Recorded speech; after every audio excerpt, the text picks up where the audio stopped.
Zazeth, resurrect, my boss. Bai Fu felt her patience snapping. For some reason, a little brat named Anya had been chanting beside her ear non-stop. I came here to sleep. What are you doing? Driven by pure irritation, Bai Fu broke through the quilt barrier in less than a second, opened her eyes wide, and scanned her surroundings. What greeted her was a room with stained stone walls, flickering lights, and an unfamiliar girl crying tears of joy. Boss, you're finally awake. Thank goodness. I woke up. Bai Fu accidentally caught sight of herself in the mirror beside the bed. Inside the mirror was a pitiful-looking black-haired girl. Damn. She froze in shock.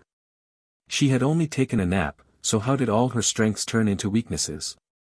Sure, some parts of her were now more eye-catching, but that still couldn't be called compensation. At that moment, countless memories rushed into her mind. Bai Fu remembered everything.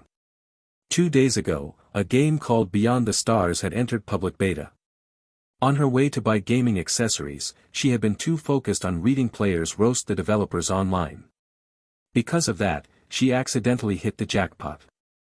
And by jackpot, she meant getting hit so hard that she slept like a baby.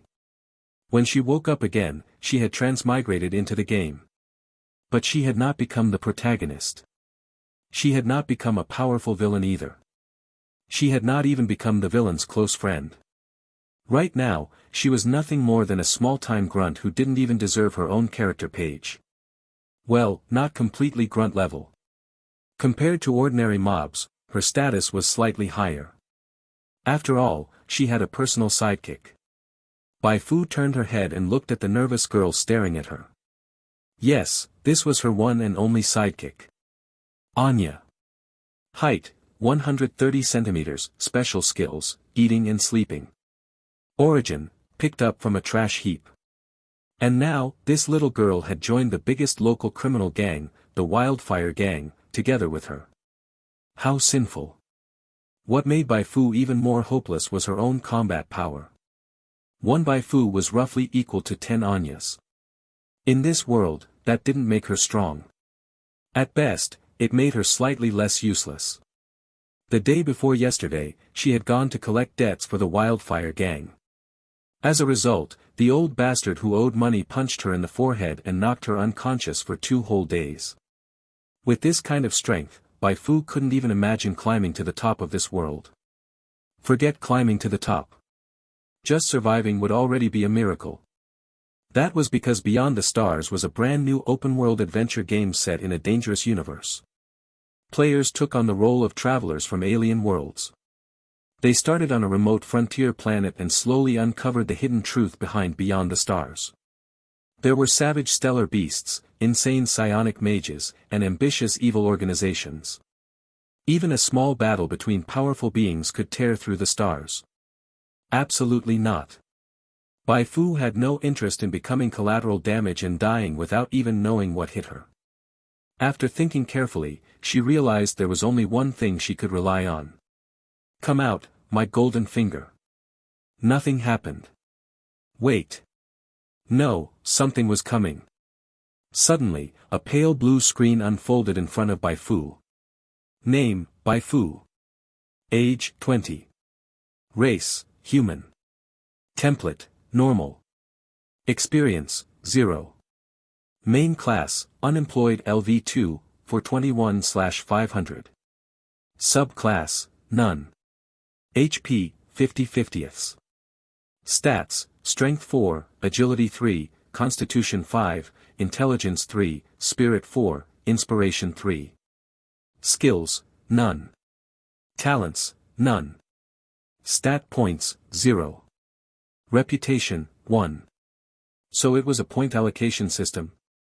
Powerful. Too powerful. Bai Fu's eyes lit up. From a weak little princess to a mighty empress, this was clearly the start of her road to invincibility. But soon, she noticed something was wrong. Why did this interface look exactly like a player's stats panel? She quickly checked around and found buttons like Quests, Map, and Community nearby. Bai Fu understood. She had become an NPC with a player's panel. The biggest difference was that her panel had an NPC-exclusive template section. Templates were useful. A high-level template could allow an NPC to crush an ordinary opponent with the same stats. But that wasn't enough to make Bai Fu happy. Because apart from that, she didn't have any real NPC privileges. She couldn't issue quests. She couldn't act as a mentor. She didn't even have a favorability system. That meant she couldn't exploit players for money like the legendary Master Hondaji. Instead of being an NPC with a player panel, she was more like a special player who couldn't respawn. Fine. Everyone else was playing a proper MMORPG, while she was stuck in permadeath mode. Bai Fu almost fainted from anger. She wasn't a gaming expert. She wasn't a reborn veteran who knew the entire storyline. Her character template was also painfully ordinary. And they expected her to clear the game with only one life. Some people might still be breathing, but they were basically already dead. I quit. This game isn't fun at all. Let me out. No response. Bai Fu rubbed her forehead hard. At times like this, panic was useless. She turned to Anya. First, she needed to understand what was happening outside. Has anything happened outside recently? Anya stared at Bai Fu for a few seconds. After confirming that Bai Fu was really asking her, she finally answered. Boss, nothing major happened these past 2 days. Except, a group of people suddenly came from the west. What kind of people? Anya frowned angrily. A bunch of really weird people. They all wear similar clothes, talk non-stop, ask everyone questions, rummage through people's houses, and some even stab themselves for fun. Bai Fu's expression became strange. From that description, weren't those players? Anya continued, Boss, those people are terrible and arrogant. They even dared to open the Wildfire Gang supply crates. The gang boss said they're no longer ordinary vagrants. He said we have to teach them a serious lesson. Bai Fu's face turned green. Teach the players a lesson. The players would bring tanks to teach you a lesson. No. Absolutely not. We must not provoke them. I'm going to find the Wildfire Gang's boss right now and stop him from doing something stupid. Anya looked confused. Boss, why can't we provoke them? The Wildfire Gang boss already killed several of them himself. He even called everyone to fight them, saying we'd get paid for joining. The more we fight, the more we earn. As she said this, Anya couldn't help waving her fists excitedly. Fighting meant money. Money meant fun. Bai Fu's heart nearly stopped. It had already turned into a fight. Kid, that is not funny. It was over. Some players were the kind of people who would slice a passing earthworm in half just because they could.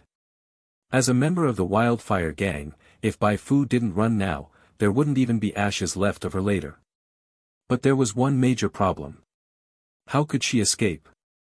The settlement she was in was called the Abandoned Cooling Plant. It was located on a beginner planet named Origin Star. 100 years ago, Origin Star had been devastated by war. That war had destroyed almost everything and turned the planet into a wasteland similar to Fallout. People survived inside settlements, while the outside world was full of pollution and monsters. With Bai Fu's current strength, she felt she would probably drop dead the moment she stepped outside. Even if she somehow survived for a few days, she would never survive the disasters coming later in the main storyline. Calm down. I have to think. How can an NPC survive for a long time? That was an excellent question. Bai Fu's mind began racing. Strength alone wasn't enough. What if she got dragged into a sacrificial plot? What if she was labeled as a boss monster?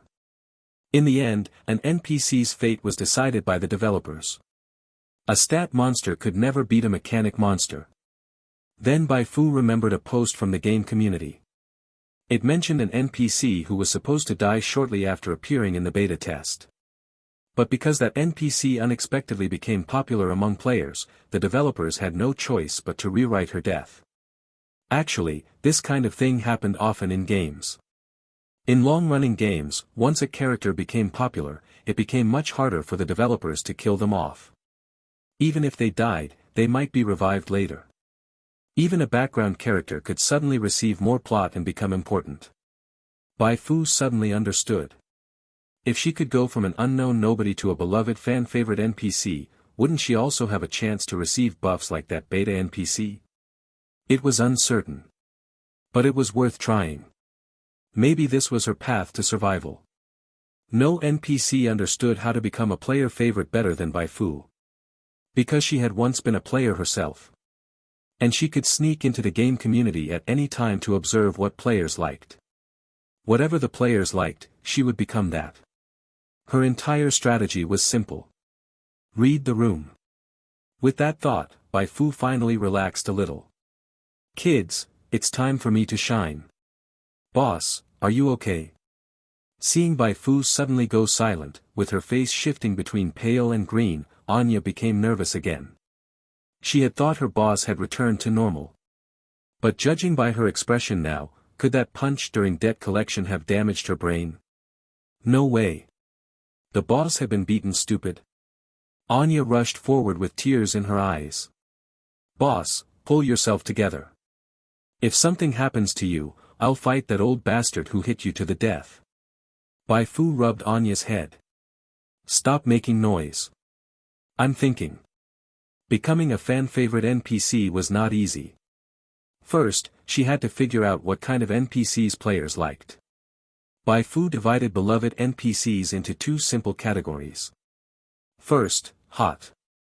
Second, not hot. She wasn't joking. Whether it was a man, a beast, or even a refrigerator, everything could be placed into one of those two categories. Most people played games for enjoyment, didn't they? Visual appeal was enjoyable. Voice appeal was enjoyable. Emotional resonance was also enjoyable. And being hot gave players the most direct and powerful sensory impact. Never underestimate that word. Otherwise, players would teach you a lesson with their wallets. In an age overflowing with new games, ordinary characters had already lost their appeal. Only truly distinctive top-tier characters could become explosively popular. Life was short. Who wouldn't want the best? So what exactly counted as distinctive? Bai Fu examined herself. Bright eyes, fair skin, soft curves, and a figure that could score above 9 out of 10. Her appearance and body both passed the test. But that only meant she had earned a ticket into the distinctive club. To truly stand out, she still needed the right style. Could she pull off something dramatic like drawing a sword from her chest? Could she afford custom outfits that looked like silky fantasy milk foam? Could she master the seductive yet elegant aura of a Hahuan sect enchantress? Bai Fu looked at her heartbreakingly poor self. Then she thought about how she couldn't even bite a lighter properly. No money. No flair. And no interest in becoming some seductive sect enchantress. At best, players would look at her and say, not bad. Next. That was not what she wanted. She didn't want short-lived attention. She wanted a steady stream of popularity from both players and developers. So she had to take the second path. She would become an old-school type of beloved NPC. The kind who moved players through performance. The kind they would still remember years later. Based on her experience and what she had seen in gaming communities, Bai Fu roughly classified beloved old-school NPCs into several types. The first type, righteous allies or villains with overwhelming charisma. The second type, big sister leaders who protect players from danger and burn themselves to light the way forward. The third type, tragic heroes who make people sigh, why is fate so cruel to them? The fourth type, rich heiresses who randomly give players money and burn cash to build the future. The fifth type, companions who always stay by the player's side, quietly support them, and strike back at anyone who wrongs them. The sixth type, fleeting figures who leave a deep mark on players' hearts, unforgettable even after many years. The white moonlight. The seventh type, everything else. The list looked long, but choosing wasn't hard. Bai Fu knew herself very well. She also wanted to be a righteous partner. She also wanted to be a terrifying supervillain. She also wanted to be a comforting big sister. But she didn't have the ability. As for becoming a rich heiress who threw money at players, that was pure fantasy. After weighing every option, she realized she could only lean toward either a companion role or a white moonlight role. But being a companion came with too many limitations. So becoming the player's white moonlight was clearly better. A single shot fired in youth could, years later, strike dead center under the name of nostalgia. When players first enter the game, while they're still confused and unfamiliar with everything, I'll earn their goodwill. That way, even if they later find out I'm connected to the Wildfire Gang, they won't immediately attack me. Bai Fu was confident about gaining goodwill. This face of hers was not useless. Just stretching out one leg would probably attract a crowd of players. And she even planned to perform a "beautiful girl saves the hero" act to clean up her image. Once players formed the impression that she must be a good person, her next step would be to build a persona. A strong persona could pierce through superficial attraction and strike directly at the soul. Only popularity built this way could truly last. Of course, what Bai Fu valued most was still power. Popularity was only a shortcut to power. To her, creating a persona was basically like making a wish. Developer, look carefully. This is how I should appear in the eyes of the players. To avoid disappointing them, and for the sake of the game's ratings, shouldn't you maybe give me a stat boost? She wasn't threatening the developers. When a character stood out so much that they escaped the developer's original plan, didn't that just prove the developers were top-tier character designers? If the buff actually arrived, Bai Fu would become stronger, the players' expectations would be satisfied, and the developers' bonuses would be safe. Even their mothers could enjoy peace. Now that was what she called a three-way win. With that in mind, Bai Fu became very serious about crafting her persona. Something like, 20 years old, divorced, raising an 11-year-old child might attract attention quickly, but it wouldn't help her become stronger. So she threw that idea away immediately. For now, I'll take the mysterious figure route. I'll let the players imagine my true identity on their own. That way, I can adjust in real time and avoid awkward problems like my persona collapsing. After all, she would only say she was unfathomable. She would never specify which part of her was unfathomable. If the players guessed wrong, how could that be her fault? Blame those foolish developers. And if a player imagined something cool, she could simply copy it. Perfect. Bai Fu looked at Anya beside her. Anya. Here. Anya, who had been dragged to the side, immediately stepped forward. Boss, are we going to teach those lawless outsiders a lesson now? Bai Fu shook her head. Too short-sighted. Those outsiders are worth far more than the small bounty offered by the Wildfire Gang. Anya, think bigger. Our journey is toward the Sea of Stars. We cannot lose something great for something small. Anya stared blankly. Bai Fu smiled like a witch who ate children. Don't you want to wake up every day in the middle of a 500 square meter bed? Don't you want to? Anya pulled a bitter face. Boss, I wouldn't dare dream of that even in my sleep. Bai Fu was speechless. Young people shouldn't act so old. Dream more. What if it comes true? If you want that kind of future, then cooperate with me. I've already found a way to make a fortune through those outsiders. Anya looked half convinced. So what should I do? Bai Fu replied, I haven't figured out your persona yet. For now, just follow me around and act like a riddle speaker. Creating a lowly persona was different from creating a young girl's or mature woman's persona. If she forced everything into the same mold, it might accidentally turn into something criminal. As a law-abiding 5-star model citizen, Bai Fu absolutely refused to go down that route. Her plan was to interact with the players first and see whether today's players preferred psycho lolas or noble little ladies. After that, she would design a matching persona for Anya. Anya nodded vaguely. Riddle speaker. Bai Fu stood up. Don't overthink it. Come with me. Anya quickly asked, Boss, where are we going? Bai Fu answered, to the hair salon. Before the mission begins, we're dyeing our hair white. We need to buff ourselves first.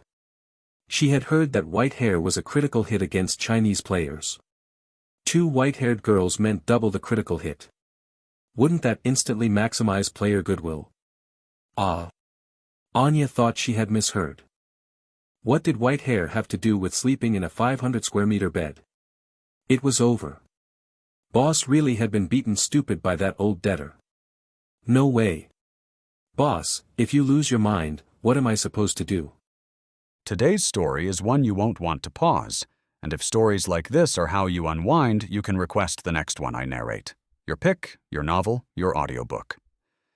Try Patreon free for 7 days, then just $3 a month. Links in the description. Now, let's begin. Boss, are you okay? Seeing Bai Fu suddenly fall silent, with her complexion alternating between pale and green, Anya grew nervous once again. She thought the boss had returned to normal, but from the look of it now, could her brain have been damaged by that punch during the debt collection? The boss being beaten stupid, no way. Anya rushed forward, crying and sniffling, "Boss, pull yourself together. If something happens to you, I'll fight that old bastard who hit you to the death." Bai Fu rubbed Anya's head. "Don't make noise, I'm thinking." Being a player-favorite NPC was no easy task. First, she had to determine what kind of NPCs were popular with players. Bai Fu crudely and straightforwardly divided beloved NPCs into two categories. 1. Hot. 2. Not hot. She wasn't just making this up, she came prepared. Be it man, beast, or even a refrigerator, everything could be divided this way. After all, the vast majority of people played games for pleasure, didn't they? Visual and auditory stimulation was enjoyable, emotional resonance was also satisfying, and hotness happened to provide players with the most direct and straightforward sensory stimulation. But don't underestimate this word hot, otherwise, players would teach you a lesson with their wallets. In an era overflowing with new games, average goods had long fallen out of favor. Only the truly distinctive, top-tier products could remain explosively popular on the major sites. Life was short, who wouldn't want a taste of the best? So, what exactly was distinctive? Bai Fu examined herself. Bright eyes and gleaming teeth, soft curves and fair skin, large but firm, her looks and figure both scored above 9 out of 10. Her hardware passed the mark, but that only meant she'd earned a ticket to the distinctive club. She still needed the right software to unlock the hardware's full potential. Could she pull off something epic like drawing a sword from her chest? Could she afford custom outfits like those silky milk-foam fantasy clothes? Could she master the seductive yet refined aura of a Hahuan sect enchantress? Bai Fu glanced at her own heartbreakingly broke self, then at her own inability to even bite a lighter properly. No money, no flair, and no interest in learning to be a Hahuan enchantress. She'd probably just be rated, "Seen it, not bad, next." That didn't meet her expectations. She didn't want short-lived fame, but sustained streams of gold from players and developers alike. Looks like she had to take the second path, be the kind of old-school artist who moves players with her performance, someone they'd remember fondly even years later. Based on her own knowledge and voices from the community, Bai Fu made a rough classification of old-school beloved NPCs. First type, justice partners or villains with tremendous charisma. Second type, the big sister leader who shields players from wind and rain, even burning herself to pave the future. Third type, tragic heroes that make people sigh, "Oh heavens, why treat X so cruelly?" Fourth type, rich heiresses who randomly shower players with cash and burn money to build the future. Fifth type, companions who always stay by the player's side, silently supporting them, and striking back at anyone who wrongs the player. Sixth type, fleeting glimpses that haunt players' hearts, unforgettable even after many years, the white moonlight. Seventh type, others. The list looked long, but choosing wasn't actually hard. Bai Fu had excellent self-awareness. She also wanted to be a justice partner, or a despair-inducing supervillain, or a comforting big sister, but she didn't have the ability, okay? As for being a money-showering heiress, that was pure fantasy. After weighing all options, it seemed she could only lean toward being either a companion or a white moonlight. But companion roles had too many limitations, so being the player's white moonlight was the better choice. A shot fired in youth, many years later hits dead center under the guise of nostalgia. When players first enter the game, while they're still dazed and confused, I'll earn some goodwill in front of them this way, even if they find out I'm with the Wildfire Gang, they won't attack me right away. Just gaining some goodwill. Bai Fu was full of confidence. This face of hers wasn't for nothing. Just stretching out a leg was enough to attract a whole crowd of players, not to mention she even planned to pull off a beautiful girl saves the hero act to whitewash herself. Once she left players with the impression of, she must be a good person, her next step was to establish a persona. A solid persona could pierce through superficial senses and strike straight into a person's soul. Only the popularity gathered this way could truly remain evergreen. Of course, what Bai Fu really valued was power. Increasing her popularity was merely a shortcut to obtaining power. She saw building a persona as making a wish. Developer, look closely, this is how I should appear in the eyes of the players. To avoid disappointing them, for the sake of the game's ratings, shouldn't you maybe give me a stat boost? She wasn't threatening the developers. When a character stood out so much that they escaped the developers' control, didn't that just make the devs look like top-tier character designers? If that stat boost actually came through, her power would increase, players' expectations would be fulfilled, and the devs' bonuses and their mom's peace of mind would all be preserved. Now that, damn it, is what you call a damn three-way win. With that in mind, Bai Fu took great care when crafting her persona. Something like, 20 years old, divorced, raising an 11-year-old kid, might garner attention fast, but it wouldn't help her get stronger, so she tossed that one out right away. For now, I'll go with the mysterious figure route. Let players imagine my real identity on their own. That way I can adjust in real time and avoid awkward issues like persona collapse. After all, she just said she was unfathomable. She never said what part of her was unfathomable. If players guessed wrong, how could she be blamed? Blame those dumbass developers. If a player's imagination came up with something cool, she could just copy it straight away. Win. Bai Fu glanced at Anya next to her. Anya. Here. Anya, who had been dragged to the side, immediately stepped forward. Boss, are we going to teach those lawless outsiders a lesson now? Bai Fu shook her head. Too short-sighted. Those outsiders are worth far more than the measly bounty the Wildfire Gang offered. Anya, think big. Our journey is to the Sea of Stars. We can't lose the greater for the lesser. Anya. Bai Fu smiled like a witch who eats children. Don't you want to wake up every day in the middle of a 500 square meter bed? Don't you want to dash? Anya pulled a bitter face. Boss, I wouldn't dare dream like that even in my sleep. Bai Fu was speechless. Young people shouldn't act old. Dream more often. What if it comes true? If you do want that, then cooperate with me. I've already found a way to make a fortune through those outsiders. Anya was half convinced, half doubtful. So what should I do? Bai Fu replied, I haven't thought up your persona yet. For now, just follow me around and act like a riddle speaker. Creating a lowly persona was different from creating a young girl's or a mature woman's. Forcing it into the same mold could accidentally turn into a straight-up prison-style vibe. As a law-abiding 5-star model citizen, Bai Fu wasn't about to go that criminal route. She planned to interact with the players first, see if today's players preferred psycho lolas or noble lowly ladies, and then tailor a complementary persona for Anya accordingly. Anya nodded vaguely. Riddle speaker.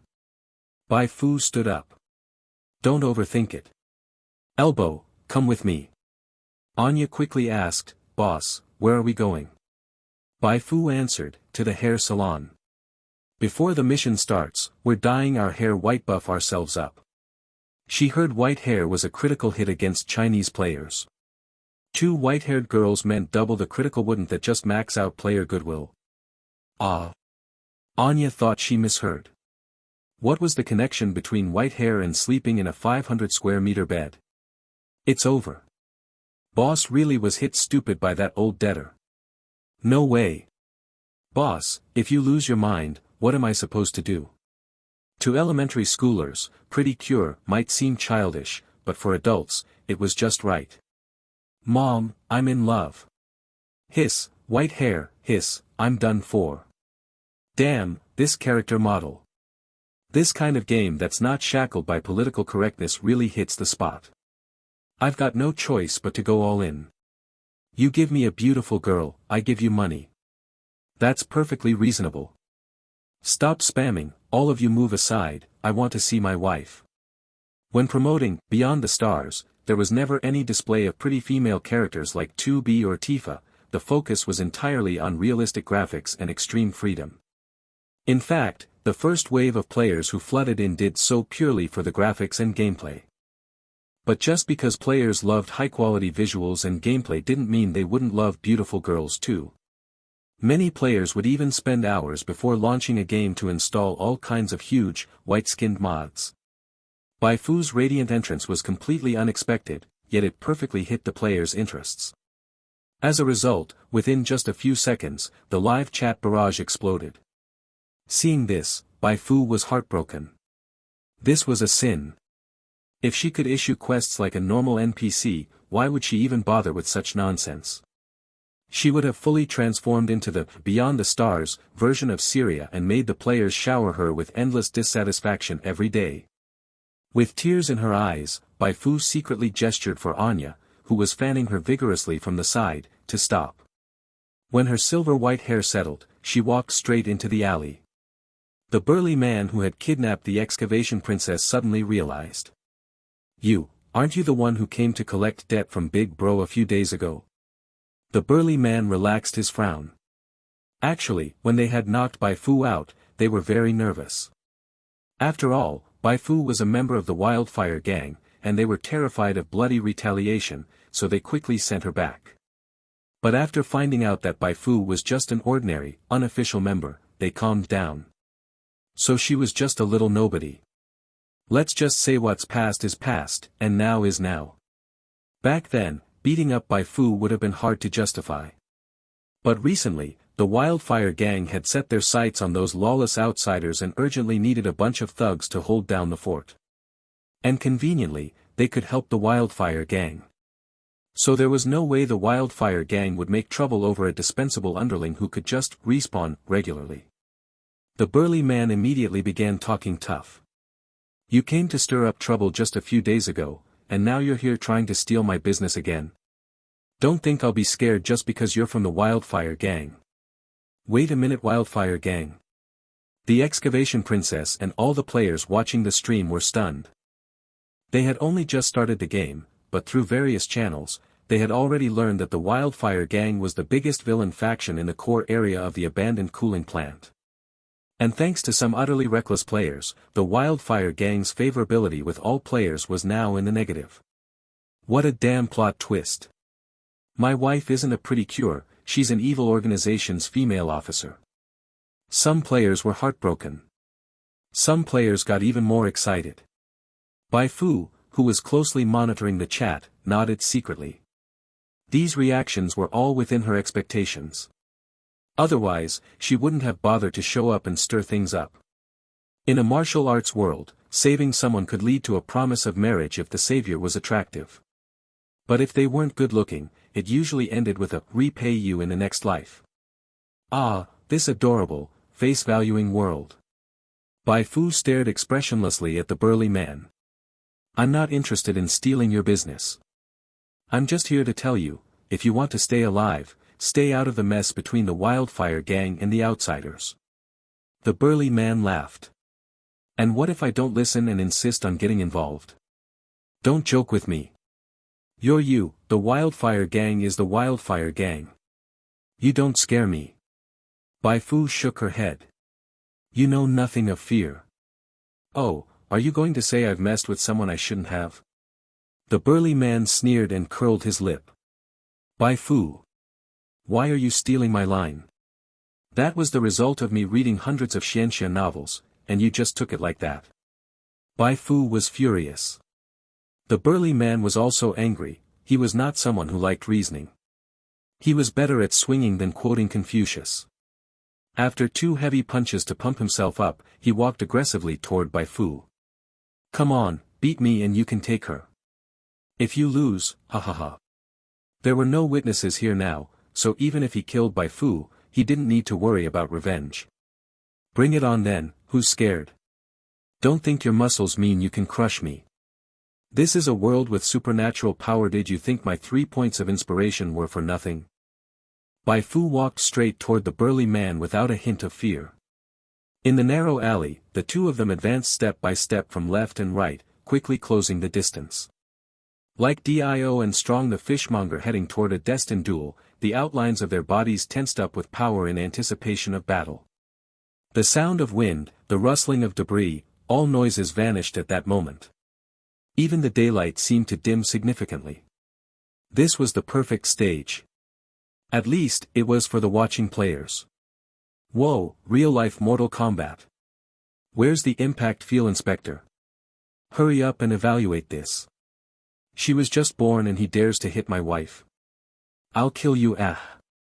After 3 seconds of silence, Bai Fu and the burly man finally reached close range. At that moment, the burly man raised his right fist, Bai Fu lifted her right hand, and the players held their breath. The next moment, the burly man threw a punch and Bai Fu threw the lime hidden in her palm right into his eyes. Sigma. What happened to a fair duel? Now the players weren't sure who was really just born. As the burly man screamed while clutching his eyes, Bai Fu had already slid behind him. Draw knife, kidney strike, blade twist all in one smooth motion. -31. A bold critical hit popped up over the burly man's head. But it didn't stop there. With the bleed debuff applied, more damage numbers followed, -1, -2. In just a few seconds, the burly man's HP bar was completely drained. Good night, Maka Paka. You killed a ruffian, common, gained 150 XP. After executing the combo, Bai Fu didn't show any discomfort at all. She even began to wonder if she was the same kind of person as those maniacs who like bashing heads in with golf clubs. Hope I'm okay. But soon, Bai Fu felt something was off. How could someone who self-soothes with SpongeBob possibly have anything wrong? Her composure came from playing Beyond the Stars. Her digitized physical stats and the survival training in the abandoned cooling plant had desensitized her to gore. Bai Fu wiped the blood from her knife. After sheathing it, she walked up to the still-stunned excavation princess and meticulously straightened her disheveled clothes and hair from earlier struggles. It's getting dark soon. You should head home early. Clap, clap. Bai Fu patted the excavation princess's shoulder, gave an encouraging smile, then turned and walked out of the alley. The excavation princess quickly reached out, but stumbled and fell to the ground, unable to catch up. She could only watch. She watched Bai Fu walk to the alley entrance and take Anya's hand, who had been waiting there all along. As Bai Fu was about to vanish, she shouted, "Your name? What's your name? Knowing it won't do you any good." Her voice floated back on the wind, but Bai Fu's figure had already completely disappeared. Softly I walked away, just as softly as I came. If it weren't for the blood-soaked burly man lying on the ground, many players would have thought it was the most beautiful dream of midsummer. The next second, the live chat barrage exploded. She's so bad, I love her so much. Whoever just insulted my wife as a noob, come forward now. A Wildfire gang member? Who cares? I only have one question: who is she? I have to find her. The chatroom bullet messages exploded exactly as Bai Fu had expected. Such a handsome entrance, plus she intentionally gave herself white hair by buffing it. If that didn't hook the player's soul, she might as well go smash into a tofu block and die.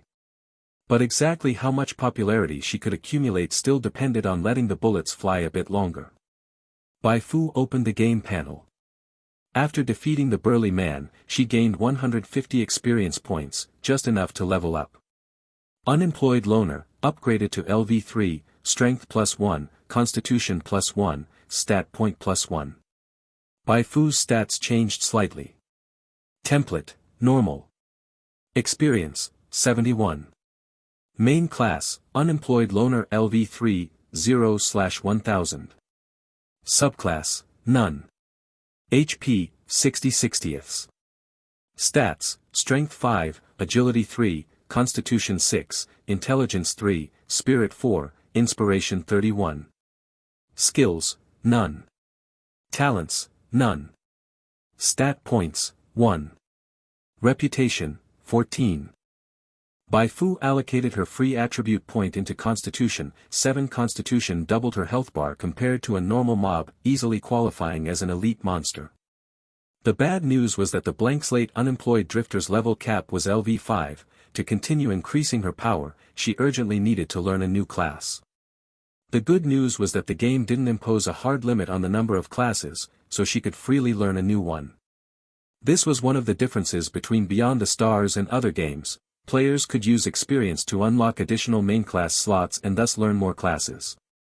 But generally, it was still not advised to learn too many classes at once. Humans had limits, and even a super saint hero grinding many classes would fall behind the main player force due to insufficient experience, missing out on many major events. In the early stages, it was best to specialize in one class, unlock advanced skills and talents, and then consider combining classes. Bai Fu had long planned her future leveling direction. The so-called mixed learning was an art of leveling while lying down. In terms of attribute points, she focused on constitution and secondary agility mainly to build a character who, when unable to win, could use her ultimate and run away. For her main class, she deliberated the longest. Beyond the Stars currently offered 4 archetypes: Tech, Bruiser, Psionic, and Mentalist, each containing numerous main classes. Her planet, Origin Star, was a newbie world themed around Wasteland, allowing only certain Tech, Bruiser, and Psionic main classes. At this stage, Bai Fu leaned more toward the latter two. Not because Tech wasn't strong, but because the latter two offered better cost-effectiveness. First, learn a tank class or perhaps a support class that could buff herself to increase survival. As for what came next, it depended on how much gold the player could help her farm from the developers once she gained popularity. After closing the game panel, Bai Fu reopened the abandoned cooling plant section of Starplay Society. Upon entering, she immediately saw players going wild. White-haired big sister, please use your ultimate sock humiliation on me. Foot fetish pervert, go die. Actually secretly filming? Where's the morality? The bottom line, her home address. I've been waiting so long. Where's Galio? Why isn't he level 6 yet? As she scrolled, a link suddenly popped up before her eyes. The general forum posted a vote for female NPC. Hurry and vote. Click. Darn it, that's a phishing site. This is the real link. Bai Fu's mouth twitched. She didn't click the link. Instead, she opened the general forum herself. This was how it started. Not long ago, a player from the abandoned cooling plant section had posted Bai Fu's video to the general thread, saying she was the best-looking female NPC in Beyond the Stars and dared anyone to dispute it. That move immediately lured in a swarm of videos and images. Subsequently, some players collected these media and started a dedicated voting thread. The first annual Beyond the Stars Most Popular Female NPC contest. Once the thread was posted, it instantly drew massive player attention. They began a cyber duel right in the comments. I can only say that cute is worthless compared to sexy. Impossible. My wife Marie Rose reigns supreme. I laughed. Tifa is just heaven. You guys don't understand how beautiful a wealthy woman can be. Why not include that giant mech from the promo video as an option? On what basis do you say its gender isn't female? I vote for the mech girl, she's what everyone wants. When Bai Fu clicked in, the duel was still raging fiercely. There were 43 contestants in total. After over an hour, the first and second places had already been decided. The giant mech featured in the promotional video was far ahead on the ranking, displaying terrifying dominance. Right behind it was the NPC who had been revived by the developers during internal testing under player charge. As for third place, it was constantly shifting. Bai Fu scrolled down and found herself at 15th place. Mysterious Girl X who plays unfairly. There are quite a few experts here, she thought. That ranking was very good, because those ahead of her were either from the game PV or had already accumulated some popularity during internal testing. A pure random NPC like her wouldn't even have qualified to join. But thanks to a performance run, she had forcefully entered the upper half of the leaderboard. Bai Fu nodded lightly. What a pity. If her entrance special effects had been a bit cooler, her ranking definitely would have risen further. She casually refreshed the thread, and at that moment, something magical happened. Her vote count suddenly increased by 108, shooting her up from 15th to 14th place. Huh. Bai Fu thought she was seeing things and quickly refreshed the thread again. Turns out she wasn't mistaken, her votes had gone up by another 30 or so. Weird. Just now her votes were rising 1 or 2 at a time. Could it be someone accidentally spammed votes on her? Bai Fu scrolled through the thread and finally figured out what was going on. Turns out Excavation Princess had flashed in and activated her ultimate. Excavation Princess had originally been quietly voting, but after seeing a player comment, "What's the use of looking pretty, she'll fade into obscurity soon," about Bai Fu, she immediately went red-hot with rage. "You're not allowed to insult my favorite mysterious girl X." Excavation Princess used the skill overinterpretation. I guarantee it, Mysterious Girl X is definitely a crucial story NPC. Even though Bai Fu had only appeared for a few minutes and spoken just a few lines, she still managed to write a 2,000-word essay explaining how Bai Fu was no ordinary character. In my opinion, she's probably an undercover agent from some organization planted inside the Wildfire Gang. As for whether she's related to the main storyline, that still remains to be seen. Players unfamiliar with Excavation Princess were stunned after reading the post. Especially those tormented by thesis writing, some practically knelt before her. "How are you so good at writing?"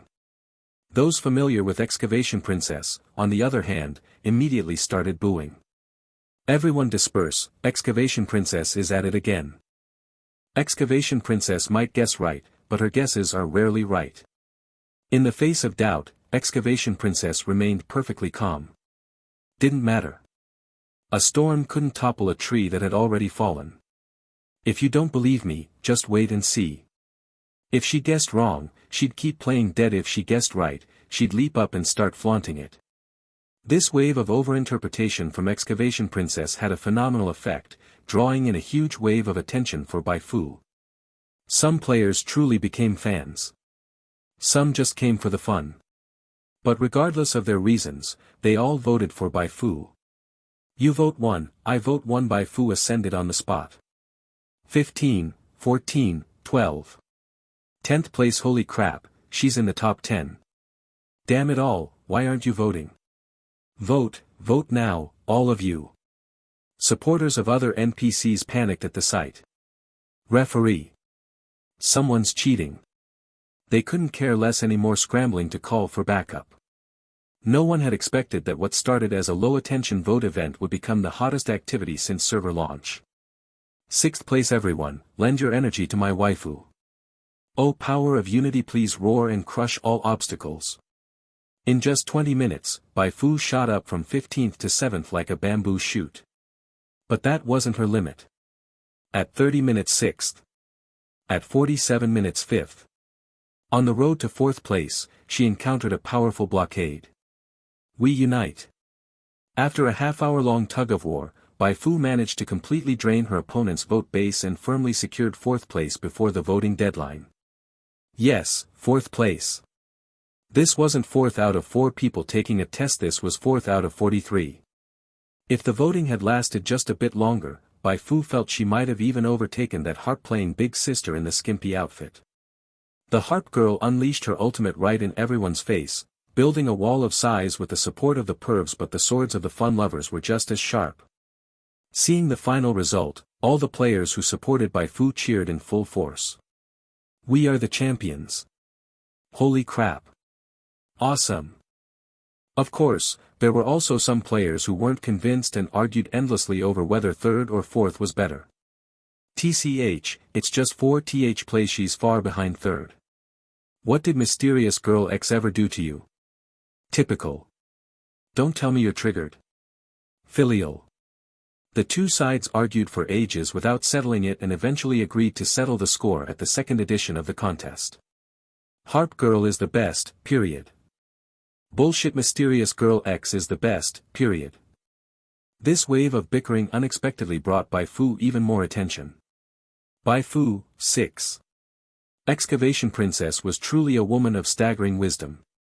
She never expected her appearance to generate this much popularity. Truly, it was the most wonderful beginning she could have imagined. But she also knew this kind of popularity was shallow. The fun lovers came and went quickly. Right now, she was basically like a kid in the senior kindergarten class placing fourth, but as the game's story progressed, she'd encounter many more powerful rivals. Even in version 1.0, Dark Star Awakens, Beyond the Stars offered many uniquely themed starter planets for players to choose from freely.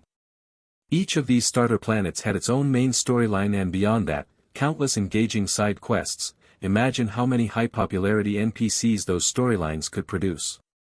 Not only that, on the official website's game intro page, universe-level factions like Rebirth Empire, Supernova Legion, and Titan Industries had control over countless habitable planets. Just how many heroes could be born from all those worlds? Too many to count, absolutely impossible to count. Bai Fu hardened her resolve. Damn it, she was going all in with them. She didn't believe she couldn't rise. Next, she'd work on strengthening herself while solidifying her explosive rise in popularity. Bai Fu thought of Excavation Princess's post. Undercover. Not a bad way to turn things around. To show her gratitude to Excavation Princess copied. As she mulled over her plan, Bai Fu had already arrived near her home. She looked up and in the fading glow of the setting sun, under the weathered and scarred Lynx Yew plant sign by the roadside, stood a person. Bai Fu stopped. Anya, who followed closely behind her, took a step forward and nervously grabbed the hem of her clothes. Boss. Just a small issue, don't worry. Bai Fu turned around and took Anya's hand, gesturing for her not to be anxious. She knew the person standing under the sign all too well. Martin, the small supervisor of the Wildfire Gang, was her direct superior, with a combat power around 20, not much stronger than her post-level up. With his strength, he wasn't really qualified to be a supervisor, but he had one special skill. He was well versed in first and second grade primary school knowledge. Yes, not only could he write his own name, but he could quickly add and subtract within 100, and he handled single-digit multiplication and division effortlessly. In the Wildfire Gang, where the vast majority of members were illiterate, Martin, who had this ability, stood out like a foundational cultivation expert among chi refinement novices. So, naturally, he was promoted to small supervisor. At first he was quite proud of this advancement, but he soon realized there was a problem. Fuck, I know how to do math, so how could I use, can't compute, or, calculated wrongly, as excuses to embezzle money? Could it be that those at my same level who really can't do math are actually pretending to be fools? Genius fools. Martin was about to split in two. He thought long and hard. He had worked so hard to become a small supervisor for money, or to make the Wildfire Gang great again. Since the path of cooking the books was now closed, he could only squeeze the profits from his subordinates. He kept assigning various tasks to them, and loved to pressure them mercilessly. Ideally, they could complete them, but if they couldn't, he'd find ways to withhold their pay and occasionally throw in some PUA tactics. Why can others do it?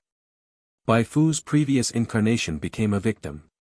Debt collection had never been simple. If you lent $100 to friends or family, who knows how long it would take to get it back, let alone pursuing old wasteland dwellers with ties to the Wildfire Gang. At the meeting, it was decided you collect this debt. If you bring the money back, I'll give you a 5-point cut. Bai Fu's evaluation of that offer was, damn, only half a point. You're even more ruthless than Huang Xilang. And the assessment of Bai Fu's previous self was, you'd better ask someone wiser. Martin, not very charismatic, immediately threatened. Trouble. Bai Fu, you know the organization's recent economic performance isn't great.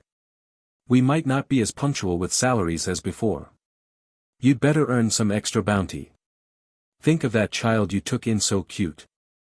You don't want her to starve because you're broke, right? Bai Fu's previous self could only pat Anya's head and set off, and then got punched so hard that she lay down for 2 whole days. There are just too many souls in this world. One can only say that in times like this, you really can't act too human. Bai Fu thought so. Martin's appearance now must be to pressure her to continue collecting debts.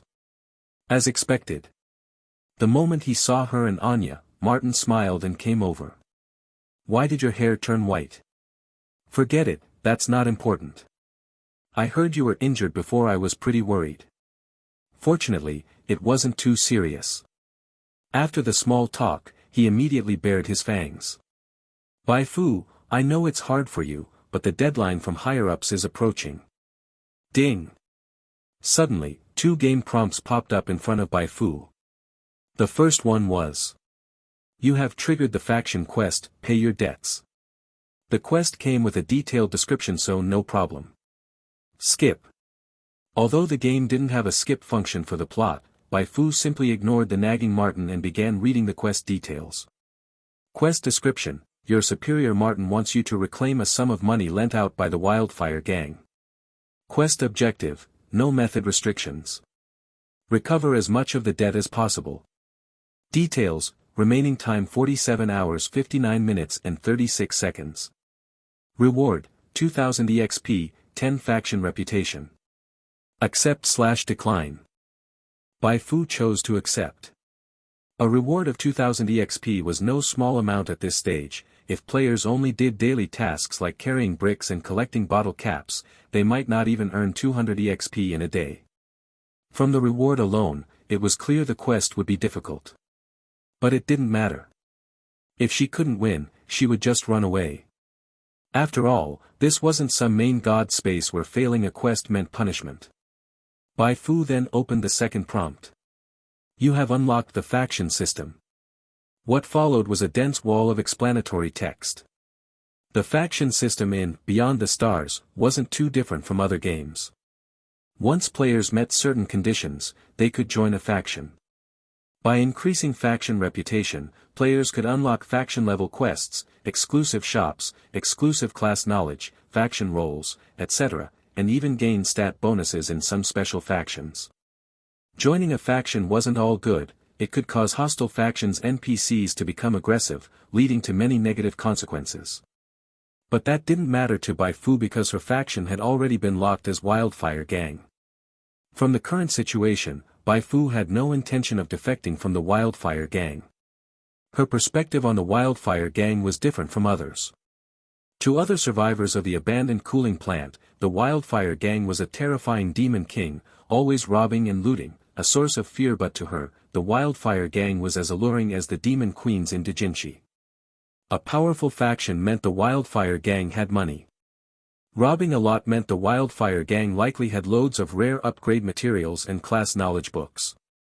If she didn't stay in the Wildfire Gang to ruthlessly raid its gold, was she supposed to go outside and exploit those pitiful paupers? That made no sense. How much oil could those paupers possibly have on them? Obviously, go where the money is. Playing the undercover role to gain favor with players while secretly looting the Wildfire Gang's vault, that was the true path to ascension. As for how to raid the Wildfire Gang's funds, Bai Fu immediately thought of Martin. Even though she had returned most of her knowledge to the teachers, she had still attended a top-tier university. Comparing her to Martin was like letting Tyson beat up a child. If Martin could be promoted to supervisor under special consideration, it wasn't too much to ask for her to become head of logistics, right? But that wasn't so simple either. In others' eyes, not long ago she had been an illiterate who could barely write her own name. Then, after 2 days of rest, she suddenly knew some calculus. That was shocking. Would they crack open her skull for study? What a shame. If she had been born in a place where people actually believed in something, she could have acted like a cult leader shouting, "Heaven is dead, white day shall rise," and gotten rich selling indulgences. Damn it, why is making money so hard? Bai Fu sighed inwardly and looked up. I'll finish the task soon, but... But what? Martin, who had been interrupted, looked somewhat displeased. Bai Fu made a request, I want to take a look at the gang's library. The Wildfire Gang piled all the books they collected, useful or not, into the library, but not everyone had access to it. Library? How many words do you even know, wanting to go to the library? Martin laughed out loud. Bai Fu remained calm and pointed at Anya. For her to see. She's still young, she can learn. Heh. Martin couldn't be bothered to argue over this. Use my name, the smallest public library is open access. That was exactly what Bai Fu wanted to hear. Smiling, she gave a few more reassurances and saw Martin off. Although Martin was clearly courting death, it was still too risky to act now. She'd wait a bit longer. After dinner with Anya, Bai Fu wasted no time and went straight to the Wildfire Gang's library. After giving Martin's name, the gatekeeper didn't give her any trouble. She stood by the bookshelves, her gaze sweeping swiftly across the titles. "Bro, you smell nice, Basic Arithmetic, The Art of Being Human. What is all this?" Bai Fu was speechless. No wonder anyone could enter this tiny library just by giving Martin's name. But perseverance paid off. After searching for a while, she finally found the professional knowledge book she had longed for. 3 minutes to get started with psionic prayer. Bai Fu took the book down from the shelf.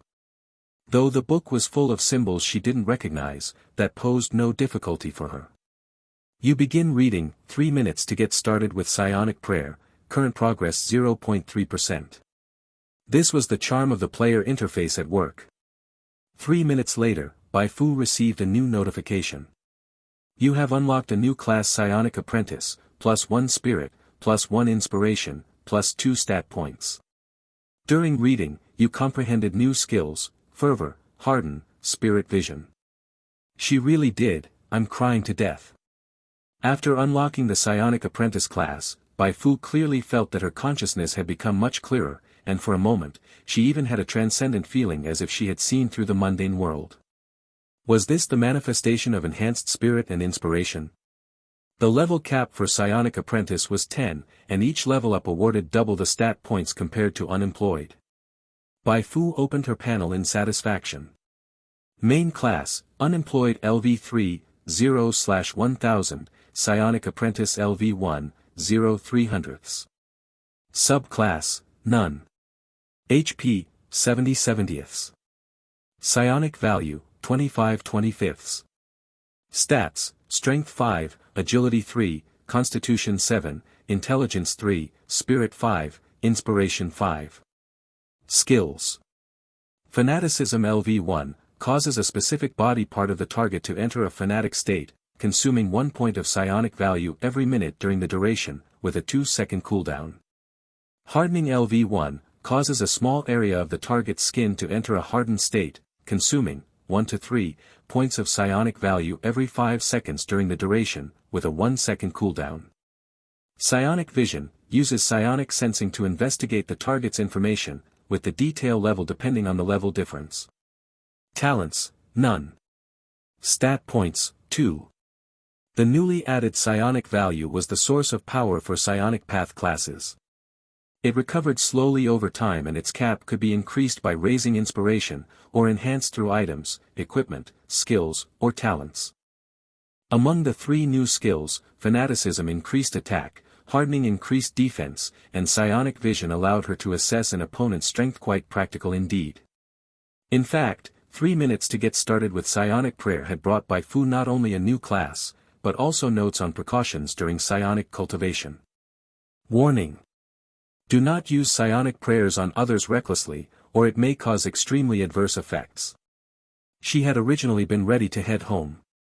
But when she unintentionally caught a glimpse of the word warning in the precautions, her gaze turned sharp. That word had the same extraordinary allure as an FBI warning. It would have been fine if it hadn't been mentioned, but now that it had, she just had to study this forbidden power thoroughly. Bai Fu sat down on the ground and began reading through case studies. A male student at a certain academy jokingly attempted to use hardening on his roommate's wrist, but due to a mistake, he targeted his roommate's crotch instead. The next morning, the dorm manager found him and rushed him to the nearby proctology department. Everyone, please do not imitate. Using hardening on a wrist, how did it end up targeting the crotch instead? Was it intentional or accidental? Bai Fu felt that there was definitely something fishy about this. She continued reading the later case studies. The later examples were even more infernal. For instance, someone wore thick shoes and didn't wash their feet for 3 whole days before a match, then used a prayer to enhance the opponent's sense of smell and immediately took off their shoes on stage, causing the opponent to faint from the stench. Bai Fu kept nodding as she read. What a wild spawn. She had always been pondering how could a harmless little lamb like her survive in a spawn point like the abandoned cooling plant. Simply focusing on improving her strength wasn't enough, even martial arts masters could be brought down by scheming villains.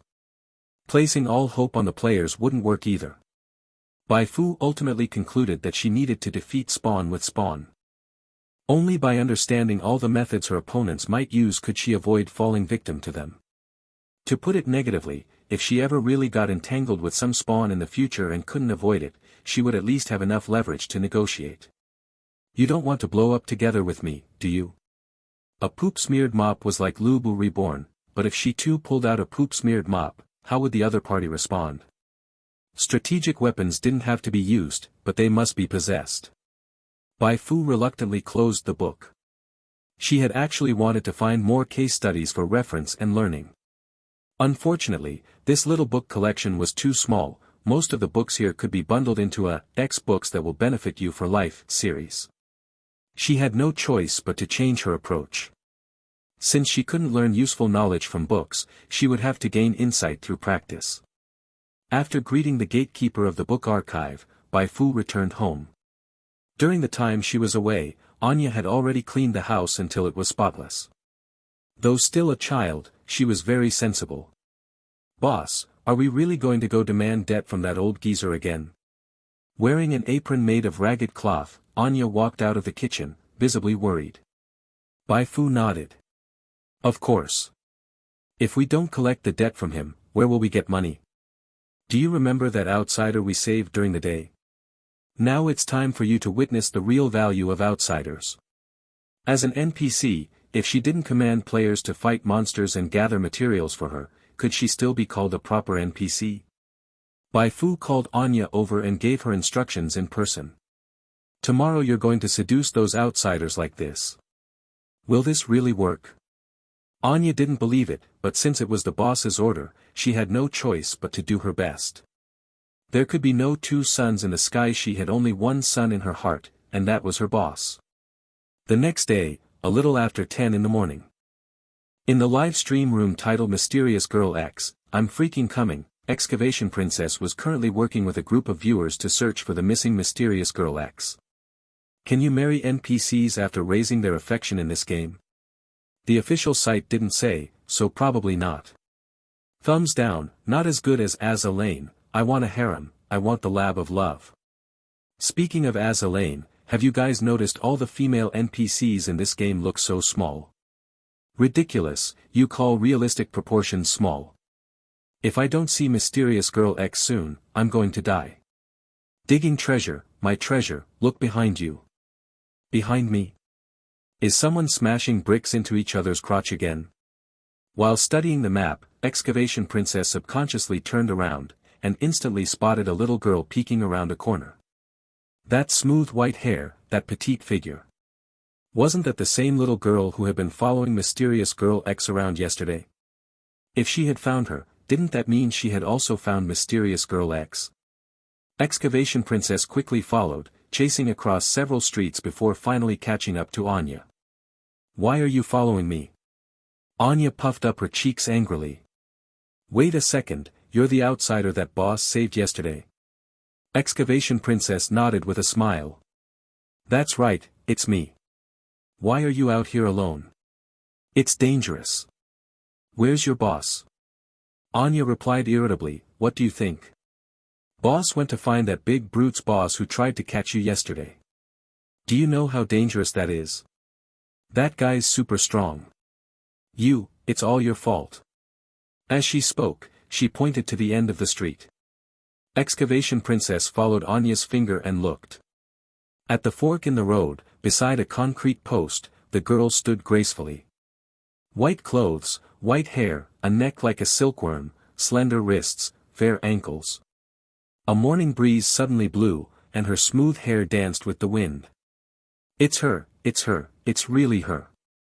Excavation Princess was overwhelmed with excitement. Finally. She had been playing games for so many years, when had she ever not been cursed with bad luck?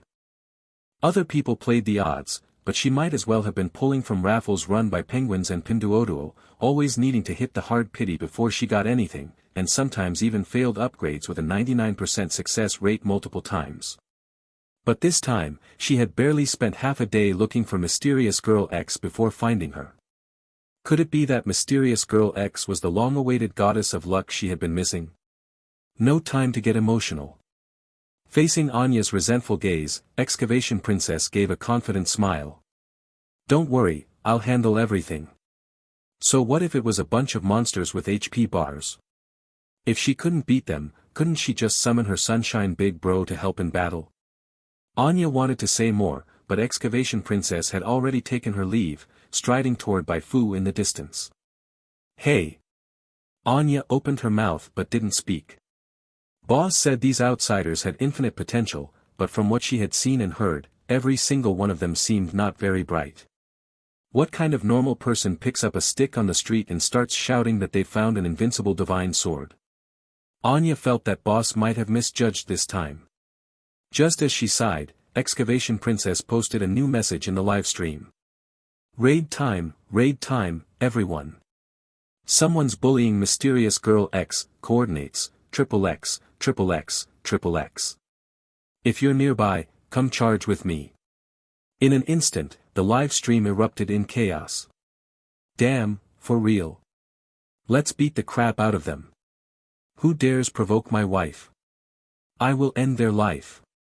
This plot smells like a hidden quest. Brothers, I'm going in. One by one, many players started heading toward the coordinates. By the time Excavation Princess had walked halfway down the street, a few people had gathered around her. By the time she walked 3/4 down, there were already 10 people around her. When she finally approached Bai Fu, the crowd cheering and laughing around her had grown so large it was hard to count. And it wasn't over, more people kept coming from all directions. +1, +1, +1. Watch closely, this is the friendship and bond of us players, ah. Anya was so stunned by this miraculous scene that her mouth dropped open. Boss, was this all part of your plan too? The noise caught Bai Fu's attention. She turned around, her gaze locking onto Excavation Princess, and her face showed a stunned and bewildered expression. What are you doing here? And who are all these people with you? Though there was no mirror, Bai Fu felt her bewildered look must be spot on after all, she had practiced it in front of a mirror for a full hour last night. The one being called out, Excavation Princess, explained, I just ran into that little girl who was with you. She said you came here to confront the boss of that brute from yesterday. I was afraid you might be in danger, so I came along. The players standing next to her all chimed in. Yeah, white-haired big sis, they're just some regular mobs. You don't need to lift a finger, we can handle it. Don't worry, boss. Shut up, you shameless bastard. Yelling, wife, with a neon green afro, aren't you afraid you'll scare people? Damn, this model looks even more realistic than on the stream. I really want to touch that hair, wonder if it'll clip through. Touch mine. Get lost, non-tong. Bai Fu's eyelid twitched. Good, full of energy, just the way players should be.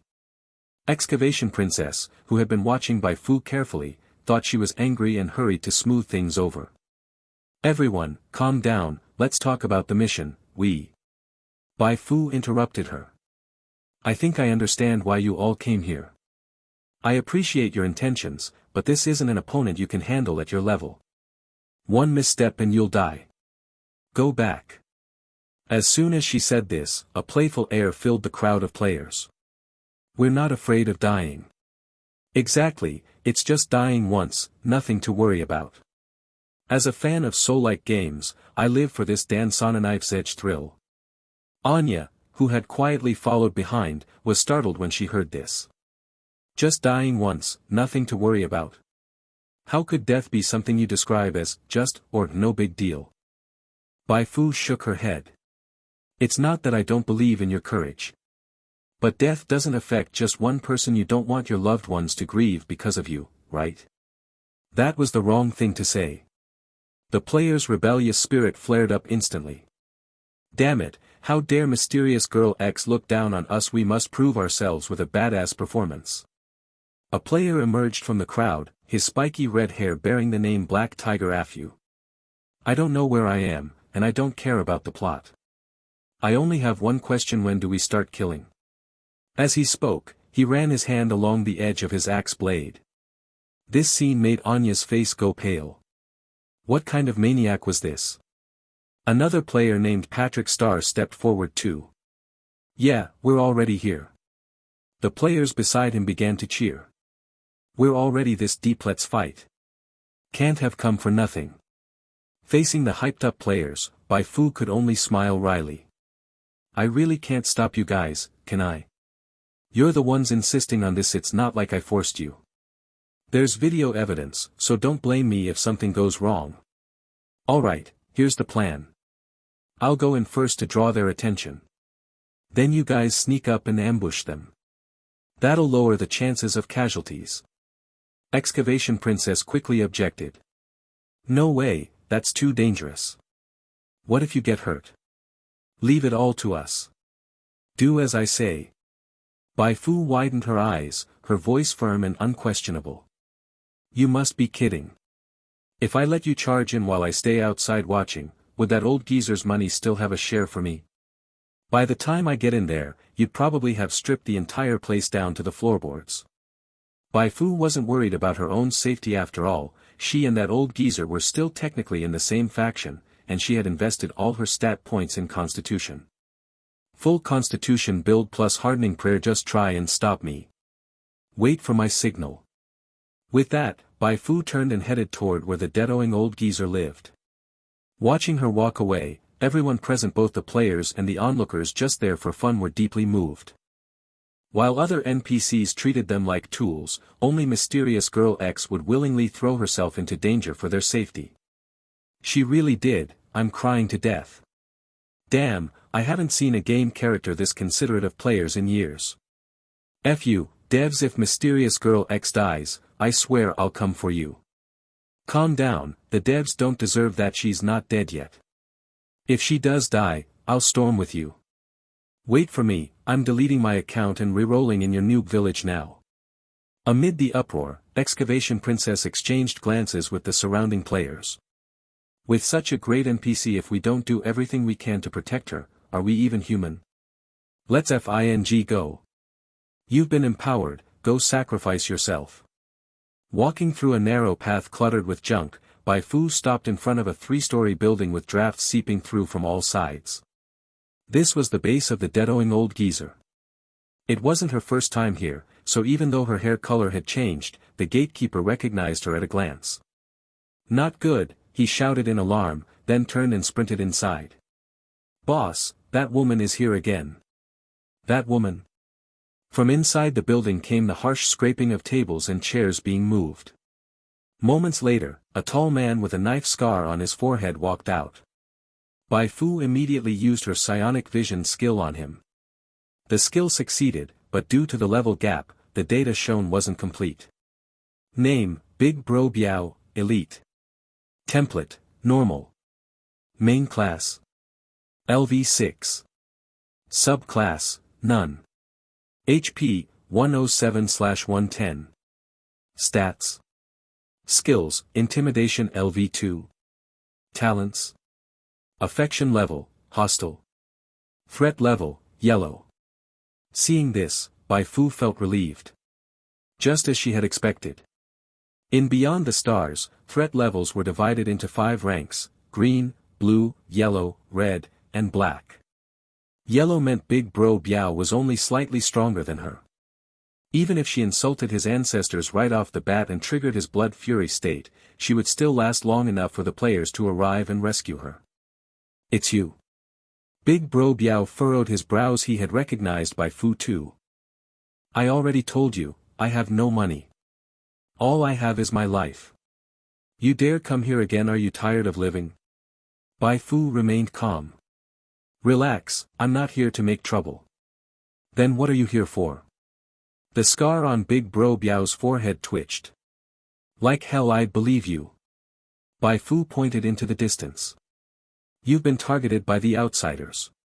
They're outside right now. Outsiders? Startled, Big Bro Biao quickly brought 4 underlings up to the 2nd floor. Looking out, they saw that the base had been surrounded at some point by at least 40 to 50 people dressed similarly, pointing and talking about their hideout. He was stunned. What had he done to deserve this many people ganging up on him? Turning back around, Big Bro Biao anxiously asked Bai Fu, "We're enemies, so why are you helping me?" "Idiot!" Bai Fu suddenly cursed, looking utterly disappointed in him. "Yes, we're enemies, but this is still an internal conflict. Now that the outsiders are attacking, if I don't help and just watch you get killed by them, aren't I just letting them take us down one by one? You think I'm as stupid as you?" This. Big Bro Biao had nothing to say. He had to admit, Bai Fu's scolding made sense. If it were him, he'd never be able to repay enmity with virtue like she did. Now that's what you call having damn perspective. Big Bro Biao humbly asked, "So what do we do now? There's so many of them, it's not going to be easy." Bai Fu put on a stern face. "Since I came to you, I obviously have a plan. To be honest, I'm a psionic prayer." "What?" Big Bro Biao and the others gasped. A psionic prayer, that's someone who could bless allies with powerful buffs and curse enemies with debilitating debuffs. You dash. No time to explain. I'll tell you everything once we get out. For now, line up so I can pray for each of you. Left with no other choice, Big Bro Biao and the others obeyed. They lined up in order, and faint light shone from Bai Fu's palms, landing on their hands. Fanaticism induces a state of fanaticism in a selected body part. When both hands enter fanaticism, strength, speed, resistance, and regeneration all increase significantly. With this, Big Bro Biao and his men would be able to last longer against the player's onslaught. But Bai Fu's enhancements for Big Bro Biao didn't stop there. She deliberately applied fanaticism to his digestive system too. Fanatic hands equals faster and stronger. So what did a fanatic stomach mean? Bai Fu was really curious. Feeling the growing strength in his hands, Big Bro Biao was overwhelmed with emotion. Bai Fu hadn't lied, she really was a psionic prayer, and she truly held no grudge. Epsilon sad face Omicron asterisk, Psi. After this fight, if he survived, he'd have to apologize properly to Bai Fu. He only hoped she'd be generous enough to forgive his past actions. Thanks. Big Bro Biao clasped his hands respectfully. We'll try to draw their attention. You must escape while you can. Bai Fu waved dismissively and scolded with a smile, "Stop the mushy talk. The prayer only lasts a few minutes, go already. I've got my own way out." "All right." Big Bro Biao nodded and led his 4 underlings past Bai Fu. Just as he reached the staircase, he suddenly stopped. "Bai Fu." Bai Fu was taken aback. The next second, Big Bro Biao raised his right hand. "A salute to you, salute." After completing this silly gesture, he continued down the stairs. A somewhat timid underling asked, "Boss, can we really beat those outsiders?" "We will win." Big Bro Biao's voice was firmer than ever. He'd been empowered, what reason did he have not to win? Standing on the second floor, Bai Fu watched as they exited the building, not forgetting to wave them off. "Go get them, big brother with a scar on your face, show those outsiders your power." Bai Fu's blessing was heartfelt, because from this moment on, Big Bro Biao had become her top-ranking supporter. To show gratitude for what her top supporter had done, she started ransacking the building quite seriously. A dozen seconds later. Die! With a thunderous roar, Big Bro Biao and the players officially clashed. Big Bro Biao charged headfirst into the players like Lu Bu in Dynasty Warriors, mowing them down furiously. -7, -11, -9.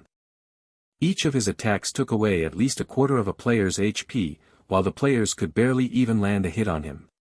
This scene deeply inspired the 4 underlings. Damn it, they were fired up. Stupid outsiders, don't think you're tough just because you've got numbers. You have your camaraderie, and we evil forces have our own bonds of villainy. Maya. Anya, watching from a distance, was terrified. People were dying, so many were about to die. Those outsiders talked a big game, but in an actual fight, none of them could last even a single round against Big Bro Biao. But as she kept watching, Anya noticed something strange. What was up with those outsiders? She saw one outsider get his skull dented in, but not only did he not scream in pain, he laughed out loud. Damn, as expected of an elite monster so strong. My virgin death's about to happen here. She saw another one hanging on the wall, his waist bent in half, yet he was still laughing. Even more outrageous, the remaining outsiders didn't seem sad at all about their dying comrades. Huh, noob. Now watch your daddy show off. Show off your ass. If Patrick Star wasn't tanking in front, you'd have died ages ago. Just admit I'm still alive, alright? Anya was dumbfounded. Hey, were these outsiders some kind of monsters? Big Bro Biao and the others were also confused by the players' absurd conversations. Facing enemies like this, who wouldn't be thrown off? Still, the overwhelming power gap gave Big Bro Biao immense confidence. Kill, kill, kill. Kill all these damn outsiders single-handedly. But just as the players were sweating it out, something strange happened. Big Bro Biao suddenly stopped, his expression turning extremely odd. What the hell? Anya and the underlings were stunned. The players also halted, becoming wary. Was this elite monster about to enter Phase 2 and go all out? Big Bro Biao was indeed about to go all out, but not the kind the players expected.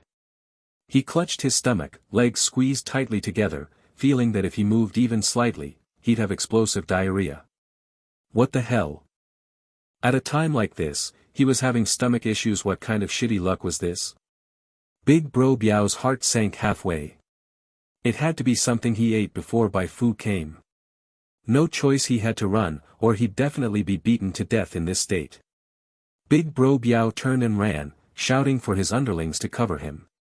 But to his despair, the moment his underlings sensed something was wrong, they bolted. So much for being brothers, this is how you ditch me. Backstabbers. Whatever hope Big Bro Biao had left was crushed.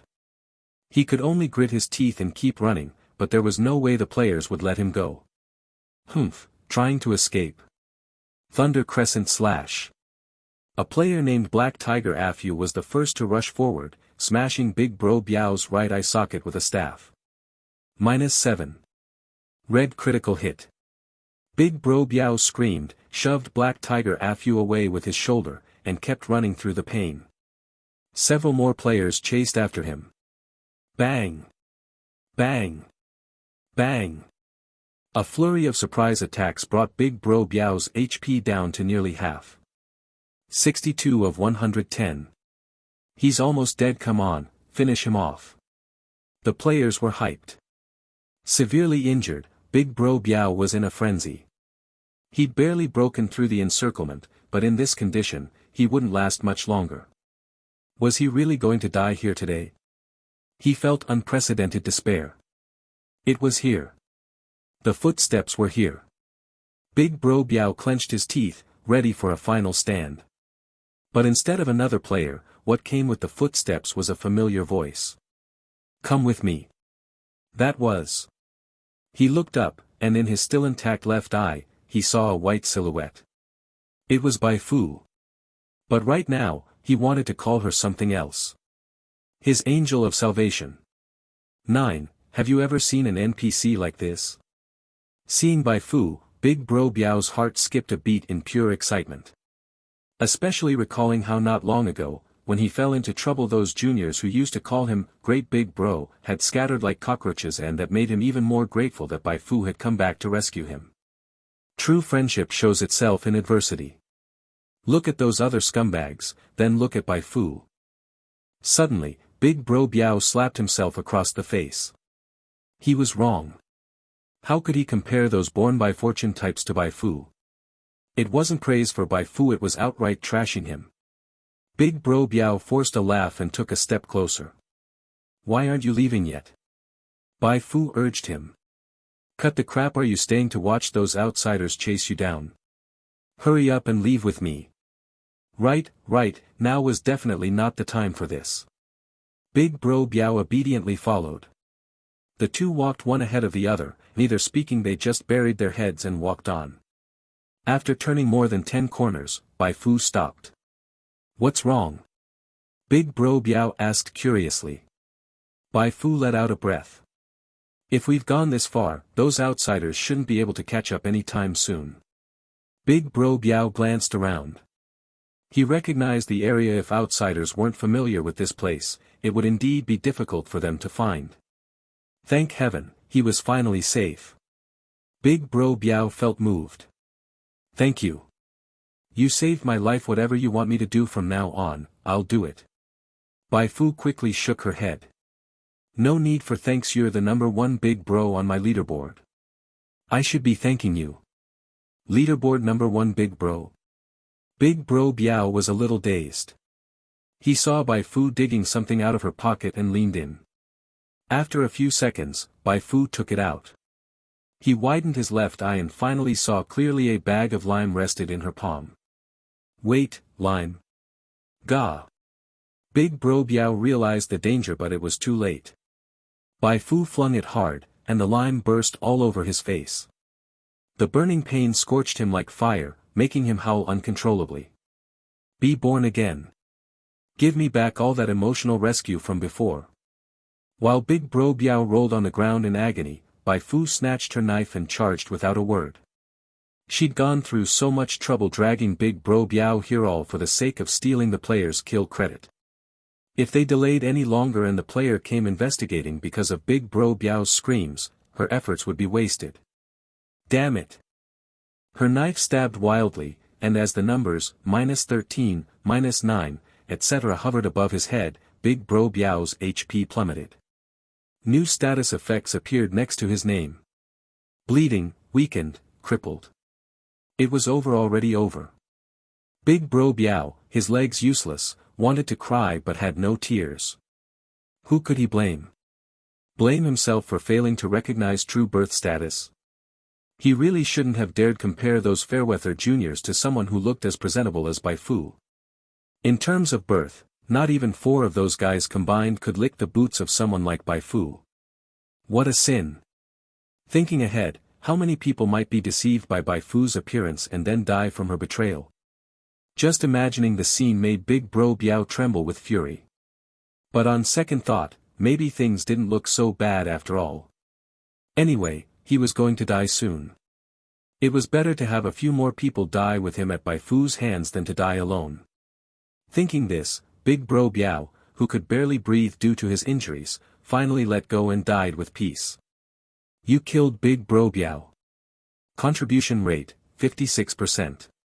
After adjustment for level difference, you gained 560 experience points. Bai Fu clenched her fist hard when she saw the prompt. Sweet. And it was about to get even better. Just as she was rummaging through Big Bro Biao's pockets, another game prompt popped up. You completed the repeatable hidden quest Fist of Order, and gained 1000 experience points and 1 stat point. Fist of Order. Quest description: small groups that disregard order are wandering around the abandoned cooling plant. Eliminate them to prove your determination to uphold order. Quest objective: eliminate any chaotic group with a danger rating of no less than yellow. Can be repeated. Including the quest debt must be repaid. Released by Martin. After killing Big Bro Biao, Bai Fu had gained a total of 3,560 experience points. With just another 200 XP, she could level her psionic apprentice class to level 5 in one go.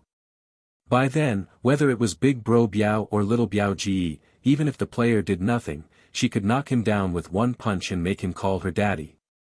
At last, I've finally shaken off the noob cannon fodder label. Bai Fu exhaled deeply. She heard hurried footsteps approaching. Only 10 odd seconds later, the voices of players became clear. The scream came from this direction. Faster, faster. Ah, who stole my kill?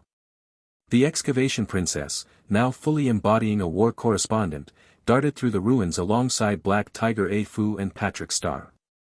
They had thought they had lost the trail. But as they moved forward, they heard a distant scream. Just as they were running toward it, they suddenly got the game prompt that Big Bro Biao had been killed. Who did it? Rounding a corner, the excavation princess came to a stop. What is it, asked Patrick Star, confused. Excavation Princess pointed forward. A dozen players poked their heads out together and were instantly stunned. Beneath a shattered high wall, atop a pile of debris, lay a bloodied corpse. Next to that body, a white figure leaned against the wall, bathed in a cold light that made the blood on her clothes and hands stand out vividly. The stream's chat exploded. So cool. A world-class painting. Ah, her clothes and hands are dirty, let me lick them clean. Lick your ass digging queen, go check if Mysterious Girl X is okay. Excavation Princess snapped back to reality and hurried into the alley. Are you alright, Mysterious Girl Dash? My name is Bai Fu, Bai as in white, Fu as in grass. Just call me by my name. I'm fine. It's just a minor injury. Bai Fu stood up straight and forced a tired smile onto her face. Her expression instantly triggered the player's urge to protect her. So Mysterious Girl X's name is Bai Fu, what a cute name. Fufu, my Fufu, how did you get hurt? It's all my fault for not being there to protect you. Bai Fu let out a few quiet coughs. It's all thanks to you. If not for your help, I wouldn't have made it, but, sigh, so many of your companions died.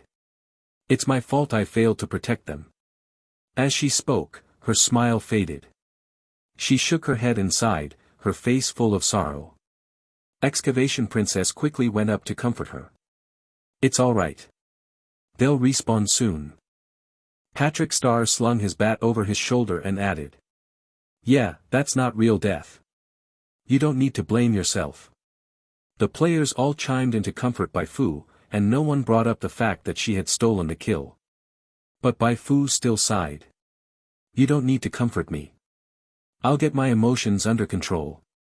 She took out a handful of credit coins from her pocket. Credit coins were the currency used in the abandoned cooling plant. Issued by the nearby mega settlement, Lin, they were well made and hard to counterfeit, making them widely accepted. These are the coins I looted from him. I can't keep them. You guys take them. Whether it was Excavation Princess and the others, or the players watching the stream, they were all stunned by Bai Fu's gesture. You're right, but this was Bai Fu. An NPC fully devoted to protecting players. Before the fight, she worried about their safety. After the fight, she took full responsibility for the player deaths. And now she was even handing out compensation from the elite mob's loot.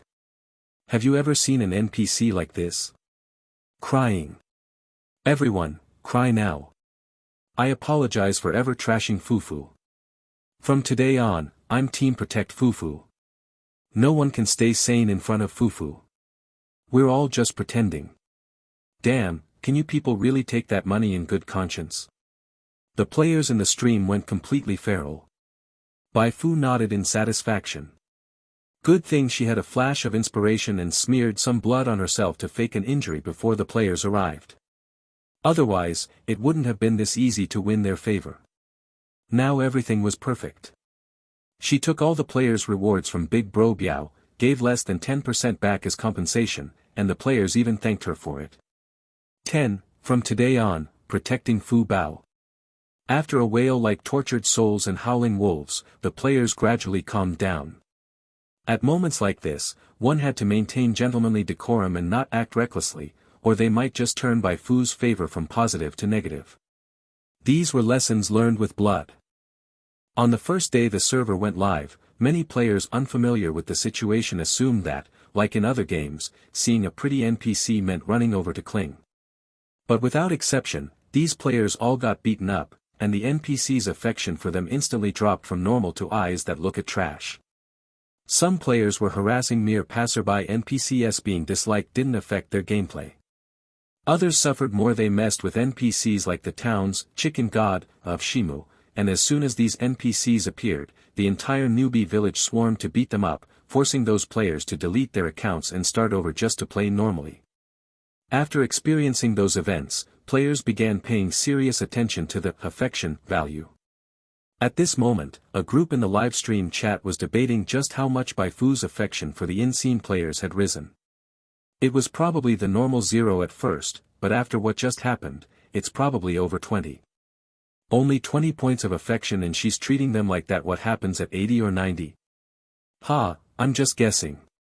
Maybe affection is even higher than 20. Anyone here learned recon skills? Check it out. The excavation princess and others exchanged looks. In-game recon skills weren't automatically available, they had to be learned, and from server launch until now, none of them had taken that path. But the problem was solved quickly. While they exchanged glances, more players arrived. One female player in particular, called Calamity Dragon, stood out. Despite the fierce name, her appearance, hairstyle, and accessories were all cute. Her softly curled pink bob stood out normally in a sea of afros, scion tails, and starfish hairdos. I'm here, it's not late, I'm right on time. Wait, you have recon skills?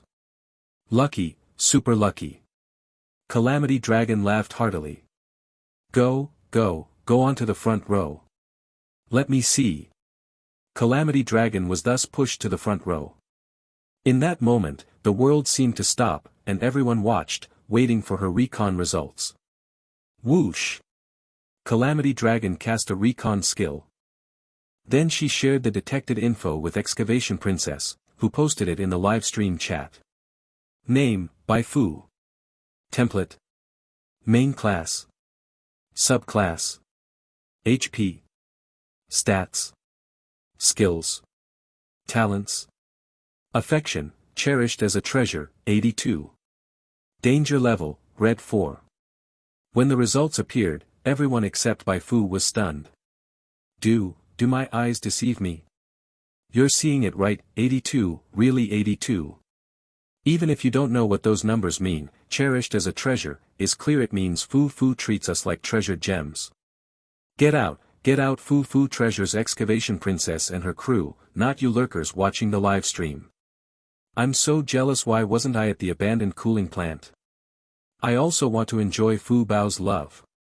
No way, that has to be fake. How can it be that high? That's 82. A few more points and it'll be at the intimate level. There's no way helping Bai Fu once could raise it that much. It must be a bug, definitely a bug. The players in the livestream chat began arguing fiercely about whether it was a bug. Those who believed it wasn't a bug had solid reasoning, and naturally gained the upper hand in the argument. Are you all stupid? Fu Fu is clearly a kind-hearted person. Plus, she doesn't know we can revive. Think about it, if someone like her saw us die for her, how could her affection not skyrocket? Damn, that makes sense. If an NPC died for me, my affection for them would soar too. Fu Bao, my treasure, how are you so adorable? Gross.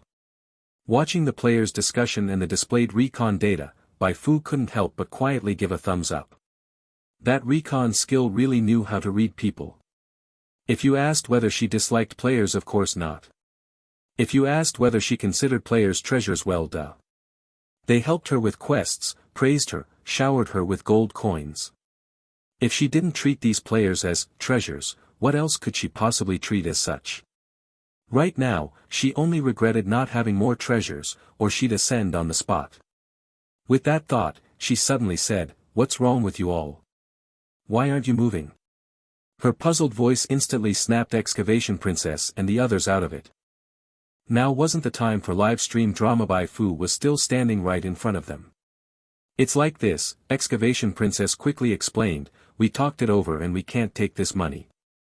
Yeah, right, we really can't take it.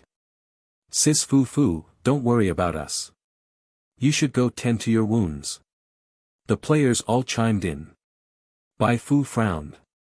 No, you have to take this money or I'll get mad. If you don't take it, how will I tell Martin I was late and you guys took the lion's share? If I don't say that, how do I pocket most of the money I got from Big Bro Biao? Bai Fu had already planned it out. The debt repayment quest only said to collect as much as possible, but didn't specify how much as much was. So if she dumped the blame on the players, then gave Martin a little to get rid of him, it'd all work out. This Excavation Princess and the others clearly hadn't expected Bai Fu to be so insistent. After repeatedly trying and failing to refuse, they finally accepted Bai Fu's gesture in silence. Now that they had the money, from today onward they'd serve as Fu Bao's protectors. Excavation Princess even started preparing to write an article in the community forums. That's more like it. Bai Fu was very satisfied with the players' reaction. She had eliminated her enemies, gained money, experience, and tons of popularity, and the players received emotional value from her. It was a bright future for all. I should have helped you bury your fallen comrades, so their souls could return to the stars, but... Bai Fu clutched her chest and sighed. The commotion here will soon attract attention. For safety, you should leave like I will. Patrick Star hurriedly asked, then where can we find you if we need you? Bai Fu paused her steps but didn't look back. When we first met, I told you some things are better left unknown. But you still came close anyway. She paused, seemingly composing herself, and after a while, she continued. I hope next time we meet, you're as safe and well as you are now. Bai Fu left. Bathed in the sunset glow, her back looked both lonely and dignified. The players were momentarily entranced. Not until Bai Fu vanished did Calamity Dragon scratch her head and ask, so does this mean Bai Fu agreed to let us seek her out? Patrick Star nodded. Looks like she gave in because we pestered her too much. Yay! The surrounding players erupted in cheers. Relentless pestering might be shameless, but it really worked. They could keep farming affection now. Let's go too. The players, in small groups of 2 or 3, left while laughing and joking, leaving the long-dead Big Bro Biao behind. They felt like they'd absolutely crushed it today. Not only did they win Bai Fu's favor, but after defeating Big Bro Biao, they earned far more experience than from grinding bricks. Some lucky players even picked up weapons. It was insanely satisfying. Even the battle maniac player Black Tiger Afu, who normally didn't care about Bai Fu's looks or status, was grinning from ear to ear. Alright, next time. He was definitely sticking with Excavation Princess to latch on to Bai Fu's golden thigh. 11. You really know how to offer help when most needed. Bai Fu gave herself a score of 90 out of 100 for her second appearance in front of the players. The reason she didn't give herself full marks was because she feared becoming arrogant. Only a few minutes had passed, and the incident had already spread within the Starplay Society. Point 1. The players mainly focused on 3 points. Her name. The fact that she gave money to the fallen players. The fact that her favorability with players reached as high as 82.11. Each of these points sparked significant discussion within the Starplay Society. A large portion of the players were showcasing the mental state of modern gamers, namely, their madness. The rest were showcasing their aggression. But it was worth noting that this wasn't one of those keyboard wars with their mom on the line type of confrontations, but rather a one-sided beatdown by Bai Fu's supporters against sarcastic players. To be specific, this was actually a continuation of the First War. The First War referred to the player's nickname for the first Beyond the Stars most popular female NPC contest. Originally, the situation in the First War was quite clear, but Bai Fu's sudden rise stirred up the whole battlefield. Most players didn't mind. It was all for entertainment anyway, and among the many NPCs, Bai Fu's looks definitely held up. On top of that, she had the universally beloved white hair, so a 4th place ranking was totally acceptable. But there were always a few players who weren't happy. The one who rushed onto the field this time was a supporter of the NPC president, who got bumped from 4th to 5th by Bai Fu Luo Ma Shishir. The president was a famous rich woman on another beginner planet, known for her simple, unadorned beauty. I'm speechless. You guys really think that little bit of money is worth mentioning? Each person only got 1 credit coin. The president gave us sheer silk. Luo Ma Shishir demonstrated with his own actions what it meant to say, 1 sentence got me roasted by 1,000 players. But not all the attackers were Bai Fu's fans. Many were just there for the fun under the motto, the strong should mercilessly humiliate the weak. 3. That was until the involved party Big Star, stepped in to respond. What do you mean by a lot, or a little? This really can't be quantified, because more and less are relative. Yes, the money Bai Fu gave us wasn't a lot, but it was everything she could give. This sincerity, would you call it a lot or a little? I won't draw a conclusion, but everyone can take a good look at that 82 favorability. Now let's look back at that president. Yes, she's a rich woman, and she's definitely wealthier than Bai Fu, but so what? Has she ever looked us in the eye? Has she given us even a single coin? Do you think what she has that more really means anything to us? Probably not. Just my humble opinion, take it or leave it, but in the end, arguing is wrong. For players who had played other games, the name Party Big Star was far from unfamiliar. No way, is that really Party Big?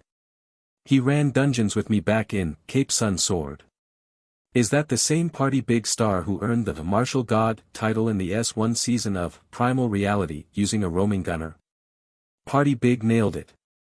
Party Big Star single-handedly changed the tone of the battle. Before he arrived, players were flaming Luo Ma Shir. After he spoke, they switched to comforting him. Bro, take my advice, stop simping. You've been simping for so long and got nothing. Why keep it up? Exactly. Even if you must be a simp, at least pick someone who gives you a reaction. What are you getting out of this? Respect yourself, man. Sir, may I have a few minutes of your time to introduce you to our beloved Fu baby? Buddy, it's not too late to see the light. Join the Fu sect.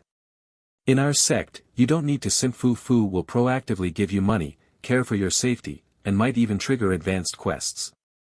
Little bro, I've been there, I understand how you feel. Hang in there. Don't give up. You've got this. Look forward, don't look back.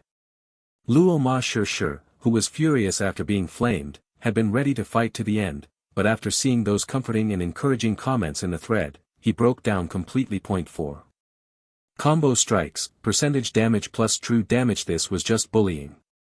He stared intensely at the community interface, at those two words, Fu sect.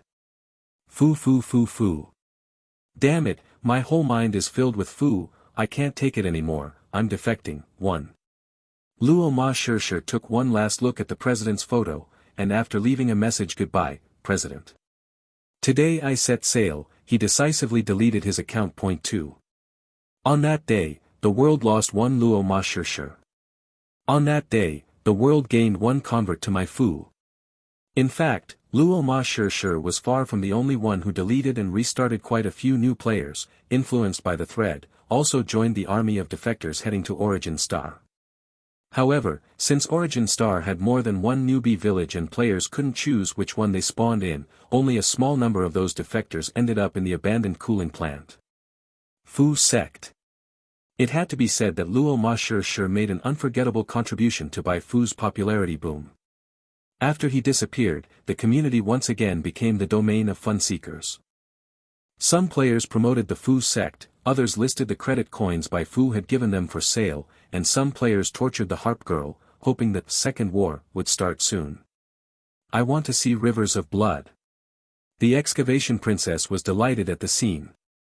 Excellent. Now that Party Big Star had made a move, her green garlic's chances of success had risen a notch. She quickly sent Party Big Star a friend request. Good brother, let's be friends, let's hype Bai Fu together in the future. While the excavation princess and Party Big Star exchanged polite greetings, Bai Fu closed the community interface. Now that her previously shaky popularity was mostly stabilized, the only thing left was to resolve her identity as a member of the Wildfire Gang. Then she would finally break free from her cage. Point 3. But before that, she still needed to grind some EXP and get Psionic Apprentice to level 5 as soon as possible to unlock the class-exclusive passive. The class-exclusive passive was the core of any profession. Different classes could sometimes learn the same skills, but because their passives were different, the effectiveness of those skills varied drastically. If there's no quest, earning this 200 EXP will be tough. What a pity, if old Deng's little goons hadn't fled, I could have taken them out, turned in the debt collection quest, and had enough EXP. Bai Fu frowned slightly. She was still brainstorming a solution when Anya's voice suddenly rang in her ears. Boss, over here. Look here. Bai Fu turned her head and saw Anya hopping behind a railing and waving at her. Next to Anya stood two people, two of Big Bro Biao's 4 goons who had escaped in the chaos earlier. She quickly threw 2 psionic visions over.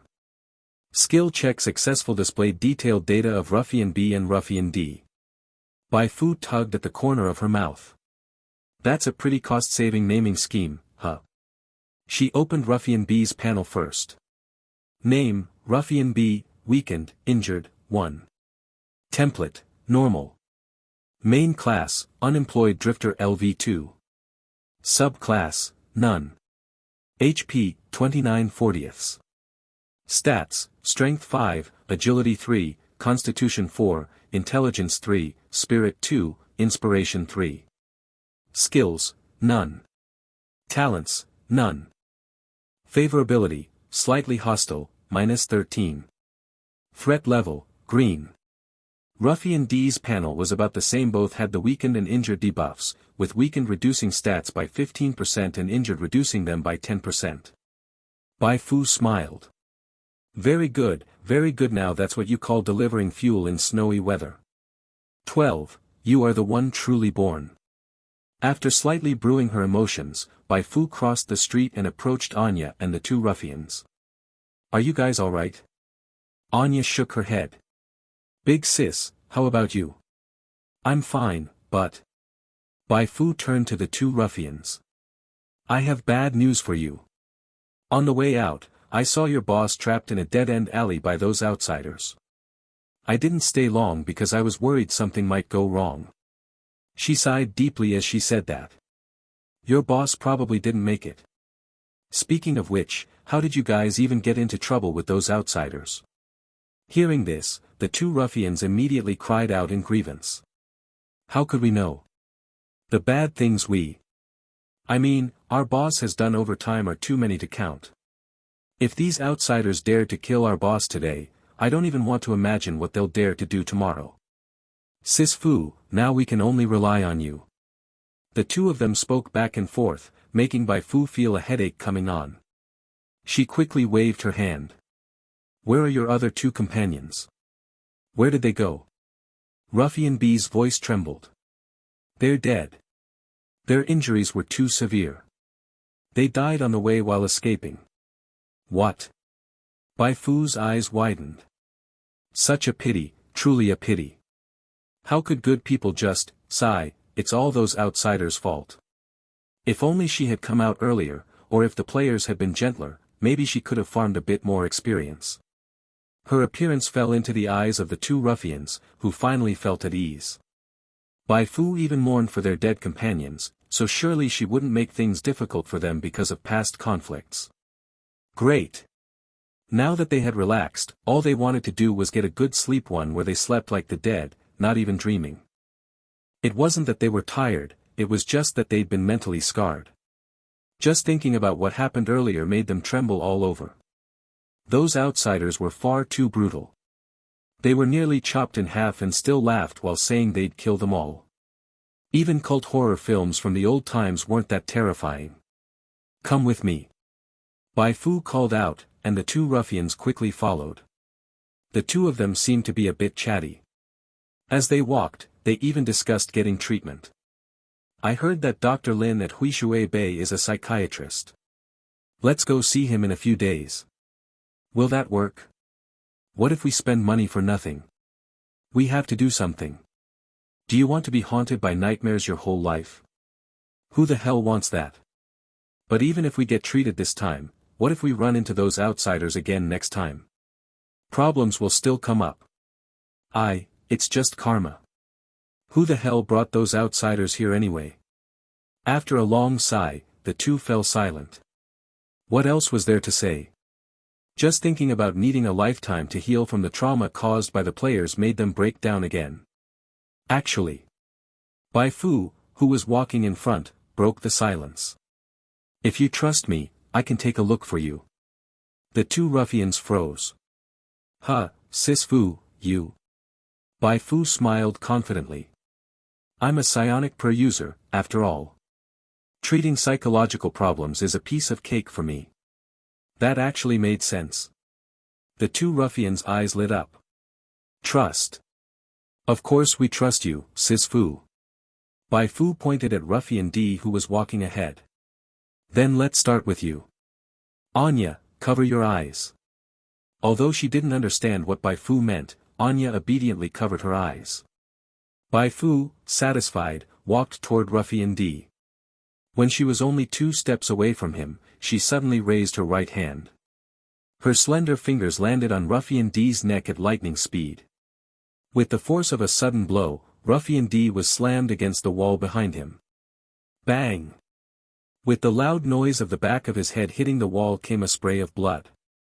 The next second, Bai Fu's left hand held a dagger and mercilessly stabbed it into Ruffian D's chest. -5, -24. Critical hit. You killed a ruffian, normal, and gained 120 experience points. Only then did Ruffian B react, trembling as he said, Sis Fu, didn't you say you were going to help us heal? Bai Fu pulled out the dagger. I said I'd help you heal, but I never guaranteed you'd live. Now he doesn't have to worry about nightmares anymore. So tell me, did I cure him or not? Ruffian B turned pale with fear and made a move to seize the also stunned Anya nearby. But Bai Fu had already seen through his escape route. If she hadn't been worried about one of them getting away in a 2-on-1 fight, she wouldn't have needed to sneak attack with her current strength. Her agility stat was the same as Ruffian B's both at 3, but Ruffian B was injured, and his stats had dropped. She gave chase and knocked Ruffian B to the ground with a wild charge. Ruffian B rolled twice on the ground and, suppressing his pain, pulled out a dagger hidden in his clothes. As Bai Fu approached, he suddenly turned around and roared as he stabbed the dagger toward Bai Fu's stomach. This was a sneak attack. He believed there was no way Bai Fu could dodge it. And indeed, with Bai Fu's current reaction speed, she couldn't dodge, so she used her right hand to block. Puff! The stab landed. But the dull feeling of a blade piercing flesh didn't occur. Ruffian B's eyes widened. He clearly saw the dagger stab into the back of Bai Fu's hand, yet it didn't even break the skin, just a bit of red oozed out. Catching a blade bare-handed? No way. Just a few days ago, you couldn't even take a punch from our boss. Now how come? Surprised? Unexpected? Ha, this is the power of full constitution stat investment and the hardening buff. Bai Fu reached out with her other hand, grabbed the dagger's blade, and with a gentle tug, took it away. Ruffian B watched as Bai Fu stepped forward, towering over him and filling his entire field of vision. It was the first time he realized that the much shorter Bai Fu could appear so tall. He was overcome with terror, but he had no time left to scream. Bai Fu drove a dagger into his throat. Gurgle. Ruffian B clutched his neck, dying in disbelief at how powerful Bai Fu had become. Damn it, she's a fraud. You killed a ruffian, normal, and gained 120 experience points. Now the experience gap had been filled. After leveling Psionic Apprentice to LV5, I added all the attribute points to Constitution.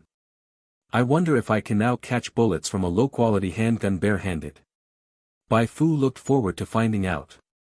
She walked over to Anya. It was just 2 deaths. In the chaotic, abandoned cooling plant, such things were far too common. Anya wasn't scared, just a little nervous as she grabbed Bai Fu's hand to check her condition. Boss, it's such a relief that you're okay. What could possibly happen to me? Come on, let's go home. Anya replied with an, oh, and then asked curiously, Boss, how did you know that outsider could call a whole bunch of comrades to surround those old bastards? Bai Fu said, secret. Fine then. Anya quickly shifted her attention to something else. Boss, even though those outsiders are pretty strong, they all seem a bit crazy, like they're not even afraid to die. I think we should stay away from them from now on. Bai Fu explained, don't worry. They do act crazy, but it's not the kind of crazy you think. That's just how they express emotions. Deep down, they're kind. Their moral standards are at least higher than the average around here. Anya opened her mouth. Boss, our average here is already rock bottom. Saying they're higher than that doesn't really reassure me. Besides, they're extremely hardworking. As long as you offer them a small benefit, they'll work harder than oxen. If you smile at them while giving orders and say stuff like, warrior, to praise them, they might not even ask for payment and might even give you gifts. Huh. Anya was a bit stunned. Working for pay, do people like that really exist in this world? Maybe next time they should try finding a few outsiders. As for not fearing death, that's even easier to explain. They're the undying ones. If they die, they can resurrect. In Beyond the Stars, the death penalty was actually not light. When players died, they lost a certain percentage of experience based on their level. There was also a resurrection cooldown time that increased with the number of deaths, ranging from 0 to 6 hours. It reset every Monday. This effectively squashed some players' bolder ideas. But this mechanism posed no problem for new players at level 1. After all, if your EXP was 0 to begin with, you couldn't lose negative experience, right? Ah, the undying ones. Anya was stunned. She found it hard to believe, but if it was true, then everything those outsiders said and did suddenly made sense. Boss also said their value far exceeded the bounty price set by the Wildfire Gang. That also made sense now. Boss, we might be about to hit it big. Anya exclaimed excitedly, Boss, look.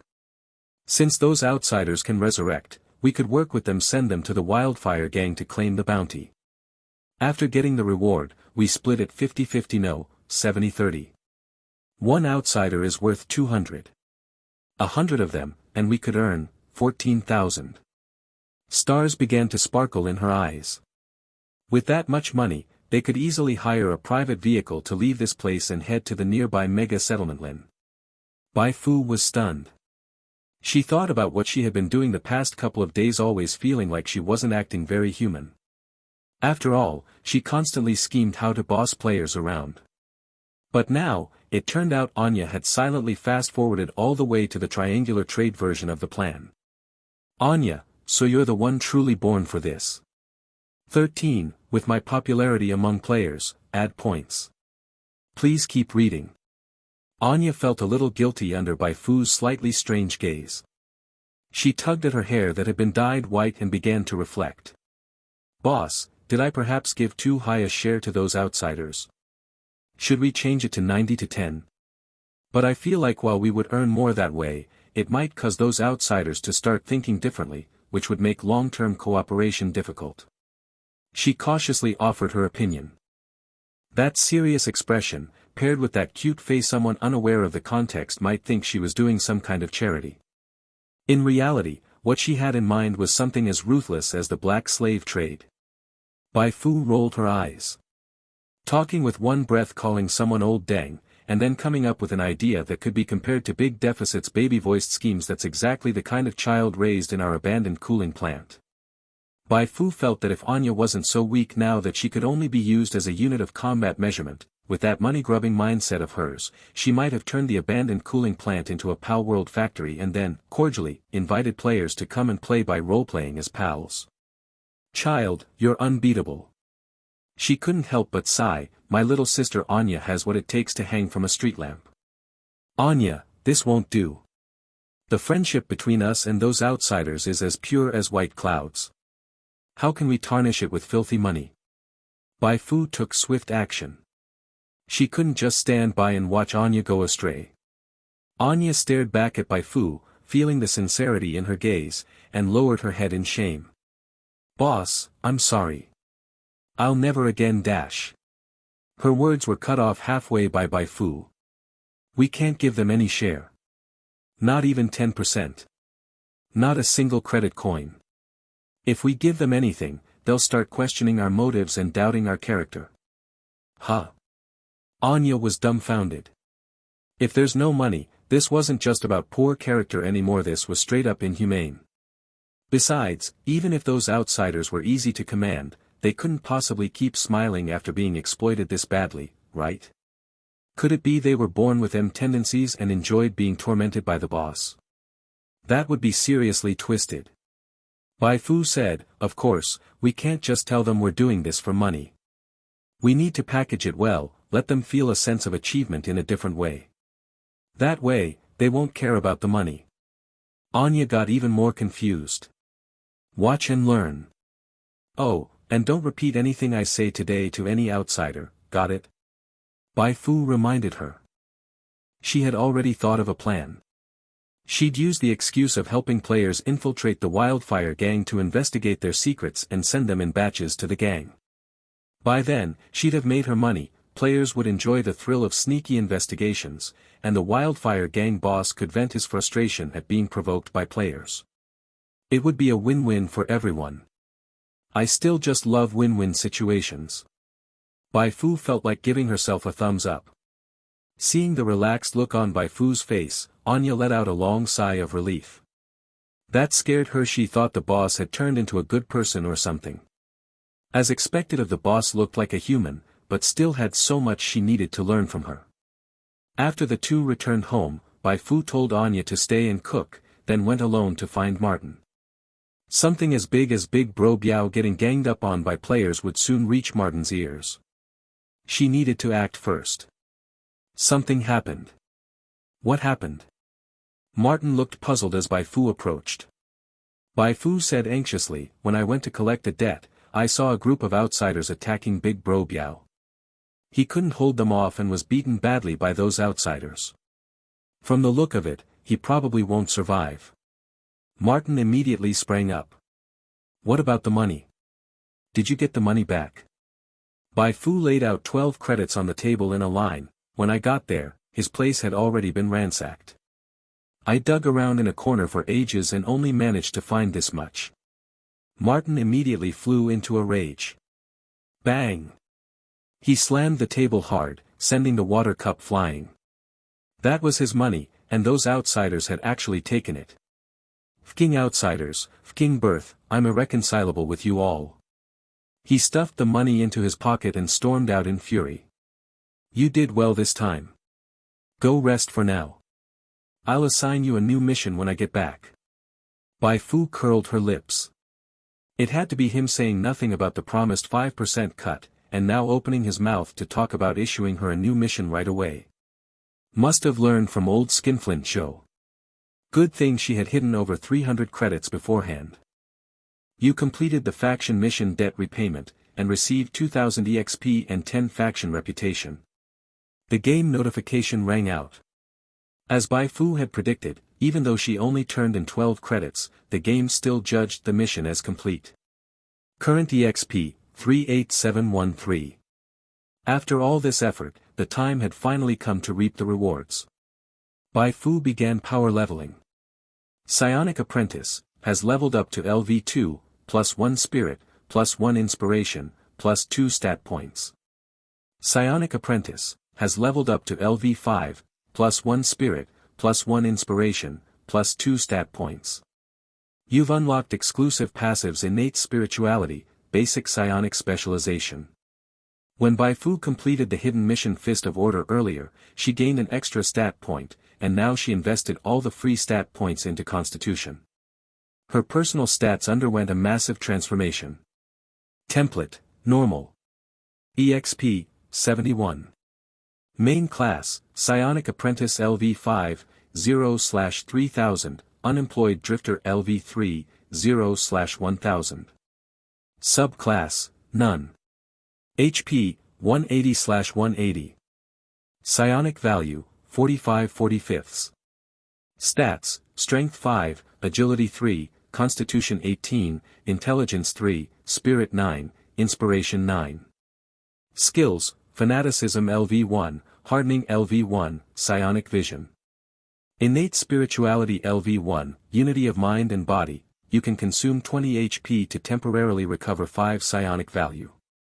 Basic Psionic Specialization, increases learning efficiency and active skill effect for psionic knowledge by 10%. Talents, none. Stat points, 0. Reputation, 12. Faction, Wildfire Gang, Faction Reputation 10. Spirit and Inspiration both increased, and Constitution directly doubled. Now this was what a massive power boost looked like. Just a day and a half ago, Bai Fu's Constitution was only 5 points. Getting help from players was definitely faster than grinding levels on her own. So this is what a sense of security feels like. Bai Fu clenched her fist tightly and looked at her hand, which appeared barely changed but felt smoother overall. She started to smile. Now, to further increase her power, aside from saving EXP to level up her main class, she needed to find more skill books. The easiest place to get skill books and class books was the Wildfire Gang's library. But with her current status, she had no qualifications to access the library. She needed to rise in rank within the Wildfire Gang. It was worth mentioning that positions like manager in the Wildfire Gang were 1 seat per person. She'd have to wait for a vacancy before she could compete for it. So, it was now clear what she needed to do next. Bai Fu looked at the chair Martin had just been sitting in. "Old dang, I've tolerated you long enough. Now it's time for you to witness the wrath of a wage slave." 14. The switch not off means it's on. Bai Fu's leveling strategy was extremely clear. No matter how much popularity she could gain from the players, the most important thing was that she had to survive until the first version update after the game's open beta, to see whether the game would adjust her trash panel due to her performance. When survival was the goal, prioritizing Constitution was obviously more cost-effective than prioritizing other stats. Anyone who played League of Legends knew that in team fights, the enemy usually focused fire on your AD or mid laner. Unless necessary, who wanted to use all their skills on a rock-solid tank with max dual resistance and HP right off the bat. Not every tank liked to wear the coral reef skin, dancing while shouting, "You will lose," just to draw aggro. But Bai Fu's reason for prioritizing Constitution wasn't just that. Whether before or after transmigration, she had never systematically studied combat techniques. This meant that even if she focused on strength, she might still get beaten up in real fights due to things like missing lethal shots. She had to learn skills from the body cultivation path, explore the best combo routes, and adapt to the enemy's attack rhythm in order to unleash her full potential. If Bai Fu were a player, she definitely would have gone for that build.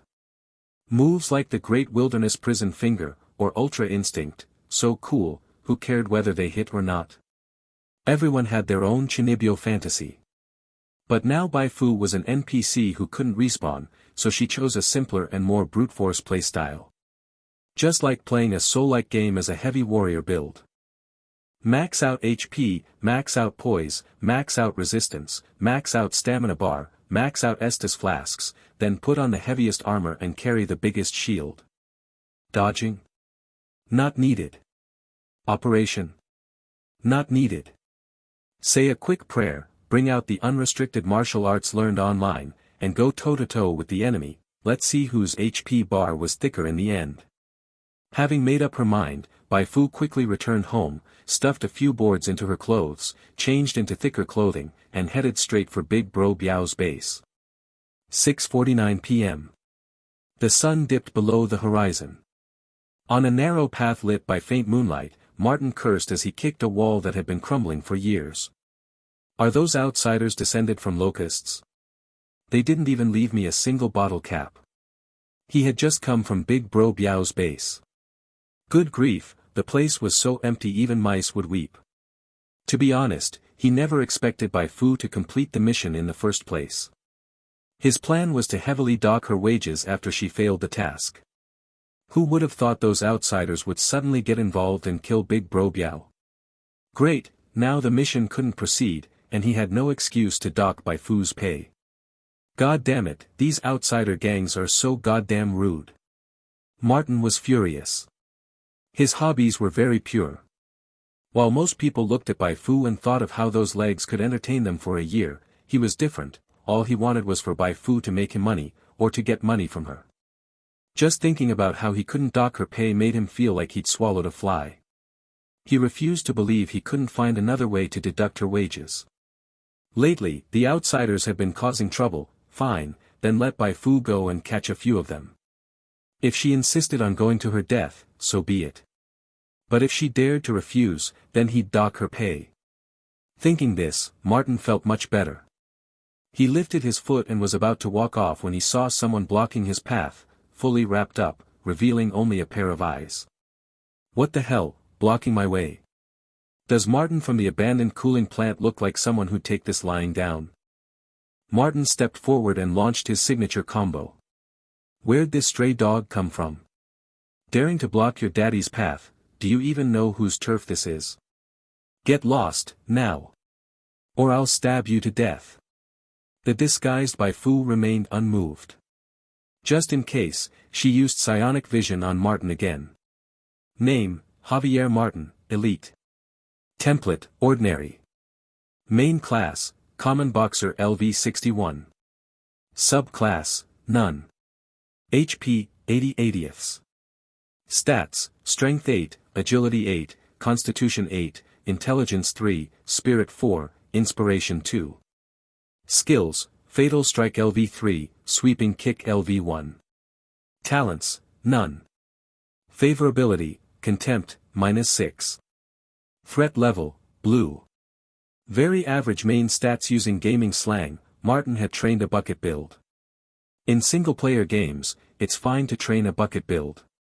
If leveling is a hassle, you can just ask Brother Feng Ling Yuing or Grandmaster CE to max out all attributes and become a super bucket with no weaknesses. But in an online game, distributing stats like this is a bit unwise. Bai Fu closed Martin's status panel with relief. Blue indicated that Martin's strength was theoretically similar to hers, but that was just theory. Real combat wasn't a game of comparing numbers. An outsider asked me to pass a message to you, Bai Fu said in a hoarse voice. Outsider? Martin froze for a moment, but quickly came to his senses. You're Bai Fu. Don't think I won't recognize you just because you covered your face and pinched your voice. Bai Fu. You could tell even like this. Forget it. Since she was exposed, there was no need to keep pretending. She removed her hood. Martin, F your mom. You dare use Anya to threaten me. I thought you wouldn't fight back. So you were waiting here. Martin sneered and cracked his knuckles. Interesting. I hope you can entertain me. Martin, ambushed, remained calm. Big Bro Biao could knock Bai Fu out with one punch.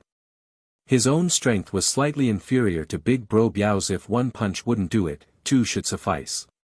Even a little nobody dared to challenge a supervisor like him. That was a total reversal of the natural order. He laughed as he approached Bai Fu. The moment he closed in, his sandbag-sized fist blasted toward Bai Fu like a heavy cannon. The powerful punch wind even blew her hair back. With waist and legs unified, power erupted. Fatal Strike LV3 Overdrive activated. Bang! The punch landed solidly on Bai Fu's stomach. Critical hit. -4. A bright red damage number floated above Bai Fu's head. Her body wavered slightly, but she quickly steadied herself. What? It actually dealt 4 points of damage. Bai Fu was shocked. Martin was dumbfounded. He felt like he had hit an iron wall. Not only did Bai Fu not fall, he'd even hurt his own hand. You cheating bastard, right? Unwilling to accept it, Martin launched a relentless flurry of aura punches at Bai Fu. -1, -1, -3, -1. Bai Fu dodged left and right. Due to her low agility, she only perfectly avoided about half of the attacks. Her shoulders, joints, and other spots still took quite a few hits. Martin kept punching until his whole body ached and his vision blurred before finally stopping. That should have turned Bai Fu into Bai Fu-chan, right? At first, Bai Fu had been a little worried. She thought maybe she had wrongly allocated her constitution stats. But as Martin's punches grew slower and dealt less damage until they couldn't even hit for 1 point, she was completely reassured. See? This is what happens when you don't invest in constitution, you weakling. Bai Fu checked her HP. 153/180. She was still very safe. Alright, now it's my turn to play. Bai Fu grabbed her big stick and delivered a powerful upward spinning strike toward Martin's groin. The finishing move of unrestricted combat style Fatal Cockbuster activated. Although Martin sensed the danger, due to muscle soreness and limited lung capacity, he had no time to dodge. Damn you, what kind of monster are you? You took that many punches and nothing happened. He could only watch in despair as the big stick got closer and closer. Smack. -16. Another bright red number, another critical hit. A violent pain surged from below straight to his crown. The moment he got hit, Martin entered a stiffened state. He opened his mouth to scream, but both throat and mouth instantly hardened, letting him only make a dull and monotonous "ooh" sound. He couldn't cry out, nor call for help. Bai Fu showed no mercy, swinging her stick in a continuous barrage. -13, -11, -8. Crack. The big stick broke, but by then Martin's HP was down to just 32 points. His eyes were full of fear and pain. With his last bit of sanity, he rolled and tried to escape. Without a word, Bai Fu rushed forward and stomped hard on Martin's face with her heavy boot. Crunch. His nose bridge collapsed, and blood sprayed from the back of his head. When Bai Fu lifted her boot, Martin was completely silent. You killed Javier Martin. Contribution 100%. After level correction, you gained 640 XP. Bai Fu pulled off her bloodied gloves and stuffed them into her pocket. This is the result of not training in groin protection arts, kid. At this moment, Bai Fu felt like she'd just drunk a bottle of ice-cold cola on a hot summer day. One word. Refreshing. 15. You go eliminate Bai Fu. To the Wildfire Gang boss, Big Bro Biao's death was no more important than finding a dead rat on the roadside. But Martin's death was a different matter. Martin was a supervisor personally promoted by him. Martin got killed, that was like someone rubbing his face into the ground. He immediately summoned a few of his trusted subordinates, spitting foam and fury. Investigate. I'm giving you 1 day to find out who's so bold, who dared lay hands on our Wildfire Gang supervisor at the abandoned cooling plant. Yes, yes, yes. None of the subordinates dared pull a tiger's whiskers at this moment. They could only agree first and figure it out later. They didn't actually hold out any hope of finding the real culprit. Before coming here, they'd already heard that when Martin died, there wasn't a single person nearby, and there were no visible clues at the scene of his death. Investigate? Investigate my ass. This dump wasn't like those massive settlements with advanced tech that could trace a killer through blood samples or fingerprints. But it didn't matter if they couldn't find anything. They already had a solution prepared. Just blame the outsiders. Those outsiders were already at odds with the Wildfire Gang anyway. Piling more blame on them wouldn't change anything. In fact, these few subordinates actually kind of liked those outsiders. With the outsiders around, investigations became simpler. With the outsiders here, old grievances could finally be settled. They just regretted the outsiders hadn't arrived sooner and hoped they could hold out a bit longer under the Wildfire Gang's pressure. But admittedly, that was still asking a lot of the outsiders. If the boss hadn't been putting in extra effort to host some very important guests recently, those outsiders would have long since been driven out into the polluted zones beyond the settlement. Boss, now that Martin's dead, what about the group he was managing? One of the subordinates asked cautiously. He wanted to get one of his own people assigned there, but things didn't go as he'd hoped. The Wildfire Gang boss pulled out Martin's file from the table, gave it a quick glance, then casually pointed. Her, then. She was the one doing most of the work in Martin's group. I heard she was also the first to discover Big Bro Biao's body. Let her temporarily take over Martin's group. The subordinate leaned over for a look. Lo and behold, the name was Bai Fu. He immediately bowed his head to hide the displeasure in his eyes. I'll get it arranged right away. Temporary or not, if she could take over today, then when she died tomorrow, someone else could naturally replace her. But this kind of thing couldn't be done personally, nor could it be handled by underlings. It was best to find people who didn't know her at all. Like outsiders. Things went surprisingly smoothly. The investigation results weren't even out yet, and Bai Fu had already received her appointment to take over Martin's role. She had thought there'd at least be some minor complications. Anya cheered gleefully. Boss, does this mean we can start collecting money like Martin did while lying around?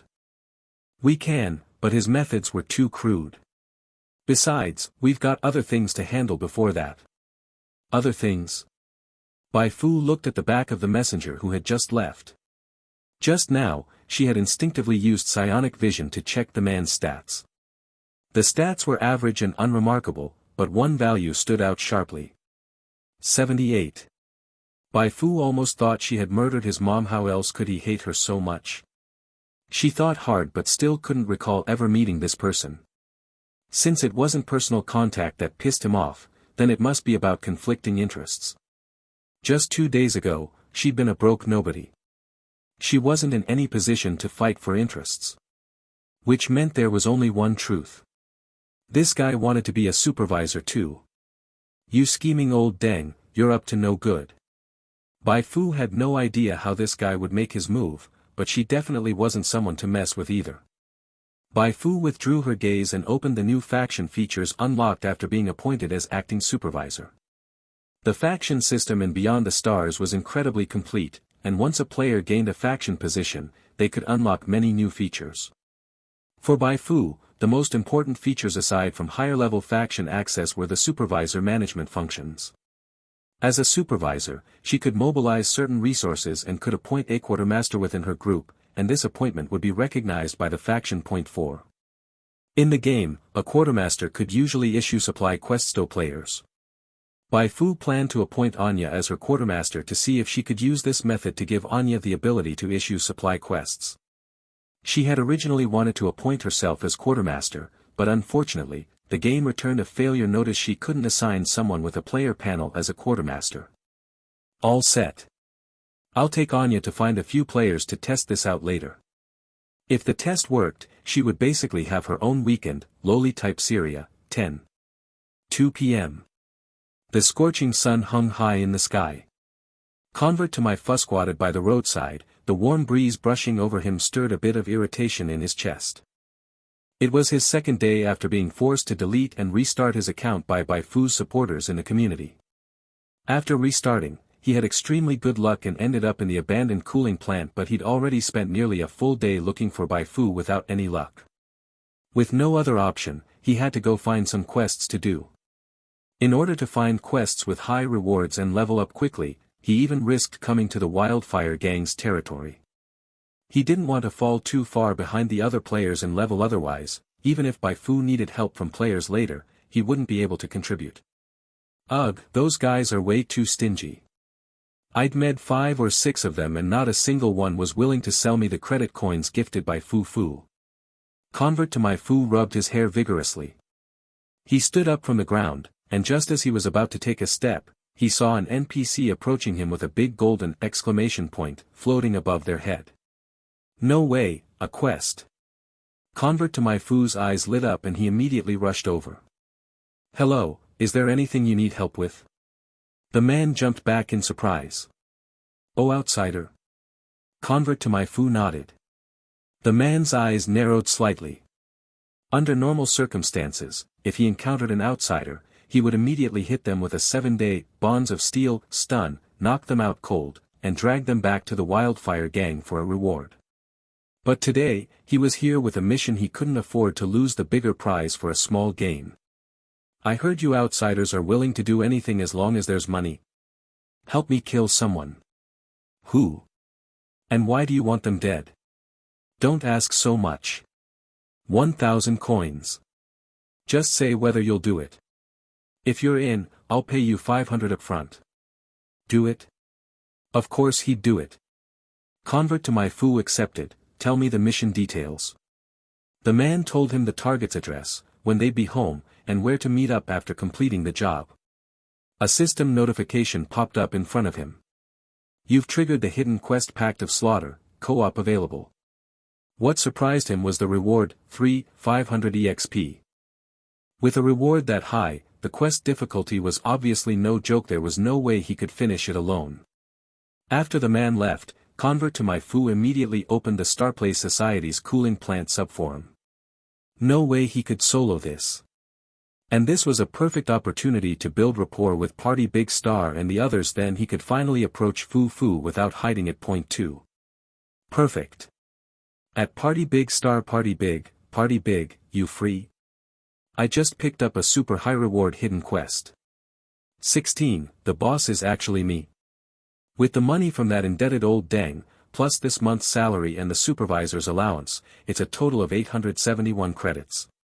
Bai Fu, having recalculated her finances, let out a slight sigh of relief. The currency issued by the Lin settlement had decent purchasing power. This amount was enough to ensure that she and Anya wouldn't have to worry about food, clothing, or expenses for a few months. However, that only covered the basics. Enjoying a high-class life was still pure fantasy. The more underdeveloped a place was, the higher the price one had to pay to get quality goods. Those who risked transporting high-quality goods to the abandoned cooling plant were merchants, not philanthropists. Bai Fu stuffed the money into her piggy bank. With nothing better to do, she casually opened the Starplay Society's abandoned cooling plant section. Unlike yesterday, when players were all talking about her, today's community threads were much more diverse. Some players were sharing experiences about killing and disposing of bodies. Others were analyzing which early game classes suited civilian players better. Of course, players going crazy over her photos and videos was still an unmissable part of the community over the past few days. First day without seeing Fu, I miss her. Guys, I'm craving my Fu fix, gimme some pretty pics of Fu baby. Didn't anyone notice Fu's outfit doesn't suit her? If she wore Mikima's set instead, with a whip in hand hee. Cut it out. Fu baby and Mikima are totally different vibes. Mikima treated Denji like a dog, while Fu baby sees us as treasures. Do you even understand what a favorability score of 82 means? I don't care, I just want a big sister in a black tie, white shirt, and black slacks. Let's be real, just because Fu treats us well doesn't mean she's a good person. After all, she's from the villain group Wildfire Gang. What if she turns out to be a story boss and suddenly shows us her HP bar one day? That reply effectively killed the conversation. It took several seconds before a new comment appeared. Let me make this clear, even if Fu is a boss, I won't fight her. Worst case, I just skip this main quest. There's more than one on every newbie planet anyway. Agreed. Besides, just because Fu is a boss doesn't mean she can't turn good later. Isn't Vegeta a textbook example? If the writers dare mess this up, I'll bring a bunch of emperors right to their door. Wow, y'all really let your morals follow your aesthetics, huh? What nonsense. Just because she's a boss doesn't mean she's evil. Maybe it's just a matter of perspective or duty. I don't believe Fu is a villain who commits all sorts of atrocities. Otherwise, why would she care about our lives at all? Players fiercely debated in the thread whether Bai Fu was merely a bad woman who treated players well or a sheep in wolf's clothing. Bai Fu had already feasted on this drama. If she could post, she would definitely dive in and lead the narrative herself. The more muddled the waters got, the richer and longer-lasting the players' eventual feelings of guilt or affection would be when they found out she was actually an undercover agent. But she had to be careful not to push too far, or the truth might never come to light before some extreme player tried to knife her. Bai Fu exited that thread and clicked on a trending post discussing Martin's death. Not long ago, the Wildfire Gang had announced that outsiders had brutally killed Martin and that they would be launching even more intense retaliation. The news quickly reached the players' ears. Wildfire Gang says one of their supervisors got killed by a player. Who's that badass? That was an elite mob. At Party Big Star Party, was it you? Holy crap, that's insane. Soloing an elite mob? I couldn't do it. This game is so realistic. I even turned gore off and I still don't dare fight NPCs. Guess I'm just a life skills player now. Party, you thinking of making a guide video? Party, how about going for a world first boss kill? A series of ads quickly summoned the man himself, Party Big Star, who hurriedly clarified. Party Big Star, doghead question emoji, guys, you're overestimating me. I'm not that tough. This game isn't like others. There are no invincibility frames when rolling, and you start without dodge skills. At my level, soloing an elite mob is basically impossible. Basically means it's still possible, right? Party Big Star, technically, yes. The crafting system in this game is amazing. Even without blueprints, you can make stuff yourself. I heard some pro already made black powder. If someone managed to handcraft a gun, even at level 1, taking down a newbie village elite wouldn't be that hard. Damn, that's insane. Doesn't that tech-savvy player guy basically get to take off now? Wait, it wasn't Party who did it? Then who was it? I thought Party was already unmatched in the world. Who's this guy's subordinate, too? As soon as Party Big Star came out to clarify, all the farming-type players got excited and immediately derailed the whole thread. Fighting and killing was thrilling, sure, but farming and climbing the tech tree wasn't bad either. Until a player named Convert to Bai Fu showed up, and the thread swerved back to combat and violence. At Party Big Star Party, got a minute? I just got a hidden quest with a super high reward. Party Big Star, how high? Convert to Bai Fu, 3,500 XP. That number absolutely shocked Bai Fu. A single quest with 3,500 XP. Wasn't this guy basically accepting a boss fight quest? That was enough to let her level up her psionic apprentice class once more. She focused, trying to see if she could deduce anything useful from the conversation between Convert to Bai Fu and Party Big Star, hoping to get a share of the pie. Other players were even more stunned when they saw the number. Even moving bricks for 10 days might not earn that much XP. Godfather, where did you get that quest? *T, it's a 3 surnamed slave, 6. Convert to Bai Fu, I got lucky. While wandering around Wildfire Gang's turf, an NPC with an exclamation mark over his head walked up to me.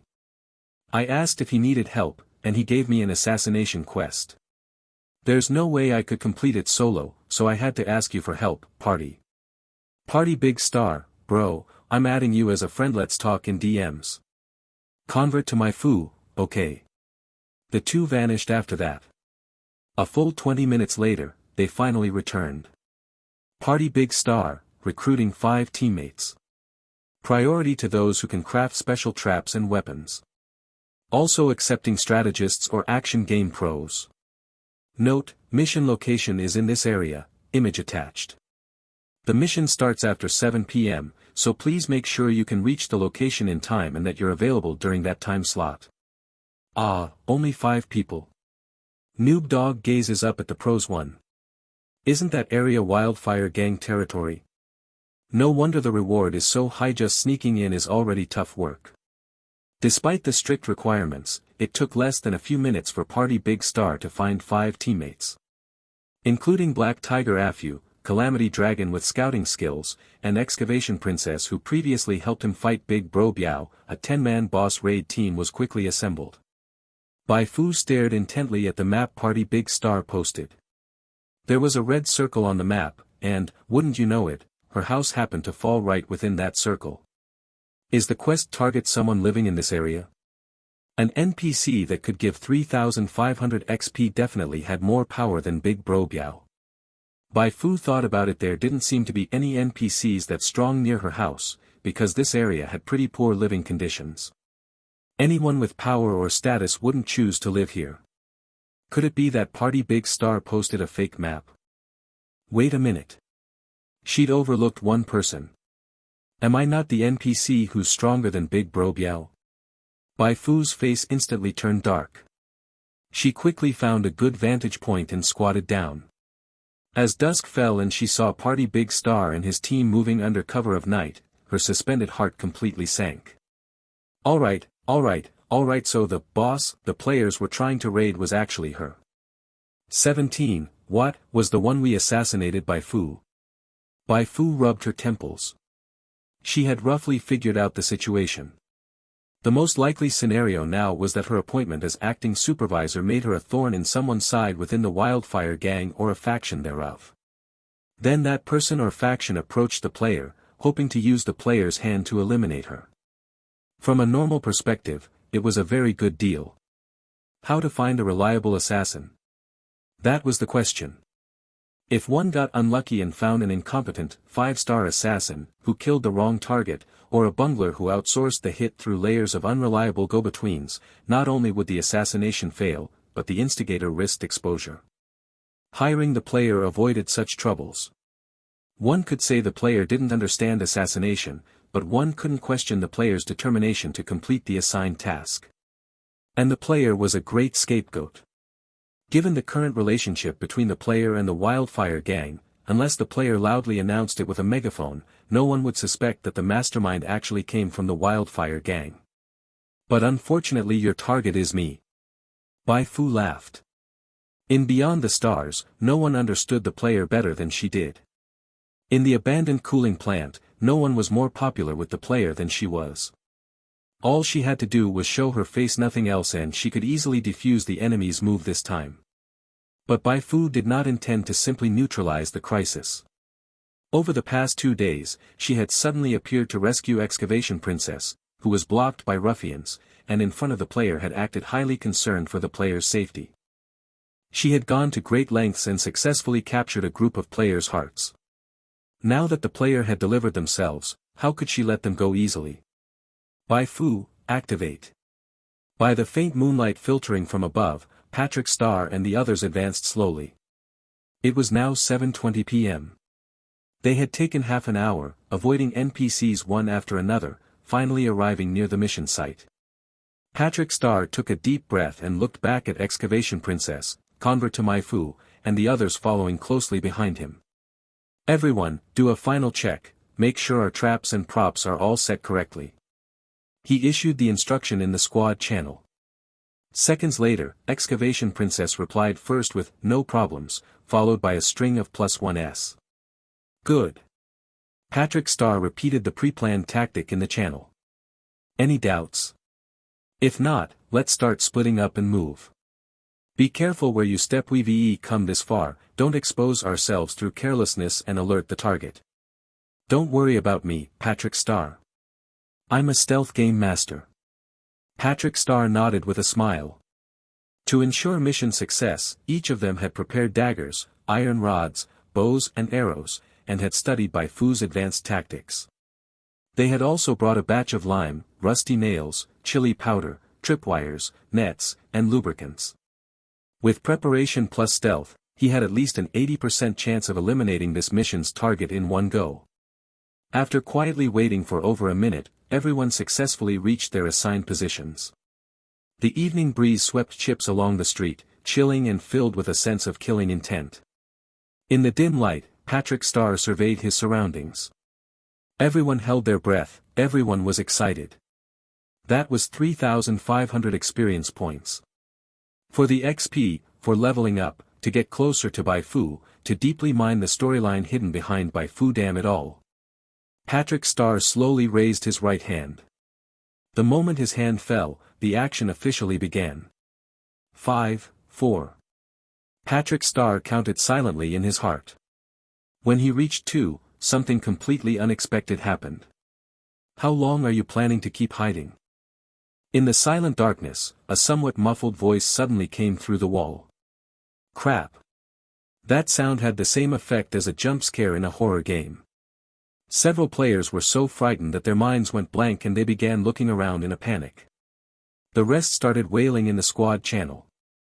It's over, we've been discovered. How are we supposed to ambush now? WTF, how did she notice us? We didn't make a sound the whole way. Could it be she has some kind of chi sensing ability? Activated? Patrick, do we still go in? This voice sounds kind of familiar. Patrick Star was startled too. But having seen big scenes in other games, he calmed down quickly. The more critical the moment, the less one should panic. If the opponent was strong, then the moment they were discovered, there would be no escape, might as well turn and fight. If the opponent was weak, then they had nothing to worry about, just charge in. In short, one word. Fight. Stick to the original plan. Fu and I take the lead to draw attention. That's more like it. Who cares, just fight first, talk later. As a battle maniac, Black Tiger Fu had been holding back for a long time. Hearing Patrick say that, he stopped pretending, grabbed the new iron rod he bought, and charged into the room like a raging bull, smashing open the ajar door. Seeing him rush in, Patrick Star quickly followed. Dash. Black Tiger Fu raised the iron rod high above his head and leaped forward, smashing it down hard at the person inside. The strike was powerful and fast. The person inside only had time to lift their left arm. Bang! The rod hit solidly. Patrick Star was overjoyed. Great opportunity. He slid out from behind Black Tiger Fu's large frame, dagger in hand, aiming directly at the target's left ribs.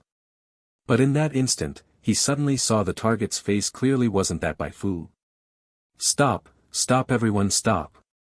Patrick Star twisted the dagger hard to the side. He dodged in time, but the others who came in through the window or followed behind weren't so lucky. Patrick, I'll help you. Convert to Bai Fu drew her bow and knocked an arrow. Whoosh! An arrow shot straight toward the back of the neck. Excavation Princess, meanwhile, screamed and slashed forward with a blade. Patrick Star didn't have time to shout again, nor could he block them off balance, he could only watch helplessly. Time seemed to slow down by countless times at that moment. He saw Bai Fu turn around, saw her right hand flick the arrow aside, saw her left hand catch the descending blade, and with a twist, take the weapon. Fu. Excavation Princess froze on the spot. The next second, Bai Fu grabbed her throat and slammed her against the wall. Under the brute force impact, she was hoisted into the air. During all this, no damage numbers floated above Bai Fu's head, nor did any wounds appear on her body. Not injured. Patrick Star let out a breath of relief, but then his heart tensed again. Why is it you all? Bai Fu's gaze was ice-cold, and her voice just as frigid. Excavation Princess struggled and looked down, clearly seeing the disbelief in that icy gaze. In truth, at that moment, all the players including Excavation Princess were in disbelief. Why was it Bai Fu? Why was their assassination target Bai Fu? That meant they had betrayed Bai Fu's trust, bit the hand that fed them. It was over, everything was over. They had finally raised Bai Fu's favorability to 82, and now it was probably going to drop straight to -82. The first to take the quest, convert to Bai Fu, was on the verge of mental collapse. Was there anything more regretful, painful, or despair-inducing than stabbing the person one liked? He almost wanted to stab himself then and there. 18, we really deserve to die. A chilling aura swirled around everyone in the room, heavy and oppressive. Although it wasn't quite suffocating, it gave the unsettling sensation of one's heart being gripped by something, as if hanging by a thread. Pain. It hurt so much. Excavation Princess couldn't understand why things had turned out this way. For the first time, she had met an NPC that could prove her brilliant analysis was correct. For the first time, she had established a good relationship with this NPC. These two delightful events had intertwined, she should have felt even happier. But why had it come to this? If word of what had happened here got out, even if it was later proven that Bai Fu's design was more powerful than what she had analyzed in her post, she wouldn't even get the chance to retaliate or deliver a face-slapping comeback. She might as well consider facing off with Batman in Gotham instead, it would better suit her new identity. In the dead silence, it was Bai Fu who broke it first. No response. Then don't blame me for going all out. She clenched her left fist, exuding killing intent. She had blocked an iron rod with her arm and caught a blade bare-handed. After that whole sequence, she remained unscathed. No one doubted that this punch of hers could kill Excavation Princess. At the last second, Party Big Star stepped forward. Wait a minute. That shout shattered the invisible pressure. Everyone, including Bai Fu, turned their gaze toward Party Big Star. A drop of cold sweat slid down his forehead as Party Big Star hurriedly took 2 deep breaths. This is a misunderstanding. No, maybe not quite a misunderstanding. The main issue is that we didn't know the target of this mission was you. If you're willing to listen, I can explain. Is that so? Bai Fu didn't give a direct answer. Her expression remained stern, but she did release her fist and let go of Excavation Princess. She didn't attack. Did that mean there was still a chance? Party Big Star quickly explained the process of how Convert to Bai Fu received the quest. That's how it happened. If we'd known the target was you, we would have come to inform you immediately. Calamity Dragon promptly added, that's right, Sister Fu. If we really wanted to deal with you, we would have done it yesterday. There was no need to wait until now. As the two of them spoke up, the other players clung to that glimmer of hope like drowning men grabbing at straws, speaking all at once. Fu, my feelings for you are as clear as the sun and moon. The major mistake had already been made, and they were filled with regret. All they could do now was try to salvage the situation as much as possible. Maybe they wouldn't be buried alive right away. Perhaps there would still be a chance to regain some favorability in the future. While the group of players shouted anxiously, Bai Fu suddenly let go of Excavation Princess. Excavation Princess froze. The others were also puzzled as they watched Bai Fu stride toward one of the players. "You, if I remember correctly, didn't you get your neck twisted yesterday?" "Why?" After speaking, Bai Fu walked over to Party Big Star. "And you? You may not have died, but your right hand was seriously injured. Why has it returned to normal after just one day? There shouldn't be medical skills that advanced here." Shock, doubt, disbelief. At that moment, Bai Fu's expression was so rich it would make a fresh idol cry out, "Impossible." Seeing her like this, Party Big Star finally felt a bit relieved. Now that there was a topic, they could continue communicating properly. "It's like this, Sister Fu. Just like we said yesterday, we won't truly die in this world. Look, he came back to life, that proves it." Party Big Star pointed. "Resurrection? How could that be possible?" "Sure, there are ways like soul summoning to achieve it, but just with you guys." "Wait a minute, maybe it's not entirely impossible." It was as if Bai Fu suddenly thought of something, her pupils shrank sharply. Her reaction made the players even more confused. Convert to Bai Fu, whose psyche had been nearly crushed, also lifted his head. "What's going on?" Once again, it was Party Big Star who gathered his courage. "Is something wrong?" Bai Fu returned to her poker face mode. "You're not from Origin Star, are you?" The question was a bit baffling, but Party Big Star still nodded instinctively, "No." Bai Fu closed her eyes and only reopened them several seconds later. "Looks like that sacred prophecy might not be fake after all." Her voice wasn't loud, but it landed clearly in everyone's ears. "What sacred prophecy?" "I once listened to the sacred words. They said, when justice is shattered, when crisis emerges, the undying ones from the other side of the mist will arrive at our homeland under the will of the Supreme Will, crossing the boundary of life and death to reignite the flame here." Though speaking such Chuyuni lines, the frost on Bai Fu's face finally began to thaw, and the fury buried deep in her eyes gradually faded, replaced by suspicion. At this moment, even Black Tiger Afu, who usually didn't care about the story, shuddered violently. What Bai Fu said, wasn't that exactly the game's lore? Undying Ones clearly referred to the players. The game world was in crisis, as per the developer's setting, so the Supreme Will, game company, summoned players into the game. After crossing life and death, getting killed repeatedly by monsters, they would reignite the flame for the game world, a reference to the game's ending.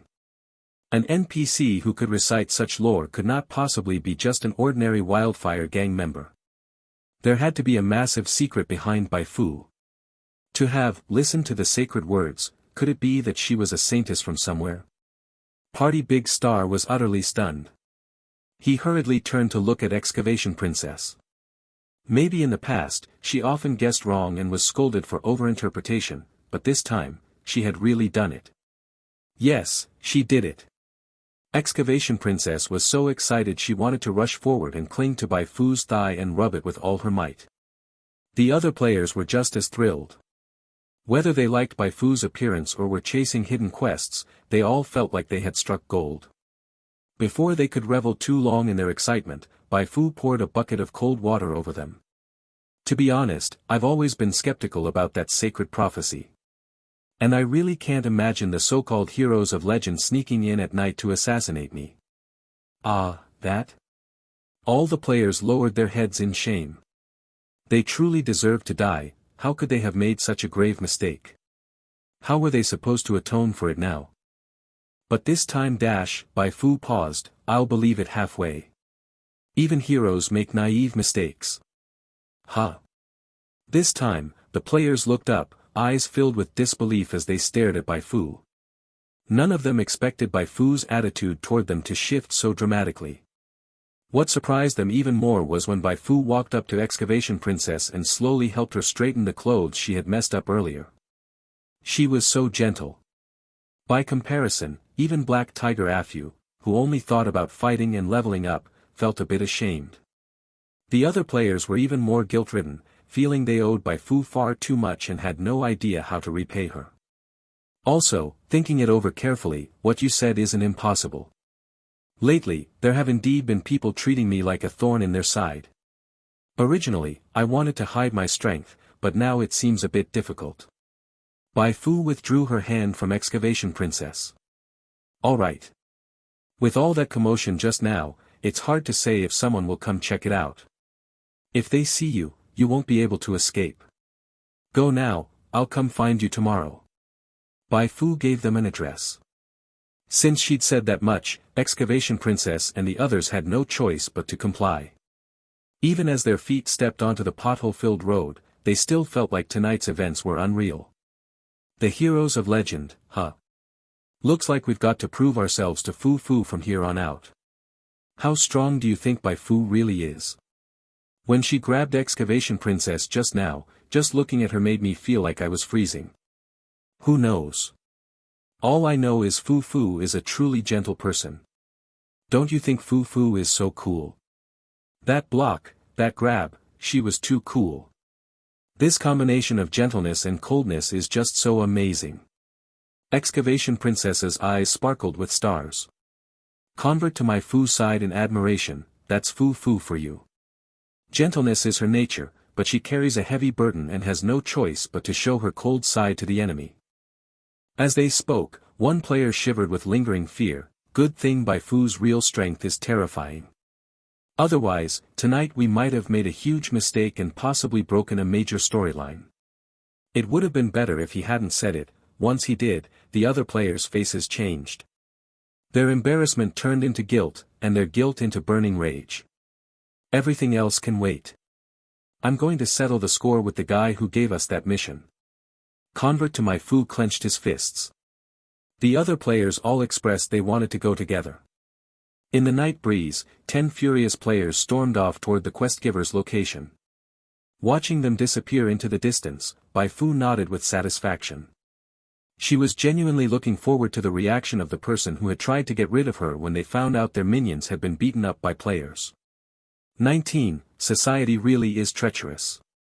After the recent effort, the mysterious persona Bai Fu had envisioned was finally solidified in the player's mind, and the negative mark of being a wildfire gang member in the abandoned cooling plant was replaced by her identity as an undercover.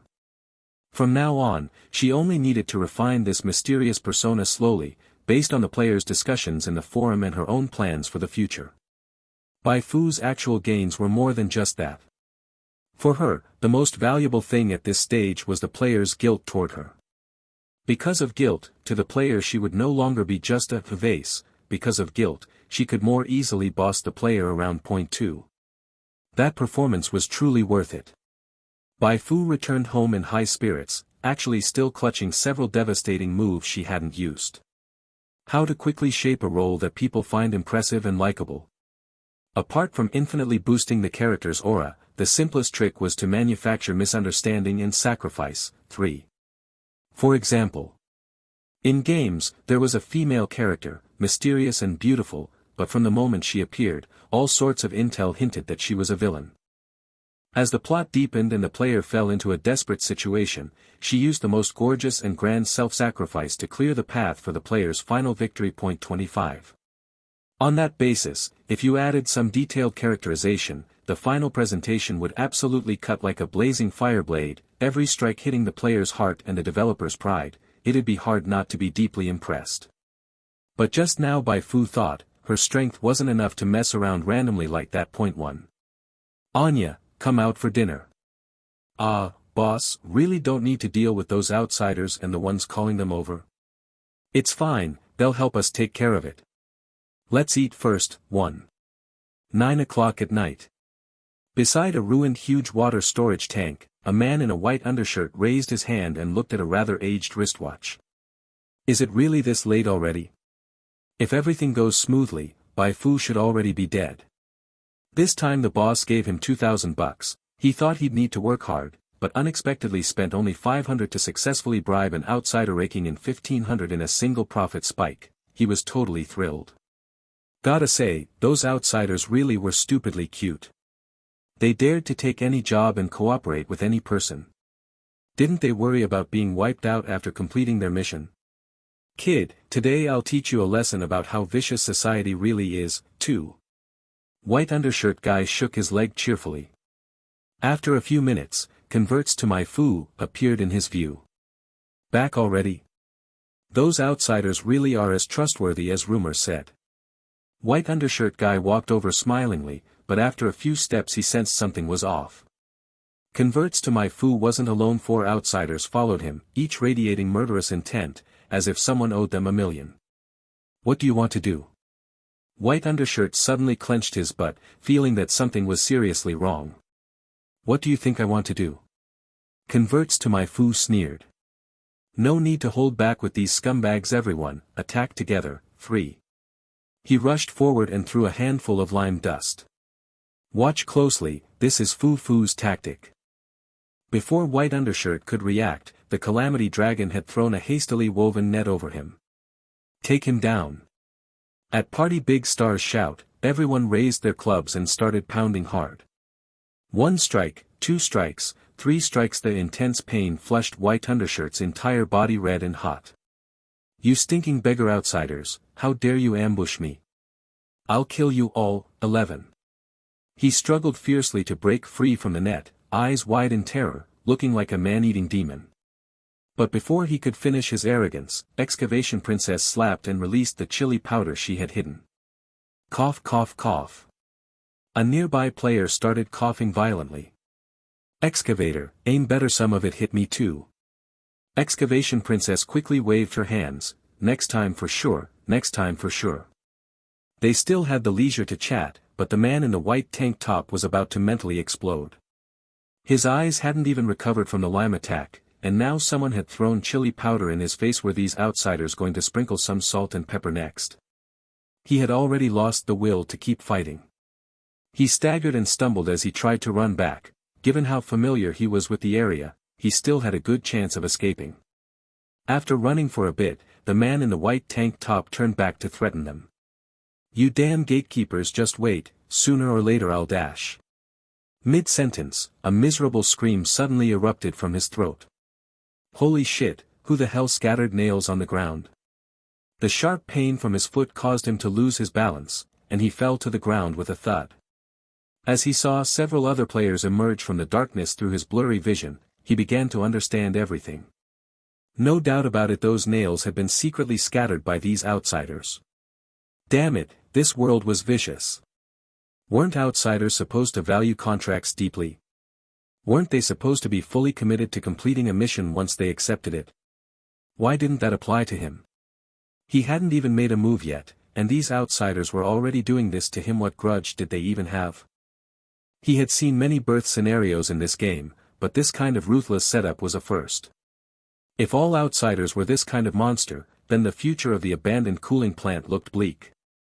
What the hell do you guys want? The man in the white tank top struggled to get up. Convert to Bai Fu stepped forward and kicked him. Speak. Who ordered you to commission me for an assassination? A man may be killed, but never humiliated. That was what the man in the white tank top originally wanted to say, but when he saw the lime in Convert to Bai Fu's hand, he immediately surrendered. I'll talk, just don't hit me anymore. It was Chao Wenliang, the Minister of Logistics from the Wildfire Gang. He forced me to do it. While Convert to Bai Fu was interrogating the man in the white tank top, Party Big Star didn't say a word the entire time. His eyes just sparkled non-stop. These methods were pretty underhanded, but they actually worked. If they had fought this elite mob the normal way, at least a few of their 10-man team would have died, maybe even suffered a full wipe if luck went bad. But look at now, they'd only taken some superficial damage. Was this the real way to play this game? Earlier, he had been worrying about which main class to pick, which leveling guide to follow. All that thinking had been limited by the games he'd played before. A free game should be played with the freest methods. In that moment, something seemed to awaken deep inside Party Big Star's heart. Late at night, in the office of the Wildfire Gang's logistics department, a knock sounded on the door. Come in. The door was pushed open, and a person ran in nervously. Chao Wenliang set down his water cup. Bai Fu is dead. The newcomer quickly shook his head. No, not dead. It was our man who died. Someone saw him getting beaten to death by a bunch of outsiders. What? Chow Wenliang shot to his feet, his square face brimming with menacing aura. How did he provoke those outsiders?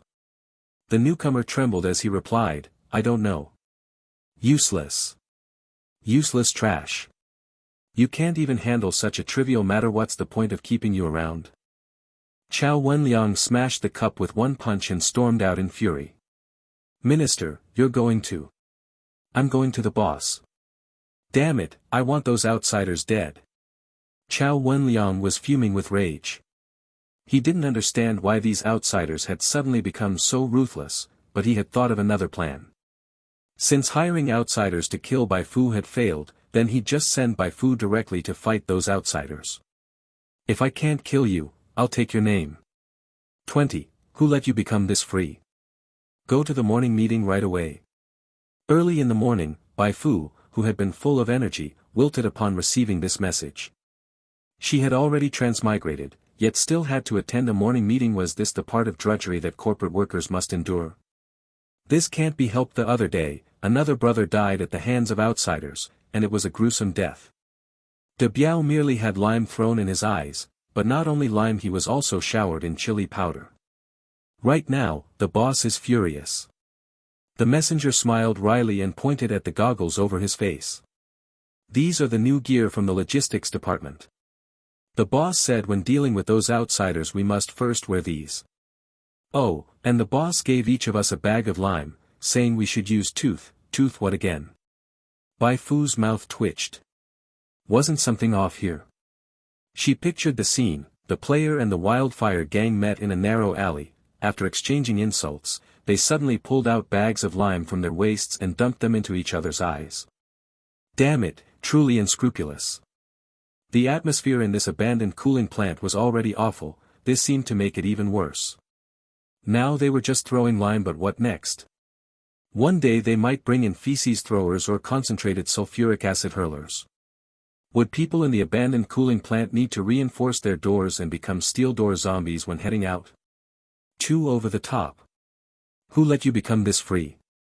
Bai Fu secretly felt relieved. Thankfully she was more skilled and had focused on vitality, so these sneak attack methods affected her much less. After instructing Anya not to wander around, she followed the messenger to the wildfire gang headquarters. There were already many people in the venue. She had just taken her seat when someone in the front row smiled at her. Bai Fu checked her memory. If she wasn't mistaken, that person should be Logistics Minister Chow Wenliang. In fact, she had only seen Chow Wenliang once from a distance, but he had a feature that made him easy to remember. Chow Wenliang might be illiterate, but he was ugly. Bai Fu returned the smile. Today's morning meeting theme was nothing more than the boss venting anger before delivering a speech to mobilize everyone. She could skip all the puff and only listen to the conclusion. Thinking that was delightful, having a hidden panel that no one else could see was wonderful. When others had to grin and bear it, she could openly browse the community. Now was a good time to check last night's players' reactions. She opened the abandoned cooling plant section and discovered 2 new trending posts with over 1,000 replies each. Both posts were by Excavation Princess. The first one. A first-person perspective lets you see Fufu's coolness from above. Bai Fu clicked in. The top reply read, clickbait title from above. Why not just say from the sky? The second reply corrected itself, sorry, my bad, it really is in first-person perspective and from above. She read the post content. Excavation Princess recounted what had happened last night as an involved party. The post included several videos, one of which was filmed by her when she had been lifted off the ground by her neck. High definition, uncensored, up close. Indeed, exactly that first-person view. The videos in the early part of the post had already pushed the post's popularity to the max, but this one video took it to an entirely new level. Caught a blade bare-handed, aw, my wife is so badass. Up-close footage still so flawless, guys, fetch the guy who did modeling a chicken drumstick. This is getting interesting, although Bai Fu's words were a bit confusing, her true identity definitely wasn't ordinary. Awesome, excavation, this time you guessed right. It's time to show yourself, green garlic. Point 3.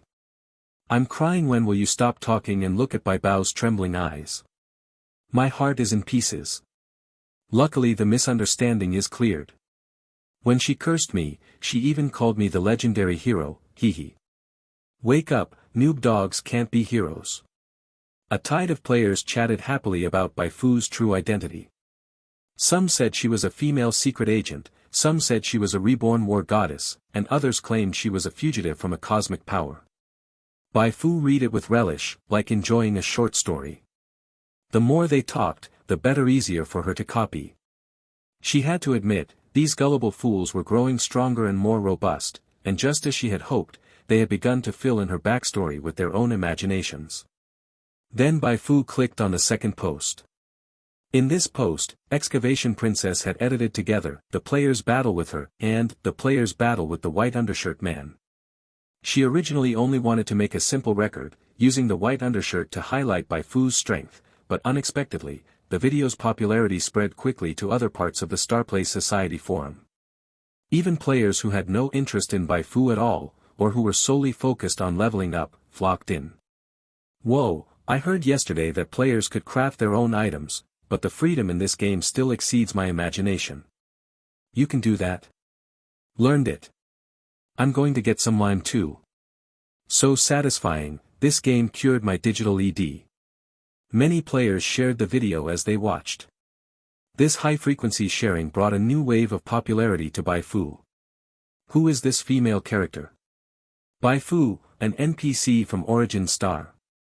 Bai Fu was in a great mood, but as she scrolled to the next comment, her pupils suddenly contracted. Beyond the stars, hello, we found your video very promising and would like to include it in our promotional trailer. If you're interested, please click the backstage link. This wasn't a phishing comment. In the game Beyond the Stars, there was only one official entity that could use that name. Whoa, Excavation Princess's video got noticed by the official team? Bai Fu couldn't help but give her a big thumbs up. Well done, Excavation Princess. If she appeared in the trailer, even for just 1 second, she would no longer be just an ordinary NPC. If she got lucky, the developers might buff her in the next update. If players hyped it up, the chances would be even higher. She didn't know when she could become the star of a trailer. Of course, she meant as a key storyline character, not a boss who made a cool entrance and then got their HP bar smashed by players. Anyway, she truly had to thank that silver-haired bastard who sent someone to assassinate her. If not for him, how could she have skyrocketed her favorability with players and even scored a shot at being in the official trailer? Bai Fu contentedly closed the community. By now, the Wildfire Gang boss's long speech was almost over, and he gave his final instructions. At the same time, Bai Fu received a game notification. You have triggered the faction quest Wildfire Burns. Quest description: the brutality of the outsiders has crossed the Wildfire Gang boss's limit. Driven by rage, he has decided to launch even fiercer retaliation against the outsiders. Quest objective: kill or capture outsiders. Note, there is no specific number required, but failure may result in a faction reputation loss, 0/infinity. Reward: 200 EXP and 1 faction reputation point per kill or capture. Accept/decline. Bai Fu gladly accepted. She and Anya had been scheming to capture players for profit for days, and just when she was struggling to find a good excuse, the Wildfire Gang boss handed her the perfect one. What a great guy. After the morning meeting, Bai Fu met up with several members of her group before heading to logistics to collect supplies. At the logistics department entrance, Chao Wenliang smiled at her again. It wasn't until she left with her things that Chao Wenliang squinted his eyes. Under the pretense of tit for tat, he'd convinced the boss to issue goggles and lime to everyone. This upcoming fight would be extremely fierce. With Bai Fu's strength, if she dared to get involved in a fight of this level, it wouldn't be long before she was killed by the outsiders. To survive, she would have to become a cowardly lizard. That would make things easy. Every other group would have results except Bai Fu, and when that happened, he wouldn't even need to say a word. The boss would demote her, maybe even kill her. Now that is a perfect plan. Chao Wenliang happily lit a cigarette. Don't move around too much here. I'll go gather intel and come back for you. After distributing the equipment to her team members, Bai Fu gave a few more instructions before leaving. She had already arranged a meeting with the players yesterday. Now was the time to pass along the Wildfire Gang boss's meeting agenda and build up her favorability with them. Before heading to the meeting spot, she deliberately went home and brought Anya along. Everything went smoothly. 20 minutes later, Bai Fu arrived at the location. She didn't rush in but circled the area to ensure there were no surprises. Then she turned to look at Anya beside her. "Did you remember everything I just told you?" "Got it, boss." "Good, then let's go." Bai Fu led Anya toward the ruined building where Excavation Princess and the others were hiding. She hadn't gone far before Excavation Princess spotted them. "They're here, they're here." At the shout, all the players present stood up. "Fu. Shu." Bai Fu raised her index finger to her lips. "The situation is urgent, so I'll keep it short. Last night, did you kill a man in a white undershirt?" Calamity Dragon raised her hand. "Yes, he's the one who told us to assassinate you. You guys were too impulsive this time." Bai Fu shook her head, then recounted what had happened that morning. "As a member of the Wildfire Gang, I also received orders, but don't worry, I won't lay a finger on you." "Ah." Excavation Princess and the others looked at each other. They were really touched that Bai Fu had come to inform them of this. But that raised a problem. If Bai Fu didn't attack the players, how would she explain it to the Wildfire Gang? Party Big Star voiced the doubt in everyone's mind. Bai Fu said, "I have my own way." As soon as she spoke, Anya became anxious beside her. "Boss, you're acting tough again. These outsiders can just revive, you could just randomly grab a few and—" "Anya!" Bai Fu suddenly raised her voice, cutting Anya off. Anya pouted, clearly feeling wronged, but in the end said nothing more. A helpless expression flashed across Bai Fu's face. "Sorry, she's still a child and tends to speak without thinking." "It's fine, no need to apologize." Excavation Princess quickly shook her head. Of course she could tell that what Fu said was a forced excuse. But that's just Fu always so gentle, always trying not to trouble others. Excavation Princess anxiously said, Fu, I know with your real strength you're not afraid of the Wildfire Gang, but you must have infiltrated them to secretly investigate something. If you don't capture us, they'll definitely question you. If your cover is blown because of this, that would be terrible. What happened last night already made her feel guilty. If she ruined Fu's plans again, how could she ever face her? Convert to my Fu nodded. Yeah, Fu, don't make this harder than it needs to be. Just take us in to report back, it's fine. With the two of them leading the way, the other players quickly chimed in. We can just revive anyway. And we don't feel pain, even if the Wildfire Gang beats us, it's fine. To put Bai Fu at ease, Party Big Star started analyzing. Sis Fu, here's the thing. With how our relationship is with the Wildfire Gang now, a big fight is inevitable. The problem is, we know very little about them.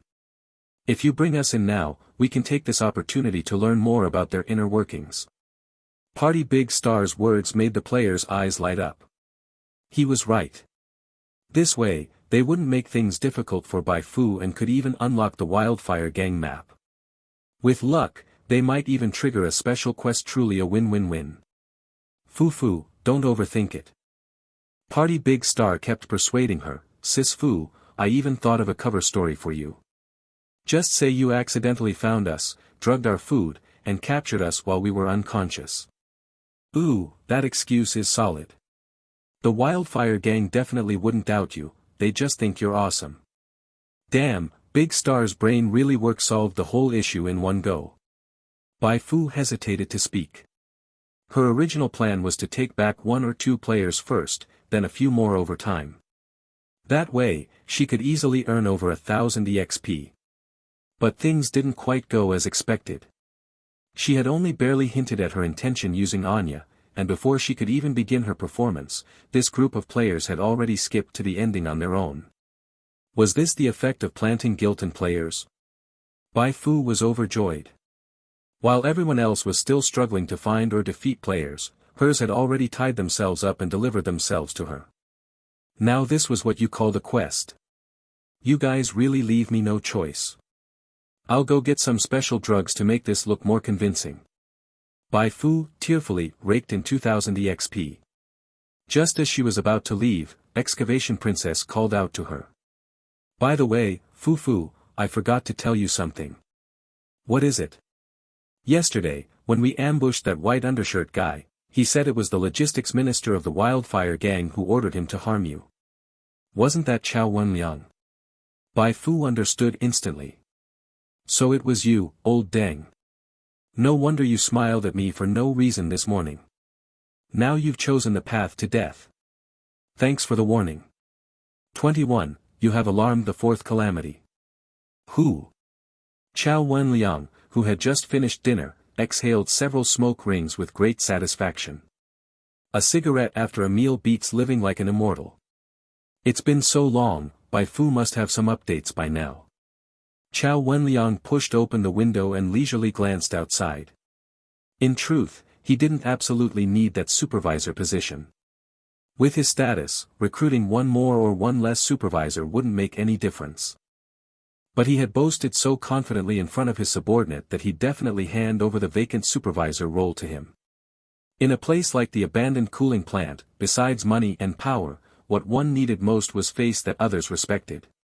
Bai Fu didn't provoke him on purpose, but now that she had gotten involved and disrespected his authority, the only thing awaiting her was death. Chao Wenliang stubbed his cigarette butt against the window frame. Sizzle. A small bug was instantly seared into char. He casually flicked the cigarette butt into the trash can. Just then, shouts of "Yura Yura" suddenly rang out from outside the window. What's going on? He pushed the door open and stepped into the open area. After just a dozen seconds of looking around, a breathless underling came running over. Minister, something bad happened. Chao Wenliang glared. What's the panic? The sky isn't falling. Why yes.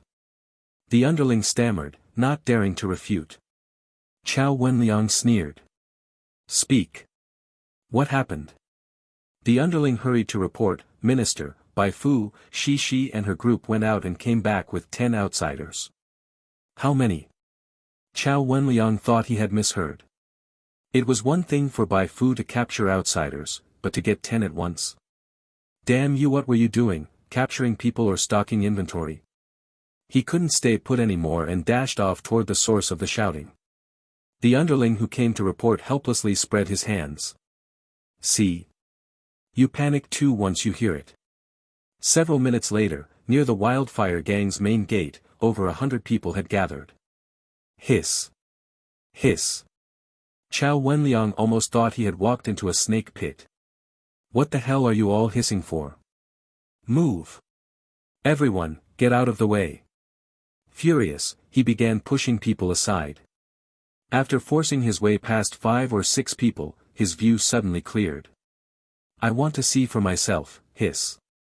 Chao Wenliang drew in a cold breath. In the center of the crowd stood Bai Fu, leading the charge. On her left were her team members, and in her right hand she held a rope, which was tied to exactly 10 outsiders. It wasn't exactly a grand scene, but it left everyone present stunned. Even catching 10 piglets would take half a day, yet you brought back 10 people in just one afternoon. This is insane. Chao Wenliang was bitter. Now who could possibly question Bai Fu's merit for becoming a supervisor?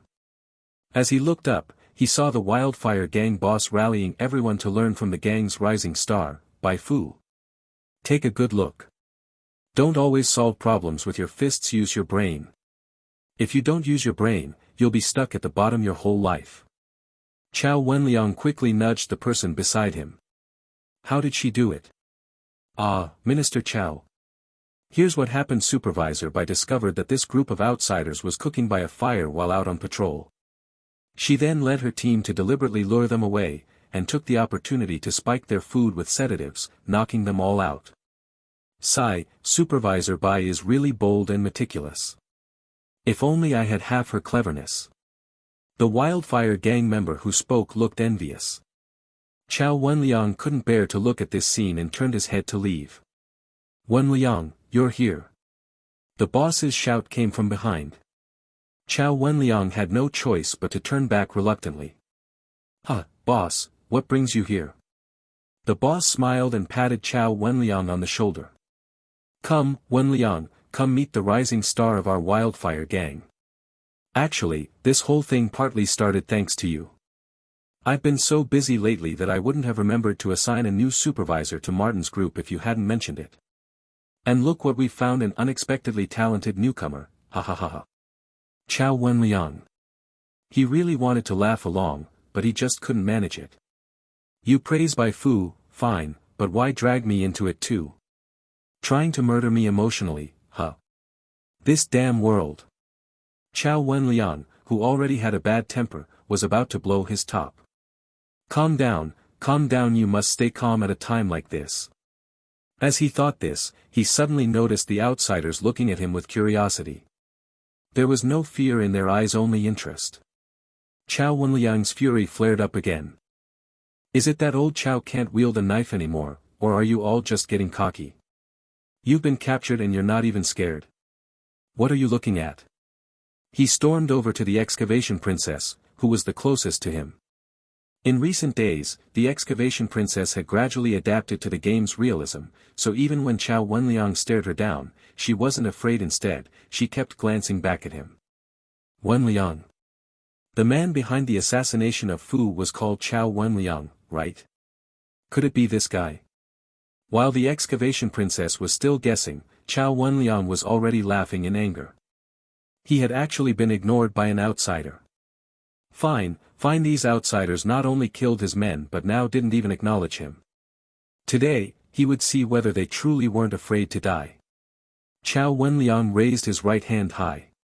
Just as he was about to strike down, the corner of his eye caught sight of Bai Fu. You, go kill her. Ah, me? Bai Fu raised her hand and pointed to herself. Chow Wenliang said, that's right, you go. Haven't you noticed? These outsiders you brought back aren't scared at all. There are usually only two explanations for this. First, they really aren't afraid to die. Second, they're actually in cahoots with you and got caught on purpose, just to infiltrate the wildfire gang. That can't be right. Before Bai Fu could speak, several of her team members cried out in protest. They looked to the boss, hoping he'd say something. The boss smiled and said, 10 people really is a bit much waste of food. Just interrogate them for intel, and keep 2 or 3 alive. Though the boss didn't openly side with him, Chow Wenliang knew he'd turn the tide. Even if the boss scolded or punished him later, he wouldn't be in serious trouble. After all, he hadn't laid a finger on Bai Fu, but she was different. If she really was colluding with the outsiders, whether she killed them or not, she'd be in hot water. If she wasn't, then killing so many outsiders at once would enrage them completely, and they wouldn't let her off the hook. What are you standing around for? Hurry it up. Chow Wenliang urged. His attitude instantly angered the players, especially those watching the live stream. From the moment she stepped onto Wildfire Gang territory, the excavation princess had been streaming live. She used the pretext of visiting the gang to attract a large audience of players. Damn, seriously? Forcing Bai Fu to kill us? One look at that guy's face and you know he's trouble. I thought the boss seemed nice when he praised Fu, but turns out he's another old scumbag. What now?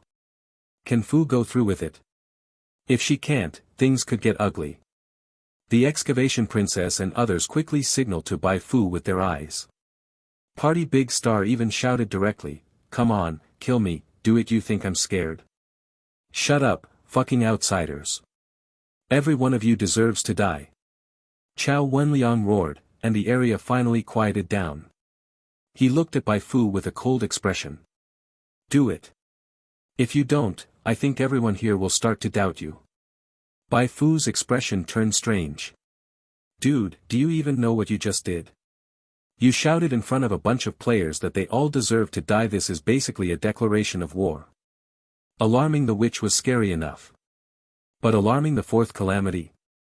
Now not even the heavens or earth can save you. Forget it, forget it. Let's have a moment of silence for you. Since you put it that way, I have to prove myself. Bai Fu pulled out her dagger and, under everyone's gaze, walked up to Party Big Star. Then she stabbed him in the heart. You killed Party Big Star. Gained 200 XP. Wait, killing players gives XP too. The sudden game prompt took Bai Fu by surprise. Then she smiled. One Party Big Star gave 200 XP. Killing 6 or 7 players would give her 8 or 900. With the XP she'd saved up earlier, she could level up again. Honestly, Bai Fu couldn't even tell anymore whether Chao Wenliang was a bad guy or a good guy for her. Although he kept targeting her, ever since he sent someone to bribe players to assassinate her, it seemed like every time he came for her, she made a huge profit. Take this time she killed the players, got the XP, and yet Chao Wenliang took all the blame himself. If Big Bro Biao was her #1 fan, then Chao Wenliang could definitely be called her angel investor. Thank you, Wenliang. 22. True Monarch Bai Fu who saves the suffering and the needy. Under the watchful eyes of the crowd, Bai Fu took out a total of 7 players, earning 1130 XP. When she submitted the Wildfire Burns quest just now, because she had captured 10 players, she received 2000 XP. Counting the remaining XP from her last level up and the XP gained from defeating Martin, she now had a total of 3841 XP. This speed of gaining XP left the players speechless and brought tears to the NPCs who had to slowly build their strength. Considering how much effort Chao Wenliang had contributed, Bai Fu struggled not to laugh in his face. You've proven your loyalty to the Wildfire Gang. Chao Wenliang said this perfunctorily and then ignored Bai Fu. With his status in the Wildfire Gang, he had no obligation to give Bai Fu any explanations. The atmosphere was a bit awkward, and it was the Wildfire Gang boss who came out to end this farce. Clean up the corpses, and lock up the 3 still alive for now. After arranging the players' aftermath, he also had someone give Bai Fu an extra 500 credit coins as a reward for her excellent performance. Bai Fu accepted gladly. She didn't care what the Wildfire Gang boss's true intentions were, she only knew that turning down money made one a fool. When she went to get the money, the person handing it over whispered, "You'd better be careful these days." What do you mean? You haven't dealt with Minister Chow much, so you don't know how petty he is.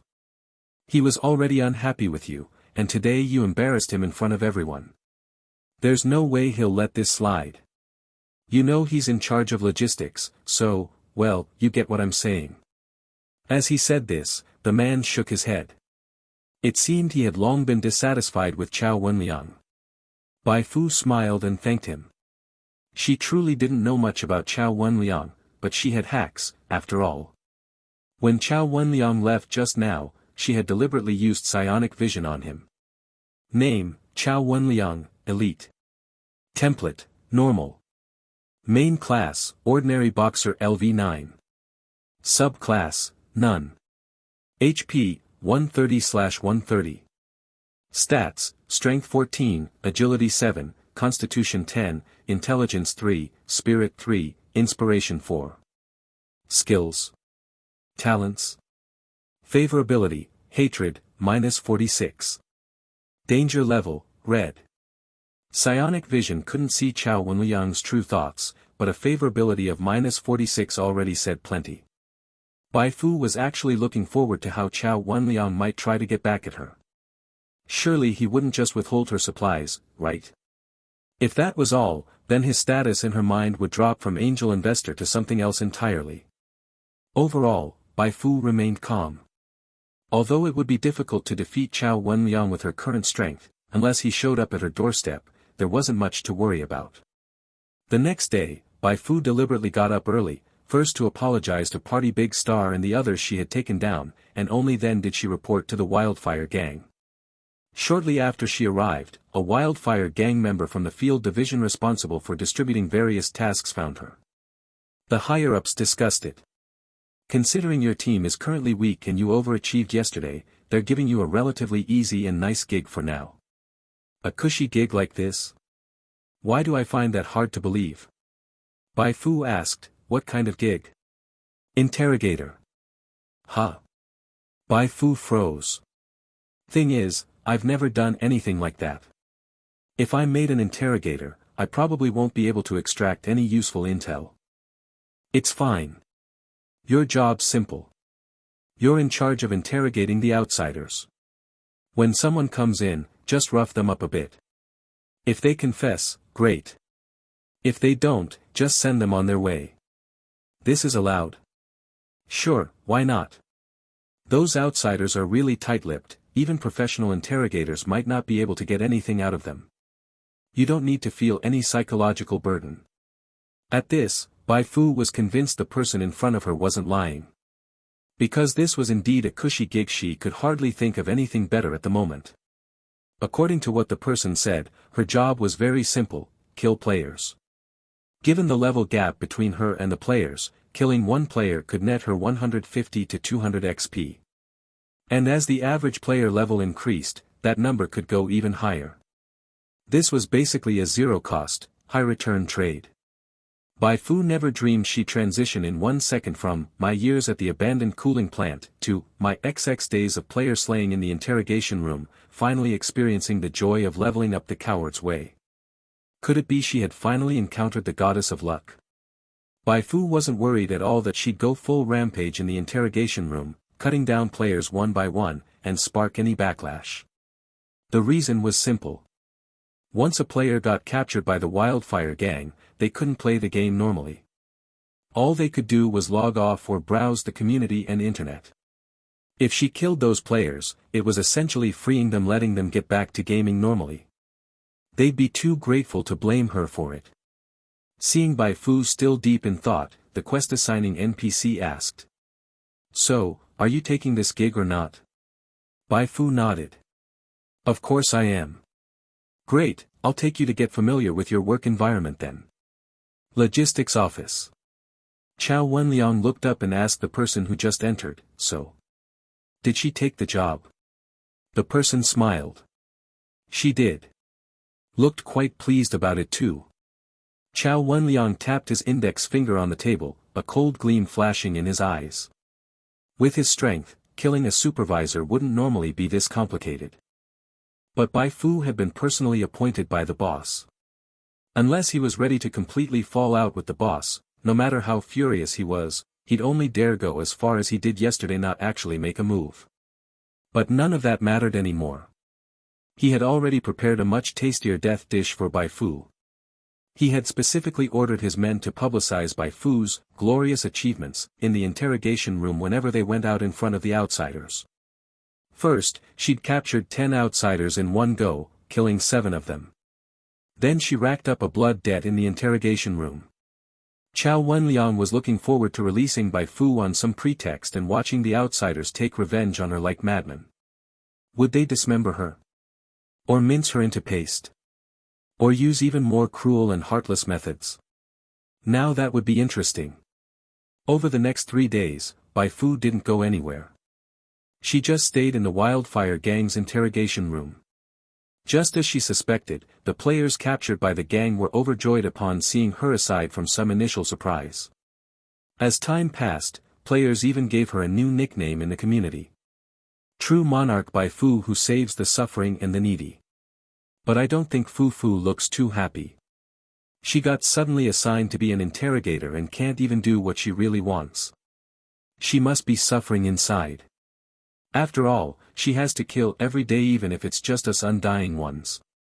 Wildfire gang's way out of line for doing that to Fu.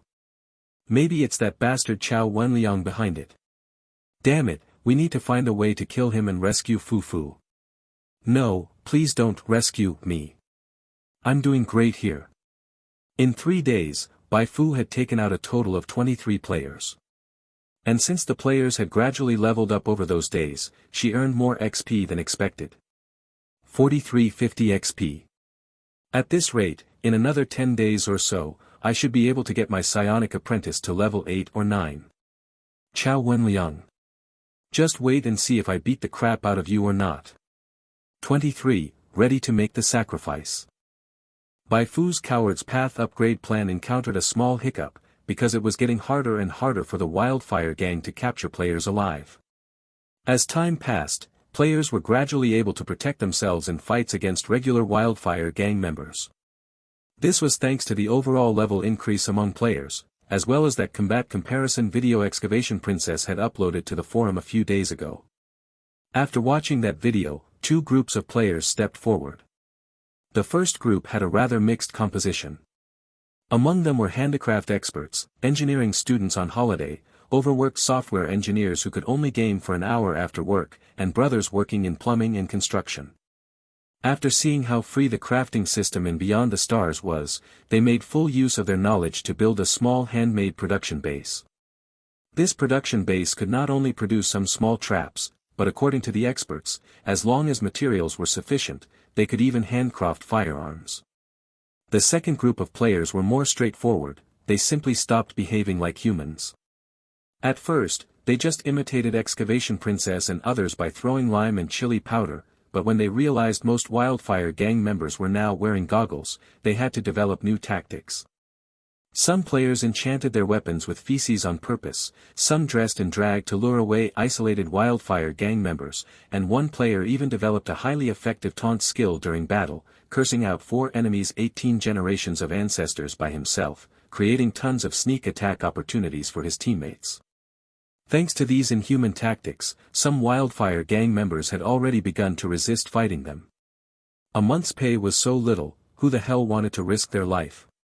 Lose and die on the spot, win and feel grossed out for a lifetime. Bai Fu had once seen a Wildfire gang member, hit square in the face by flying feces, kneeling on the ground vomiting non-stop, sobbing as he puked. So brutal. Bai Fu felt a chill down her spine at the sight. She was quite glad she had built a good relationship with the players. Facing such unreasonable attacks, even she would have trouble staying calm. After all her stat points were in constitution, not agility. After the fear subsided, Bai Fu keenly realized this was a great opportunity. When everyone else was unwilling to fight the players, she took the initiative to volunteer. If this didn't earn her a wave of reputation with the Wildfire gang, she'd write her name, Fu, backwards, 5. And it turned out she was right. When it was heard that she had volunteered to face off directly with the players, the Wildfire gang boss's reputation with her jumped 21 points, from 12 to 33, and his attitude shifted from noticed to appreciated. Good, very good. The Wildfire gang boss beamed with gratification. Seeing the determination in Bai Fu's eyes, he couldn't help but think of himself running under the sunset that day. It was his lost youth. Once upon a time, he too was a young man with ambition, but with the passage of time, he had inevitably become a middle-aged man with hemorrhoids. One could only sigh, excellent young people like Bai Fu were getting rarer these days. Smart, loyal, motivated. If only there were more people like Bai Fu in the Wildfire gang, why worry about not growing stronger, or even leaving this corner of the abandoned cooling plant? Go find the field division, he'll assign you a new mission. The Wildfire gang boss paused, then added, you've done really well these days. If you have any extra requests, just ask. I'll do my best to grant them. This was quite the unexpected bonus. Bai Fu naturally wasn't going to be polite. Boss, since you put it that way, I actually do have a small request. I'd like to enter the library and borrow a few books. I picked up a kid outside, and she's at the age where she should be learning, so I'd like to. The Wildfire gang boss interrupted her, say no more, I understand what you mean. Aside from the locked section, you can go into any library freely from now on. He tossed her a card. Bai Fu quickly caught the card and thanked him. After 2 days grinding in the interrogation room, she had already leveled her psionic apprentice up to LV7. With LV10 not far off, she wanted to check the library to see if there were any job advancement books, just in case she got stuck. After saying goodbye to the Wildfire gang boss, Bai Fu immediately hurried off toward the library. Compared to the trash-filled public library, the advanced library had many more useful books. There were not only subclass books like a chef's self-cultivation and gold miner, but also main-class books like basic fist techniques and firearm assembly. The only problem was that there wasn't a single job advancement knowledge book, not just for psionic apprentices, but none for any profession. Is the level cap in the beginner village only LV10, or are all the good things hidden in that locked library? Bai Fu searched around the library several times, and in the end, only found one notebook related to psionics, with an absurd title. Research Notes, Some Worthless Psionic Prayers, by Freya Egmond, Point 1. Bai Fu. Good grief, so she really came away with nothing this trip. Unconvinced, Bai Fu flipped open the notebook. Would you like to read research notes? Yes. You begin reading research notes. Basic inspiration specialization activated. Your reading speed plus 10%. Current progress 0.1%. A few minutes later, the progress bar smoothly reached 100%. During your reading, you comprehended two new skills: Power Surge, inferior; Multiplier Boost, inferior. Bai Fu opened her stats panel. Template, normal. XP, 191. Main class, Psionic Apprentice LV7, 0/7500, Unemployed Drifter LV3, 0/1000. Subclass, none. HP, 220/220. Psionic value, 55/55. Stats, Strength 5, Agility 3, Constitution 22, Intelligence 3, Spirit 11, Inspiration 11. Skills. Fanaticism LV1, Hardening LV1, Psionic Vision, Innate Psionics LV1, Basic Inspiration Specialization, Power Surge, inferior; Multiplier Boost, inferior. Talents, none. Stat points, 0. Reputation, 12. Faction, Wildfire Gang, Faction Reputation 20. Bai Fu's gaze swept over the two newly acquired skills. Power Surge, inferior, 10-second cooldown, consumes 20 psionic value to increase strength by 3, but only lasts 60 seconds and reduces stamina by 20%, the cost-performance ratio was abysmal. 0.5. In Beyond the Stars, stamina was closely tied to stats. Once stamina dropped to a certain level, stats would temporarily decrease. Mildly, you'd feel weakened like a kobold debuff; severely, you'd faint on the spot. 2. That multiplier boost, inferior, was even worse. 1-second cooldown, consumes 5 psionic value. Its effect was to reduce the duration of your next active skills buff by 50%. Who the hell would use that to sabotage themselves? 6. No wonder the notebooks called Some Worthless Psionic Prayers. Bai Fu's mouth twitched. Fortunately, skills in the game didn't take up skill slots, otherwise learning these two would have been a huge loss. Just as she was about to check if she had missed any books, a thought struck her. If these two skills were used on herself or allies, the effect would be increasing strength by 3 for 30 seconds, and then deducting 20% stamina afterward. But if used as offensive skills on enemies, the description changed to, after 30 seconds of channeling, deduct 20% of the enemy's stamina, the downside being that the enemy's strength would increase by 3 during those 30 seconds. 11. Considering that psionic apprentices were a glass cannon class, normally they would never use this combo on enemies. In early game, 3 points of strength wasn't a trivial amount. Using this combo on enemies, if they closed the gap during the channeling, Bai Fu could get instantly KO'd by the strength boost before the stamina debuff even kicked in. But Bai Fu had no such concerns.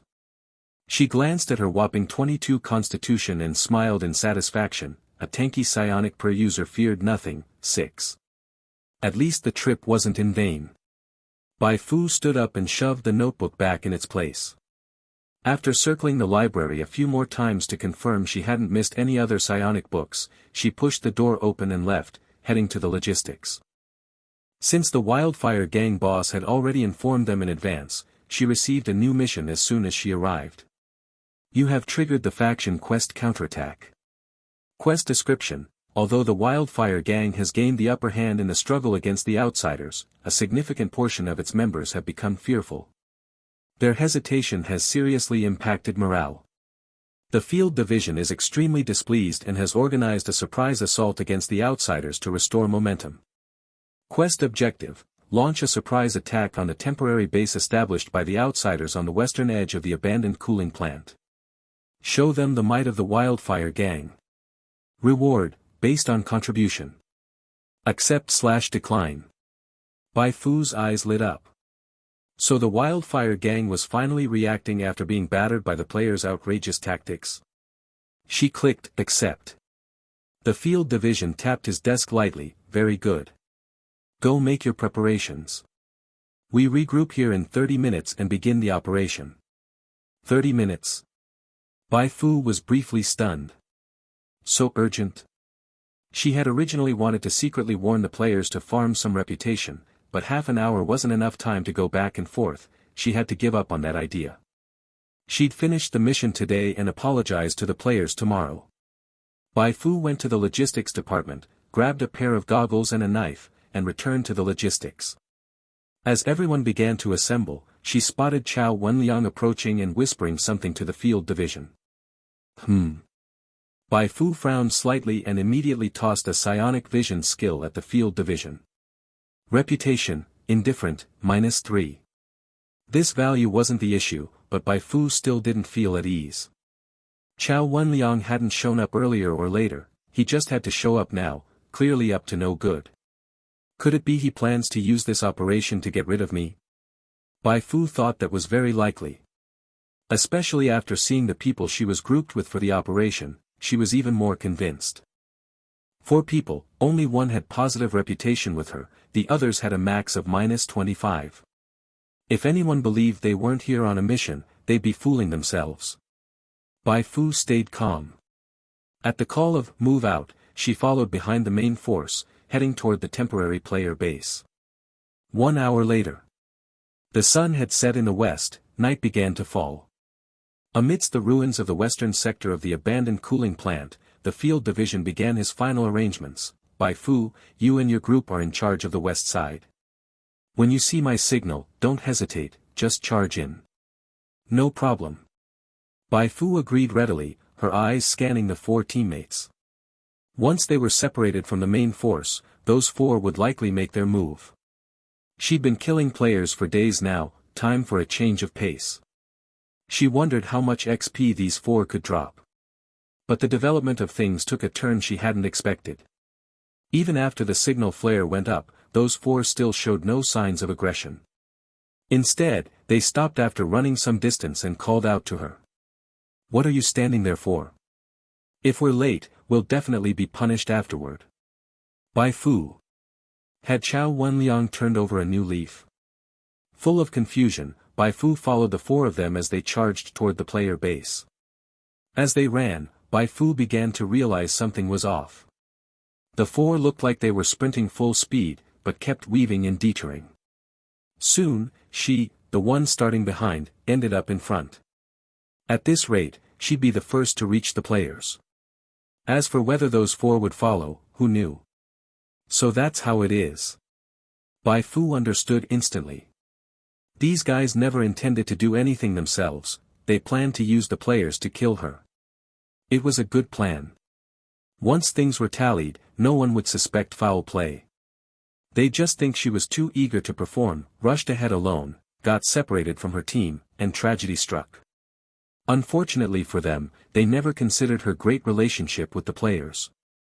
Even if their relationship were just average, with her constitution, the players couldn't kill her easily, their plan would still fail. So you guys like playing this way, huh? Bai Fu couldn't help but laugh. She had just been worried about not having a chance to warn the players in advance, and here came the perfect opportunity. Attacking the player base first and apologizing later, didn't boost reputation nearly as much as risking being outed as an undercover to warn the players. Thank you, Wenliang, if not for you, it'd have taken me a while to find such a perfect chance to sacrifice myself. Thinking that, Bai Fu picked up speed and charged straight into the player base. At that moment, inside the base, Party Big Star and the others sat together, discussing how to give Chao Wenliang a surprise. That old Deng keeps picking on Fu Fu. If this keeps up, her true identity might get exposed. We can't let him continue. I agree. He was even yelling in the live stream a few days ago about killing us all. I've already found out his home address. My suggestion is, 3. Just as their discussion heated up, a white silhouette suddenly leapt through the window and landed inside the house. Enam, wait, it's Fu Wu. Seeing it was Bai Fu, Calamity Dragon, who was closest, opened her mouth to shout. "Keep it down." Bai Fu quickly reached out and covered her mouth. All the players in the room froze. Why was Bai Fu here? "Sis Fu, what's going on?" Party Big Star asked. Bai Fu looked around. This time, she had completely lost her usual composure, only urging them anxiously, "No time to explain, just pack up and go. Now." "Huh?" Excavation Princess couldn't help but ask, "Fu, what happened?" Bai Fu gritted her teeth, "I said there's no time to explain. Just trust me and go." Party Big Star stood up, shaking his head, "Sis Fu, the more you say that, the more we won't leave. Something big must have happened, right? Sure, it's easy for us to leave, but what about you? What happens to you for tipping us off?" "Yeah, exactly. We're not going. Fu, I'll never let you get hurt because of me." The players shouted one after another.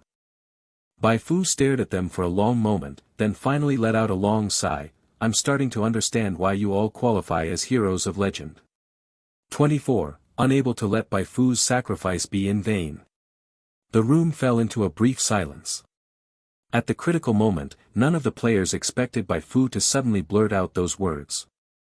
But on closer thought, that reaction seemed perfectly reasonable. Their earlier actions were indeed a bit willful, but putting aside the recklessness, their unwillingness to leave and insistence on staying to share the burden could also be called dependable. In other games, doing this would just be showing off to the air. Because the NPCs they faced only repeated preset lines, even if a second ago they had been recalling the adventure journey with heartfelt sentiment, once the quest ended they'd revert to poker faces or not even acknowledge the player.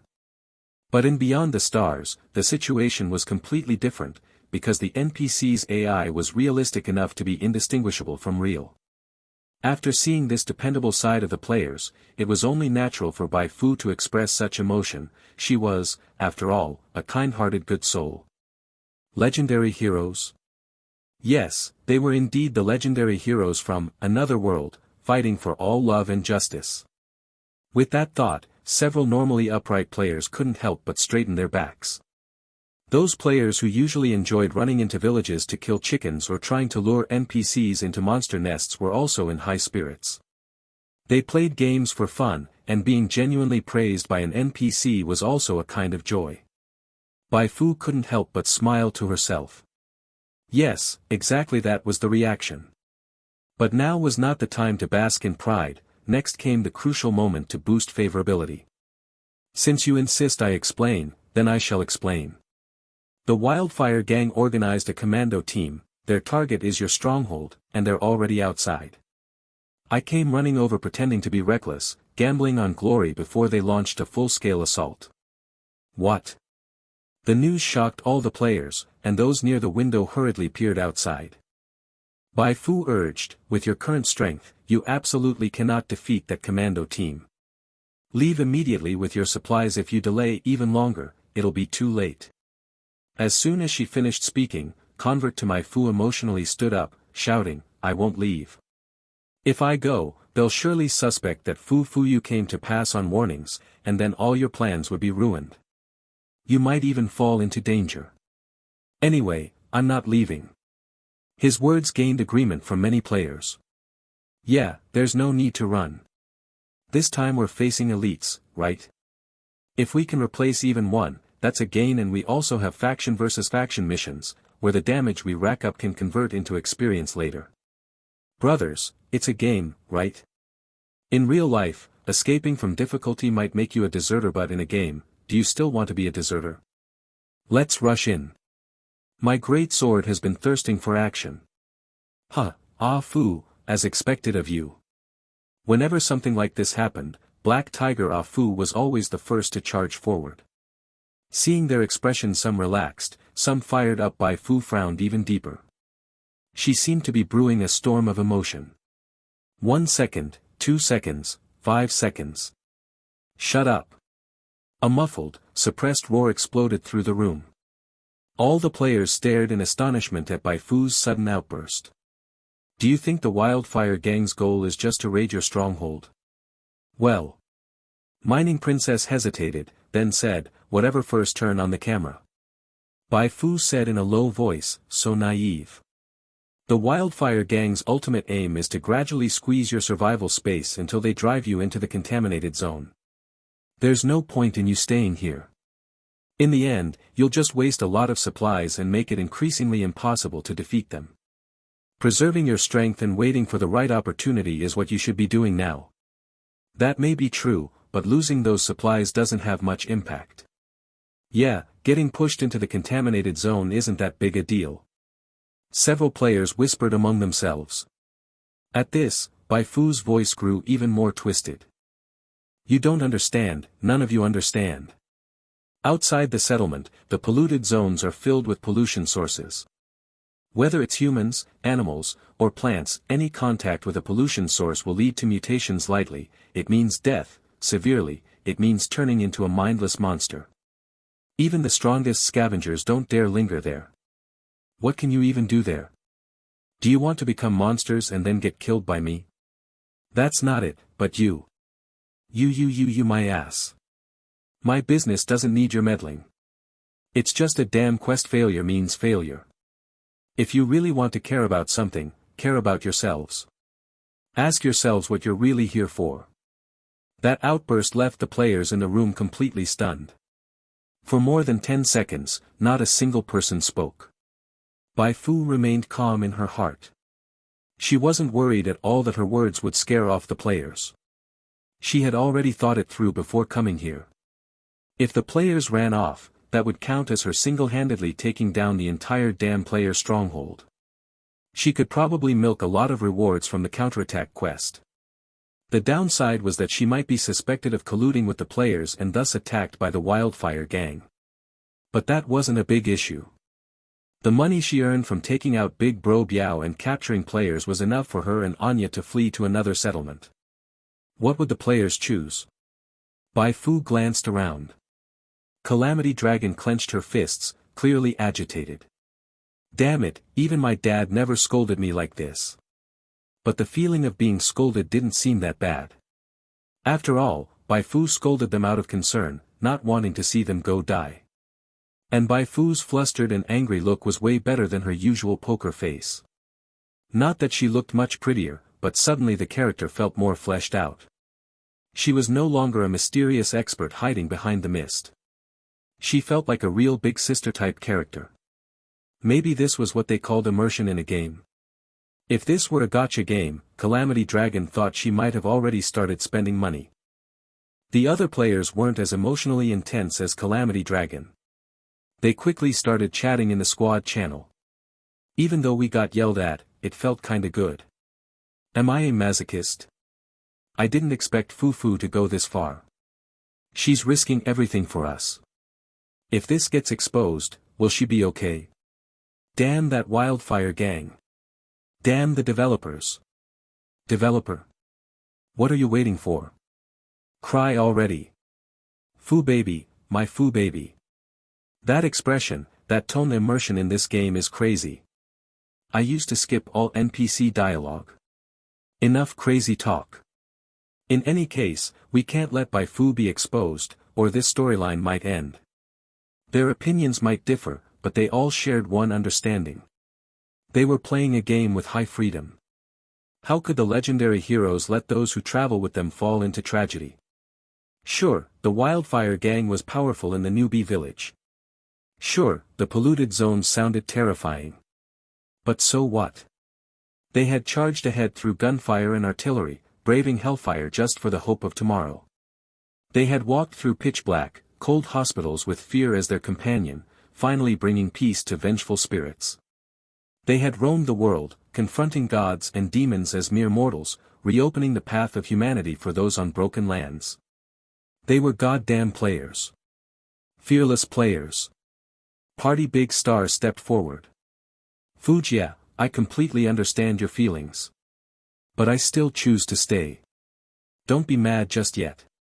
I know you're probably disappointed in me right now, thinking I'm stubborn, too confident in my abilities, and driven by emotions.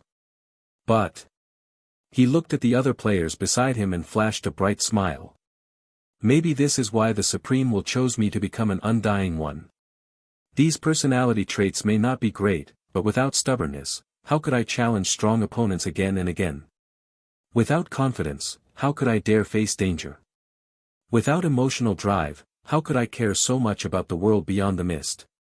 Strength is what makes a king. But stubbornness is what gives players the guts to face a king. Party Big Star's confident and slightly Chuyuni words sparked heated discussion among the players. Damn, Party Big nailed it. Awesome. How'd you stitch together all those terms Bai Fu used supreme will, undying ones, world beyond the mist? Hearing it like that makes me feel powerful. But honestly, I'm just here to kill time. Even if you were just killing time, you did save the world. No lie, this is the first time I've found this game fun. Reminds me of another game I played, though I could easily one-shot the final boss. The mechanics forced me to watch a beloved companion sacrifice herself. I couldn't even say goodbye the way I wanted. Bro, this time we're writing our own story. No regrets. Don't say more. I'm fired up now. Convert to my Fu stepped up next, fired with passion. I'm staying too. I absolutely won't let the Wildfire Gang hurt Fu. Then Excavation Princess, Calamity Dragon, and a few unfamiliar players stood up too. I'm staying. Me too. In the end, only Black Tiger Afu stood alone in the corner. Why are you all looking at me like that? Don't you know me by now? I'm just here to fight. Never planned on leaving. Ha ha ha. Laughter filled the room. You all. Bai Fu's gaze swept across each player's face, as if trying to memorize every one of them. Nice, very nice. These people really got it. I've said so much already, but you're still not listening. If something happens to you in the end, that has nothing to do with me. Convert to my Fu said, this is my own choice. No matter what, I won't blame you, Fu. Bai Fu turned her head away. No one could tell if she didn't believe them or if she was simply upset that her good intentions had been ignored. What now? We should find a way to calm Fu baby down. As long as we play well, Bai Fu will naturally calm down. Don't rush, let me check first. Calamity Dragon secretly cast a scouting skill on Bai Fu. Name, Bai Fu. Template. Main class. Subclass. HP. Stats. Skills. Talents. Favorability, treasured, 83. Danger level, red. When the data came back, Calamity Dragon almost thought she had read it wrong. What, 83, wasn't that even 1 point higher than the 82 she saw earlier? So Fu was actually a Tsundra type of character, saying things like, none of your business, turning her head away in a huff, but her favorability didn't drop and even rose. Calamity Dragon immediately shared the data panel with the other players. Once they saw the stats, all the players were reassured. Fu baby is so good, always being tolerant of me. Next vote, we must send Fu to first place. Go. Since favorability didn't drop, then let's charge. Excavation Princess looked at Party Big Star. How are we going to fight? Party Big Star replied, fighting head-on is too hard. Let's split into 2 teams. One team stays here to set traps. The other team will intercept and lure the Wildfire Gang people toward the traps. Oh, and notify those who went out once they get back, we can pull off a pincer attack. A player shook his head. Too few people went out. Even if they all make it back in time, a pincer move might not work. Doesn't matter, I'll make a move. Calamity Dragon crossed her arms. Excavation Princess paused, then quickly realized. I almost forgot Calamity Jia is a little rich lady. Calamity Dragon grinned and pulled out her ultimate move. Posting on the forum and spending money to hire help. Alright, this boosts our win rate a lot more. Don't get careless though. The enemies are mostly elite mobs, and the leader is probably a mini-boss. Afraid of what? Just mortals. Even if they're gods, as long as there's a health bar, I'll kill them for you. Convert bro, go coat the weapons with golden oil. Too bad time is tight. Otherwise I could rig a dust explosion and blow those bastards sky high. A group of players gathered and quickly divvied up the tasks. Not one of them was worried about the battle to come. Only battle matters. Once everything was ready, Excavation Princess, who knew Bai Fu the longest, walked up to her. Fu, the battle's about to start. You should leave now while you can, or you might get caught up in it. Bai Fu pouted. At this point, do you think I can still leave? If I leave now, they'll suspect even more that I'm connected to you all. Ah, so what do we do now? Bai Fu stretched her arms forward. Go ahead. Tie me up and beat me a bit. Make some injuries on me. Excavation Princess immediately refused. No way, absolutely not. How could I hit you? Other players quickly chimed in their agreement. Bai Fu raised her voice. I've been here nearly 10 minutes now. Nothing's happened to me in that time. Do you think the people outside will believe that? It really did seem unbelievable. Alright, hurry up. Once it's done, drag me out and use me as a hostage to threaten them. They won't go for it instead, they'll try to provoke you into killing me. You don't need to worry about anything else. Just toss me aside once the fighting starts. I'll find my way out. Even though Bai Fu had said all that, no player dared to make a move. Convert to Bai Fu's eyes turned red. Damn it, Fu is already risking exposure for us. How could we let her make an even greater sacrifice? If you won't do it, then I'll do it myself. Bai Fu raised her hand. Excavation Princess quickly rushed over and grabbed her sleeve. Stop, Fu, I'll tie you up. Tying is fine, okay? But no hitting. Just let your hair down and smear on some red paint to fake an injury. They won't see clearly from far away anyway. At last, they reached an agreement. 1 minute later, Excavation Princess and Calamity Dragon walked out, flanking Bai Fu one on each side. When they reached the doorway, the two of them exchanged a glance. This time, they absolutely couldn't let Fu's sacrifice be in vain. 25, a win-win, meaning Bai Fu wins twice. Night fell like ink, the sky lowered its dome. Outside the improvised stronghold hastily built by the player. The Field Division Minister looked up at the moon, veiled behind clouds like it wore a black gauze. Already about 10 minutes, right? In this operation, killing Bai Fu was only incidental. The main goal was to thoroughly destroy the temporary stronghold built by the outsiders and smash their arrogant, overbearing spirit. Notify everyone formally begin the operation. Yes. With the launch of the second signal flare, a bright red spot marked the night sky, and the Wildfire Gang members already lying in ambush rushed out from their cover, swiftly closing in around the stronghold. The Field Division Minister shouted loudly, "Give me dash." Stop. But his command to charge was cut off by a loud shout from inside the building. The Field Division Minister inexplicably felt frustration as his command was abruptly halted, leaving his face ashen. He glared angrily at the stronghold's gate. Before long, 4 people emerged from the player's stronghold, with Bai Fu her hands bound, face covered in dust and grime leading them. Wait, Bai Fu, how was she still alive? The minister's pupils contracted sharply. Meeting everyone's gaze, the Excavation Princess pressed a knife against Bai Fu's waist. Anyone who dares take a step forward, I'll kill her. Surely you won't ignore your own comrade's fate. This threat stopped the Wildfire Gang members, who had been eager to act, in their tracks. How did Bai Fu end up there? They turned their eyes to the Field Division Minister. At this moment, no one dared be the first to move. The minister remained silent. The situation had completely exceeded his expectations. In the past, he wouldn't have cared about Bai Fu's life or death, but now things were different. On one hand, the boss currently valued Bai Fu highly. On the other hand, the gang's morale was shaky. If he allowed these outsiders to kill Bai Fu in front of everyone, the uninformed would easily develop doubts. Today you sacrifice Bai Fu without hesitation. Tomorrow, will you sacrifice me? This would further destabilize morale. The Field Division Minister quickly exchanged glances with the 4 who had accompanied Bai Fu, but they all acted as if they hadn't seen anything, heads nearly touching the ground.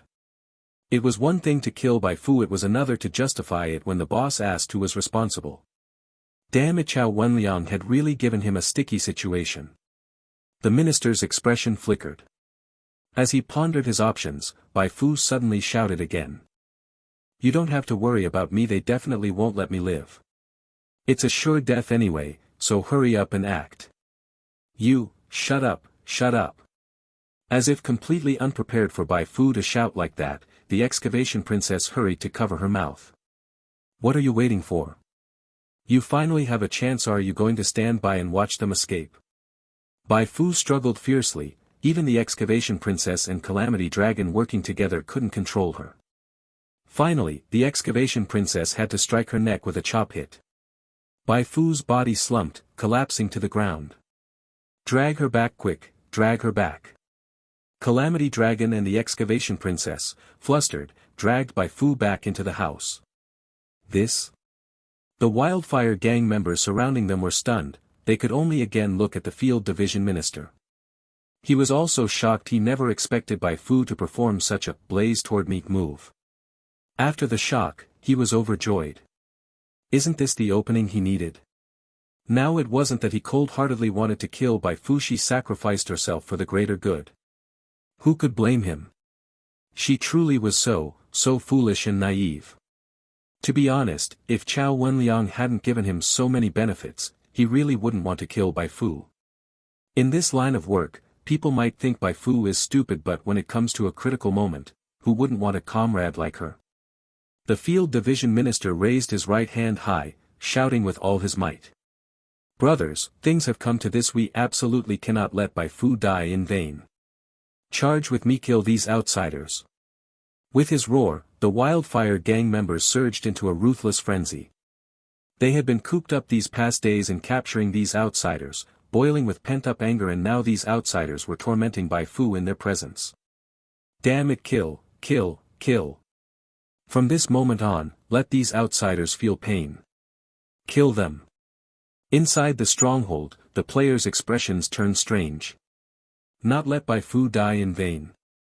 Damn, it was those exact words they had just said. But now wasn't the time to dwell on that. The Wildfire gang had already charged. Patrick Star, the overall commander, shouted loudly. Act according to plan. No sooner had he spoken than several players rushed out from the third-floor roof of the stronghold. Hot water's coming. Bang bang, several buckets of boiling water were poured down relentlessly. The Wildfire gang members at the front shrieked as they were soaked. But that was only just the beginning. The hot water team had just retreated when the fishing net team and the shooting squad hidden behind the windows sprang into action. Get back. The field division minister hastily drew a gun from his body. Bang! A player on the rooftop collapsed on cue, with a massive damage value of -30 floating above his head. Holy shit, he has a gun. I can't move, I'm going to die. Brother, rest in peace. I'll carry your gear and continue fighting with them. You bastard, don't touch my gear.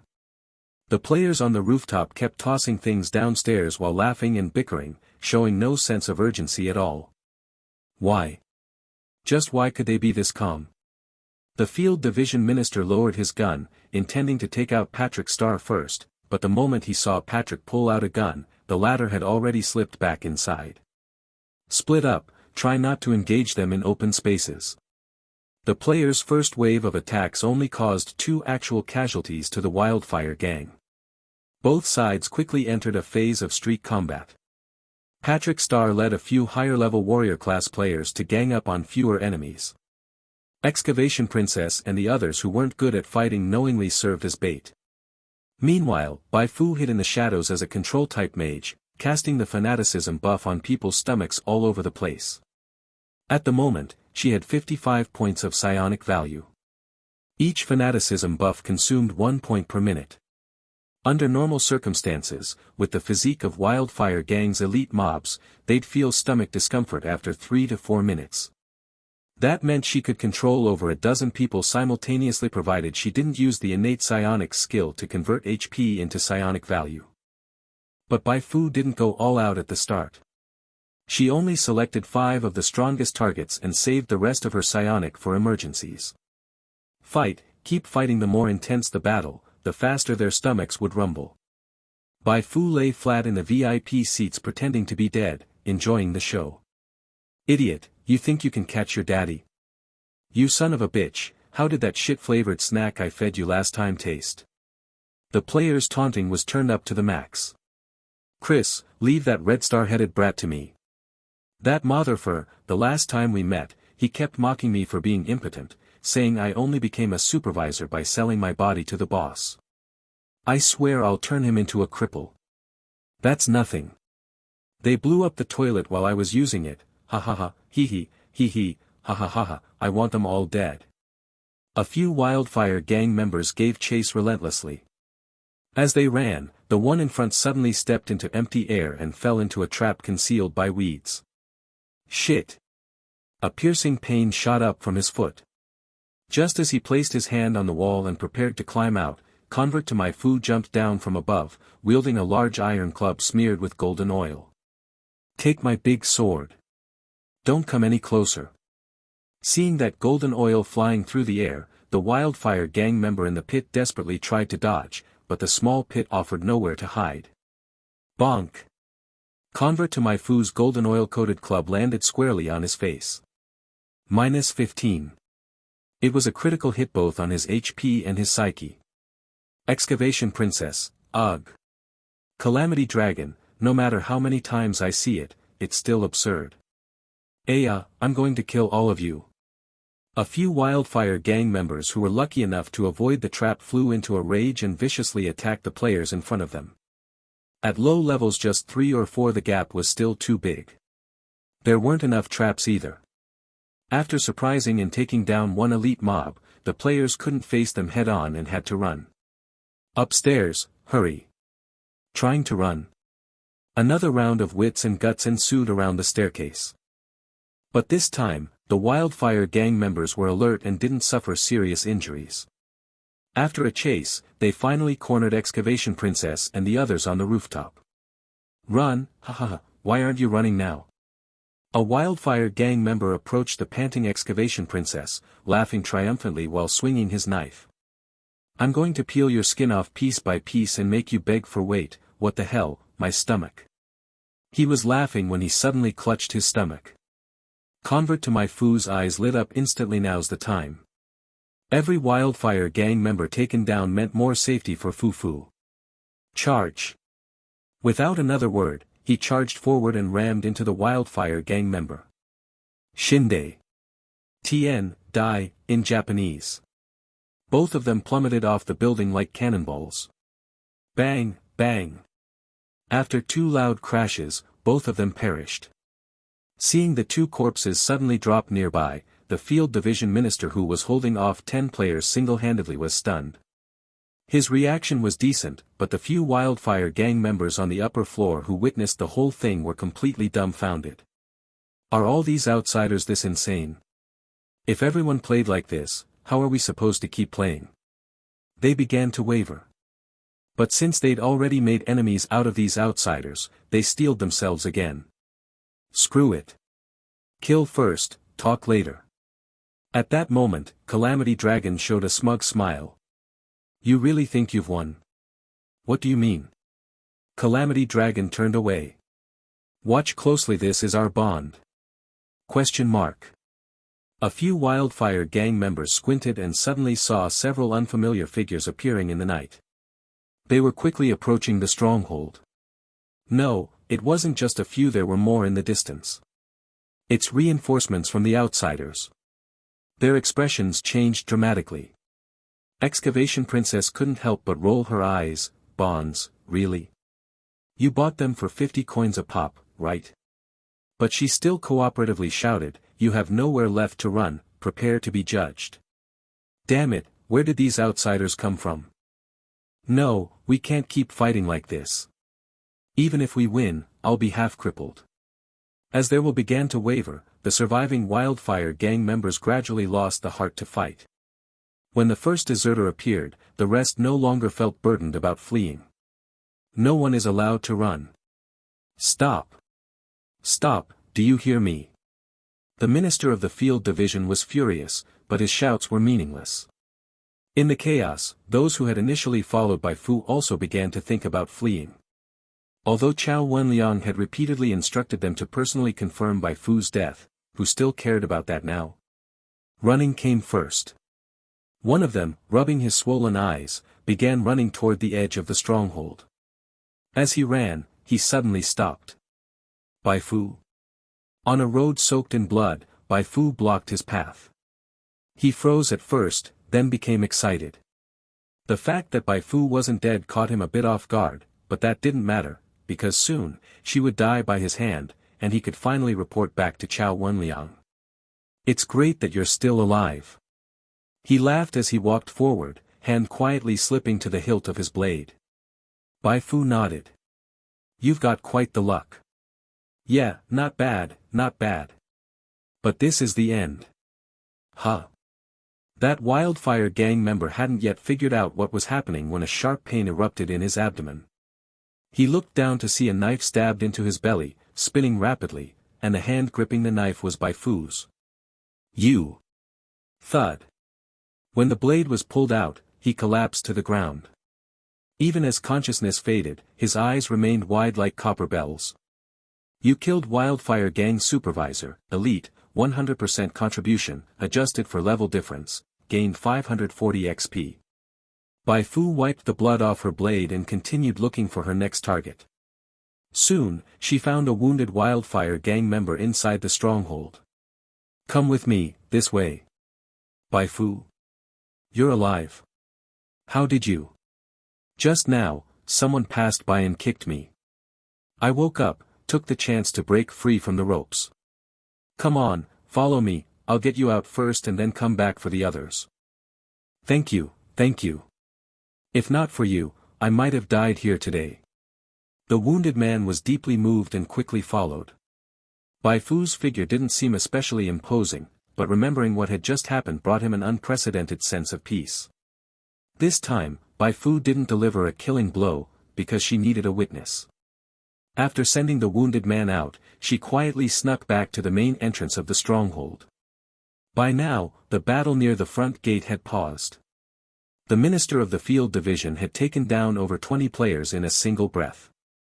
Given his stats, under normal conditions, even with players like Party Big Star known for mechanical skills, or Black Tiger Fu who fought like a madman, and waves of reinforcements arriving, he would still barely be scratched. After all, players only dealt 1 or 2 points of damage to him, while his attacks dealt over 10 or 20. But earlier, mid-fight, he suddenly felt gastrointestinal discomfort. A player seized the opportunity and shot an arrow into his knee.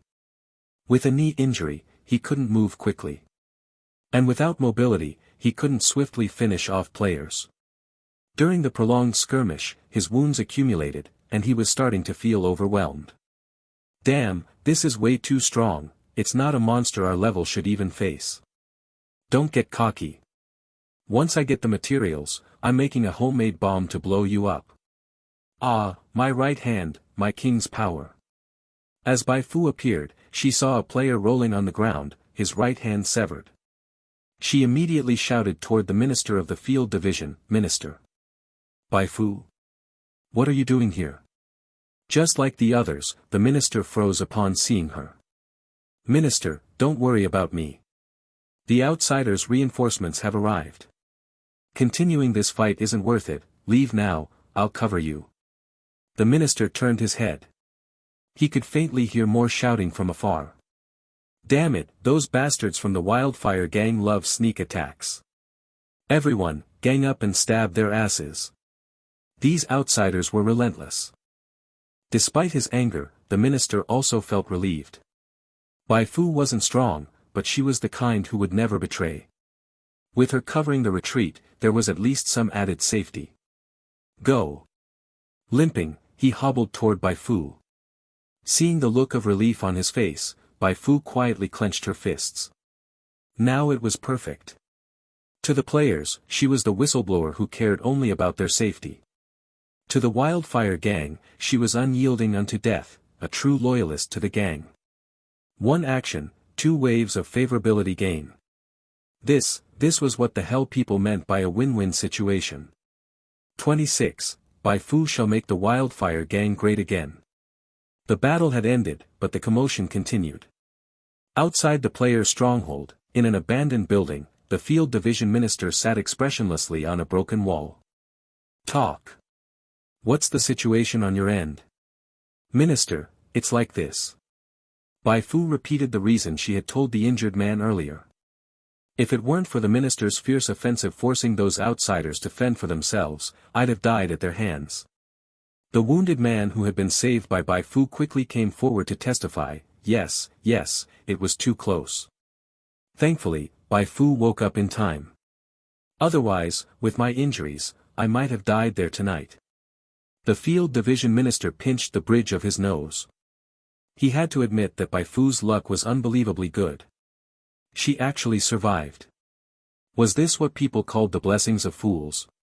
When Chao Wenliang heard this, he would surely explode in rage. Whatever. It had nothing to do with him anyway. He didn't want to stay involved in this mess. He had done everything he could. Was it his fault Bai Fu didn't die? The field division minister was now seething with anger. If Chao Wenliang hadn't insisted on using this operation to get rid of Bai Fu, would he have ended up in such a sorry state? Think about it, if this operation hadn't targeted Bai Fu, they could have launched a surprise attack without the outsiders knowing. Those outsiders weren't afraid to die, sure, but without advanced traps, they couldn't have withstood even a single assault. Now great, they'd killed dozens of outsiders, but half of their own men were lost. The minister didn't even dare imagine how the boss would look at him after this. Fuck your mother, you goddamn idiot Chao Wenliang. Sever ties. He had to completely cut ties with Chao Wenliang this time. When the boss asked, he'd just say he didn't know anything. It was all done independently by the 4 people Chao Wenliang had arranged. If Chao Wenliang didn't want to drag him down with him, he'd better keep his mouth shut. With that thought, the field division minister breathed a little easier. Let's head back first. As for those who had ditched him and fled halfway, he had no plans to let them off. As for Bai Fu. The minister glanced at Bai Fu's innocent eyes. This airhead had already gained the boss's favor. After tonight's incident, the boss would definitely value her even more. Even if he didn't flatter her, building a good relationship in advance wouldn't hurt. The 3 of them hobbled back toward the wildfire gang. No one spoke, and Bai Fu enjoyed the peace. As they walked, she received a game notification. You have completed the faction mission counterattack, contribution, 0.3%, reward, 60 XP. Bai Fu. At the sound of the notification, her lips twitched. 60 XP. Well, meat was still meat, even if it came from a mosquito. Honestly, if calculated strictly, her contribution in this faction mission was probably negative. She probably owed thousands of XP on this one. Bai Fu casually closed the notification, only to find a new one had followed it. Your contribution ranks first, bonus reward, 3000 XP, special title Wildfire. Wildfire, plus 303 HP. Although 3000 XP wasn't enough to upgrade her psionic apprentice class, it was enough to level her unemployed drifter from LV3 to LV5. And while 30 bonus HP wasn't as good as 3 constitution points, any HP boost was welcome. It meant her survivability had increased. Bai Fu was stunned. Such a delightful surprise. Thinking about it carefully, it made perfect sense.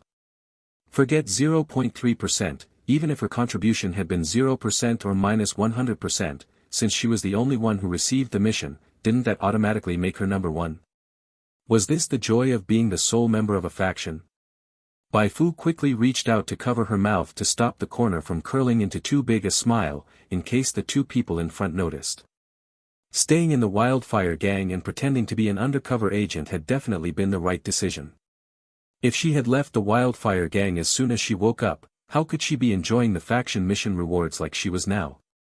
Speaking of which, this faction mission could be triggered largely because of her. If she hadn't taken out Martin, even though relations between the players and the wildfire gang were already strained, there was still a long way to go before things escalated to this point.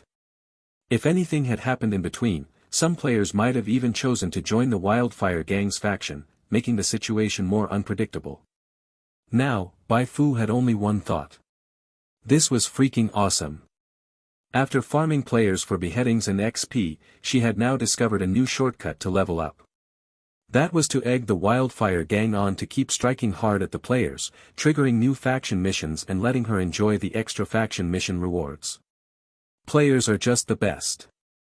Bai Fu thought that if Calamity Dragon were to use detection on her right now, it would surely show that her favorability had increased again.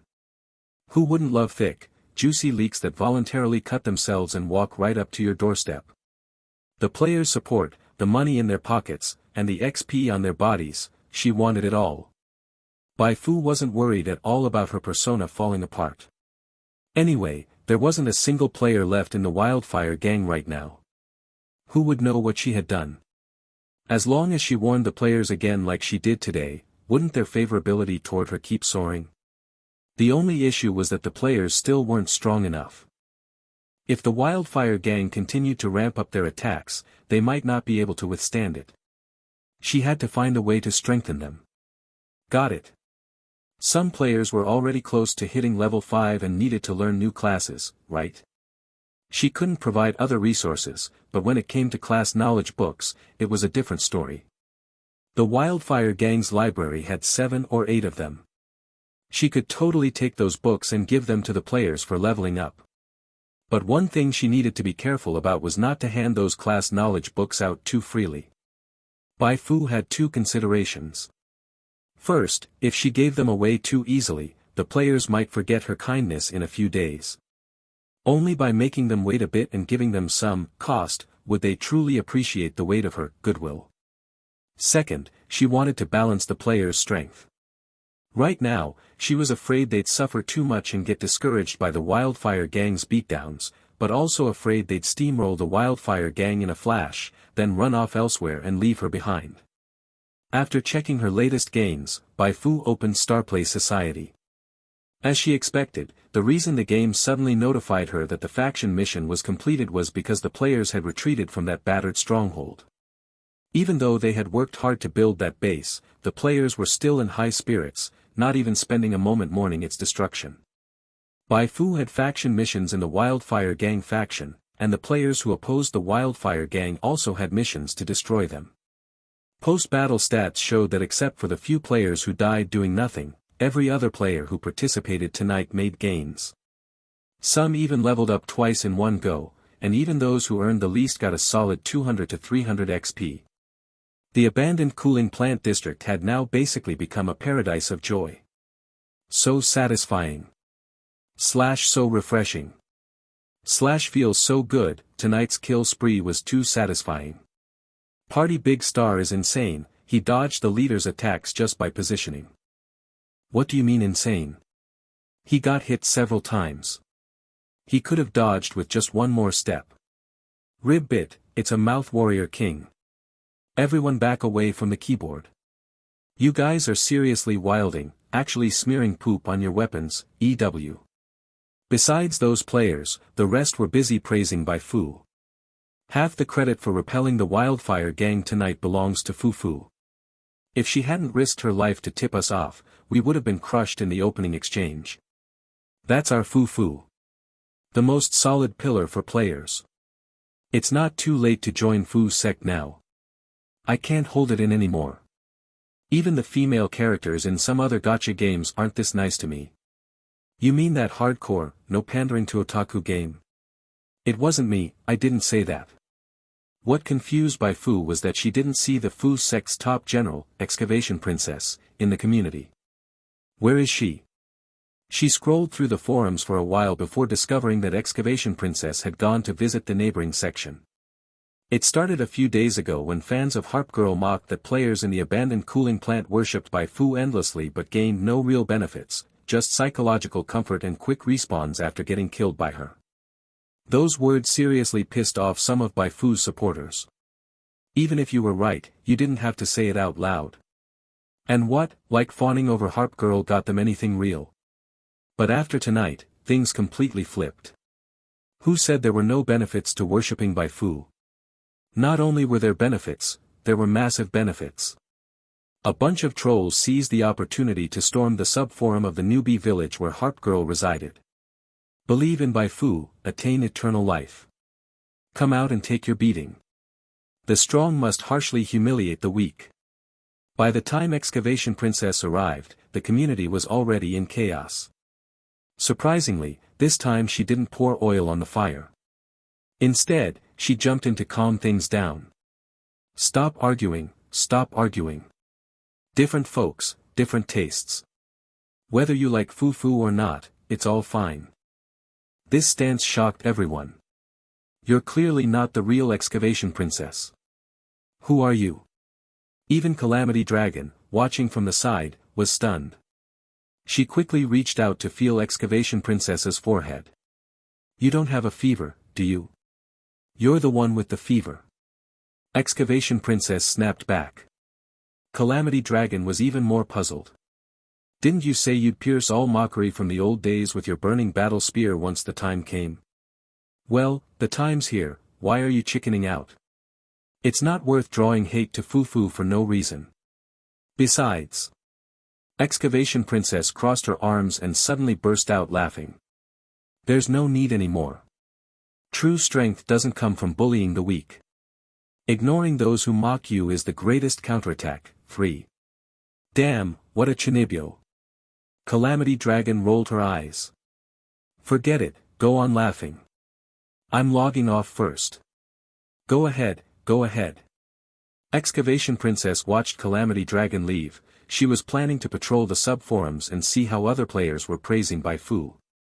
Late at night, Wildfire Gang. Bang bang bang. The moment he got the news, the Wildfire Gang boss transformed into a desktop clearing master, sweeping everything off the table onto the floor. Fucking idiot pig. Idiot pig. Idiot pig. Important things must be cursed 3 times. In short, the Wildfire Gang boss was furious. He never imagined that what should have been a clean surprise attack would turn into a siege battle, and that so many people would die during the siege. These were all core members of the Wildfire Gang.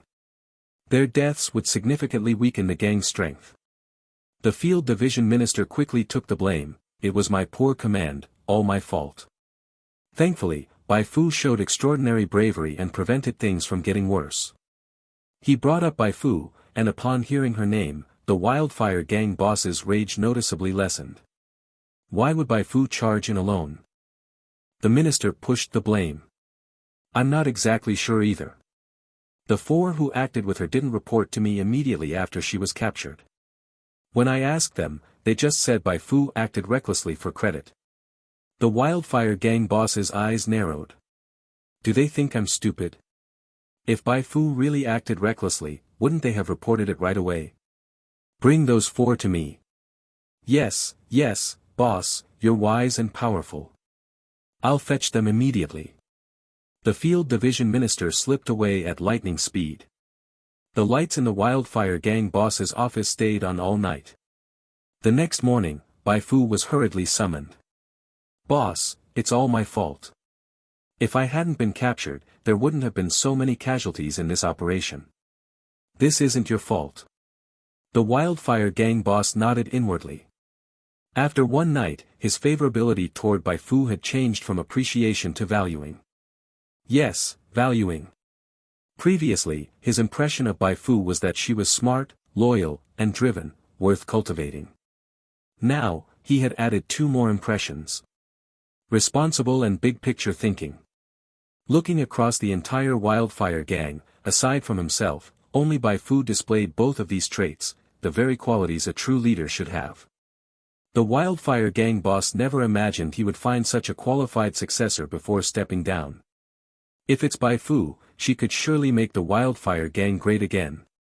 You did very well last night. If you hadn't stepped up, even if the operation succeeded, the morale of the Wildfire Gang would have collapsed. After a round of praise, the Wildfire Gang boss told Bai Fu to go rest for a few days. Go now. I have other plans for you later. Bai Fu thanked him and left. At the doorway, she ran into Chao Wenliang, who had been waiting a long time. Chow Wenliang turned his head, his gaze icy cold. Bai Fu didn't say much, she simply smiled at him. You. Chow Wenliang gripped the door frame with one hand, took several deep breaths, and only then managed to suppress the fury in his chest. When he removed his hand, there was already a visible dent in the frame. Boss, I. Chow Wenliang pushed the door open and entered. The moment he spoke, he was met with the Wildfire Gang boss's furious kick.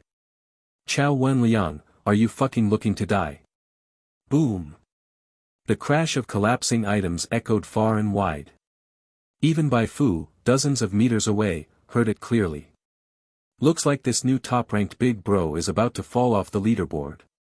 After returning home, Bai Fu told Anya to quickly hide in the basement. That same night, in a small standalone courtyard next to the Wildfire Gang headquarters, Chow Wenliang stood before a mirror. One hand pressed against his chest, where a large red bruise marked where the Wildfire Gang boss had kicked him earlier. Ha ha ha. Our 20 years of friendship, not worth a rookie who's only been in the gang for a year, ha ha ha. Chow Wenliang let out a slightly deranged laugh, his eyes bloodshot as if he were wearing red contacts. Die. Bai Fu must die. This time, he would do it himself, first kill Bai Fu, then that useless old deng who had kicked him. Chow Wenliang threw on a jacket, grabbed a gun and a knife, and vanished into the depths of night. Half an hour later. On a two-story platform perfect for stargazing. Bai Fu stood up, facing the approaching Chow Wenliang. You're here. 27, our side failed to pierce the enemy's armor. You've arrived. A voice that could not wait came from the second-floor platform. Chow Wenliang quickly looked up, and the moment he saw Bai Fu, his body trembled violently. He had not expected to be discovered at all, and judging from Bai Fu's words, it was obvious she had known he would come for a long time. How was that possible? Besides brushing past Bai Fu this morning, he had not even once glared at her in her presence. Did such a person exist in the world, someone who, just because they were glared at once in a crowd, suspected the other person of plotting against them and immediately prepared themselves? Damn it, how perverted. Just as Chow Wenliang's expression shifted unpredictably, Bai Fu spoke again. I'm guessing your next sentence is how did you know I was coming? How did you know I? Chow Wenliang stopped himself mid-sentence and quickly shut his mouth. Are you suspecting I can read minds? Bai Fu laughed. Don't worry, I obviously don't have such superpower. Immediately, Chow Wenliang drew his gun, pointed it at Bai Fu, and shouted, cut the crap. Bai Fu was fearless. Aren't you at all suspicious why I, knowing fully you would come to find me, still would not go to sleep and came here at night? Chow Wenliang's pupils constricted. Shit, a trap. He hurriedly raised his gun and looked around. Come out, whoever is hiding there, come out now. As time passed, Chow Wenliang gradually realized something was wrong. If someone really were lying in ambush nearby, why would Bai Fu expose them for no reason? He quickly looked up again, and sure enough, Bai Fu, who had been standing on the second-floor platform, had already disappeared. Fuck, how dare she trick me, she's looking for death. Overcome with rage, Chow Wenliang charged toward the stairwell with his gun. He moved extremely fast, taking a few bounding strides, and found himself among a field of broken walls and rubble. In such a short time, you can't have gotten far. Come out nicely, I can let you suffer less pain, otherwise when I catch you, I'll let you know what it means to be worse than dead, to live in hell. There was no response. You like playing cat and mouse with me that much? Then I'll play it with you thoroughly. This place is far from the Wildfire Gang, you better not expect anyone to come rescue you. Perhaps because she thought she was about to catch Bai Fu, Chow Wenliang became extremely excited, and his breathing became uncontrollably rapid. He wove through the ruins, occasionally laughing loudly, and uttering threats. Here I come. Do you know what it feels like to have your nails pulled out one by one? Your fingers are quite pretty, I will break them joint by joint. While he searched, Bai Fu, hiding in the darkness, silently counted. 1000-7 no, that wasn't what she was reciting, but 7. 28, 29, 30, alright, it's time. When she sensed the time was right, Bai Fu stood up and threw a psionic vision at Chao Wenliang, who was turned away from her. The skill judgment succeeded, and Chao Wenliang's attribute panel popped up. Name, Chao Wenliang, Elite, Weary, Lightly Wounded. HP, 124/130.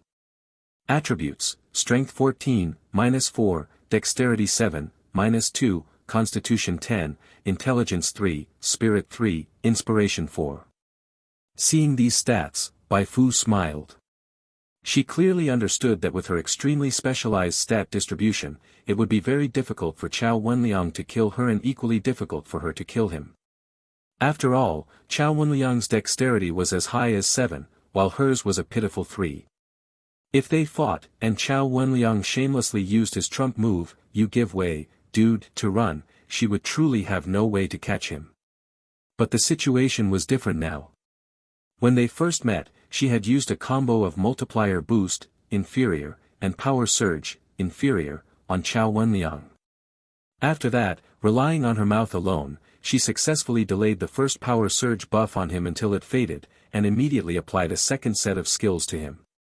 Counting the 10% effect boost on active skills from the basic psionic specialization skill, this combo directly drained 44% of his physical strength, which reflected on his character panel as reductions in strength and dexterity, leaving his dexterity at only 5 points. 5 dexterity was still higher than her 3. But it didn't matter, Bai Fu still had one trump card left. After attacking the player's stronghold, she had gained 3000 XP through faction missions, enough for her to level the Unemployed Drifter class to LV5. Unemployed Drifter, leveled up to LV4, Strength +1, Constitution +1, Stat point +1. Unemployed Drifter, leveled up to LV5, Strength +1, Constitution +1, Stat point +1. 2 system prompts rang out in succession. Bai Fu wasted no time, spending the 2 extra stat points on dexterity, raising her stats to Strength 7, Dexterity 5, Constitution 24, Intelligence 3, Spirit 11, Inspiration 11.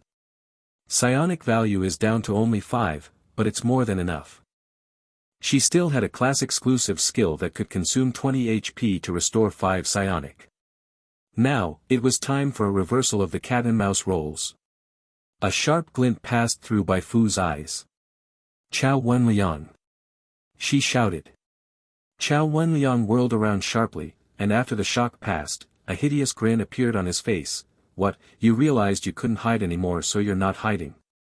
But it's already too late." He laughed uproariously and strode toward Bai Fu.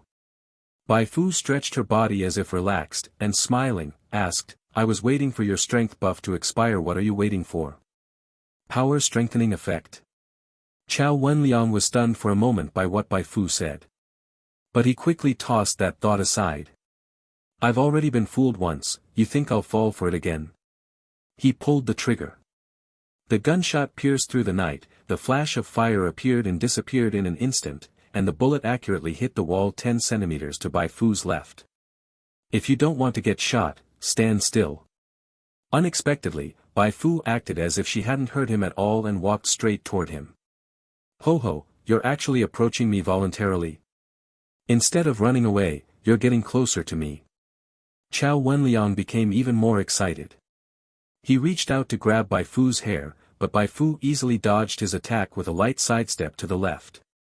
Only then did Chao Wenliang suddenly realize that his body felt a bit fatigued, but there was no time left for him to figure out why. Bai Fu's right foot, empowered by fanaticism, kicked him squarely in the chest. That spot had already been kicked once by the Wildfire Gang boss, and now with a new injury on top of the old one, the moment he hit the ground, a bright red 9 floated above his forehead. "You bastard, die for me." That kick completely shattered Chao Wenliang's sanity. He raised his right hand and fired a shot at Bai Fu. Only when the gun went off did he snap back to his senses. It's over. At this range, Bai Fu couldn't possibly survive. He had planned to torture her brutally, now it was all ruined. Chao Wenliang looked up in frustration. But what he saw was different from what he expected. Bai Fu hadn't fallen, nor was there a burst of bright red blood blooming on her body. She stood there smiling faintly, her right hand slightly raised, and between her fingers was clearly a bullet. You. At that moment, Chow Wenliang felt something stuck in his throat, a chill like never before rising from his spine straight to his crown. Catching a bullet with her bare hands, he wouldn't even dare to imagine it.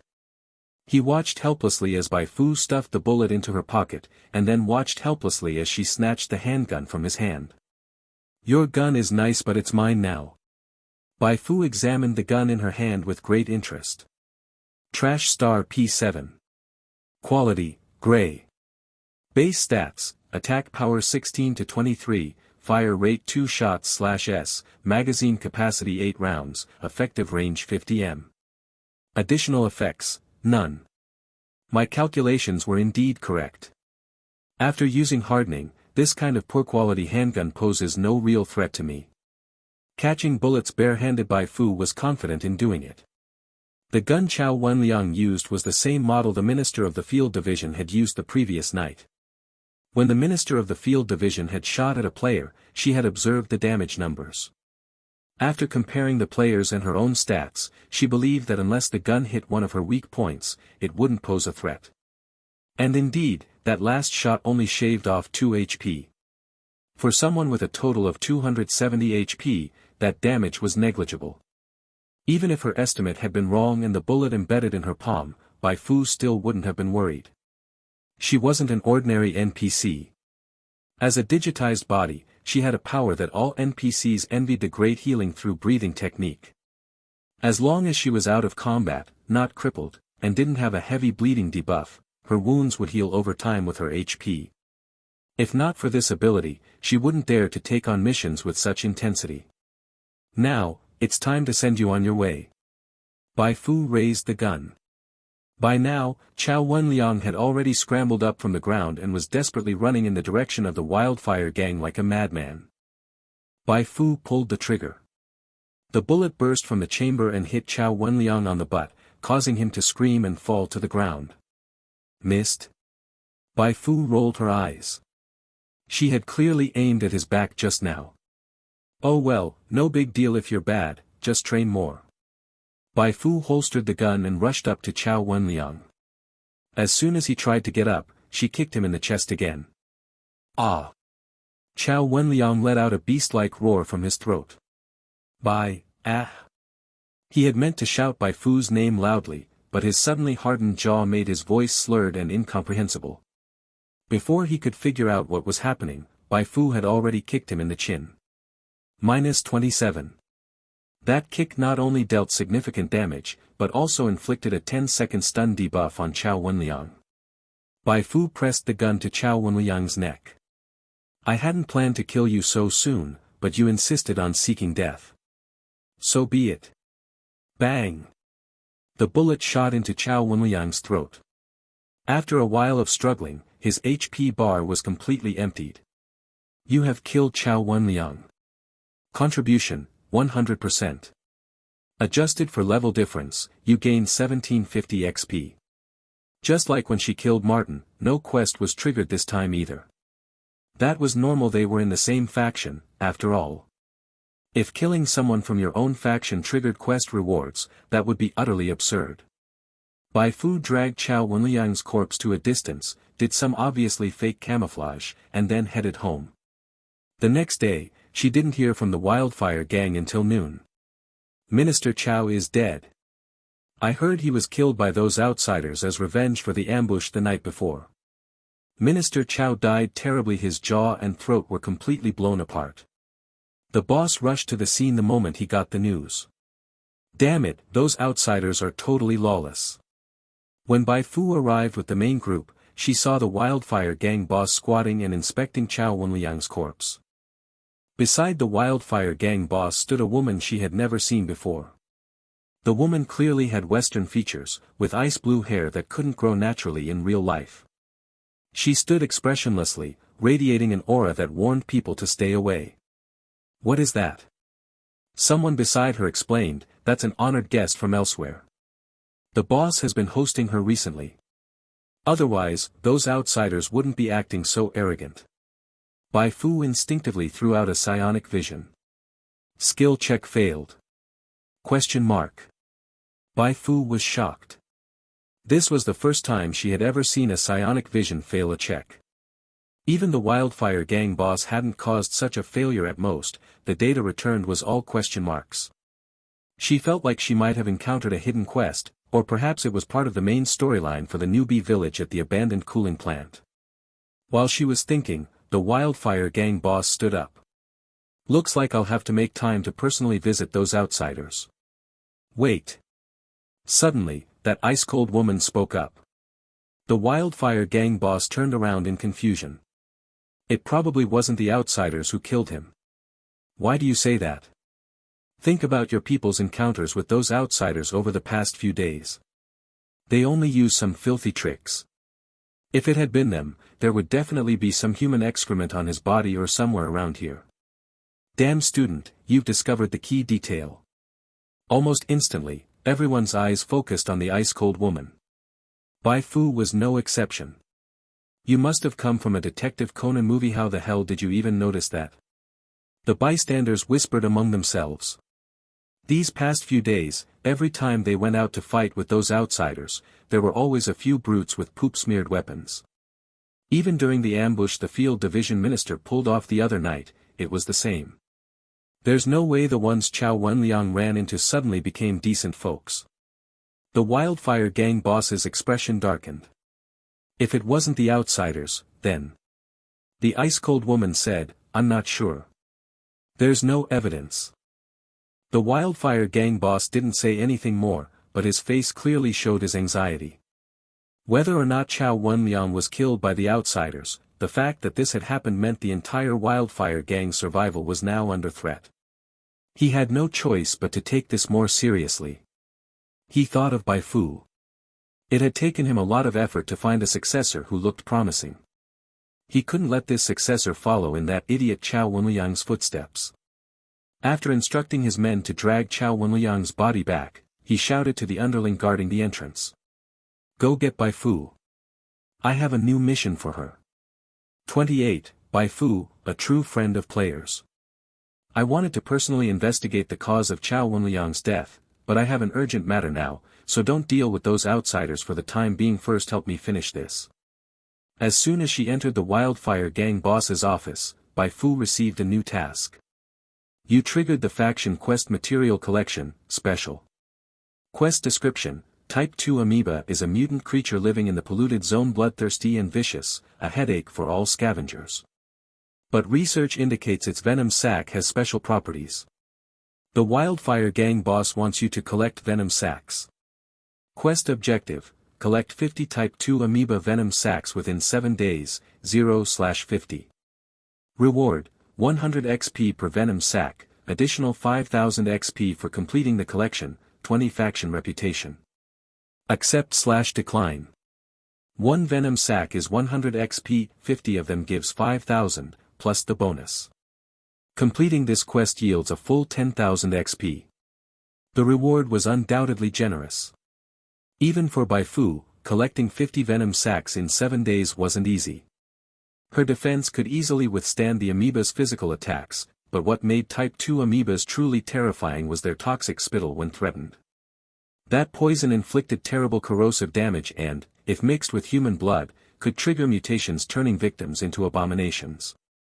Bai Fu was not willing to gamble on whether she could survive being ambushed by them. But being unwilling to gamble didn't mean she wouldn't accept the task.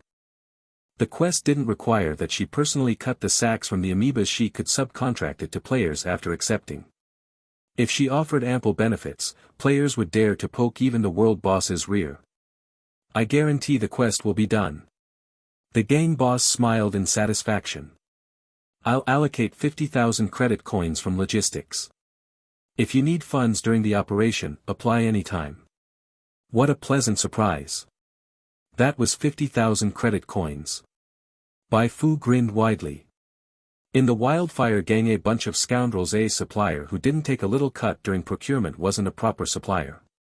After leaving the boss's office, she went to logistics and requested 5,000 coins, then went home. Feeding Anya for 1,000 days. Now was the time for Fishing Master Anya to take action again. Outside the abandoned cooling plant. Next to the polluted zone, this was the domain of scavengers and desperados. Even the wildfire gang avoided it unless necessary, so it naturally became players' favorite playground. In the afternoon, Excavation Princess was walking down the shopping street, lined with stalls, live streaming as usual. Since Bai Fu hadn't appeared much these past 2 days, her stream's heat had dropped considerably. She remained calm. She'd been through quieter times, this was nothing. Excavation Princess was optimistic about the game beyond the stars and believed that clinging to Bai Fu's big leg would make her a top streamer soon. Today let's experience some wasteland vibes. While walking, she noticed a white-haired figure ahead. Diggy, do you recognize that white-haired lowly ahead? Is that the little sis-in-law? Comments flooded the stream. Little sis-in-law. Excavation Princess stared at the figure and suddenly realized it was the little girl always with Fu Fu. She ran over. That hey, you the one always beside Fu Fu. Anya turned irritably. Hey, what are you saying? Oh, it's you. I do have a name, Banya. Remember it? Really alright, go play your game, I'm very busy now, no time to chat. She strode to another vendor, leaving Excavation Princess in a daze. Excavation Princess shook her head, then hurried to catch up. What are you busy with? Maybe I can help. You. Anya dragged the word out, suspicious. Excavation Princess's face blushed. Even if she was terrible, she at least had a group of competent friends. Didn't she understand the power of bonds? Anya said, don't get me wrong. I'm not looking down on you. I know you're fearless, and I know you have a lot of companions, but being fearless or having companions isn't the issue. Then what is it? Excavation Princess asked quickly. Money, probably tens of thousands of credit coins. Goodbye. Excavation Princess turned and left. She couldn't even scrape together hundreds, let alone tens of thousands. After walking about 10 meters, she turned back. Tell me more specifics, maybe I can help in another way. Anya snorted, fine. Actually, I came to buy type 2 amoeba venom sacs. The boss wants 50. I asked vendors, but walked half a street and couldn't find a single one. I don't have the money to pay hunters to gather them at this rate. The boss will have to go into the polluted zone himself. Her anxiety showed. Excavation Princess asked tentatively, are those amoebas really that dangerous? Of course. Anya explained the type 2 amoeba's nature. Excavation Princess jumped. Why is Fu Fu collecting venom sacs? Anya shook her head. I don't know. I just overheard the boss wanting to collect them, and I was a bit worried, wondered if I could help. What, you want to help me collect them? As Excavation Princess opened her mouth, an in-game notification popped up. You triggered a commission quest, collect venom sacs. Quest description. Quest objective, collect type 2 amoeba venom sacs. Reward, 100 XP per venom sac, Anya's favorability plus 17. Excavation Princess froze, and a moment later she happily shared the quest interface to the live stream. Excavation Princess, eek, a quest popped for me too, hahaha. Diggy, are you okay? It's just a quest, not like you passed the Imperial exam. This quest doesn't reward much. If memory serves, type 2 amoeba is a level 4 monster, but each venom sac only gives 100 XP. Indeed, I fought it before. Its HP wasn't high, but one spit of venom took away a third of my health. Excavation Princess, kids, you're way too naive. Do you really think the value of this quest lies in those 100 XP? Her words baffled the viewers in the stream. Excavation Princess, sheesh, you guys call yourselves disciples of the Fu sect. XP isn't what matters. Did you realize this is the first quest triggered by us through Fu Fu and Anya? Fuck, that actually seems true. Excavation Princess, proud as could be, once I level up Anya's favorability, I can learn more about Fu Fu through her, triggering Fu Fu's story quest not long now, hahaha. As she laughed, the chat jumped several times in activity. Some yelled, holy shit, awesome, some expressed envy and jealousy, some just went wild, and some rushed toward her location. Damn it, this kind of opportunity can't be hogged by Excavation Princess. I've got to be the first to trigger the hidden quest. Hey! At this moment, Anya raised her hand and waved it in front of Excavation Princess's eyes.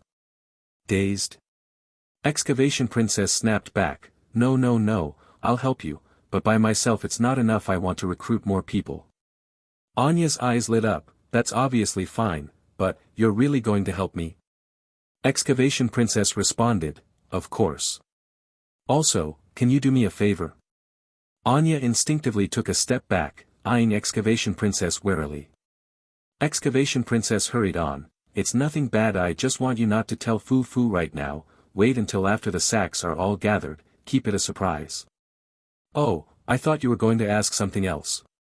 "Fine, I'll try, but if the boss gets impatient about going into the polluted zone himself, I'll have to tell him early." "That's totally fine." Anya looked over Excavation Princess a few times, "You're really nice, thank you. How should I call you?" That favorability definitely just rose. Excavation Princess's eyes curved into crescents as she smiled, "Just call me Sister Excavation Princess. Let's go first, we'll ask around here and see if anyone's selling venom sacks." Anya didn't refuse, and as the two of them walked the street asking around, one player after another ran over. Without exception, each of those players accepted the quest from Anya. Excavation Princess wasn't worried at all, she never intended to conceal anything. Being the first was enough. "Move it, we're heading to the polluted zone to hunt Type 2 amoeba now." "Hold on, let me buy some anti-infection medicine first, that'll at least increase our survival odds." 1. In the noisy bustle, a large group of players charged toward the polluted zone. Anya hurried to the meeting point she'd arranged with Bai Fu. "Boss, you're amazing, you didn't spend a single cent but still got them to obediently do the job." She began to suspect Bai Fu might actually have the charm of a succubus. If so, could they open a factory and let those outsiders come in to work for free? Bai Fu patted Anya's head, stay calm, stay calm." Just as expected in assigning Anya a quartermaster quest, Anya indeed could now issue tasks to players. This was perfect, another way to squeeze benefits out of the player base. This success owed much to Anya's task release and Excavation Princess's imagination. If we analyze carefully, Excavation Princess deserves the most credit. She not only went to the stream and riffed on it right after getting the quest, but in previous days she repeatedly fed other players the idea that there's a hidden quest on Bai Fu. If not for that, the viewers wouldn't have believed her nonsense so readily and flocked to work for free. Excavation Princess is terrible at gaming, but just her imagination makes her worth training. Bai Fu's approach to players was to make them her leveling accelerators. She would extract all kinds of benefits from them, but if a player showed potential, she wouldn't hesitate to cultivate them, because that allowed her to gain even more. Of course, cultivating a player requires that the player won't betray her for minor gains. Clearly Excavation Princess met that criterion. As a gaming up and streamer, her popularity was now deeply tied to Bai Fu's. The more popular she got, the more viewers she'd have.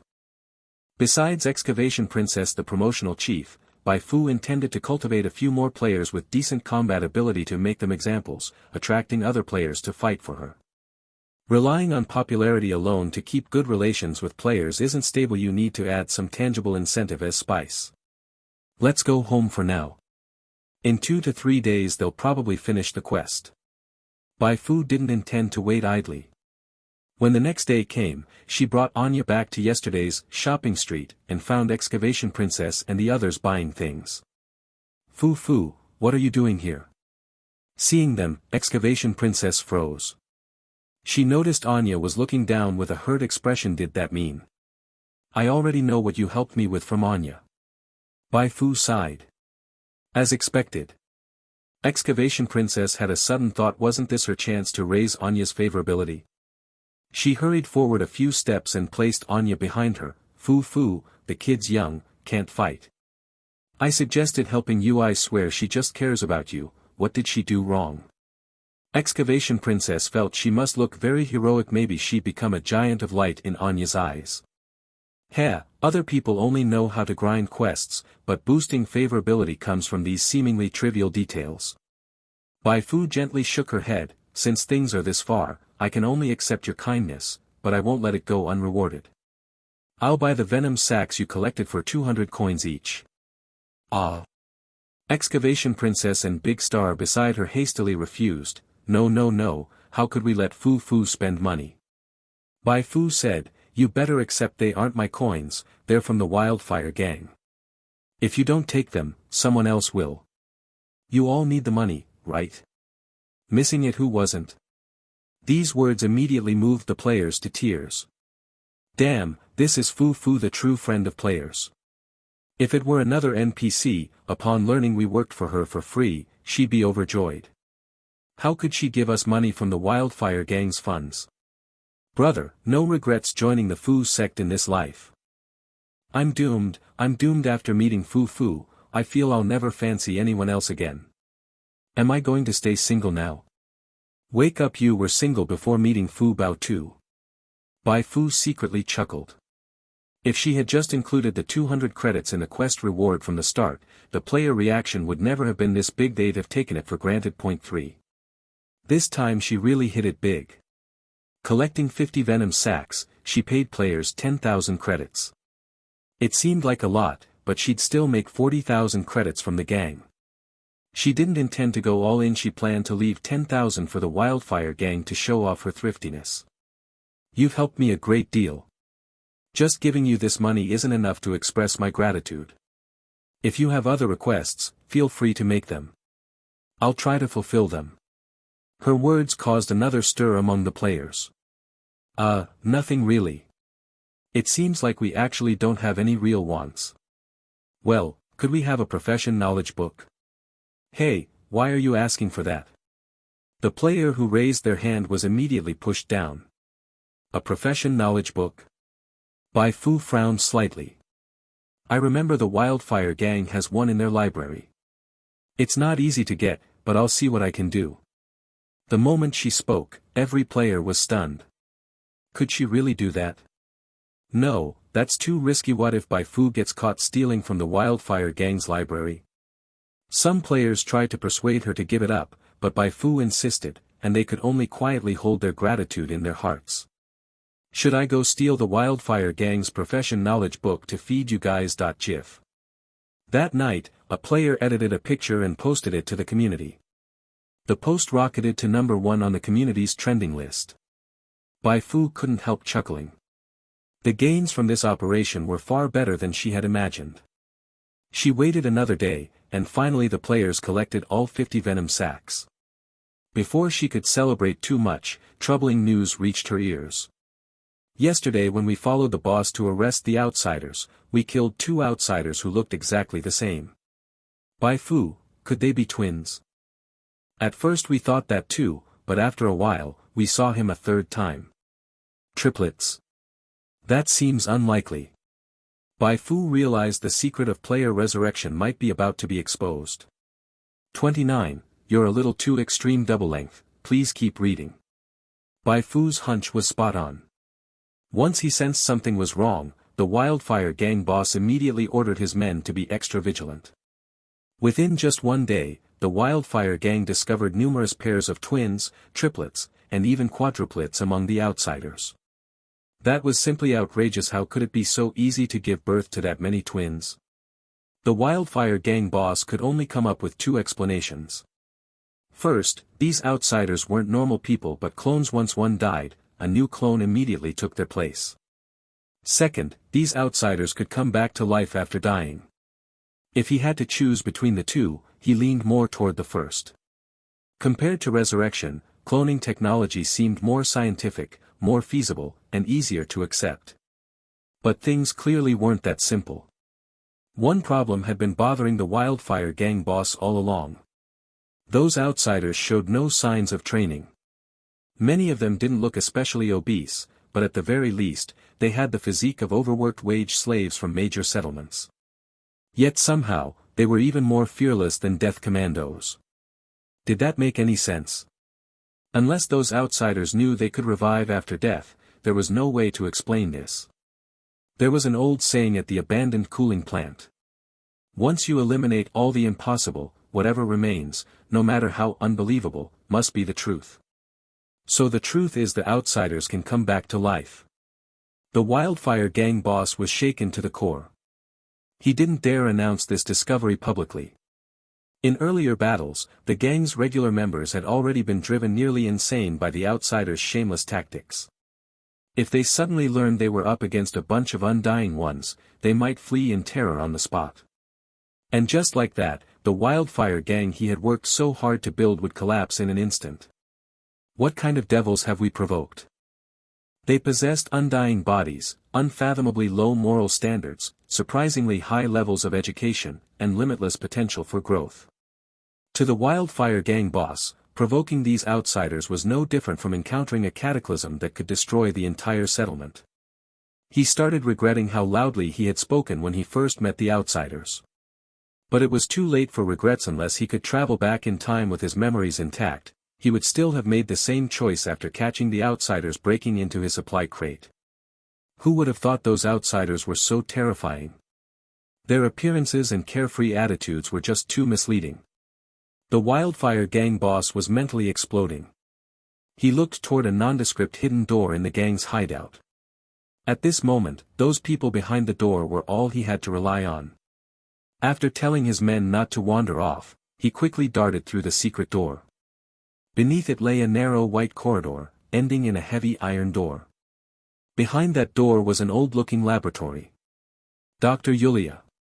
The wildfire gang boss glanced around. Finally, his gaze landed on someone wearing a thick protective suit. It was the woman who had gone with him a few days ago to investigate Chao Wenliang's death. He hurried forward, but after just 2 steps, 2 burly guards at the lab entrance pressed down on his shoulders.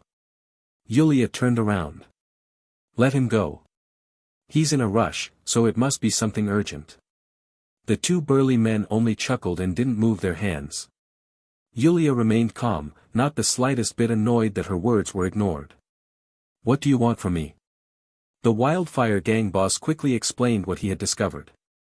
The current situation is very bad. If anything happens to the wildfire gang, this lab might not remain hid. Before he could finish, the 2 guards at the door burst out laughing. Undying ones? What kind of fairy tale are you telling? Number 7, unless I'm mistaken, did he just try to threaten us? No, I didn't. I wasn't. The wildfire gang boss broke into a cold sweat.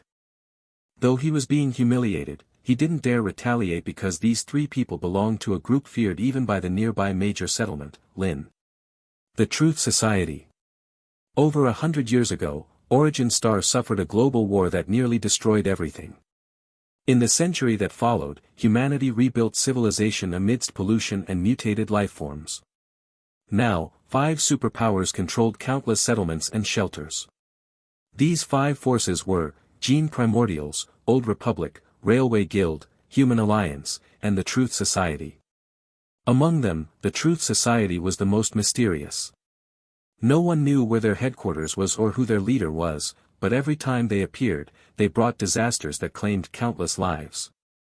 Because of this, the Truth Society naturally became the public enemy of all other factions. Even the Human Alliance, which was obsessed with preserving human purity and exterminating all impure life, found the Truth Society a bit too extreme. The wildfire gang boss had never imagined he'd be involved with the Truth Society. But over a month ago, while taking inventory of gang supplies, these 3 suddenly broke in. They claimed to be from the Truth Society and demanded his cooperation to avoid being discovered by Lin's people. They also promised to recommend him for membership once the job was done. At first, of course, he didn't believe them. But then, the man codenamed Number 7 took out a spherical device. In that instant, he felt like he'd been hit with a binding spell. His body and even space itself were frozen solid. That was the first time he had felt true despair. He'd been in the underworld his whole life and faced death threats more than once, but this was the only time he saw no chance to resist. He didn't even understand the move his opponent used. The unknown, that was the scariest thing of all. Under pressure and spurred by ambition, he agreed to help. At a place as small as the abandoned cooling plant, no matter how hard he worked, he would never make a name for himself. To the big shots, he wasn't even a bug. If he had no chance, that would be one thing. But now that a chance had appeared, he had to try to climb up. But this path was a tough one. Even though he had done his best, those 2 guards never treated him kindly. Only Yulia showed him a bit of respect. This time, too, Yulia stepped in to defuse the situation. Enough. What's so funny? Can you really be sure he's wrong? Don't underestimate the Gene Primordial's technology. The abandoned cooling plant and Lin were both under the Gene Primordial's control. The Gene Primordials were known for their research on mutants. I don't understand the technical stuff. You're the expert. Number 7 grinned, seemingly smiling, but there was hidden fury in his eyes. Yulia was unfazed by his gaze. Go investigate and see if those outsiders are related to the Gene Primordials. If they are, then we can't stay here. Number 7 didn't move. Yulia's gaze turned icy. If the mission fails, do you think the chairman will come after you first, or me? Number 7 was silent for a long moment. Then I'll go stretch my legs a bit. He shrugged and walked past the Wildfire Gang boss. The Wildfire Gang boss looked a little embarrassed. Yulia said, if anything comes up, let me know. This was a roundabout way of kicking him out. The Wildfire Gang boss was tactful enough to take his leave. His heart was filled with anxiety. He had truly offended number 7 this time. When this matter settled down, given number 7's even more extreme personality than Chao Wenliang's, he would surely come back for revenge. In terms of strength, he wasn't a match for number 7 with the spherical tool. In terms of background, he was even more outclassed. Although Yulia had previously promised to recommend him to the Truth Society, judging from how number 7 treated her, she might not be able to protect him. Damn it. Now that things had come to this, the Wildfire Gang boss realized he had only one option left. Good luck, you undying outsiders, please kill that arrogant bastard number 7. After exiting the secret door, the Wildfire Gang boss encountered Bai Fu, who had come to turn in a quest. So fast. You gathered everything already? Good, good, good. He nodded repeatedly, not in the mood to ask how Bai Fu had collected the venom sacs so quickly. This somewhat surprised Bai Fu. Before coming, she had thought up several excuses to stall, but since the Wildfire Gang boss didn't ask, she saw no need to speak further. You completed the faction quest material collection, special, and received 10,000 XP and 20 faction reputation. Without much hesitation, Bai Fu leveled up Psionic Apprentice to LV8 and allocated the 2 new stat points into Constitution. Her attribute panel changed once again. Template, Ordinary. XP, 2751. Main class, Psionic Apprentice LV8, 0/10,000, Unemployed Drifter LV5, Max. Subclass, None. HP, 290/290. Psionic Value, 60/60ths. Stats, Strength 7, Agility 5, Constitution 26, Intelligence 3, Spirit 12, Inspiration 128. Her faction reputation increased from 22 to 42, which was no small amount. Bai Fu noticed that the Wildfire Gang boss was clearly treating her with more warmth than before. Boss, any other tasks for me? Right now, her collaboration with the players was in a tight phase. She wanted to strike while the iron was hot and take on more quests, quickly leveling Psionic Apprentice to LV10, and then seek advancement knowledge. The Wildfire Gang boss shook his head. You've been busy for days. Take a break first. I'll call you when there's more work. Too bad. Bai Fu could only look elsewhere to see if there were other quests to pick up. After bidding farewell to the Wildfire Gang boss, she went to the library and retrieved the book Basic Fist Techniques she had discovered earlier. She chose this profession knowledge book for 2 main reasons. The most direct reason was that it was currently the best way to boost a player's combat effectiveness. Other profession books, like Firearm Assembly and Spy Secrets, may unlock strong classes, but their general usability was far lower than Basic Fist Techniques. After all, once you become a gunner, you still need a gun. If you become a spy, you need special gear. But with Basic Fist Techniques, there was no such problem. Even without prior training, you could still use skills. The second reason Bai Fu picked Basic Fist Techniques was because it was very thin, just over 20 pages, mostly pictures with minimal text, ideal for copying. Yes. Bai Fu didn't plan to hand over the original to the players. She intended to copy it herself. She had borrowed the book from the Wildfire Gang library. If you borrow and return, it's easy to borrow again. If you borrow and don't return, getting scolded would be the least of her problems. If they found out it was for the players, that would be real trouble. Plus, players were all saying she was going to steal a profession book, so of course she had to meet their expectations. Directly handing over the original was technically theft, but it made stealing the book seem too easy. Saying she secretly copied it was more moving. And Bai Fu was right. When she handed the hand-drawn basic fist techniques to Excavation Princess, both the players around her and those in the live stream were deeply moved. Damn, can't imagine how much effort Fu put into copying this book, or how much risk she took. Nothing else matters now, not even that giant mech from the trailer. Fu is number one, I swear. True, giant mechs are cool, but I can't pilot one. Fu is different, she gives me money and profession books. I didn't even know how I'd change classes before this. Whoa, this is a monumental achievement. Fu, I want to create a world where every player can easily change class. Fu sect. Amid laughter and joy, Bai Fu was practically worshipped as a deity. Although the game had been live for about 10 days, the number of players with new classes was still quite low. Thanks to Bai Fu, all the players who helped her gather venom sacs now had a chance to change class. She not only attracted a wave of popularity but also scored some positive PR. Raising an NPC's favorability really makes a difference. If Bai Fu's favorability with excavation was in single digits, she wouldn't even give 200 credit coins, let alone a profession book. Many players had already made a mental note: next time they met Bai Fu, regardless of anything else, they'd raise her favorability first. Bai Fu was very pleased. A single player's reward wasn't much, but the combined rewards of thousands upon thousands of players added up to an astronomical figure. You all study at your own pace. I'll be off now. The Wildfire Gang is watching closely these days. I still can't reveal my identity. Bai Fu found an excuse to slip away. Right now, she didn't have time to keep chatting nonsense with the players. She needed to see if there were any XP quests nearby. She still needed over 20,000 XP to reach LV10 as a psionic apprentice. When she walked onto a street adjacent to the shopping street, Bai Fu came to a stop. By the roadside, a burly man, dressed in a style clearly different from the abandoned cooling plant, had one hand clamped around a vendor's neck. Tell me where the outsiders are hiding, or I'll kill you right now.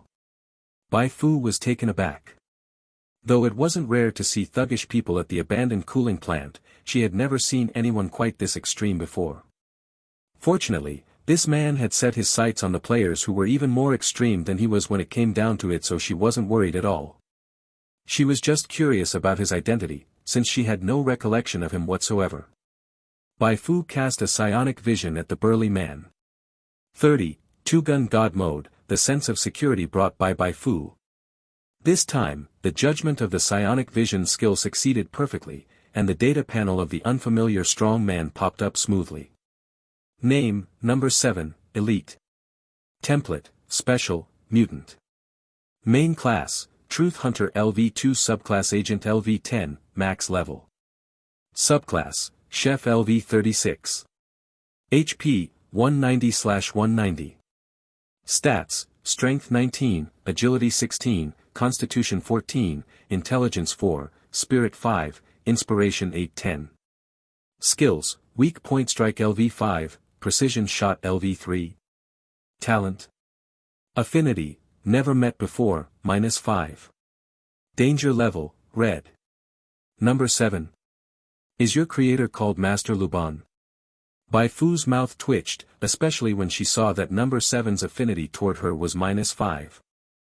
The evaluation said, never met, but the affinity was -5, obviously this guy was the kind who disliked everyone, no wonder he tried to strangle someone just for asking a question.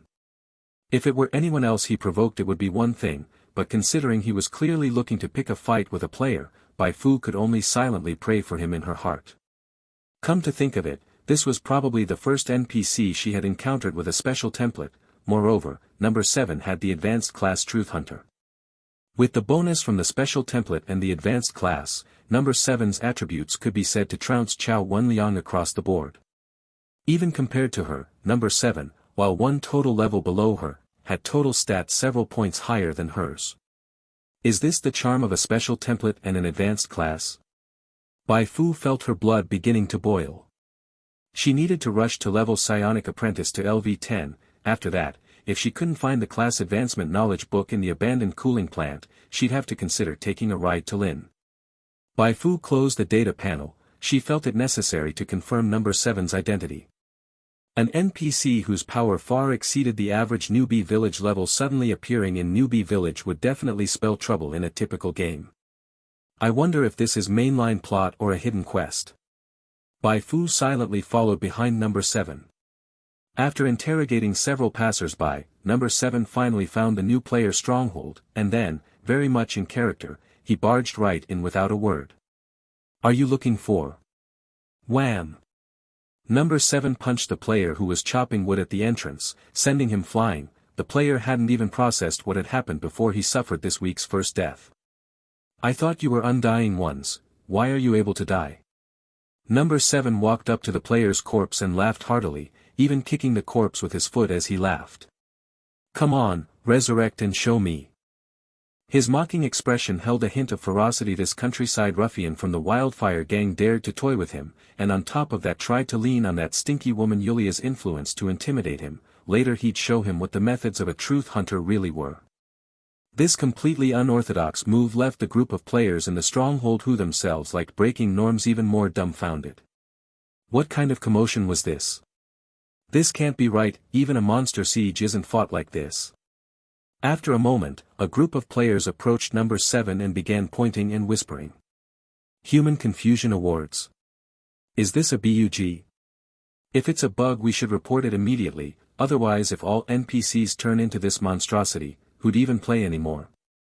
Is there a reward for reporting it? Besides pointing and whispering, some mischievous players quickly activated photo mode. How novel, this actually might be a bug, hahaha, rush a group photo, I'll post it on the community. One of them walked up to number 7, smiling and flashing a, yeah, hand sign. Bai Fu. Number 7. Suicide wish. When he finally registered what was happening, number 7 was flooded by rage. He had come up with that brutal move to intimidate these outsiders, yet instead of being scared they laughed and flocked around him like civilized visitors to a zoo. This was the ultimate insult. Thinking he'd hooped the Wildfire gang and was invincible, now he'd let them learn what a God-sent adversary really was. What, brother Bayuri, just a bunch of trash and scum, call your boss out here. Enraged, number 7 grabbed the photo-taking, mischievous player's neck from behind, hoisted him up, and without waiting for anyone else's reaction, squeezed until the player died. WTF. If earlier they were merely confused, now they understood completely. This wasn't a bug, there truly was an NPC looking for trouble. Even Brother Long isn't as arrogant as you. You're so cocky. Does your family know? What's going on? Random attack event. I haven't heard of this happening in other newbie villages. Amid the chaos, several players drew their weapons. Number 7 sneered and strode forward. The nearest player hadn't realized what was happening before he was hit by a fierce knee strike that sent him skyward. A powerful enemy, someone help. Shit, party big star ain't here. Hand ahead, taunt him, grab his attention. You stinking shit and louse, your head looks like the hell. Realizing the danger, players didn't flee but formed up in formation and charged. Interesting, very interesting. Number 7 laughed even more joyfully. The countryside ruffian from the Wildfire gang wasn't completely lying to him. These outsiders did indeed possess courage far beyond ordinary people. Even when seeing their companions killed easily, they showed no trace of fear. No one knew where they drew their bravery from. But it didn't matter, their fearlessness stemmed from the fact that they had never witnessed true terror. I want to see who's backing you up. 1. Kill, kill, kill. Number 7 surged forward like a flood dragon entering the sea, raising a towering wave. Suddenly, Excavation Princess jumped out from the side. Stop! She shouted loudly, and number 7 actually halted. Are you there, boss? Number 7 narrowed his eyes. Excavation Princess didn't speak, pretending to be a martial arts master, and in truth couldn't entirely fake it. She genuinely believed she was skilled now, after all she had already advanced to a noble, red asked player. 1. It was time to test the power of the skill unlocked by the new class. Excavation Princess drew back her right fist slightly and began charging. At a certain moment, she suddenly shouted at Number 7, "Look behind you." Number 7 instinctively turned around. Right, now's the time. Excavation Princess thrust her charging right fist forward, her whole upper body crashing out like a cannonball. Watch closely, this is my charged bomber punch. I, Excavation Princess, am no ordinary player. Bang! But Number 7 spun around at an incredible speed and kicked Excavation Princess in the stomach, and in the next second, Excavation Princess flew away. -60. Instantly died on the spot. As the stream went black suddenly, all the spectators watching the live stream were stunned. Big trouble. The war reporter has died. Excavating treasures, stop showing off, just peacefully be the camera woman. Someone start another stream, I want to see the fight. The reactions from the other players in the stronghold were basically the same as those in the live stream. They were all laughing heartily, showing not a sliver of fear.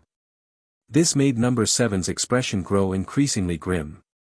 What was wrong with these outsiders?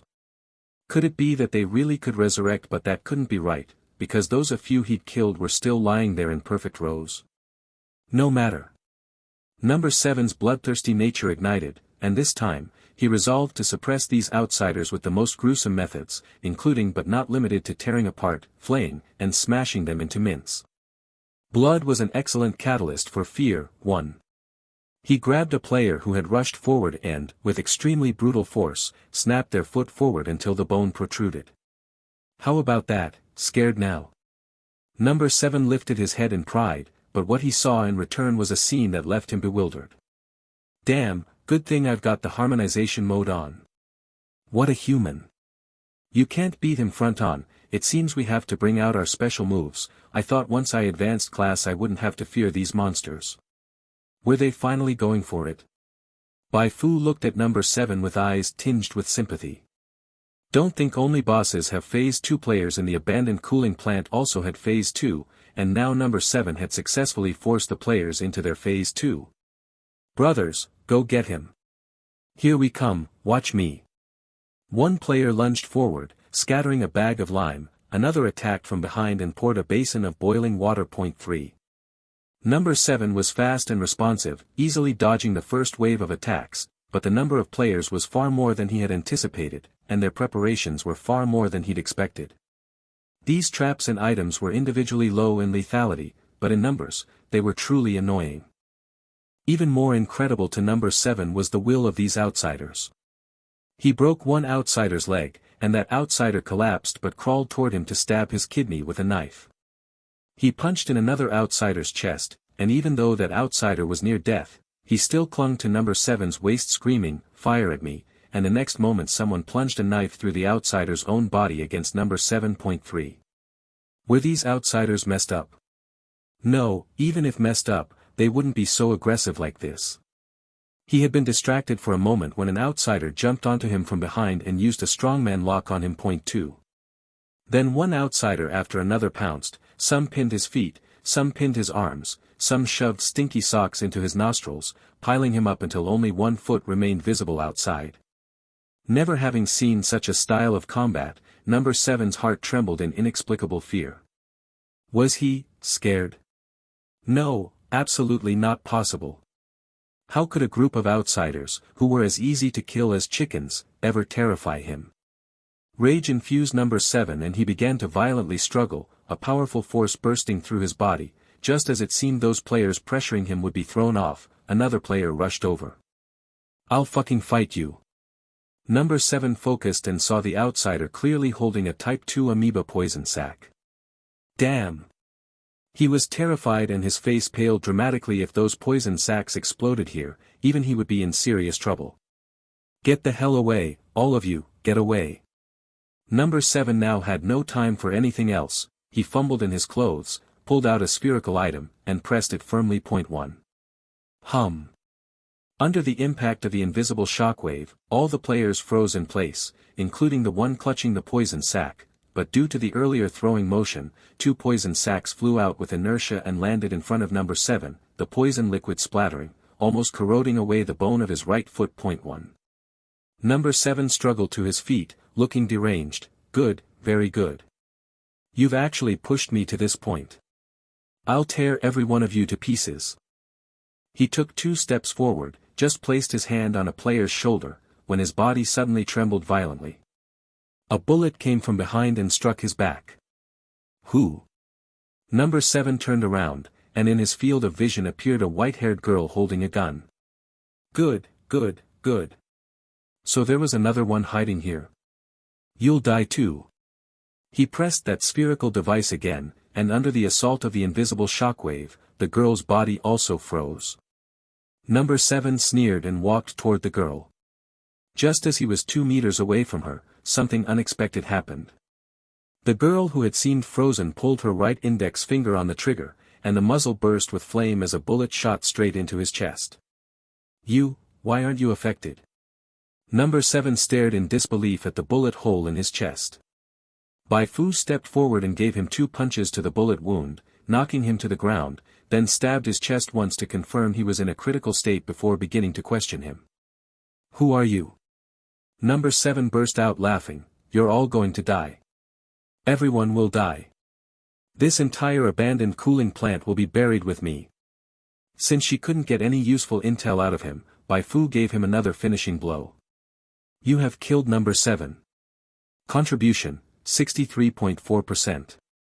After level difference adjustment, you gained 3,994 XP. No quest was triggered. Bai Fu felt a bit of regret, but not too much. This still brought her much closer to leveling up. She first picked up the spherical device that number 7 had dropped. Psionic Restraint Device. Rarity, Blue. Additional effect, uses a psionic shock to cause all targets within 20 meters to enter a stiffened state. Duration depends on inspiration stat. Ineffective if target's inspiration 8. Remaining uses, 2. This was a good item. When number 7 used it on the players, she already realized the item had no effect on her. That was exactly why she stepped out and fired at number 7.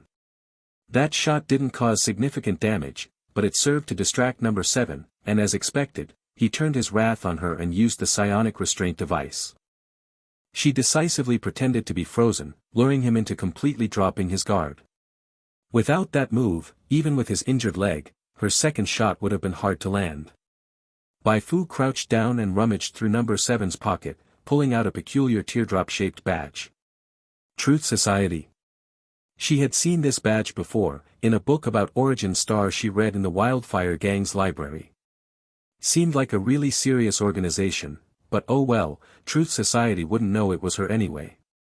Bai Fu pocketed the badge and the psionic restraint device, then walked toward the nearby players. Are you all okay? Sorry I was a bit late. Late?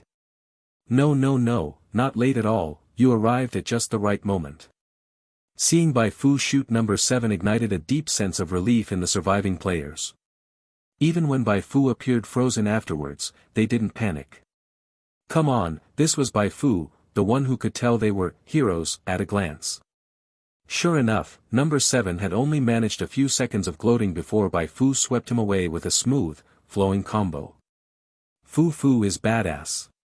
6. If only I could be that awesome too. Cool, I'm dying from the coolness. The freed players erupted into frenzied cheers. 31. Letting players charge ahead. The death of number 7 made Bai Fu realize that helping players level up at the right moment was indeed a very wise decision. If it hadn't been for that, even if those players had knocked number 7 to the ground, it would have been hard to suppress him, and without player effort, her idea of reaping number 7's life was pure nonsense. Of course, the ones who won big in this battle were not only Bai Fu, but also the players. Number 7's level was far above the players, and a high level difference brought massive experience bonuses. After he died, Even players who dealt just 2 points of damage received 196 experience points, and the one who threw the poison sack earned a whopping 1724 XP, making all the other players green with envy. For a moment, all the players excitedly surrounded Bai Fu. After all, who wouldn't like a good-looking NPC who also helps you level up? Angel. If I'd known Bai Fu would show up, I'd have used all my items to rush that bastard. Now I missed out on hundreds of XP, I'm crying. Don't stop me next time if there's another chance like this, I'm charging in first. Dream on, this kind of luck isn't going to you. Bai Fu didn't linger long at the player's stronghold. After circling around and boosting her standing in their eyes, she left. Before returning to the Wildfire Gang, she wandered nearby, but unfortunately didn't trigger any high-reward missions. No matter the rewards she got today were more than enough. The XP alone was one thing, with the video of her downing number 7 with 2 shots going viral in the community, her popularity surged again, and she was trending as if ready to dethrone the giant mech atop the popularity leaderboard. Bai Fu felt deeply satisfied. She thought she couldn't just wait for the game devs to buff her. She had to make good use of this popularity and let players help her level up fast. In the lab, the instrument indicator lights flickered non-stop, and number 9, stationed at the door, crossed his arms with impatience writ large on his face. How is he not back yet? It had been a full 8 hours since number 7 left, and not a single word had come back, which made him extremely uneasy. After a moment, the lab door swung open, and the Wildfire Gang boss walked in. Where is she? Number 9 asked urgently. The boss said, not found. Number 9 furrowed his brow. Not found? Aren't you going to send more people searching? If we send too many, won't we spook them? Are you fucking stupid? Number 9 suddenly shouted. You're worried about spooking them? Then find another excuse, like saying we're rounding up outsiders. Now send people to search. If you don't find her, you just wait and see. The boss's face flushed bright red, but he still obediently agreed. I'll do it immediately. With that, he dashed out. Though he wore a frustrated expression, inside he was overjoyed. Those outsiders really were fierce. They'd actually driven number 7 away for good. But with number 7 gone, there was still number 9 to deal with. The gang boss hardened his heart, braced himself, and decided to go all out. Secretly informed the outsiders to take number 9 away too. They couldn't kill him outright. Number 7 and number 9 were both lunatics. If they didn't eliminate them, sooner or later they'd be killed themselves. If you won't act like a person, then don't blame me for abandoning humanity too. After exiting through the secret door, the gang boss immediately dispatched his men to search for the missing number 7, then he found Bai Fu. Bai Fu, can I trust you? He said that the character for Bai Fu literally spells loyalty. Bai Fu immediately pledged allegiance. Boss, you're the one who raised me up. You're the sun and sky in my heart. The gang boss said, I'm glad you say that. I have a very dangerous task. The target's too big for me to handle alone, so I need you to do it. Bai Fu nodded. Boss, just say it. Dangerous?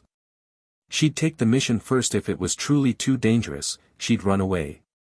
The Wildfire Gang boss began explaining his predicament. You've triggered hidden task killing with a borrowed knife.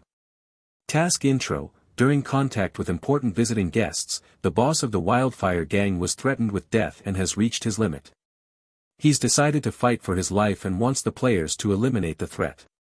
He knows this is extremely dangerous, but still entrusts you with this mission. Objective: inform the players of number 9's existence. Reward: 2000 XP, 10 faction reputation, 5,000 credit coins. Bai Fu's expression turned slightly odd. For others in the Wildfire Gang, this task was indeed very risky. One wrong move and the players could handle them, so the 2000 XP reward was reasonable. But to her, it was a one-sentence job and essentially free experience. Refuse? No way. As Bai Fu accepted without hesitation, the gang boss smiled in relief. He had actually thought of getting someone else to do it, but trusting anyone in a place like the Wildfire Gang made him laugh. It was all about self-interest. Bring in the old hands, and they might sell him out to number 9 after weighing their options. Better to go with someone young like Bai Fu who had drive. Go, he gestured, just as number 9 strode over to him. Bai Fu turned and walked away. After going a bit, she faintly heard number 9 saying he was going to personally join the investigation. One called number 7, the other number 9. Though the boss didn't explicitly state it just now, it seems his important visitors refers to the Truth Society folk. I wonder what the Truth Society is doing here. Bai Fu was curious. This abandoned cooling plant was hardly a profitable location. She made no extra moves, first heading to the players' stronghold to notify them of the intel. On her way back to the wildfire gang, she saw a pickup truck parked by the roadside outfitted with multiple layers of armor. Two people stood beside it, a young man and a young woman. The man wore a leather jacket, the woman wore a work-style jacket. This was the first time Bai Fu had seen an intact vehicle since becoming an NPC, and she reflexively sent out 2 psionic vision scans. The data panel of the male NPC was relatively simple. Name, Yago Kaufman, Elite. Template, Special. Main class, Sniper LV2 subclass, Agent LV10, max level. The female NPC's data panel looked quite simple at first glance. Name, Xia Shi, Elite. Template, Normal. Main class, Junior Mechanic LV2 subclass, Scholar LV10, max level. Skipping a string of unimportant stats, Bai Fu's gaze fell on Xia Shi's talent. What met her eyes was a dazzling red great luck.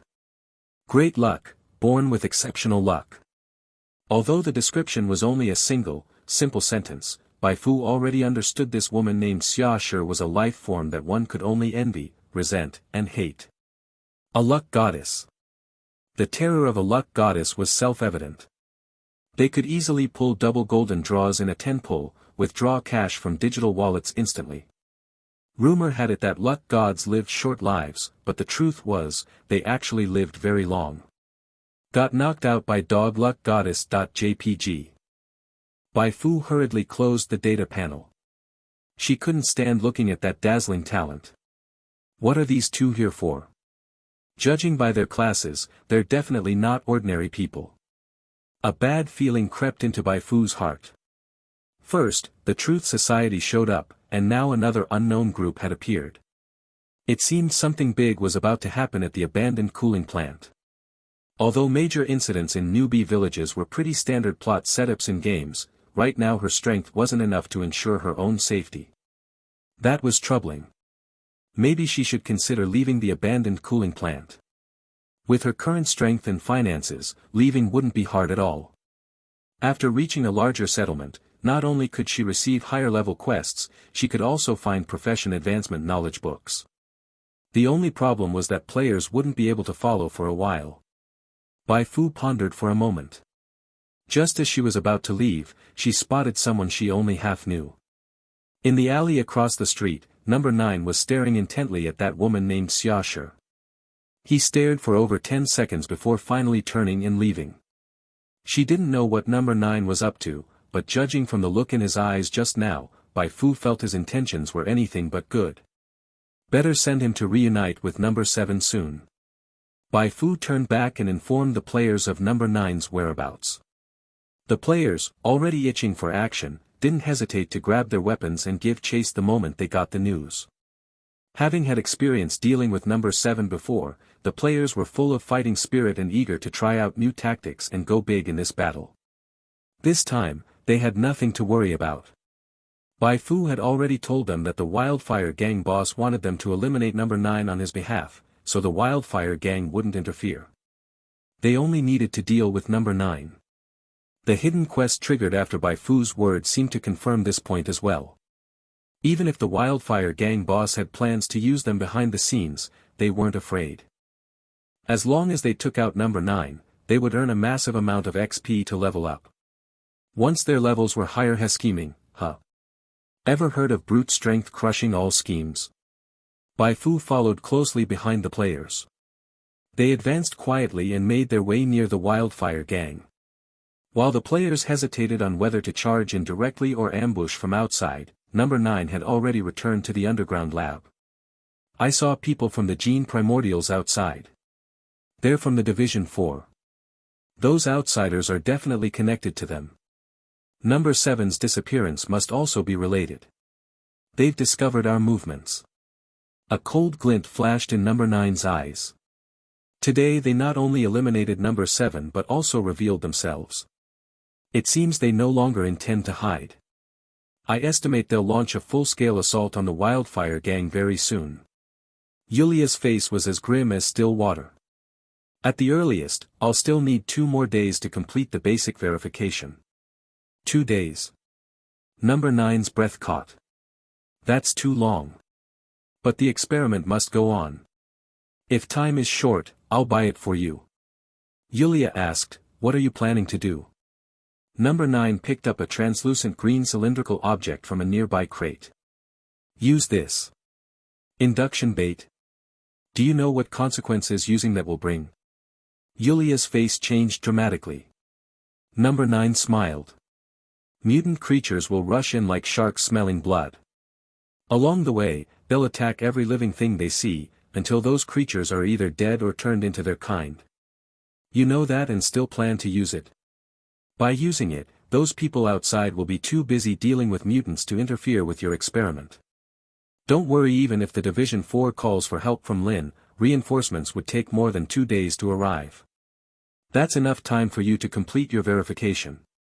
Number 9 hoisted the induction bait and headed straight for the door. He felt no guilt.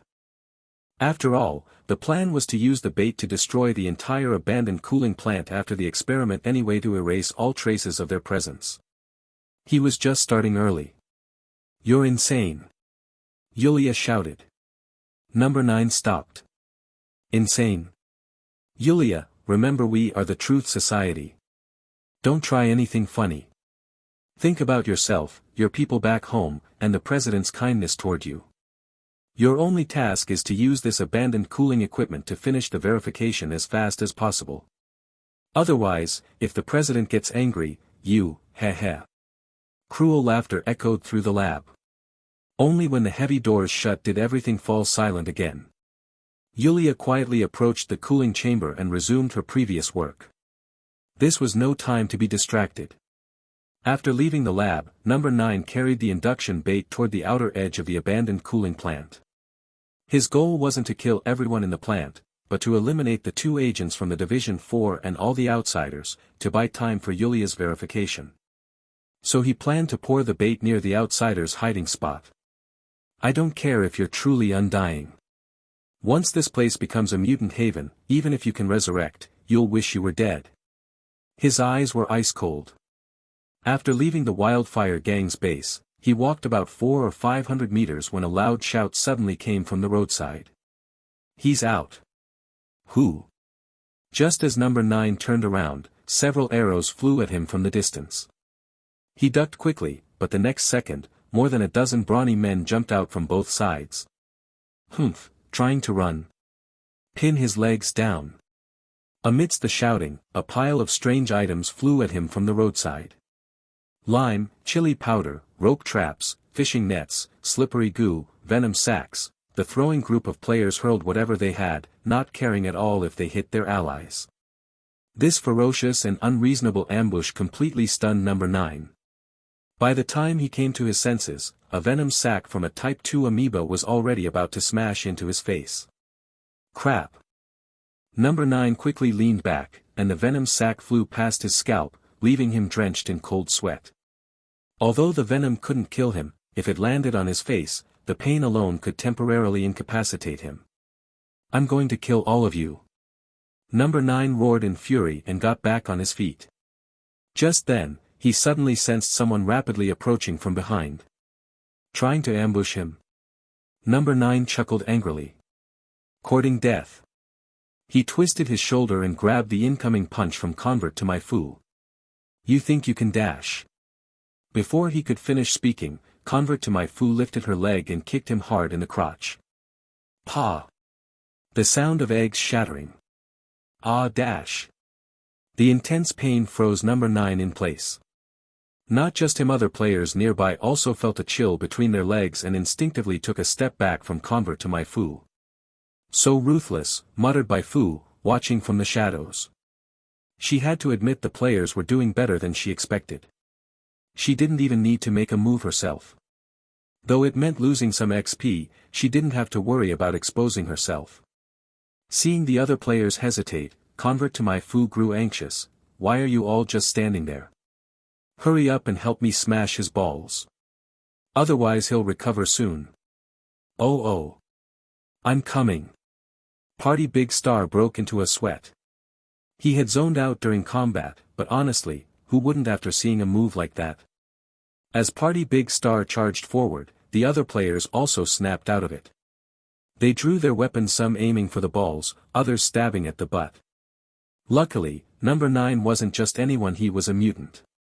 After the initial shock, he grit his teeth and endured the follow-up barrage of nut shots. He fiercely pressed the button on the psionic restraint device hidden in his pocket. Buzz. As the players were immobilized, number 9 hurled the induction bait onto the ground. This spot was still far from the abandoned cooling plant's perimeter. It would take a while for the mutants to smell it and arrive. But he had no time to think that far. He smashed it anyway. Then he pulled out a syringe from his pocket and jabbed it into his arm. After injecting, number 9 limped toward the Wildfire Gang base, braving his injuries. The psionic restraint device's maximum duration was just 1 minute. For those with high inspiration, it only lasted a few seconds. He had no intention of counterattacking the players now. All he wanted was to get back to the lab as soon as possible. Seconds later, one player was the first to break free. Damn it. My XP stopped right there. Soon, more and more players broke free. They didn't care that the Wildfire Gang's base was just ahead. Each of them sprinted after him. There was no way they were letting their hard-earned kill slip away. Hey, what are you guys doing? The underlings left behind at the Wildfire Gang base were dumbfounded at the rushing players. It took them a moment to process. What are you waiting for? Go get the boss. The outsiders are attacking. They scattered in all directions. No one dared to stop the players. They were already terrified by the players' shameless fighting style in previous battles. Barely $100 a month, no way they'd risk their lives. As long as they delivered the message to the boss, they'd earned their pay. Bai Fu didn't rush to chase after the show. She quickly cast psionic vision on the object number 9 smashed before fleeing. If he smashed it while escaping, something was definitely wrong. Induction bait, damaged. Quality, blue. Additional effect, upon use, attracts nearby mutant creatures. Radiation range, 5 kilometers, duration, 1 month. 5 kilometers, that's enough to reach the pollution zone. Seeing the psionic vision feedback, Bai Fu's face turned green. The terror of mutant creatures was well known. She didn't know how many mutants the bait could attract, but even 100 could trigger a chain reaction enough to overrun the entire abandoned cooling plant. That bastard, he wants the whole plant to die with him. Run away. No way. Clearly, escape was impossible now. The transport convoy to Lin only ran once a week, round trip. Bai Fu couldn't think of anything else now. She ran home and told Anya to hide in the basement. Then she rushed back to the Wildfire Gang. She could only hope that number 9 still had something on him to suppress the bait. Otherwise, this incident would spiral out of control. 32. Bai Fu's evil path leveling method.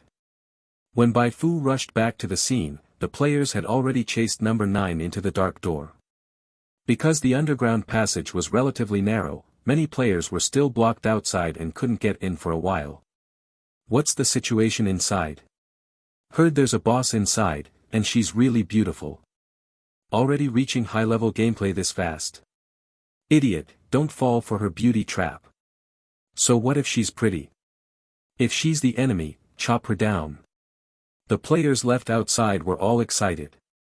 They didn't expect to trigger a boss fight so soon after entering the game. Wasn't this way more interesting than doing brickwork and menial labor in other newbie villages?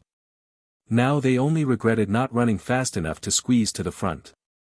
If the boss got killed, they wouldn't get anything. Just as they were growing anxious, a commotion suddenly erupted ahead. Is it my turn now? Turn your ass. Retreat. Retreat, quick. What happened? In the blink of an eye, chaos broke out near the dark door. Bai Fu saw a few players trying to squeeze in, but even more were desperately fleeing out.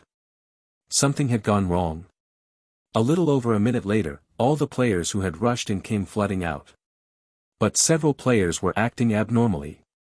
It was like they had awakened berserker bloodlines attacking everyone in sight, even fellow players. Damn it, old 5, what are you doing? Don't tell me this guy has defected. Hey, don't hit my face, you bastard. You think I want this? I've been controlled, I can't move my body. Get away, get away. I'm gonna die, compensate me my XP. Bai Fu used psionic vision on the player named Old 5 and saw a new status next to his name, Possessed. Possessed, Yulia's innate ability, can control targets with inspiration less than 15. Duration depends on the inspiration gap between both sides. Bai Fu's expression darkened. This talent was ridiculous. In a newbie village where everyone's stats were low, she could basically massacre at will.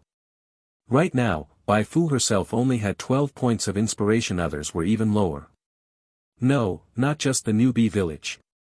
Even a level 20 character, without an inspiration-based talent, likely wouldn't exceed 15 inspiration, still subject to control. This was insane. How could such a powerful boss just pop up out of nowhere? Bai Fu stared at the dark door. As the players panicked, a somewhat familiar figure walked out. It was that ice blue-haired woman who had appeared beside the Wildfire Gang boss that day. She had to be Yulia, right? At the moment, her eyes were wide open, with eerie silvery white light glowing in her pupils. Get out of the way. A player screamed, but it was already too late. The two players closest to Yulia trembled and the possessed status appeared next to their names. We're screwed. Now, even powerful party Big Star and cunning convert to Bai Fu were stunned. This kind of boss was completely unmanageable at this stage. She could just control a few players and collapse the entire group. Damn it. Number 9, who was within reach, just flew away like that. XP, my precious XP. Ha. Didn't you all think you were so great? Come on, act cocky again for me. Number 9 walked out from behind Yulia, grinning arrogantly.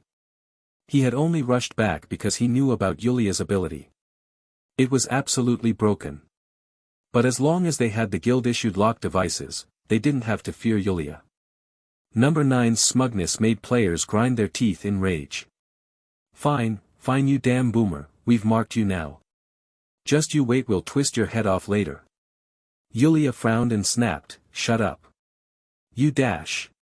Number 9 had just opened his mouth when her voice drowned him out. If you think you can snipe me, then go ahead, try shooting. Huh. Not only Number 9, even the players were dumbfounded. Snipe? Shoot. But no one here had a sniper rifle. You think I'm bluffing? Don't forget I am a psionics expert. My perception isn't any worse than your gadgets. Yulia's gaze landed on a water tower. Everyone followed her eyes. I just came because I heard strange noises, but I ended up catching a big fish. A moment later, a man with a deeply annoyed expression jumped out from behind the water tower, dragging a sniper rifle. Beside him was a young woman in work overalls. Yago, I told you sneak attacks don't work on her. How would we know without trying? What if it had worked? The two argued for a bit, then Yago pointed his spear at Yulia. You may have hostages, but if you think that's enough to escape, you're delusional. You should surrender now. This is Gene Primordial's turf. Truth Society reinforcements won't arrive anytime soon. Yulia remained calm. Maybe you should worry about your own safety first. Number 9 just threw out an induction bait. Even if you go deal with it now, it's too late. What? Yago, who had been somewhat relaxed, was stunned. Everyone here and that person hiding over there knows it. Exposed. When Yago and Xiaoshi were flushed out, Bai Fu figured she might have been discovered too. She stepped out and stopped hiding. It's Fu Fu. A sharp-eyed player immediately spotted her. But most players remained restrained this time. No one rushed over. The cutscene was still playing. Normally, they wouldn't bother watching these, they'd just charge in. But now, they couldn't win even if they tried. So they had no choice but to sit quietly and watch what kind of boss this was. Hearing what number 9 had done, Yago roared, "Are you all insane? That'll attract all the mutant creatures nearby. Everyone in the abandoned cooling plant will die." Yulia's face turned cold. Instead of yelling here, better think about how to survive the upcoming insect tide. "Fuck, you beast." Yago and Xiaoshi raised their guns at the same time, but as soon as they moved, players controlled by Yulia blocked their way. "Going to shoot." Yulia brushed back the hair near her ear, looking completely relaxed. Yago and Xiaoshi's foreheads bulged with veins, but they still didn't dare to pull the trigger. They weren't lunatics like those in the Truth Society, they couldn't just kill innocents to achieve their goals. Damn it. Just a few days ago, they'd received an informant's report that members of the Truth Society had infiltrated the gene primordials.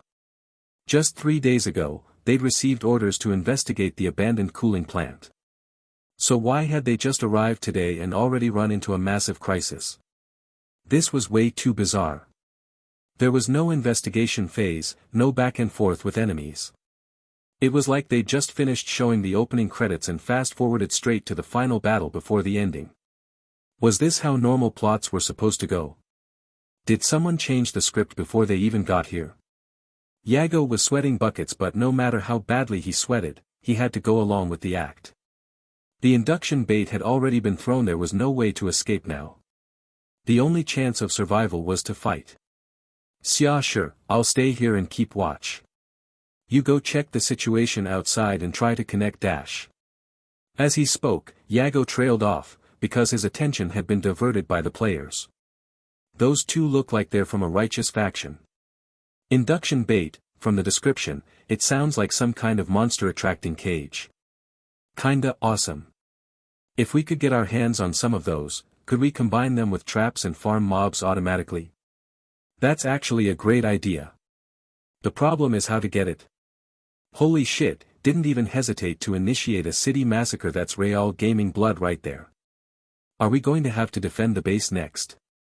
A group of players gathered, chatting away, totally ignoring their surroundings, some smiling, some serious, others itching for action. Meanwhile, another group of players surrounded Bai Fu, bombarding her with questions. Fu, is this what you've been investigating this whole time? Pretty much. What's the Truth Society? And what are the gene primordials? The Truth Society and gene primordials are 2 of the 5 major powers on Origin Star, and... Yago stared dumbfounded. What the hell are you people doing? This place, this situation is now really the time for chit-chat. Haven't you noticed you've all become hostages? God damn it. Yago wiped his eyes forcefully. He was starting to suspect this was a dream, otherwise, how else could he explain how relaxed these people were? Yago. Xiaoshi's voice rang out. Yago swallowed. What is it? Let me pinch you. Get lost, pinch yourself if you want. Yago dodged quickly. He was now certain this wasn't a dream. The only explanation left was, this group had gone insane. Surely the whole world hadn't gone crazy, right? Even if the world had grown more insane after the war 100 years ago, insane didn't mean unhinged. These people were behaving completely irrationally. Honestly, forget Yago, even everyone else at the scene besides Bai Fu and the players was completely bewildered. Yulia and number 9 were starting to suspect that the players weren't even human but some kind of skin-wearing alien life form. This weird atmosphere was finally broken when Party Big Star shouted loudly. What the hell are you two doing? Hurry up and shoot.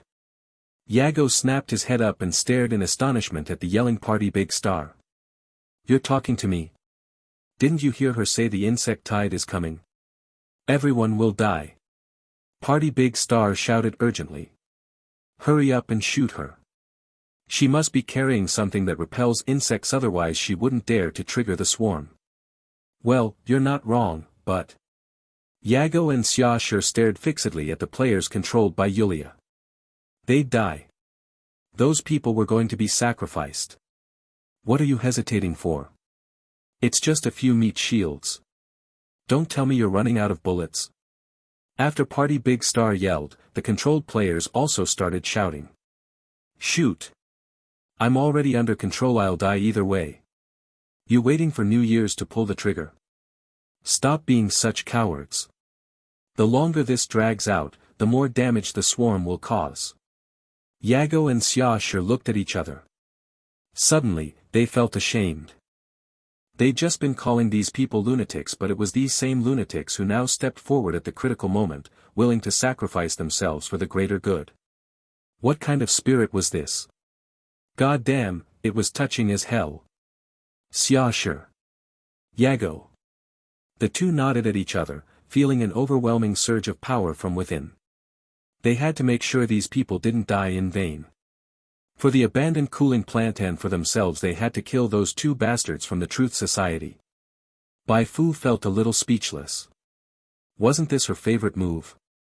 How did the players steal it to grind favorability with other NPCs?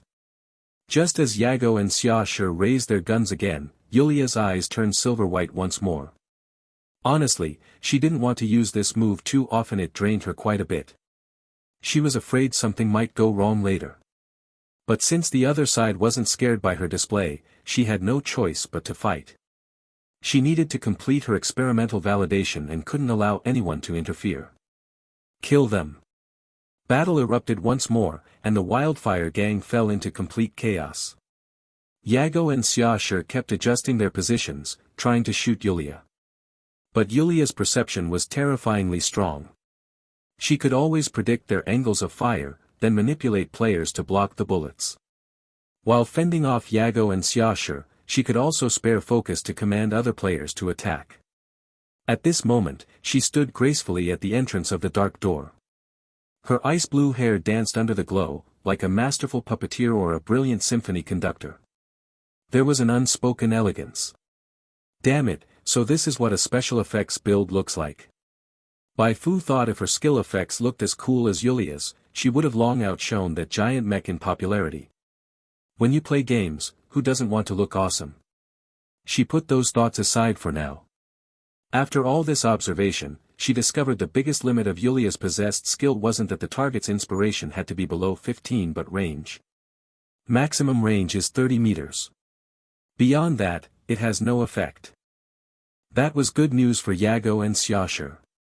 For her not so much, since she lacked long-range attack options. Although she had previously gotten a gun from Chao Wenliang, her marksmanship was really nothing to brag about. It was fine at close range, but anything over 30 meters seriously tested her aim. If she had enough bullets, she could try a saturation strike, but now she only had 2 bullets. Who can I kill with just 2 bullets?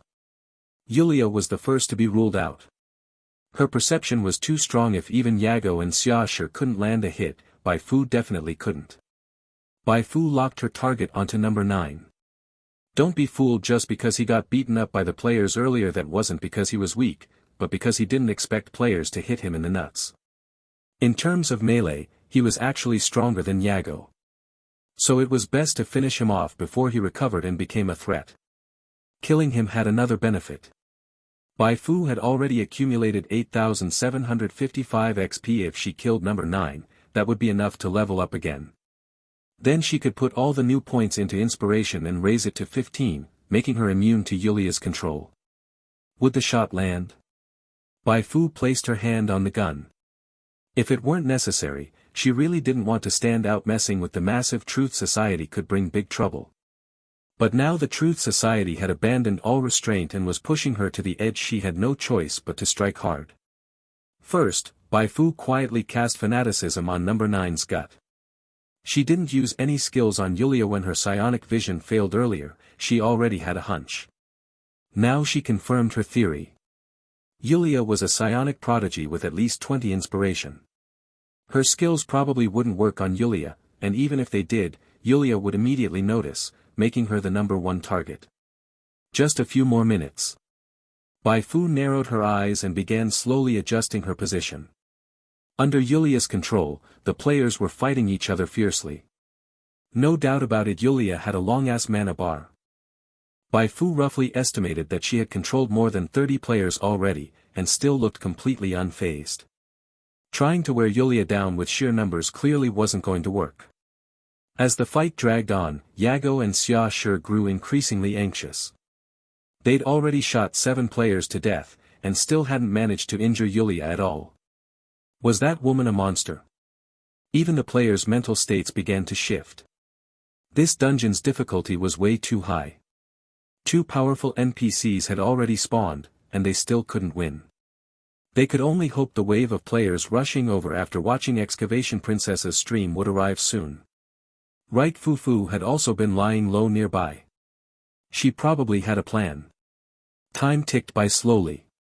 Bai Fu stared hard at number 9. At one point, she suddenly saw him subconsciously grab his stomach. This was it. Fanaticism to enhance her eyes for sharper vision. Fanaticism to enhance her hands for better gun stability. Bai Fu drew her gun swiftly. The first shot aimed for number 9's chest. Bang! The bullet hit his left shoulder. -9. The second shot also aimed for the chest. Bang! The bullet passed cleanly under a player's armpit and nailed number 9 in the heart. -47. It was a red critical hit. A single shot inflicted a severe bleeding condition. Got him. Bai Fu clenched her left fist tightly. Even though those 2 shots didn't kill him instantly, the bleeding alone was basically a death sentence. Well done. Yago and Xia Shi were overjoyed at the sight. The players also shouted, Fu's awesome. How could this be? Number 9 clutched his chest. He never imagined getting shot in the heart while things were going so well. He'd been on guard against those 2 but didn't realize there was another cunning bastard hiding nearby. Was he going to die? No, absolutely not. He couldn't die here so easily. Number 9 struggled to pull another injection from his pocket and stabbed it into his neck without hesitation. Number 9. Yulia's expression changed. Bai Fu suddenly felt a bad premonition and quickly used psionic vision on number 9. Name, number 9, Elite, mutation progress, 38%, 41%, 100%. Once the mutation bar filled up, number 9's body twisted grotesquely. Within seconds, he turned into a purple-skinned monster with limbs all bent the wrong way. Its entire body was covered in cysts barely human-shaped. But that wasn't even the worst part. After mutating into a mutant monster, his HP bar increased, and the bleeding status disappeared. HP, 131/310. Still in a severely injured state but definitely not dying anytime soon. If he didn't die, Bai Fu wouldn't get XP. Without XP, she couldn't level up. Without leveling up, she couldn't become immune to the possessed skill. Dash. The mutated number 9 roared with thunderous fury. Yulia shook her head and immediately used possessed to control him. Number 9 had lost all reason. If she didn't control him, even she might be attacked. Actually, this wasn't too bad. Now she had one more fighter under her command. However, Yulia's gaze landed on Bai Fu. For the first time, their eyes met. Targeted. Bai Fu glanced at the still fighting players. Things had reached this point. She had no choice but to use her evil method. Even though number 9 was dead, who said there were no more mobs here to provide XP? There were still plenty of players around, weren't there? Player levels had increased quite a bit. Now, each player could give her 200 to 400 XP. If she killed 10 players, she could level up. If she killed 60, she might even max out Psionic Apprentice. She wouldn't have dared kill players in the past, not even in a crisis. But now things were different. Yulia has the possessed skill, after all. If she deliberately got controlled by Yulia and then killed players, not only could she farm XP, she wouldn't even lose favorability. Once she had enough XP, she could level up and break free from the control. That was Bai Fu's evil path leveling method. 33, for the player to burn out, the most touching episode. Although she had already made up her mind, Bai Fu didn't foolishly rush forward. That would appear too hasty, and she worried Yulia would see through things and cause the plan to fail. She needed a clever method, and just as she pondered, Yulia had already taken action. "You few, go kill her." Several players afflicted by the possessed skill had their bodies move uncontrollably toward Bai Fu, their faces turning green from the shock. "Holy shit, they actually want us to hit Bai Fu, you're too despicable. Ah, some big brother help block me if my favor drops, how will I get the hidden quest? Fuck your boss, I hope you die miserably." Amid their shouts, those players closer to Bai Fu reacted first. "Damn, block them. Bai Fu is main DPS. If we want to beat this boss, we need Bai Fu, we can't let them mess with her." Two groups of players converged, forming a protective barrier in front of Bai Fu. They punched and kicked back and forth, just a seemingly ordinary fight, but Yulia read a different meaning from it. She, like number 7 and number 9, had originally thought these outsiders were summoned by the gene primordials. But from the just now fight, these outsiders clearly didn't know the gene primordials, they were extremely familiar with Bai Fu. No. That relationship was far beyond mere familiarity. If it were just familiarity, how could they be willing to sacrifice themselves to protect Bai Fu, even urging their own companions to kill them for fear of angering her? How do they view Bai Fu? Do they like her, respect her, fear her, or a bit of everything? Interesting. Yulia realized she'd found a faster way to resolve her current problem. If she could successfully control Bai Fu, the troublesome influence of these outsiders would be greatly reduced, and without their disruption, she could unleash her full power on the two gene primordials. Yulia's subtle change in expression was quickly noticed by the ever-vigilant Yago, who immediately issued a warning. "Be careful, she must be plotting something behind the scenes." Unfortunately, Yago didn't realize he was warning an actress. Bai Fu weaved among the chaotic players, avoiding hitting those under control. Even when a controlled player reached her, she merely pushed them aside, while shielding the endangered uncontrolled players. That move once again boosted players' favor. Fu, you don't have to worry about me, think of the greater good, just kill me." Bai Fu clenched her teeth. "I'm sorry everyone, but to defeat her, and to prevent the abandoned cooling plant from being overrun by the insect tide, I have no choice but to take this drastic measure." The controlled players laughed heartily. Fu, I don't blame you." The next second, Bai Fu stabbed one through the body. Yulia nodded silently. When she watched this episode as a child, she nearly cried, but now her heart was long cold. Though she wouldn't laugh, she wouldn't be moved in the slightest. She had to complete that experimental verification. No matter who tried to stop her, it wouldn't matter. She simultaneously dealt with the persistent annoyances from Yago and Xiaoshi, while continuously controlling players to pressure Bai Fu's movement. The good news, Bai Fu, immersed in the death of the outsiders, truly hadn't noticed her approach. At the moment Bai Fu pushed away a life-threatened outsider, Yulia's eyes suddenly widened. Possessed. Silvery white light shot from her pupils, the target locking onto Bai Fu. Oh no! Yago and Xiaoshi's expressions changed drastically. Players who witnessed Bai Fu enveloped in silvery light all felt a chill. They wanted to do something, but given their strength at this moment, what could they even do? They could only watch helplessly as Bai Fu's body suddenly stiffened, a clear sign of control. She's done, it's all over. Even ignoring Bai Fu's identity, just considering her combat ability, any observant person could see this boss fight had taken a disastrous turn. Earlier, with Bai Fu on the player's side, they couldn't suppress the opposing boss. Now that Bai Fu, who once wounded number 9 twice, was controlled by the boss, they would likely be beaten down so badly they couldn't lift their heads. Even with the two gene primordial agents assisting, it wouldn't help. If one took into account Bai Fu's relationship with the players and her hidden secrets, then this boss fight was completely unwinnable. They simply couldn't bring themselves to attack Bai Fu, right? I believe that even if we did attack Fu, with her personality she wouldn't hold a grudge, but I just can't bring myself to do it. Excavation Princess ground her teeth. Her sentiment resonated with most players present. They couldn't find any reason to fight Bai Fu, especially when defeat was certain. Harming Bai Fu would only please the boss and yield no benefit. Why don't we retreat first, gather more players, and then come back to fight this boss? A player proposed. After all, the boss needed to be defeated. Otherwise the abandoned cooling plant would be attacked by the insect tide, and if that happened, it'd be harder for these players to progress in the game. But this suggestion was immediately vetoed. Setting aside whether the boss would let us escape, the issue is, if we leave, what about Fu Fu and those 2 NPCs? That was a very realistic problem. During the retreat they'd inevitably suffer huge loss as well. That alone wasn't the issue. After all, they were players, death meant revival, and they'd just lose some experience. But if they retreated, those 2 NPCs might have a chance to escape, and Bai Fu would be doomed.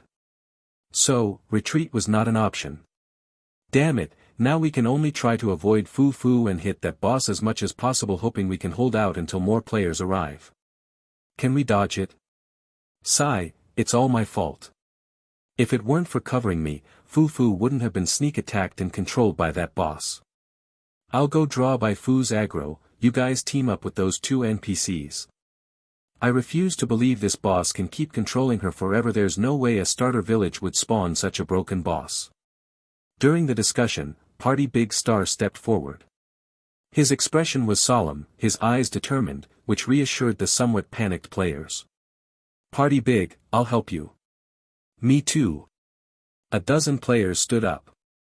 This scene was somewhat solemn, but not everyone watching in Excavation Princess's livestream felt the same, especially those players who had been crushed by Bai Fu in the popularity poll earlier. They were practically giddy now. Good, if Bai Fu just drops dead here, even better. While the players were splitting into action squads, Yago and Xiaoshi were already having second thoughts. They didn't know players could respawn, nor that more players were rushing here.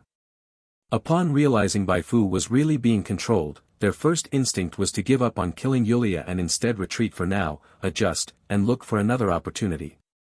But what happened next completely defied their expectations. Not only did the players not run, they even split into 2 teams on their own. The smaller group surrounded Bai Fu, while the larger one charged right at them. As long as we can take down that boss, we'll fully cooperate. Whatever you want us to do, even being meat shields, we'll do it. Of course, the players didn't go this far just to save Bai Fu. Everyone could do the math. If they killed the boss, even if they died 2 or 3 times here, they'd still come out ahead. At this point, fortune favors the bold. You guys. Yago was stunned by the players' determination. Then he smiled. Right, this was their home. Where else could they retreat to? Fight it is. If these people wanted to fight, then they'd fight. Even if they did retreat, it would be hard to come back and retake this ground. After all, the insect tide was about to hit.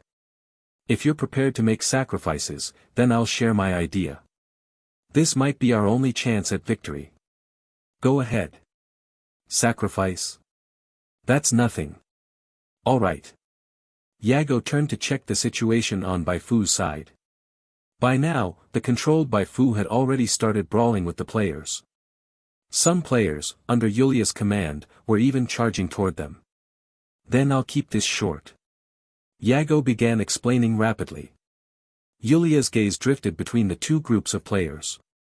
She had expected things to go easier once Bai Fu was under control, but she hadn't expected it to go this well. After Bai Fu started attacking, those outsiders didn't dare strike back. They could only dodge continuously, or use their bodies to block and limit Bai Fu's movement toward Yago's group. Just who exactly was Bai Fu? Regardless, Yulia was in a great mood now. A faint smile even tugged at the corners of her mouth. With this, there was no need to expend more effort controlling additional outsiders. She could save her strength to respond to sudden developments like an ambush from those 2 pesky gene primordials. Trying to snipe me with special bullets? Dream on. Yulia changed her mind. She decided to have Bai Fu kill all the outsiders in her path first, then go after the 2 gene primordial agents. Go. The command was issued, and Bai Fu received a game notification. Under the effect of Envoy, your attack target has been switched to player Party Big Star. She twisted her body and, using all her strength, punched at Party Big Star. Dodge, now! Bai Fu shouted urgently. But the shift had come too suddenly, and her warning was half a beat too late. Party Big Star didn't even react. He had no time to dodge and could only brace himself. Bang! Bai Fu's fist landed heavily on Party Big Star's chest. The players nearby felt their scalps tingle. With Bai Fu's skill in catching blades bare-handed, if she truly went all out, killing Party Big Star with a single blow would be a cinch. If Party Big Star died, the others lacking his skill and agility would fall quickly too. That would be it. Their entire plan would be in ruins. Wait! Just as everyone was sinking into despair, Convert to Bai Fu shouted with wide eyes. Something was off. Yes, Party Big Star wasn't dead. Even after taking Bai Fu's punch, he merely staggered back 7 or 8 steps but still stood straight. The damage number floating above his head was just -17. Huh. Party Big Star and the other players were all stunned. 17. With Bai Fu's power, even if she couldn't kill him in one hit, it shouldn't be this little. What's going on? Yulia frowned. Something wasn't right. She quickly ordered Bai Fu to continue attacking Party Big Star. Party Big, get out of the way. You can't go down.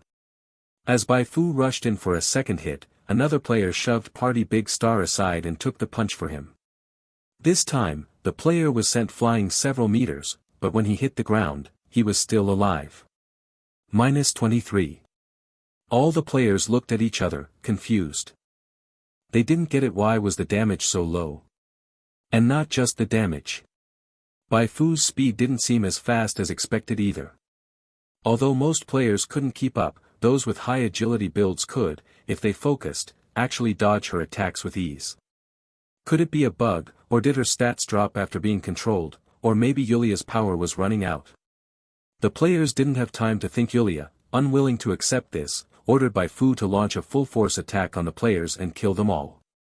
And so, Bai Fu shouted, "Get out of the way," and "I'm sorry," while savagely beating the players. She fought for 2 or 3 minutes before finally killing 3 unlucky players who were too slow to escape. Though the efficiency was slow, she managed to earn 820 XP. Counting the controlled players she defeated before getting controlled herself, she had now accumulated 10,545 XP, enough to level up. Bai Fu didn't hesitate and raised her psionic apprentice to LV9. But she didn't immediately use her 2 free stat points on inspiration. It wasn't the right time yet. She had to save up more XP and wait for a chance to get close to Yulia. As Bai Fu kept shouting, "Get out of the way," Excavation Princess, who had been circling the edge of the battlefield, suddenly shouted in surprise. "I get it, I totally get it." "What do you get?" A flood of eyes turned toward her. Excavation Princess continued, "Fu isn't completely controlled. She's still resisting that boss. She doesn't want to hurt us, so she's desperately suppressing her own power." Exclamation point. Holy crap. At those words, every player on site, the viewers in the live stream, Yago, Xiaoshi, Yulia, and even Bai Fu herself were all stunned. What she said made so much sense. Otherwise, how else could you explain Bai Fu being so slow and dealing so little damage? After all, Bai Fu was strong enough to catch blades with her bare hands without injury. Of course, no normal person would guess that Bai Fu had dumped almost all her stat points into Constitution. Damn it, I'm crying. This is Fu. I never imagined she'd still be thinking about us at a time like this. She must believe that if she kills all the players, the battle will be lost for sure, so she's resisting with everything she's got. I can't even imagine how much effort Fu's putting into resisting skill control. She's burning herself up. Fu baby, hang in there, break free from that evil woman's control. As one cheer scrolled by in the barrage of live stream comments, other players started shouting too. Fu, yeah, we believe in you. You can definitely break free from the control. Among them were some pretty cringy lines, but when these voices came together, even Yago and Xiaoshi were deeply moved. For the sake of oneself and those one cherishes, fighting evil with everything you've got, even while in prison. This was youth, this was passion. Yago, now emotionally charged, even felt like his aim with the sniper had improved. Absolutely right, bro, sis, you nailed it. Even Bai Fu hadn't thought of such an explanation. She looked at Excavation Princess with increasingly intense admiration. If that's not genius, what is? Unlike the excited Bai Fu, Yulia was now thoroughly enraged. How dare they stage the most heartwarming episode ever in front of her at a time like this? Fine, then she'd make their bonds even more dramatic. Kill them all. Though Bai Fu was holding back her strength, it was still enough to kill those outsiders. It just took a bit more time. The players struck by Bai Fu didn't feel discouraged or sad. With each fallen comrade, their shouts only grew louder. Hang in there, white-haired big sister. I'm sorry everyone, if it weren't for me, things wouldn't have turned out this way. If this keeps up. Bai Fu kept striking with heavy fists, her crimson eyes widening. As more players fell by her hand, her voice began to tremble. Excavation Princess shouted loudly, Fu Fu, I believe in you. The embodiment of justice will never lose to someone who manipulates others' lives. Ah! Yulia felt like she was going deaf. She hadn't been this irritated in ages. What the hell was with these outsiders and Bai Fu? No, something had to change. Yulia noticed Yago aiming a sniper rifle at her, while Xiaoshi kept pinning her with suppressive fire. Retreat. She immediately ordered Bai Fu and the other controlled players to cover her while she withdrew underground. Then she'd use the narrow terrain down there to fight. We can't let her escape inside. It'll be even harder to fight in there. Party Big Star shouted. Convert to Mai Fu also stepped forward, stop Fu Fu. Don't let her regroup with Yulia or all her efforts will be wasted. In your dreams. Yulia's eyes flashed. Anyone who blocked them would be killed. She commanded Bai Fu to snatch a weapon from a player. Since fists didn't hurt much, it was time to use blades, cutting and stabbing weak points. Even if it didn't kill in one hit, it would still deal heavy damage. Fu Fu, wake up. Ah dash. Players kept shouting, even while lying on the ground. The crimson glow in Bai Fu's eyes deepened. Just a bit more. Just a few more players. 1, 2, 3. When she was only 10 meters away from Yulia, her accumulated XP finally broke 10,000 again, reaching 11,945. At that moment, Bai Fu's gaze locked onto the mutated number 9. Enough. This was her final piece of the puzzle. 34, a punch beyond limits. This is Bai Fu. In order to stop Bai Fu from being summoned away by Yulia, both the players and Yago and Xiaoshi gave everything they had. They cast aside all hesitation and turned the final dozen or so meters into a battlefield of the final showdown. A throng of players surged forward, doing their utmost to block Bai Fu from advancing. Another group of players, equally fearless, tried every possible means to attack Yulia. Now was the critical moment. If they could cause even the slightest lapse in Yulia's control, Bai Fu might be able to break free. Under the cover of the players, Yago refused to fall behind. He directly loaded that special bullet originally meant to find an opportunity to end Yulia's life into the magazine. They couldn't afford any distractions now. It was imperative to prevent Yulia from dragging Bai Fu into that underground laboratory, otherwise all their prior sacrifices would have been in vain, and the abandoned cooling plant would be doomed to be destroyed by the swarm. For the sake of the abandoned cooling plant, for Bai Fu who, even under control, was still burning herself out, for all love and justice, charge, damn it. Yago pulled the trigger, the bullet whirled out of the chamber at high speed, weaving through the gaps between players, heading straight for Yulia's head. Friendship, bonds, and courage merged perfectly at this moment. Strength, speed, and reflexes reached their ultimate release at the same moment. Yago had high hopes for this shot, but he still underestimated Yulia's vigilance. While manipulating the players and Bai Fu, Yulia still dedicated nearly half her attention to him, and the moment she noticed him raise the gun, she had already controlled mutated number 9 to leap toward her front. Boom! A mild explosion sounded, not Yulia's head that was blown apart, but the right leg of mutated number 9. Mutated number 9 screamed and collapsed to the ground, deep red blood pooling beneath. Damn it, it still wasn't enough. Yago slammed his fist into the ground.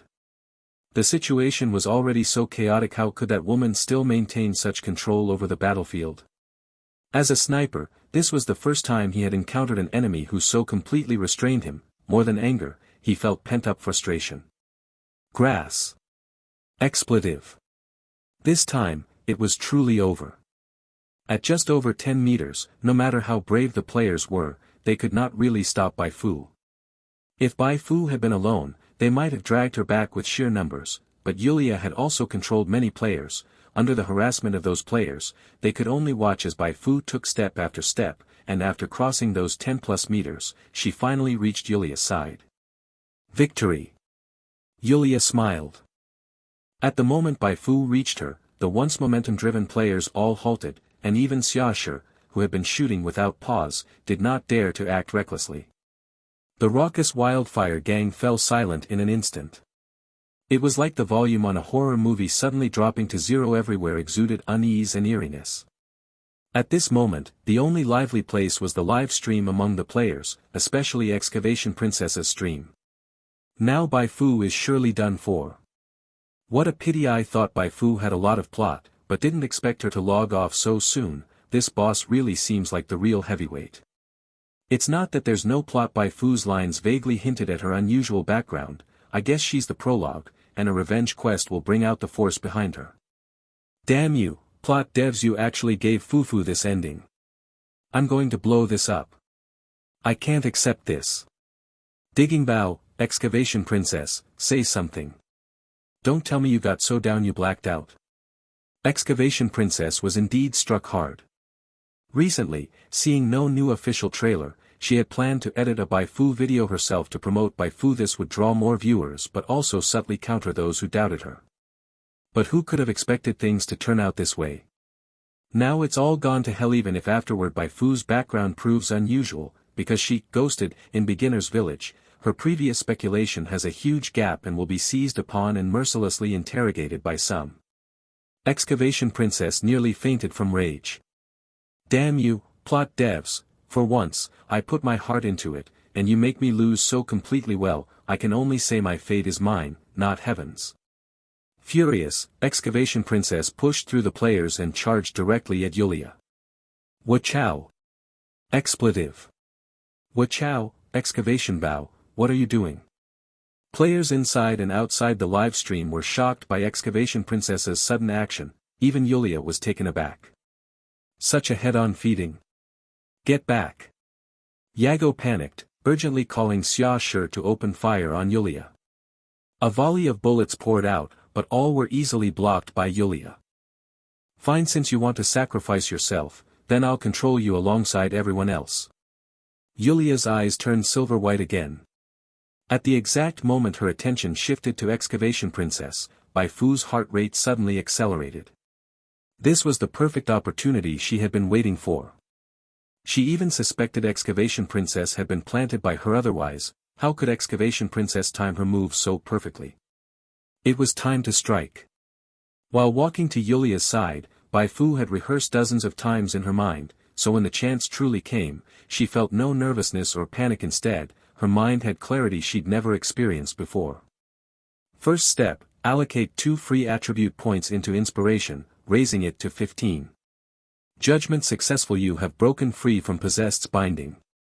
Freedom restored. Second step, not the most crucial, but the finishing touch. Ha! With a scream full of resentment and anger, in countless players' stunned gazes, in the widened eyes of Yago and Xiaoshi, and as Yulia's heart suddenly tightened, Bai Fu finally broke the restraint. She stepped forward and heavily stomped several times on the injured, fallen mutated number 9's throat, as if venting the anger she had accumulated from being controlled and killing so many players. Those stomps were fast and fierce. With the 3 high damage values, -18, -26, and -25, rising, the mutated number 9 finally stopped breathing. You have killed number 9, mutated, contribution, 75.3%, experience gained, 6,024 points, adjusted for level difference. The third step was to level up Psionic Apprentice to LV10, add the 2 additional free stat points to strength, and use the remaining 2,969 experience points to upgrade the Fanaticism skill from LV1 to LV3. As a result, her stats became Strength 9, Agility 5, Constitution 26, Intelligence 3, Spirit 14, Inspiration 16. The detailed description of the fanaticism skill also changed. Infuse a target body part with fanaticism LV3, consumes 5 psionic value per minute during effect, cooldown, 2 seconds. The fourth step was to apply fanaticism LV3 and power surge, inferior, to herself, instantly increasing strength to 12, boosting her right fist's output by 50%. Then, when everything was ready, the silver-haired girl, under the twilight glow, with her delicate body, and burning rage, charged like a shell beyond its limit, unleashing endless fury through her unstoppable fist. Enough. Watch closely. This punch held 20 years' worth of strength. It silenced the noisy livestream. It froze everyone present. It shattered Yulia's confident heart. By the time Yulia realized something was wrong, it was too late to dodge. Bai Fu was simply too close. She barely managed to twist her body to the side. -41. Critical hit. The heavy punch landed solidly on her waist, and her waist trembled like ripples. Under the fierce impact, she flew out like a kite with its string cut. The world fell into silence. Yulia was stunned. As she flew through the air, what she felt wasn't pain, but disbelief. She had actually been hit by someone she controlled. She even suspected she had fallen into a dream. Not until her body slammed heavily into the stone pillar behind the hidden door, shaking it violently, did she suddenly snap out of it. Now was not the time for awe, anger, or hatred. That woman was charging again. Yago raised his gun immediately. If they delayed even a second longer, everyone would react. Possessed. Yulia quickly cast another skill on Bai Fu. But this time, Bai Fu didn't even pause for 0.1 seconds. She rushed to Yulia and threw a second punch straight into her face. Boom! Yulia was knocked back, rolling several times. Just as she steadied herself, Yago fired a bullet scraped along the wall and pierced her left arm. Hiss dash! Yulia gritted her teeth. As Bai Fu charged her a third time, Yulia suddenly pulled out an injection identical to the one number 9 used. Stop her now! Yago's face changed drastically. Even a near-dead number 9 became much stronger after mutation. If Yulia successfully mutated, everyone here would die. Xia Shi raised her gun and fired, followed closely by Yago. They constantly pressured Yulia's movement. Yulia dodged and weaved, unable to find a chance to inject the serum. While they were in a standoff, Bai Fu had already arrived with another all-out heavy punch. It was only then that the players finally reacted. Damn it, counterattack starts now. Fu, I'm coming to help you. Go Bai Fu. At this moment, what could be more thrilling or moving than seeing Bai Fu break free from a skill's control and send the seemingly invincible Yulia flying? A horde of players charged at Yulia. Cornered, Yulia suddenly opened her mouth and let out a sharp, piercing shriek from her throat. Those far away were fine, but those nearby felt like they had fallen into a quagmire. You have suffered a mental shock, entering dazed status. Now's the time. While everyone around was dazed, Yulia tried to escape. But Yago, who had endured humiliation for so long, wouldn't let her go so easily. He raised his gun, aimed, and fired. A shot pierced Yulia's left calf. -19. Bang!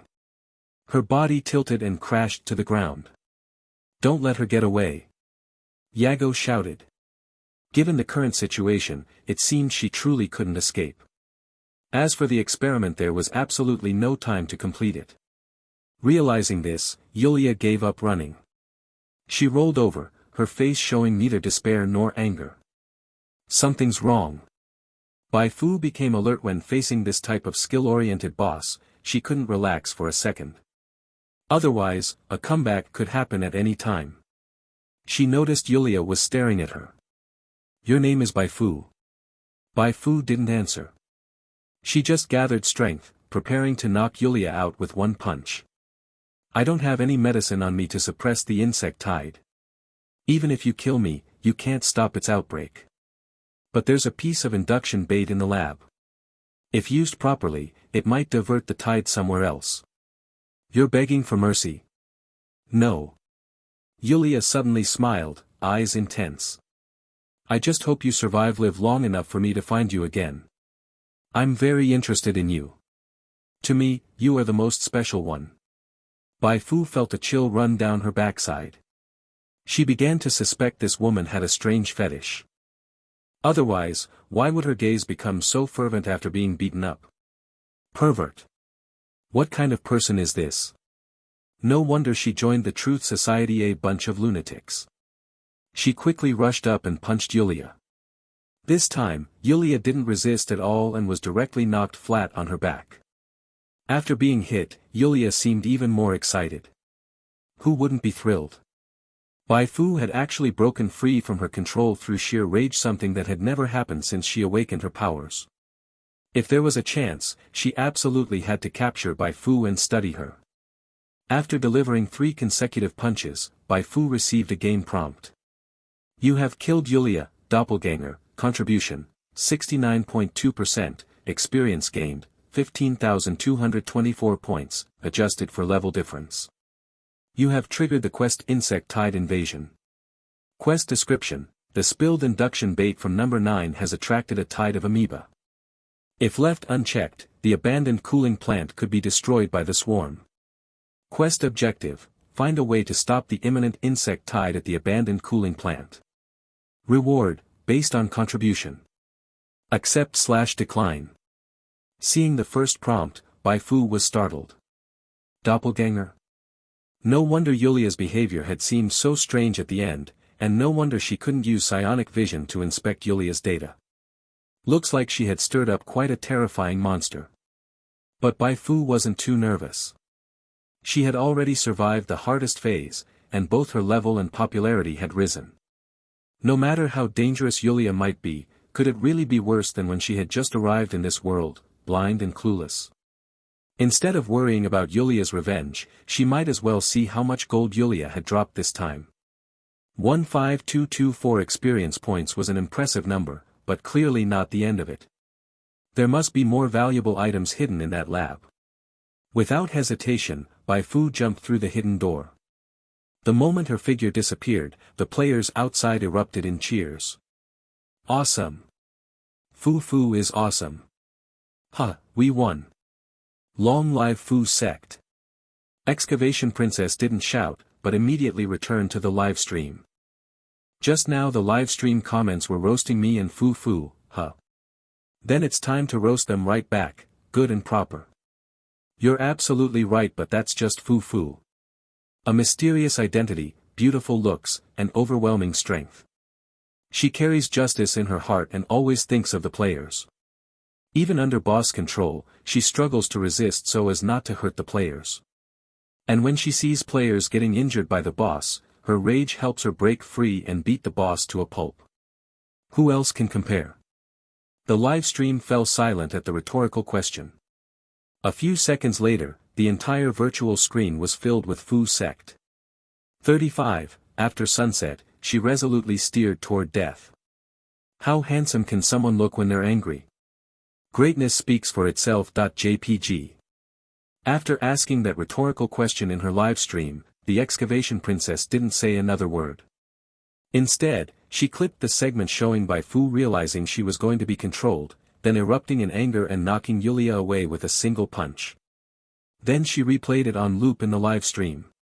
Again and again and again. Her furious roar marked the beginning. By stomping the mutated number 9 into the ground, she unleashed her anger. Then, with the explosive, enough, she fused all her suppressed turmoil, unwillingness, rage, and hatred and finally unleashed that fist capable of shattering the sky. That punch didn't just break through Yulia's psychokinetic wall of size. It shattered the screen in front of live stream viewers as well. The fierce punch blast crossed time and space, crashing hard into the hearts of these players.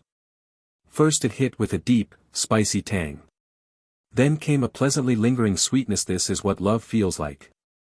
I admit it, I've been captured by Bai Fu. This goddamn charm, damn, it's spilling out of the screen. I can't imagine how immersive it would be in person seeing Bai Fu suddenly explode like that. Give me more, I love watching women fight. Humph, I'm so envious. Digging treasure, Bai Fu pushed past her limits to save you. So cool, totally flashy. This reminds me of Goku going Super Saiyan after Krillin was killed by Frieza. I profited big time. Bai Fu wiped out the boss, I gained over 600 EXP points, hahaha. At that moment, the Fu sect seemed to dominate the entire game. Of course, seemed is the keyword. Fu sect hadn't become overwhelmingly powerful yet. Still, at least at this moment, Excavation Princess's livestream reached a new milestone. She was the hottest livestream in the game during that time slot, and it wasn't close. Second place didn't even appear in her rearview mirror. Thanks to XXX for that XXX. Excavation Princess's lips were practically worn out from talking non-stop. In her 2.5 years of live streaming, she had never experienced a day like today. This is the benefit of having exceptional foresight to spot Bai Fu early and cling tightly to her coattails. From now on, I must work even harder to raise Bai Fu's favor. Excavation Princess's windfall spurred on other players. Though she was the pioneer, Bai Fu's storyline had just begun. They still had the chance to overtake Excavation Princess and become the player Bai Fu valued the most. Amid a burst of joy, even those who hated Bai Fu most couldn't attack directly now. They could only silently exit Excavation Princess's live stream. Then sneak into a less popular stream and say, "It's not time to pop corks yet. The huge threat of the insect tide invasion isn't over. Maybe Bai Fu's doomed." Maybe that's true. Players watching snapped back to reality. Although defeating Yulia was worth celebrating, it was more important to resolve the insect tide invasion quest quickly. Otherwise, both they and Bai Fu would face disaster later. I'm going to check it out. Starfish Bro, slightly injured, hobbled toward the hidden door. Even before he moved, Yago and Xiaoshi had already taken action. As professional agents, despite their excitement, they prioritized tasks properly. It wasn't too late to celebrate after completely solving the insect tide. Just as they entered the hidden door, Bai Fu emerged from the lab. Found it. Bai Fu raised her right hand, holding in her palm a translucent green cylinder, the induction bait. She'd searched around in the lab a moment ago. As she suspected, there were many valuable items in the lab, the only problem was that most were useless to her. For example, the mixing machine, cooling machine, and other equipment, all old but still valuable. Yet they were too bulky to easily move or sell. After scouring the lab, Bai Fu found 3 items useful to her. The first was a pistol with 21 to 39 attack power, over 50% stronger than the one she got from Chao Wenliang. The second was a small med kit containing 1 bottle of painkiller, 2 bottles of recovery potion, and 1 bottle of standard anti-mutant toxin medicine. The third was 2 bottles of enhancement potion. APT-011 prototype, progress 92.257%. Quality, purple. Additional effect, a new drug using mutated beast extracts, developed by Yulia under the Truth Society's top-tier engineering. Using it has a 90% chance to activate the special talent Blood of Evolution, and a 10% chance to cause the user to mutate. Blood of Evolution, special talent template. Strength +2, Agility +2, Constitution +4, Inspiration +3. Constitution to HP conversion rate increased by 100%. Mutation infection resistance +30%. Unlock special skill Psionic Boil. Psionic Boil, when attacking, converts 10% of psionic value into the same amount of base physical damage, which benefits from critical hit bonuses. Note, after acquiring the alien bloodline, you will be automatically viewed as hostile by the Human Alliance, which upholds human supremacy and pure blood theory. Please consider carefully. Bai Fu's eyes lit up the moment she saw the description of the enhancement potion. A special template? Wasn't this exactly what she had been pursuing all along? Even though the bonus from this special template wasn't exactly heaven-defying, it was enough to significantly boost her combat power. Just the Constitution to HP conversion rate increased by 100% would allow her HP to double, greatly increasing her survivability. However, 2 problems stood before her now. First, the drug carried a 10% chance of turning her into a mindless mutated monster. While the probability wasn't high, she couldn't afford to gamble recklessly. Unlike the players, she had no chance to restart. Second, the drug's production progress was only at 92.257%. Although the number was slowly climbing, it would take at least 5 or 6 more hours to reach 100%. During this time, if the 2 agents from the gene primordials outside discovered the potions, she might not be able to claim them for herself. At that thought, Bai Fu decisively picked up the induction bait and walked out of the lab, blocking Yago and Xiaoshi outside. She needed to stall them first, then look for a chance to come back and take the enhancement potion away. The first step of her plan had succeeded. Yago and Xiaoshi's attention was fully drawn to the induction bait, leaving them no time to monitor the lab. Luckily, that woman wasn't lying. With this, we can lure away the insect tide. Party Big Star asked curiously. Xiaoshi shook her head. She only said there was a chance. Whether it'll work depends on whether those amoebas give us the opportunity. Let's go. Time is tight. We need to scout the insect tide's condition first.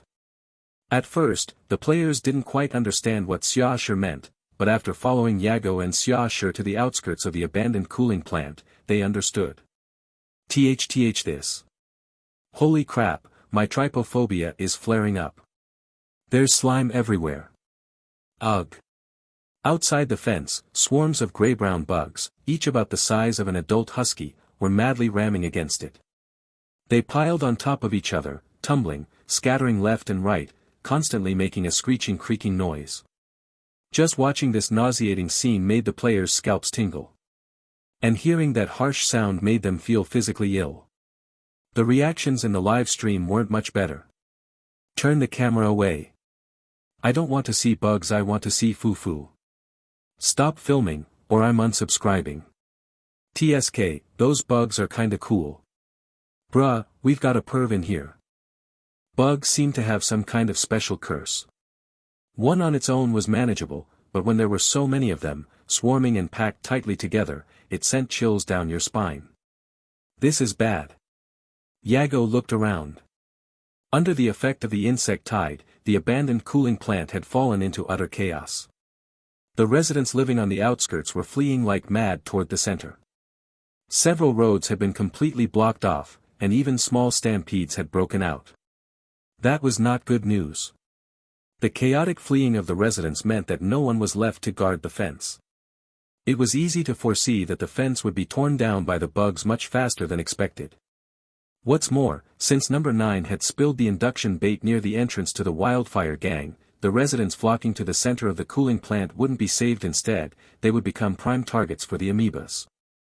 Alright, you few go inform the residents of the situation. The rest follow me to stop those bugs from getting in. We need to wait for the right moment. When there's a gap in the insect tide, we'll send out the induction bait we found in the lab. Yago issued commands with practiced ease. But none of the players responded to him. Instead, they all turned their eyes to Bai Fu. Yago. He could only cast a pleading glance at Bai Fu. Bai Fu said, "Everyone, just follow Mr. Yago's orders for now. I know you want to protect me, but right now, the top priority is to defend the abandoned cooling plant." As soon as she spoke, the players acted at once. Yago's lips twitched. Well, what could he do? After all, Bai Fu had once furiously turned against the Truth Society and destroyed 2 of their members just to protect these people. Honestly, he hadn't expected them to really be able to hold back the insect tide. The fences at a small place like the abandoned cooling plant were too flimsy, they couldn't withstand the amoebas tearing and corrosive venom. He just hoped to stall as long as possible. That way, even if the tactic of using the induction bait failed, he might still live a bit longer, maybe long enough for Lin's reinforcements to arrive. But soon, he realized something was wrong. Damn it! This insect tide is way too massive. Staring at the wall in front of him, which had been crushed under the sheer weight of the bugs, Yago's scalp went numb. Even though some players rushed to block the breach immediately, how could they plug up just one wall? Could they hold off dozens, even hundreds, of collapsing sections? Help! I don't want to die yet, Mommy. This is divine punishment. It's God's retribution for the impure, hahaha. The fleeing residents became even more panicked. Some even gave up escaping altogether and dropped to their knees, eyes shut in prayer. Pray your ass. Bai Fu's expression grew grave. This was the critical moment. Things couldn't keep spiraling like this. Otherwise, everyone would be squeezed toward the wildfire gang. If that happened, she'd miss her chance to get the enhancement potion. That was the special template she had longed for ever since she crossed into this world. There was only one tactic left. As long as she pulled it off, she could secure the enhancement potion and also win a massive wave of player favorability. Listen to me, we can't just sit here and wait. Huh. Xia Shi, Yago, the excavation princess, and the others all turned their heads. Bai Fu explained, if we just keep waiting like this, when will we ever get the chance to rush out with the induction bait? We must take the initiative, lure those bugs ourselves, and force them to expose a weak point. Everyone agreed with her suggestion, but who will carry the induction bait and rush out? Yago asked this. This mission was extremely dangerous. Staying behind at the abandoned cooling plant to resist the insect tide still left a sliver of hope, but whoever accepted this mission was basically being handed a death sentence. Convert to Bai Fu was the first to jump out. Let me do it. No, this isn't a task you all can complete. Bai Fu immediately stopped him. To lure away the insect tide, the induction bait must be thrown far from the cooling plant. With your current strength, you might die on the way. If that happens, everything will be for nothing.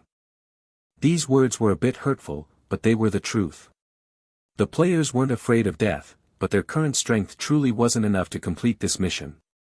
That meant, among everyone present, the only one capable of carrying it out was. A bad feeling suddenly welled up in the hearts of all the players. I'll carry out this mission myself. Bai Fu stood up. No. In that instant, all the players around her shouted in unison. A faint smile curled on Bai Fu's lips. I know. I know what's in your hearts. But right now, only I can do this. Mr. Yago and Miss Xia Shi are good with firearms. I am different. I'm skilled in melee combat. Don't worry. Ordinary amoebas can't hurt me. She wasn't lying. With 26 points in Constitution, she completely outclassed the amoebas. Unless a huge group attacked her with venom at the same time, she had nothing to fear. Even if she really was surrounded, she still had the psionic restraint device she had gotten from number 7. But the players didn't know that. All they saw was Bai Fu trying to sacrifice herself. How could this be allowed?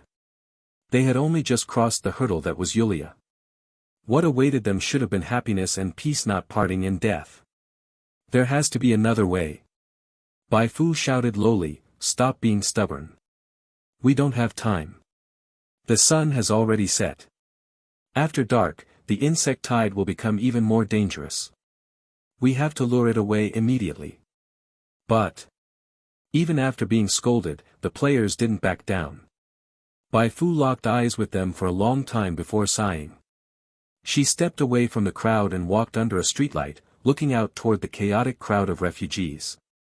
She spoke in a calm tone, this is the place I once lived. There are many familiar smiling faces here. And there's all of you, the heroes of legend. Do you remember what I said when I came looking for you that day?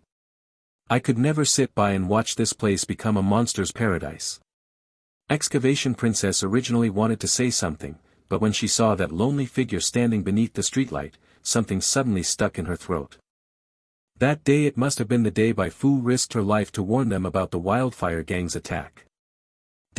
I'm beginning to understand why you're qualified to be called the heroes of legend. You don't understand. You don't understand anything. Line after line from the past echoed in Excavation Princess's mind. She had played many games, but this was the first time she'd experienced something so unique. Here, she was just herself, not anyone else. Here, she didn't peer into another world through a screen. She was truly part of it. Excavation Princess suddenly felt a little annoyed. Why did this game have to be so immersive? And she wasn't alone. The other players felt the same. They wanted to do something, but what could they do? I can't accept this. But that's life. It's full of disappointments. Bai Fu smiled, then turned to Yago. Mr. Yago, could I borrow your vehicle? Ah, the car. No problem. But, are you really going? Bai Fu said, Mr. Yago, I think you know very well that this is the best solution right now. Yago didn't say anything. Yes, from a rational standpoint, this was the best plan. It only required sacrificing a few. But the one being sacrificed was Bai Fu. She was someone uniquely interesting in this wasteland. Someone who made people instinctively want to be her friend. He gritted his teeth for a long time, then finally threw over the car keys. I'll wait for you to come back.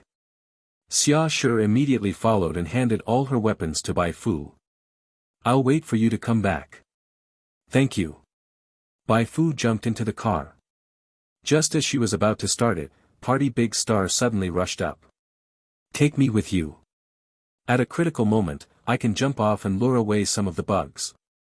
I can do it too. Convert to Mai Fu was the second to dash forward. A crowd of players blocked the car like that. Bai Fu looked helpless, but in the end she still picked 5 to go with her. The only reason she didn't bring more was because the car couldn't hold that many. The operation finally began. Under Yago's command, some players began intentionally provoking the amoebas to lure them elsewhere.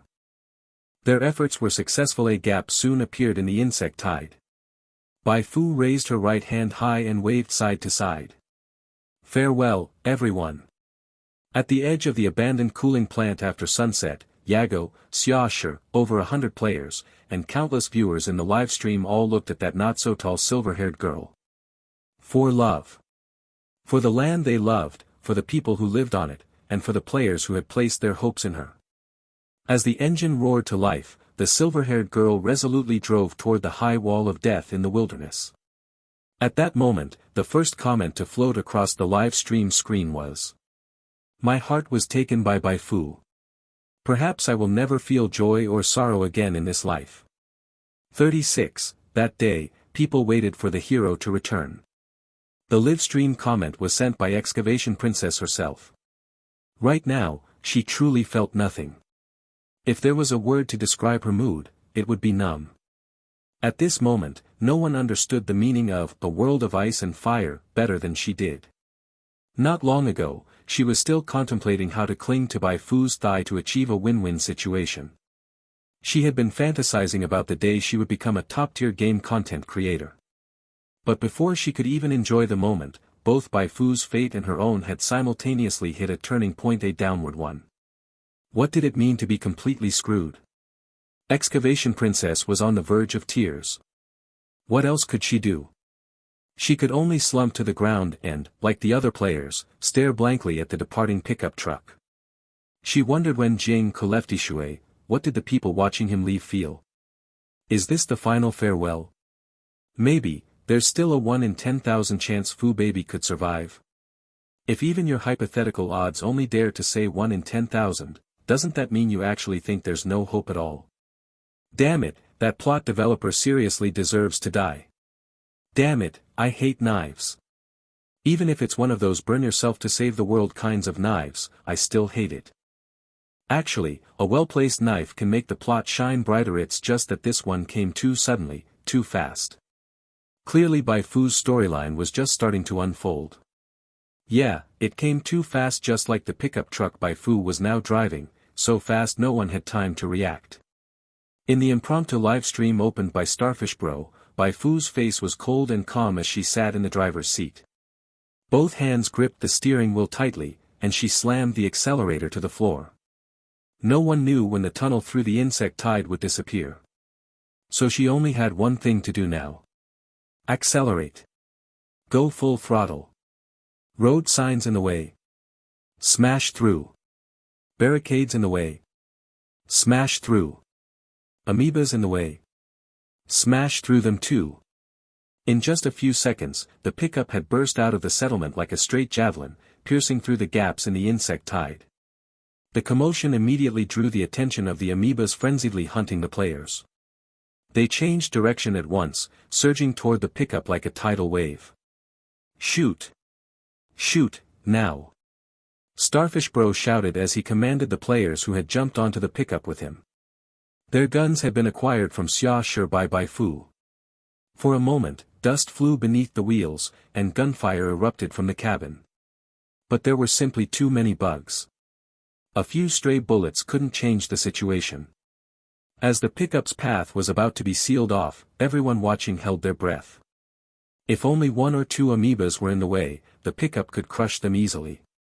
But if there were tens, dozens, even hundreds, then with the pickup's horsepower, it wouldn't be able to push through. And once it stopped, everyone on the pickup would be engulfed by a swarm of amoebas. Death. That word suddenly appeared in everyone's mind. The players watching felt their hearts pound like the pickup's roaring engine on the verge of bursting from their chests. But before they could even comment, the frenzied amoebas suddenly froze in place like they had fallen into a time-stop field. What happened? Did it bug out? How could it be a bug? Wait, look. Boom, boom, boom. Explosions shattered the chill of the night. In the next second, the pickup turned into a raging beast and violently tore through the wall of bugs. It hit a slope and launched into the open field. It was flying. Even Starfish Bro and the others inside the truck were stunned. They only snapped out of it after the truck landed, crushed an amoeba beneath it, and blood splattered across the window. We broke through. We broke through. The players on the truck, the ones watching the live stream, Yago, and Xia Shi all erupted in cheers. How did that happen? Why did the amoebas suddenly freeze? I got it.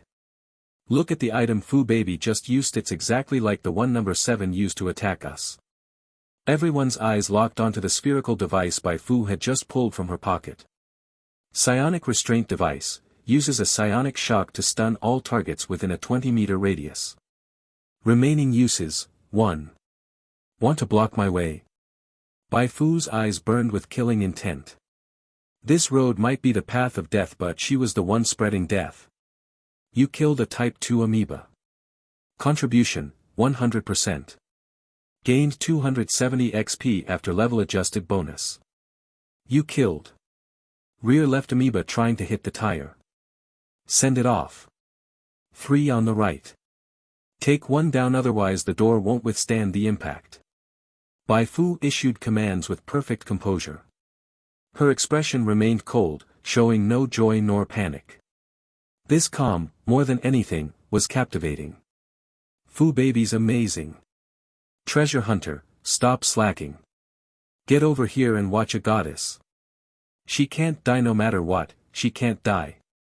If earlier they thought Bai Fu wouldn't make it back alive, now they dared to believe just a little. Maybe, there really was hope. Players began to take action. The ones on site launched fresh assaults against the amoebas. Brothers, hit harder.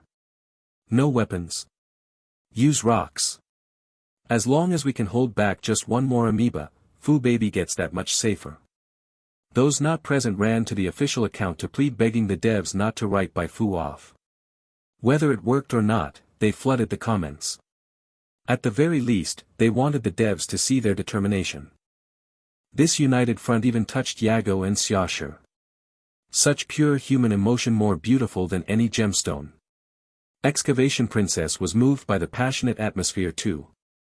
She shot to her feet and rushed toward the still chaotic residents of the abandoned cooling plant. Fu Baby had charged out to save these people. Whether she lived or died, her efforts couldn't go to waste. It was up to Excavation Princess to help them survive and to make sure they knew exactly what Fu Baby had done for them. Fu Baby herself might not care about reputation, but Excavation Princess could not stand by and watch Fu Baby's sacrifice be disregarded. All of you, stand still. No more running around. At this rate, when are we ever going to finish evacuating to the temporary shelter? You bastard, just sitting here waiting to die. Have you thought about the person who drove out there to save you, using themselves as bait to draw away those amoebas? Get up. Get up. Can you face what Bai Fu has done for you? Excavation Princess's rallying cry didn't go smoothly at first. Who even are you? Why should I listen to you? Bai Fu saved us, not you. Bang! At that moment, Xia Shi stepped forward and fired a shot into the sky. Wearing a frosty expression, she blew on the barrel. Do what she says. Anyone who's got a problem can take it up with me. In an instant, even the most unruly among the fleeing crowd became obedient. Your reasoning is solid. You're right. On the road to the temporary shelter, those fleeing residents all lifted their heads and looked in the direction where Bai Fu had driven away. Could she really draw the insect tide away? In truth, even after breaking through the encirclement, things had not turned around the way the players hoped. The sound of the pickup's engine in the dark night was the loudest provocation, constantly drawing amoebas toward it. But that wasn't even the worst part. The real problem lay in the randomly scattered pollution sources throughout the pollution zone. Bai Fu had to maintain sharp focus at all times to avoid crashing into one. This drastically slowed the pickup's speed, and once the speed dropped, the sound-attracted amoebas could start reaching it. One amoeba hitting the pickup wouldn't do much damage, but dozens ramming it non-stop. That was a different story. If this keeps up, the door's going to get knocked off. Once that happens, if an amoeba suddenly spits venom into the truck, it's game over. This distance still isn't far enough. If we throw the induction bait here, the amoebas drawn in would still affect the abandoned cooling plant. Players in the live stream watched anxiously, their hearts in their throats. In that crucial moment, Convert to Bai Fu stepped up. I'll cover the rear. I'll hold these amoebas off for as long as I can. You guys keep moving. Bai Fu stared at Convert to Bai Fu for a while. Her gaze shifted from wavering to calm, as though she had finally accepted the reality. Let's hope we meet again someday. We will. Convert to Bai Fu grinned, revealing perfect white teeth. He found an opening and jumped off the vehicle. Come on, you bugs. Come and get me. At his shout, most of the amoebas that had been trying to block the pickup turned and charged at him. Seeing that, he took off running in the opposite direction. Even while fleeing, he didn't forget to glance back at the pickup several times. Hang in there, everyone, this is my final ripple. Convert to Bai Fu was the first to jump, but not the last. After him, other players also jumped off the pickup as their bullets ran dry, becoming human bait. 1, 2. By the end, only Bai Fu and Starfish Bro were left on the vehicle. How far are we from the abandoned cooling plant now? Around 5,000 meters, Starfish Bro answered instantly after checking the map. Bai Fu shook her head. Still not enough. The induction bait's effect range is about 5,000 meters. If we use it here, it'll still impact the abandoned cooling plant. We need at least 500 meters more. Starfish Bro agreed with her analysis. The only problem was the truck didn't seem like it could last that long. His gaze passed through the windshield, locking onto a group of newly appeared amoebas. Was it over 20? Or 30? If that many amoebas attacked at once, the truck would be scrap metal.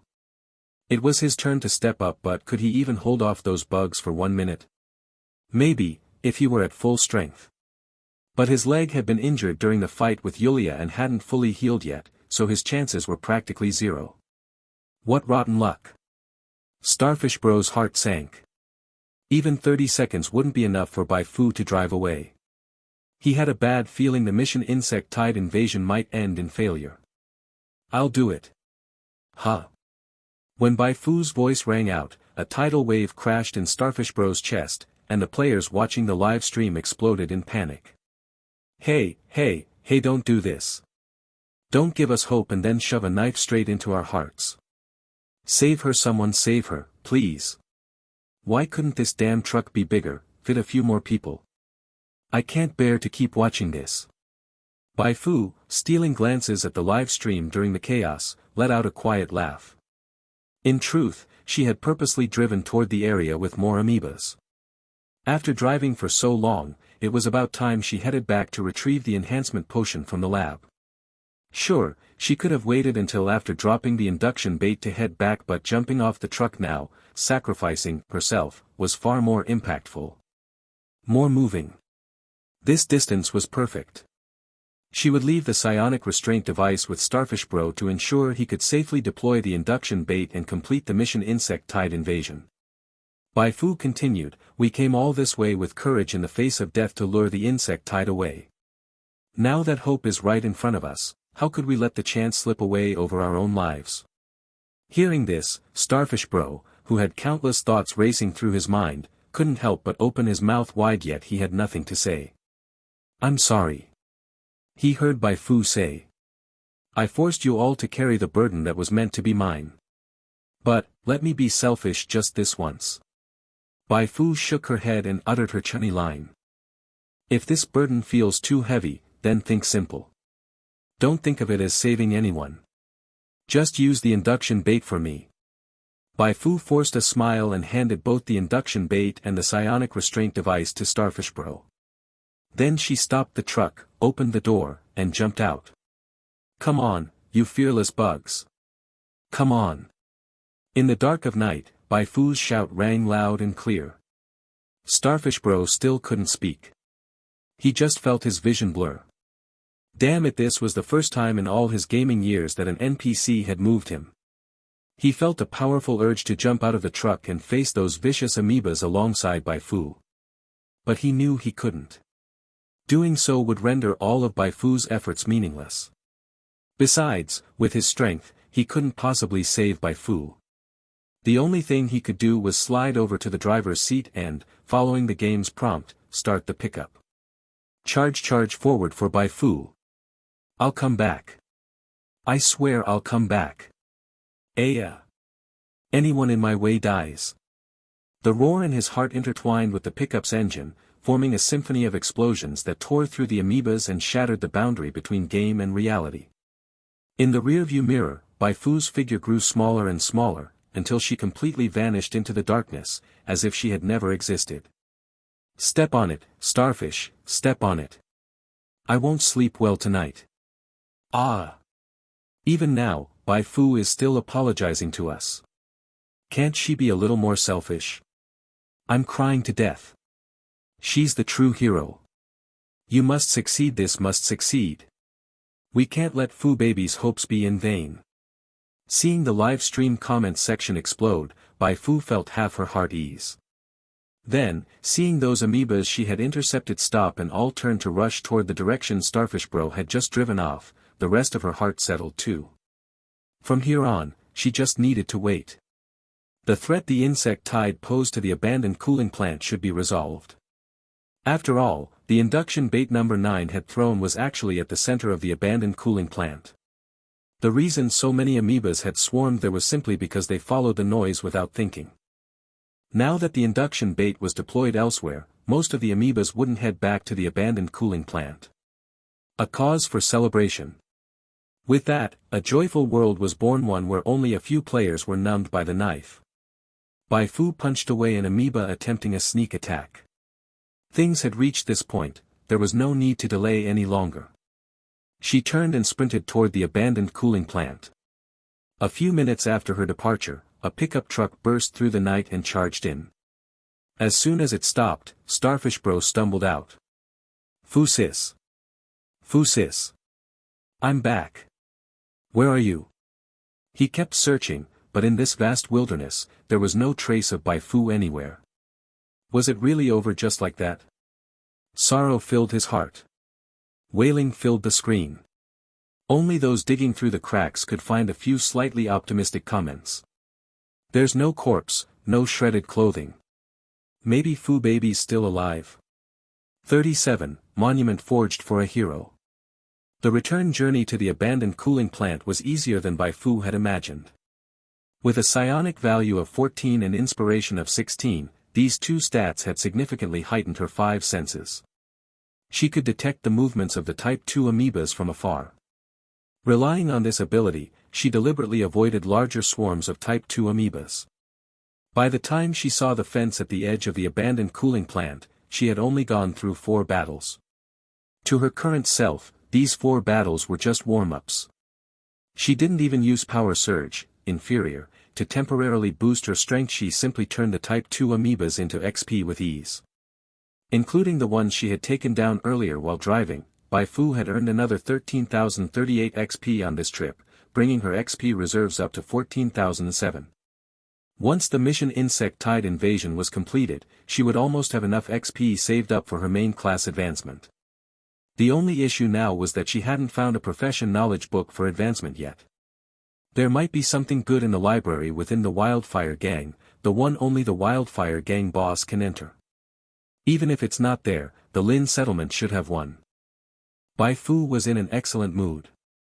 After taking a stroll through the live streams opened by players at the abandoned cooling plant, her mood became even better. She first stirred up the players' emotions by making a brave stand at the abandoned cooling plant, leading them to believe she was surely doomed. Then, through her performance on the road, she inspired a sliver of hope amidst despair, making them think she might just survive. Finally, just as she was about to succeed, she sacrificed herself decisively to open the path to tomorrow for the players. These three emotional tugs pushed the players' feelings to the brink, desperately needing a release. Sadness, pain, unforgettable grief. Every live stream she watched had players venting these three emotions. Among them, none were more animated than the Excavation Princess. Amidst the emotional roller coaster, the Excavation Princess vividly reenacted the emotional journey of players supporting Bai Fu with exaggerated facial expressions in front of all live stream viewers.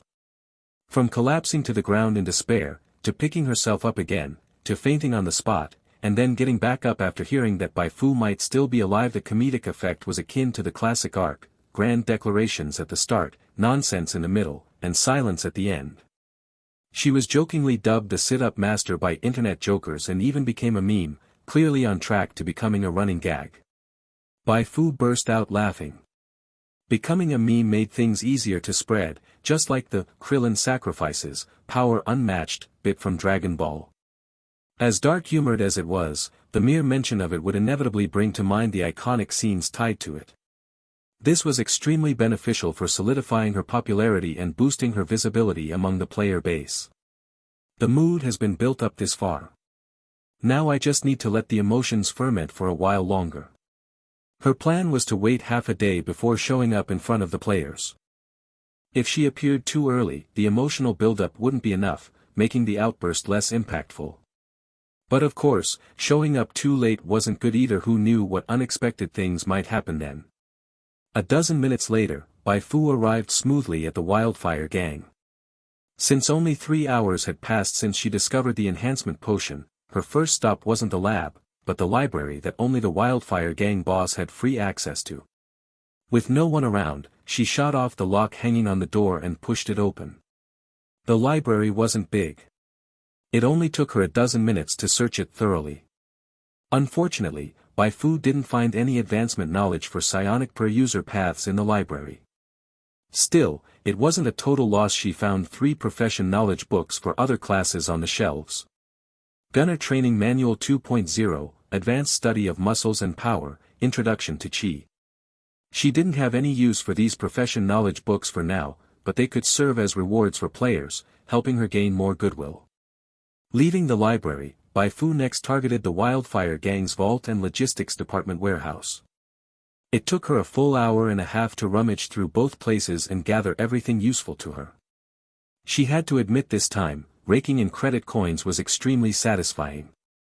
She scored over 170,000 credit coins just from this run. Combined with her previous savings, her total now exceeded 200,000, officially qualifying her as a little rich lady. Besides the credit coins, she also obtained over 20 guns, a grenade launcher, a sack of marching rations that could rapidly restore stamina, 3 sets of brand new protective underarmor, more than 10 military binoculars, and some miscellaneous small items like bullets. If the Wildfire Gang boss's custom ride hadn't been so eye-catching, she would have driven that off too. Bai Fu packed all these items into boxes before finally entering the lab. At this point, the progress bar behind the enhancement potion had already filled. She cautiously opened the cultivation chamber, which contained 2 vials of potion. She only took 1. The reason she didn't take both was partly because 1 was enough for her and partly because she keenly sensed that the type of enhancement potion Yulia had made was likely related to the main storyline of Origin Star. She thought it necessary to let the gene primordials take the potion back for analysis to see just what the Truth Society was up to. After closing the cultivation chamber again, Bai Fu swiftly dragged her spoils and ran toward home. Through the player's live streams, she discovered that most of the Type 2 amoebas invading the abandoned cooling plant had already been wiped out. It was likely that the insect tide would soon be fully suppressed. At that point, someone would definitely head to the wildfire gang, and she didn't want to run into them. Just as she had expected, when she had just dragged the box back to the open lot in front of her home piled with construction rubble, she received a game prompt. You completed the mission Insect Tide Invasion, contribution, 23.6%, reward, 40,000 XP, 3 stat points, psionic knowledge chain, 4. Since the mission Insect Tide Invasion was not a faction mission, Bai Fu, despite her 23.6% contribution, did not receive an extra title reward as she had when attacking the player's stronghold last time. Still, the rewards from the mission alone were enough to astonish her. She had originally thought that getting 10,000 XP from the mission would already be decent, but to her surprise, the mission directly gave her 40,000, so this was the charm of high difficulty missions. With this much XP, she could immediately level her advanced class up to LV2 in one go. The value of the 3 stat points as a reward went without saying. Bai Fu decisively allocated all 3 stat points into Constitution, raising her Constitution to 29. But among the 3 rewards, the most valuable was actually Psionic Knowledge Chain, 4. The class system in Beyond the Stars differed from that in typical online games. Instead, it resembled the tech tree systems found in certain farming simulation games. To unlock advanced classes, prerequisite knowledge had to be learned first. When learning a basic or advanced class, all players needed was the corresponding profession knowledge book and XP. But to advance from an advanced class to a high-level class, having the book and XP wasn't enough. At least 5 knowledge chains had to be mastered first. This was the so-called knowledge is power. These knowledge chains weren't learned in vain either. Each new chain mastered granted a corresponding bonus. Bai Fu tapped on the psionic knowledge chain, 4, she had just acquired, and its bonus effects immediately popped up. All psionic active skill effects plus 20%, psionic resistance plus 20%. Note, unlocking a new knowledge chain grants plus 20% to all psionic active skill effects, plus 20% psionic resistance, plus 2 psionic recovery per minute. Adding in the 10% bonus from basic inspiration specialization, from now on, Bai Fu's skill effects would be boosted by 30%, putting a huge gap between her and an ordinary psionic apprentice. Now I finally have the feel of an elite mob. Bai Fu stared excitedly at the enhancement potion in her pocket. If she could successfully digest it and get tossed back into the novice village, the pressure she would exert might even surpass that of Yulia's doppelganger. But how exactly could one digest the enhancement potion? Looking at the potion's description that read, 10% chance of causing mutation in the target, Bai Fu felt a headache coming on. Better wait a bit. She didn't dare gamble right now. Anya. Bai Fu called Anya out from the basement. Having spent nearly half a day in the basement, Anya was already sweating with anxiety. When she saw Bai Fu return safe and sound, she immediately leapt into her arms. Boss, I was almost about to come out and look for you. Bai Fu smiled and pulled her over to the big box. Open it and see. Anya opened the box with a suspicious look. She had a hunch that it contained something good, but upon seeing the pile of credit coins stacked higher than herself, she was too shocked to speak. Boss, this. Anya looked left and right, completely at a loss. Bai Fu said, it's all real money. Alright, take it down to the basement. Anya hurried to comply, smiling like a fool as she carried the coins. Things were finally looking up, they wouldn't go hungry again. Bai Fu grinned as she watched Anya's joyful figure. After all her efforts, she had finally escaped the dire straits she faced when she first transmigrated. She still wasn't truly safe, not with the Truth Society now provoked, but things were different now. She had the ability to protect herself, and since she was in Gene Primordial's territory, no matter how arrogant the Truth Society was, they wouldn't dare cause trouble publicly. After moving the rest of the items from the box into the basement, Bai Fu downed 2 big glasses of cool boiled water, then idly wandered into the community. She just wanted to check the players' reactions, but the first thing she saw upon opening the community was the pinned official announcement. Beyond the Stars update announcement. Dear Interstellar Adventurers, Beyond the Stars has received widespread love from players since the start of official open beta.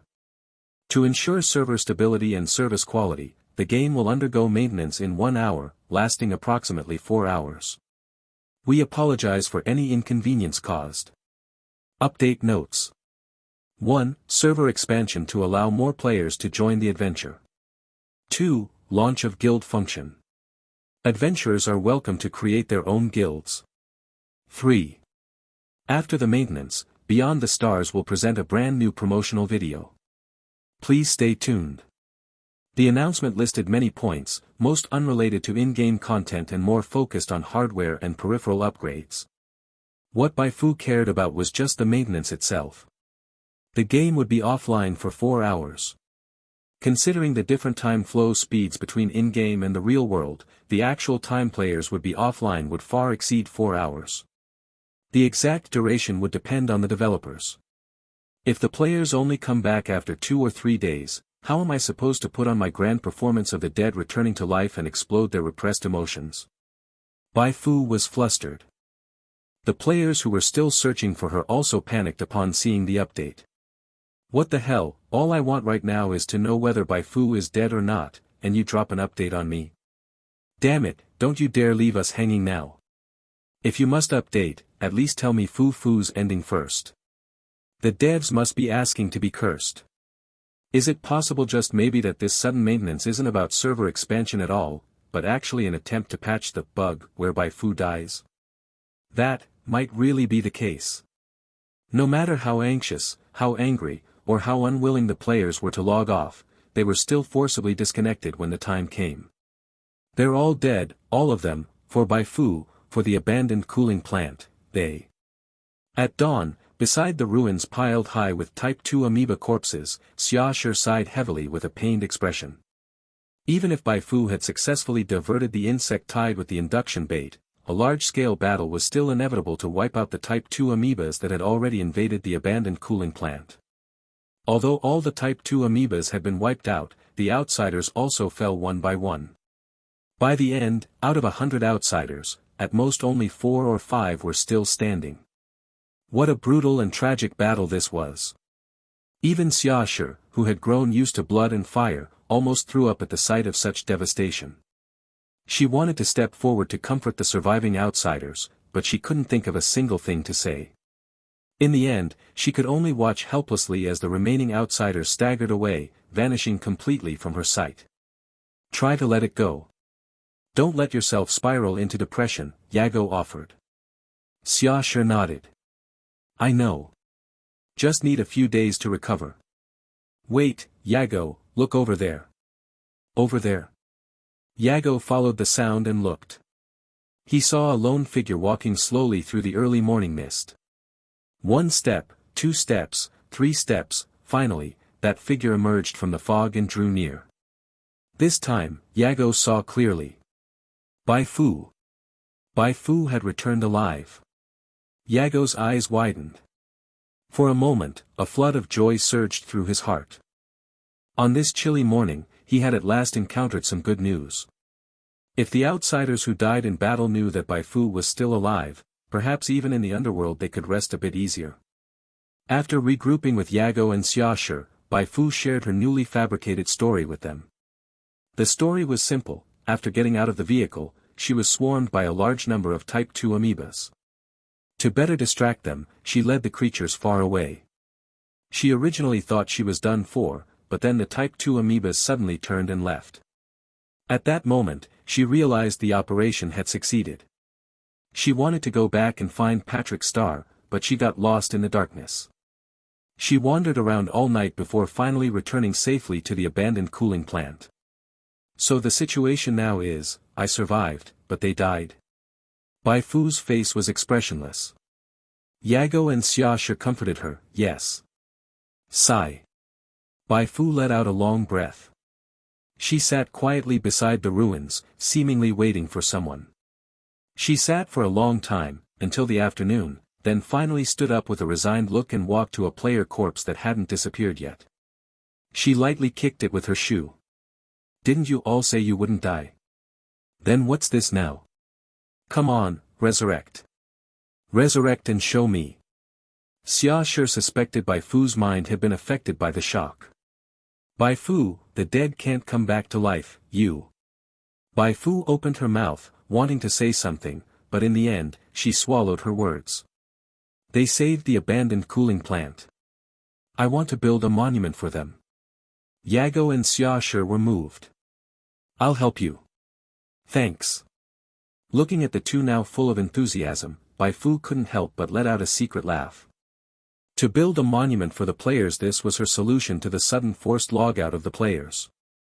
As long as the players knew she was alive, the emotions they had repressed earlier would definitely erupt.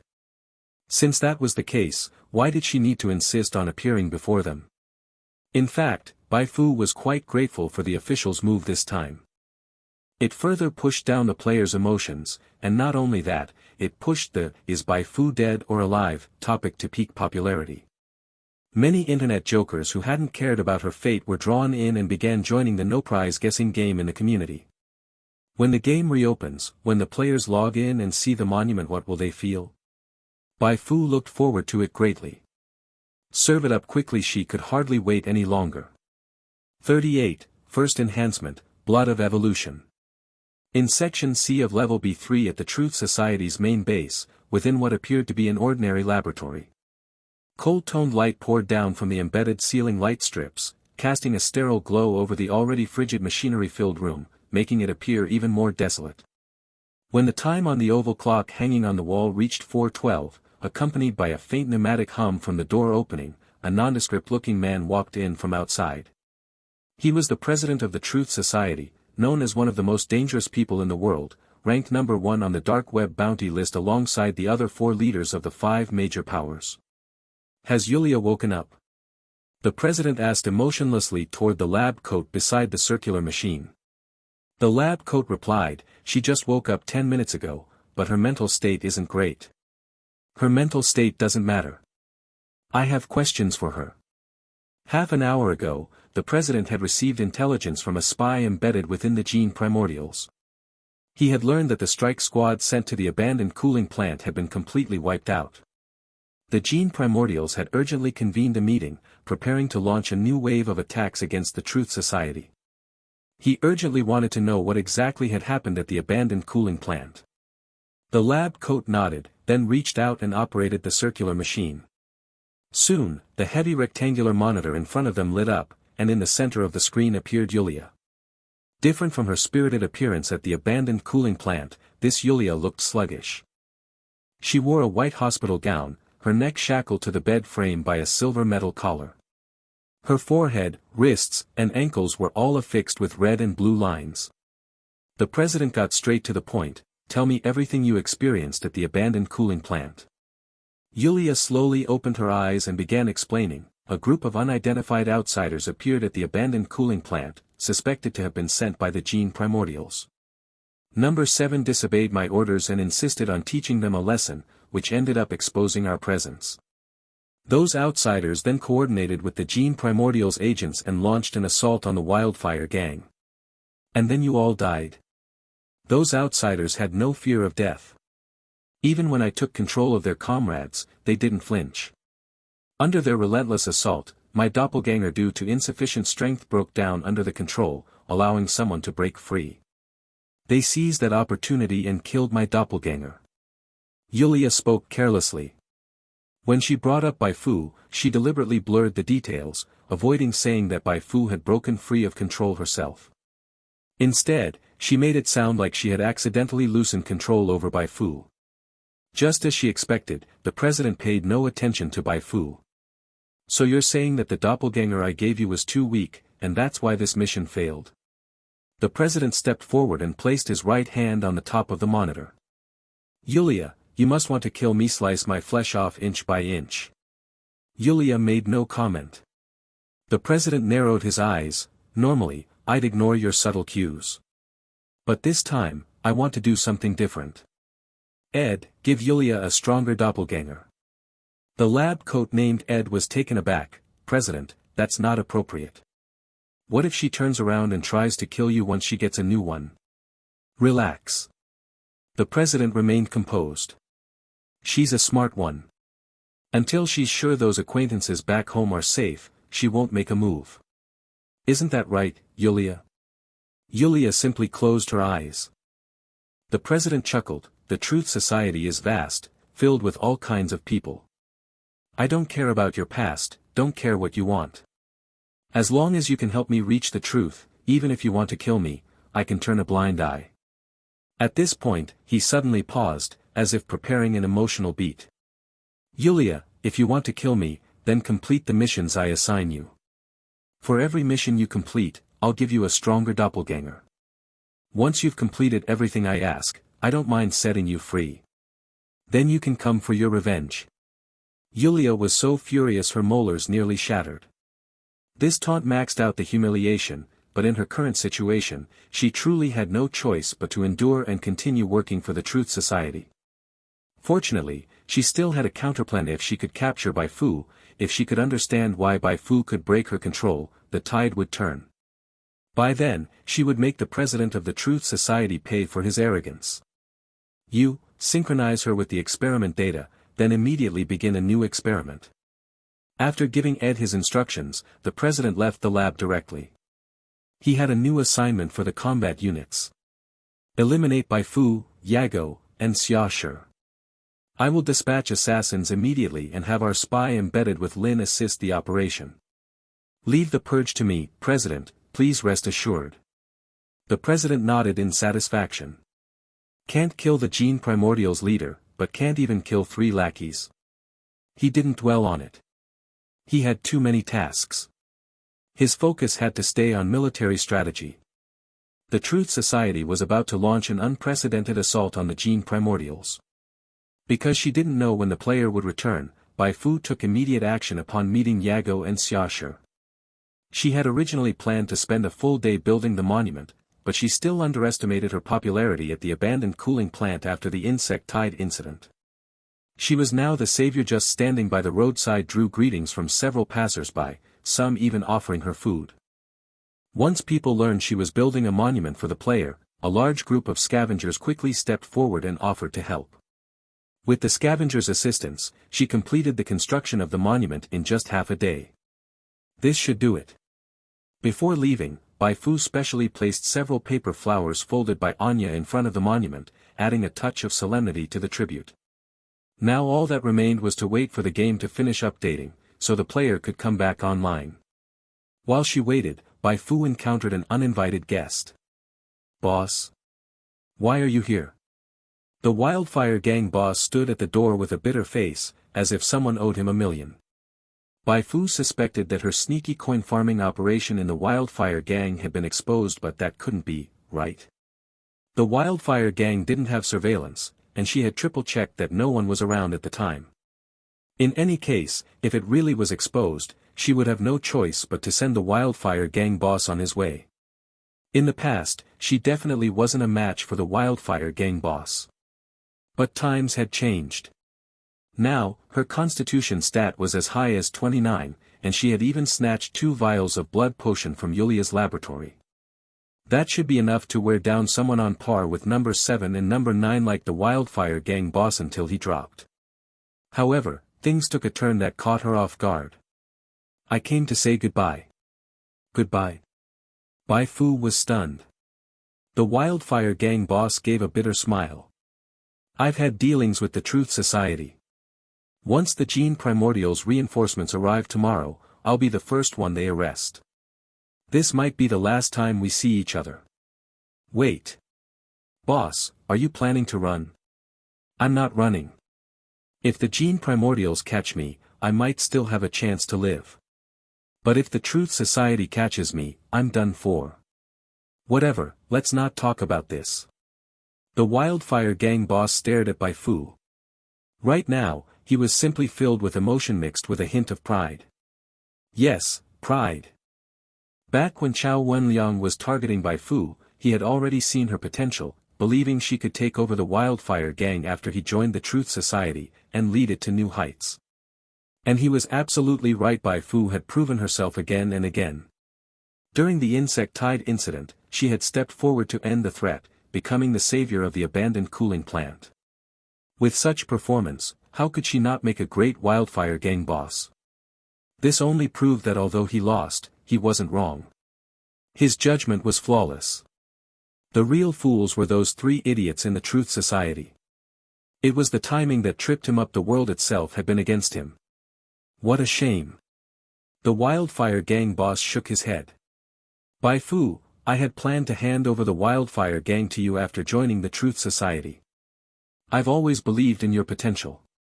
These days, driven young people like you are rare. I believe that with our cooperation, we could take the wildfire gang even further. But now, we can't work together anymore. I just went back to the wildfire gang, and some bastard smashed open the treasury vault. The money's all gone. With the money gone, his position as boss was gone too. The wildfire gang was finished. He let out a long sigh, eyes filled with resentment. Seeing the vault in that rat-infested state nearly killed him from rage. But then again, since he was about to be arrested anyway, maybe losing the money wasn't such a big deal. I'm passing the position of wildfire gang boss to you. Whether you want it is up to you.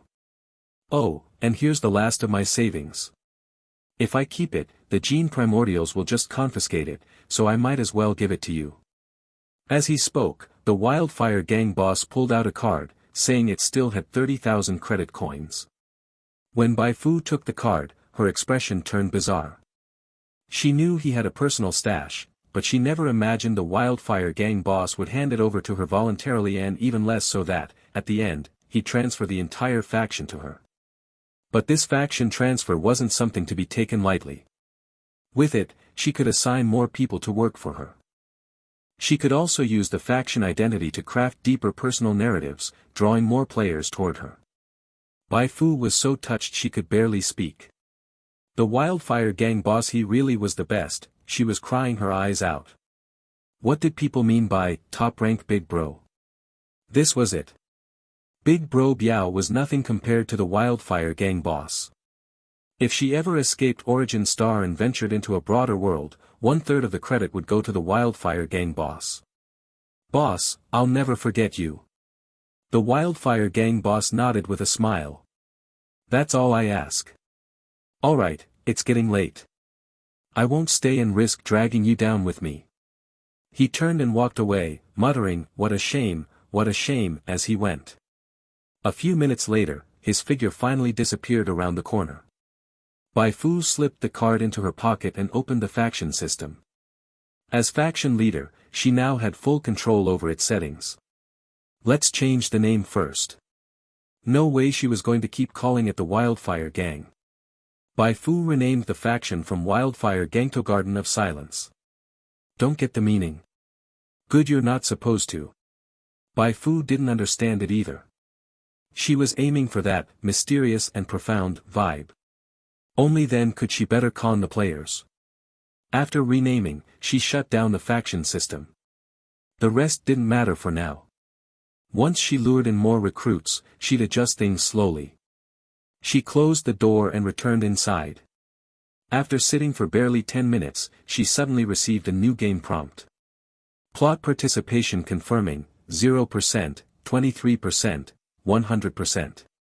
Character profile adjusting, 0%, 11%. Wait, could this be it? The big one she had been waiting for? Bai Fu's breathing suddenly became rapid. When the data correction reached 100%, she could almost hear celestial music in her ears. You have acquired the talent Luck.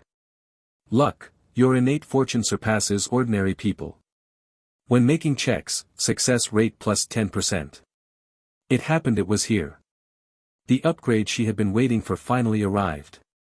Bai Fu was so excited her hands trembled.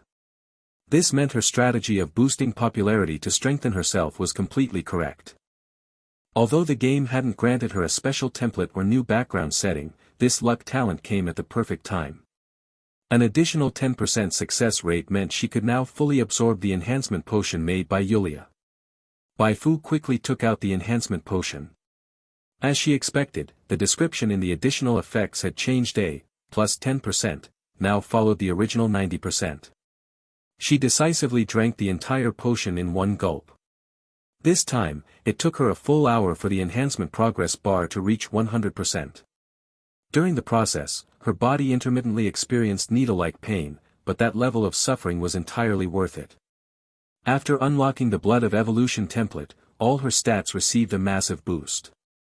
Race, Human, Blood of Evolution. Template, Special, Blood of Evolution. XP, 54,007. Main Class, Psionic Apprentice LV10, Max, Unemployed Drifter LV5, Max. Subclass, None. HP, 690/690. Psionic Value, 95/95. Stats, Strength 11, Agility 7, Constitution 33, Intelligence 3, Spirit 14, Inspiration 19.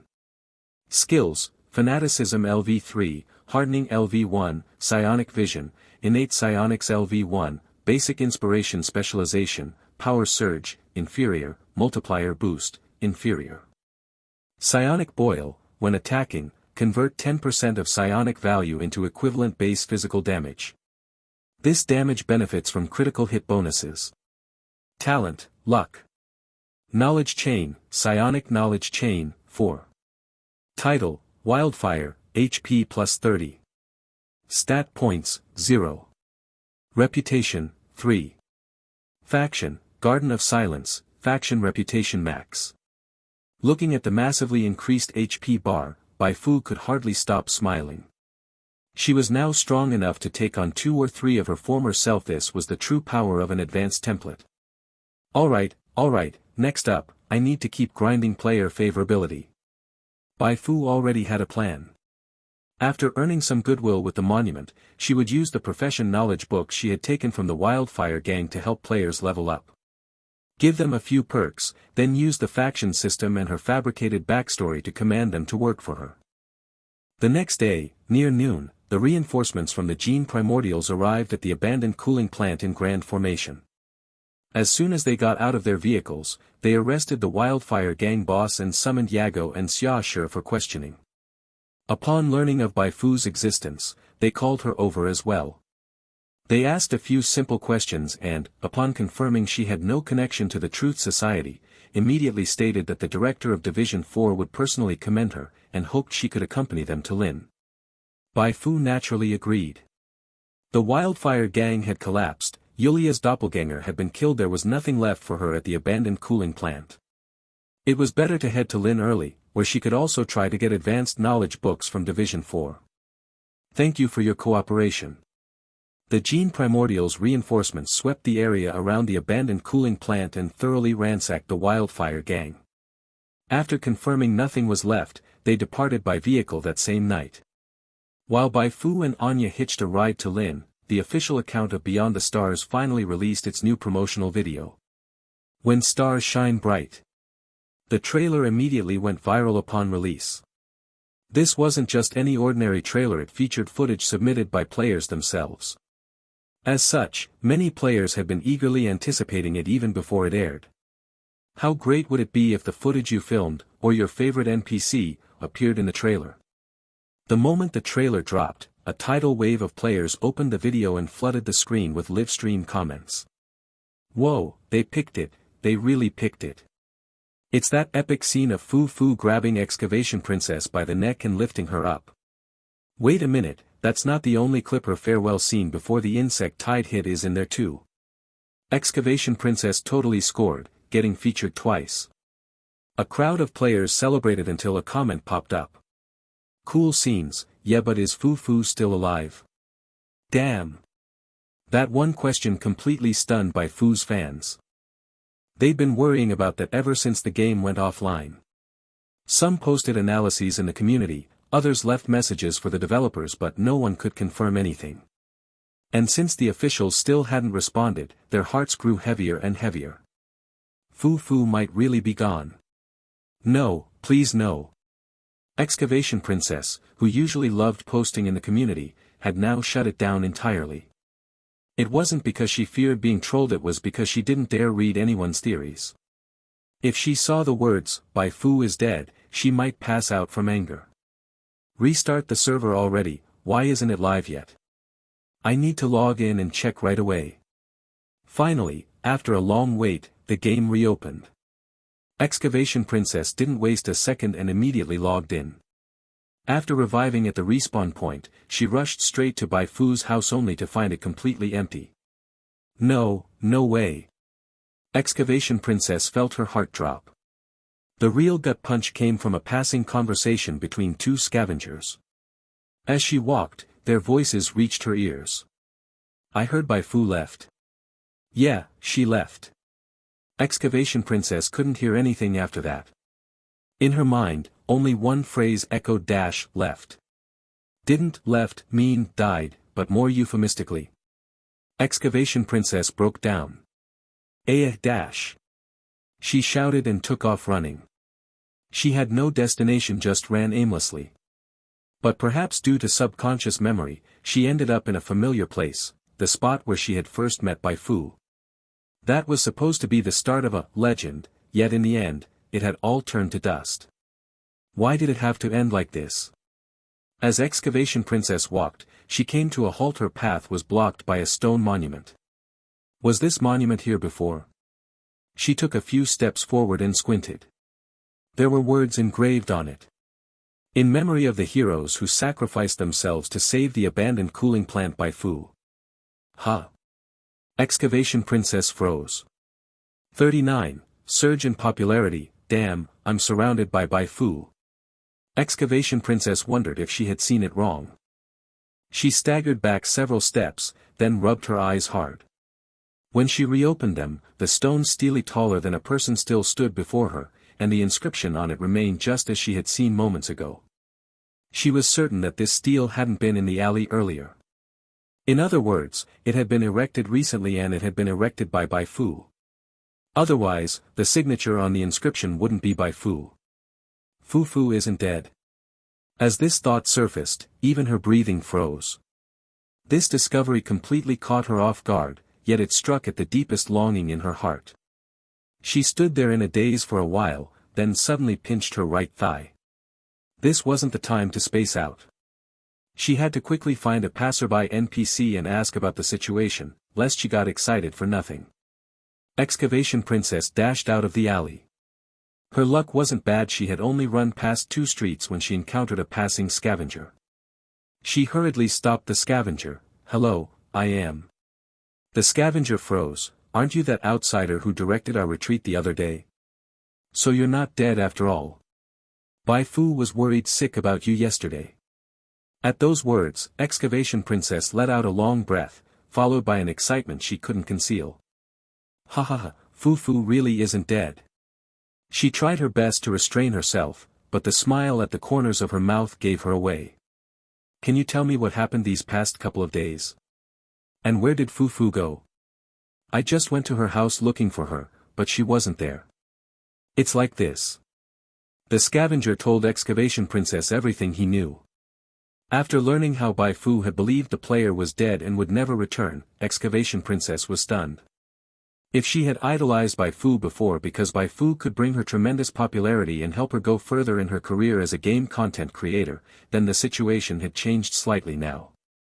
Even though Bai Fu was just an NPC, wasn't she far warmer than most people she'd met?